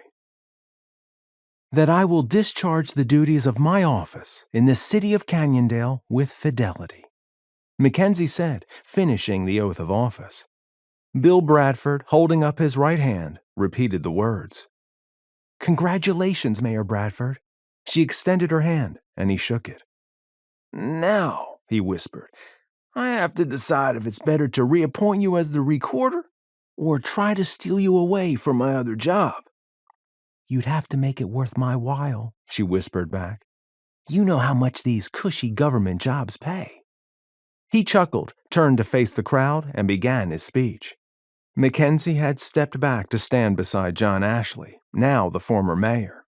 Still a little pale, he seemed to stand taller, like the weight of the office he had held for 28 years had been a physical burden he carried. Maybe it had been. "What are you going to do with all your spare time?" she asked, keeping her voice low. "Spend it with my wife and my grandchildren," he said. "I'm glad." McKenzie surveyed the council members. For a month after the shooting, they had met at the senior center while the chambers were completely remodeled, including putting an exit for council members near the dais. They had installed metal behind it to provide a barrier if they ever had to hide behind it again. Marc had been at her side when she had faced the newly remodeled room for the first time. He had gotten permission from Mayor Ashley to sit beside her during the meeting. She doubted she would ever enter this room again without remembering the feel of Greg Phillips' final breath under her hands. She blinked several times and took a deep breath to regain her composure. Without Marc, she would never have walked into the chambers again. She spun the engagement ring on her finger. How had she survived without him? John must have been thinking of the shooting too, because he leaned toward her and whispered, "I wonder what Hank would think of how things have changed. I think it would have made him even madder." McKenzie had insisted on holding a candlelight vigil outside of City Hall the day she had been released from the hospital, even if she had to come alone. Cal had jumped on the idea. Between him and Kathy, a huge portion of Canyondale had attended. "You ought to consider opening a bakery," John said. "How can you keep up with all your orders?" McKenzie gave a soft laugh. She had needed an outlet, so Kathy and Ardeen had come over to help her bake. They had decided to sell the goods to raise money for the families of the dead and injured. McKenzie had finally found something both newcomers and old-timers could agree on: Unity Sweets. The orders had continued to come in. If not for Ardeen, McKenzie didn't know how she would keep up. 2 days after the shooting, Hank had suffered a severe stroke that had left him little more than a vegetable. His children had taken him off life support on Labor Day. "I still think it's not fair he avoided justice," she said. "There are different kinds of justice. Imagine Hank when he got up there." John nodded toward heaven. "And had to face Greg Phillips. Besides, with Hank gone, the town didn't have to wait to start healing. A trial would have dragged that out and kept it all raw." "You're a wise man," she said. "It's taken me long enough."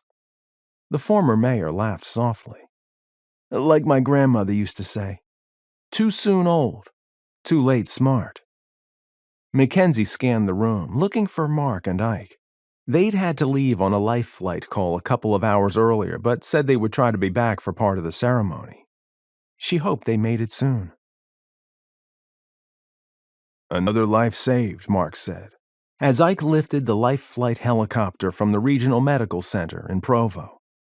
"Am I sick to like this better than flying tourists around?" Ike asked. "No," Mark said, "but some of the tourists are fun. And some of them are spoiled brats." Ike put on a high-pitched, whiny voice. "I paid good money for this tour, and I don't care if it's not part of your flight plan. I want you to go there now." "True." Mark grinned and shot him a sidelong glance. "At least, no one's shooting at us." "Don't say that around Ken's," Ike said. Mark had never been more grateful for his own experience than when he had gone with her to face that dark memory. One thing that he had never had to do was going back to the scene of the IED attack. He would never have wished something like this on her, but the experience had increased their bond even more. When something, a comment or a noise, triggered something for her, they would exchange glances with full understanding, and he knew just what to do to help. "As busy as we're getting," Ike said, pulling Mark from his thoughts, "we might have to look at expanding sooner than we thought." "I don't want to grow too fast. The debt could kill us if things slow down again." Mark peered down at the snow-capped mountains below, glad Canyondale had a fraction of the snow they had up here. "Or we can take up Bradford on his offer to pilot for him," Mike said. "Let me think." Mark tapped his temple like he was really considering it. "Fly hurting people to life-saving help, or bus corporate suits who think they're special because of the kind of cars they drive. I wonder." "All right," Ike said. "When I asked you to come here last spring, I had no idea we'd do so well so fast." "I'm glad we have," Mark said. "I like that Ken's is talking about going back to school if Bradford doesn't reappoint her. She's sacrificed enough." "She has," Ike agreed. "Kathy said something about taking classes again, too. I wonder what she'd study." "Have you thought about going back?" Mark asked, not digging for an explanation about the Kathy comment. He knew Ken's was imagining things between her friend and her brother. Mark couldn't see it. "Maybe some business management classes, but I'm not sure how I could fit it in with the schedule we've been working." They spent the rest of the trip back to Canyondale busy with their own thoughts. Mark glanced at his watch as Ike set the bird down at the new hospital helipad. "We need to hurry, or we'll have missed the whole ceremony, and Ken's will kill us." Mark grabbed his jacket and jumped out into the cold January sunshine. Zach and Kathy had decided to stay with friends in Provo and would catch rides back later. Both had accepted the offer to work with Mark and Ike. If the life flight part of the business got much busier, the two would have to choose between it and their other jobs. Ike was right that they might have to consider bringing on more people. It hadn't hurt that Bradford had given them a glowing endorsement. Mark had kept waiting for some kind of request from the man in exchange, but nothing had come. Ike thought Bradford had gotten some of his marketing peeps to talk to Cal, who had suggested some SEO tips, but the attorney wouldn't admit it. The search engine optimization had really helped. One of the first things the city council had done at their first meeting had been to consider his and Ike's conditional use permit. The mayor had joined the meeting electronically from his hospital bed, and Elizabeth Ham had attended with her arm in a sling. Mark hadn't known much about her before the shooting, just that she'd had a snooty attitude and seemed to think she was better than other people. Getting shot must have humbled her, made her quieter. He doubted she would run for a second term and had been surprised that she had not resigned from the council. The town had been full of rumors that she would. "Too bad we couldn't get a police escort." Ike unlocked the truck. "As it is, we might only get there in time for lunch." When Mark's phone chimed with his brother-in-law's ring, his heart leaped into his throat. Lynn had been having contractions and had been hospitalized for a week in mid-December to keep the twins from coming early. "Is she okay?" Mark asked. "All three are doing well," Braden said, the pride in his voice strong. "She had them already?" This made Mark an uncle 4 times. "Your sister had the babies?" Ike asked. Mark nodded and asked Braden, "Why didn't you tell me when she went into labor?" "She didn't want us to bother everyone, in case it was another false alarm," Braden said. "At least this time, she didn't deliver them at a wedding." Mark laughed at the memory. That little event had been only a couple of weeks before he was blown up. "Ken's is going to ask how big the babies are," Mark said. "Both are just over 5 pounds, and their breathing is good," Braden said. "We should be able to bring them home tomorrow." "When are you going to announce the names?" Mark asked. "Lynn said I could tell you. They're Devin and Ty." "I like those." Mark thought the family tradition of using Celtic names was a fun one. "Have you called Yuri yet?" "Lynn wanted you to be the first to know," Braden said. "I'm so happy for you two," Mark said. "Ken's doesn't know yet if she'll be reappointed, so we might have some time to get up there." "After the year you two have had, you both could use a break," Braden said. "Bill Bradford, the new mayor, asked her again last week when she was going to come into his HR," Mark said. "I think he's serious about offering her a job." "Do you think she would take it?" Braden asked. "It might be good if she did," Mark said. "It's still hard for her just to go into the council chambers."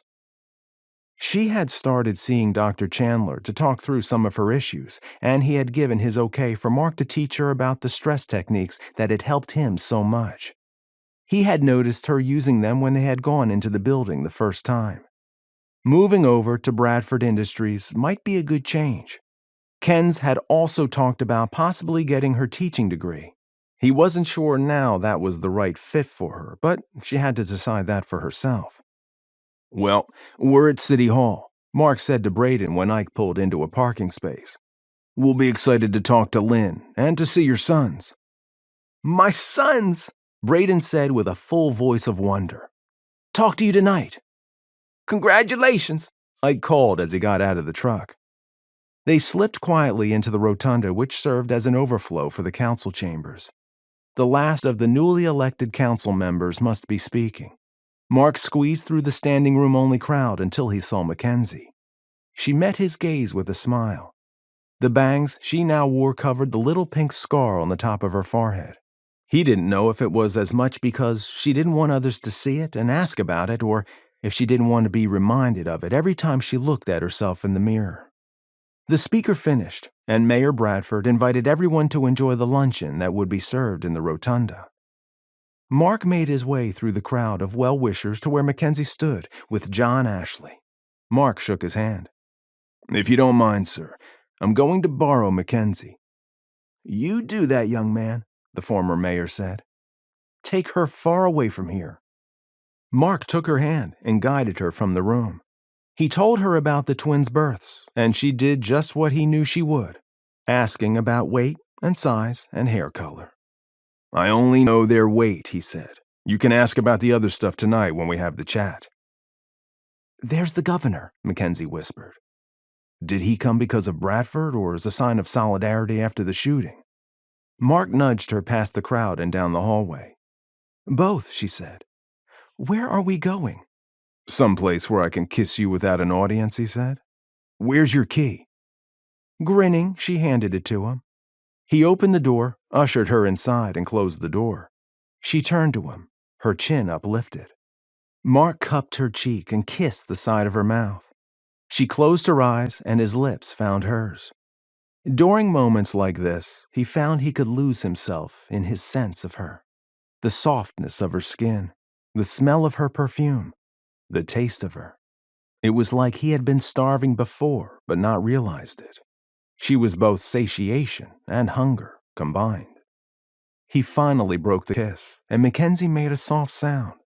She rested her head on his chest. "I love you," she said. "Have you ever thought of getting married on Valentine's Day?" He nuzzled her hair, breathing her in. "It won't work." She looked up at him. "Lynn needs to be able to travel, and that's close to Liv's due date. We can't have a wedding without your family there. Besides, with all this baking I've been doing, Liv sent some suggestions and mentioned a castle in Washington State that does weddings. A castle? Mark asked. They have an amazing dessert cafe I'd love to check out, McKenzie said. Are you thinking of doing the bakery full-time? Mark asked. Did Bradford tell you if he was going to reappoint you? No, but he asked me again when I'm going to his HR. Is he prepping you for the letdown of not being reappointed? Mark frowned. He liked Bradford, but if he was playing dirty with McKenzie, don't get angry for me. McKenzie rubbed his forehead, as though to take away his scowl. It doesn't really matter. Why? First of all, because for the first time in a long time, I actually have a choice. She caressed his cheek. I can stay and bake Unity treats to help fix the city. I can go to work for Bradford Industries. I can go back to school and work part-time doing the books for your business. That would give me more time at home with the boys. What's second? Mark turned his face into her hand and kissed the palm. I'll have you. McKenzie stood on her toes and pressed her lips to his.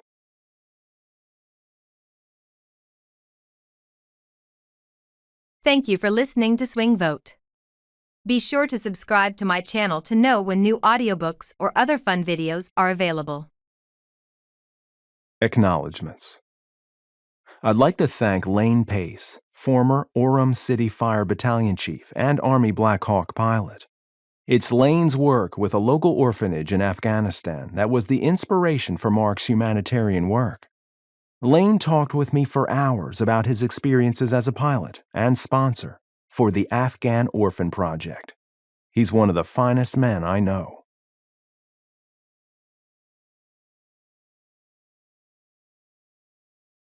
This has been Swing Vote, Safe Harbors number 3.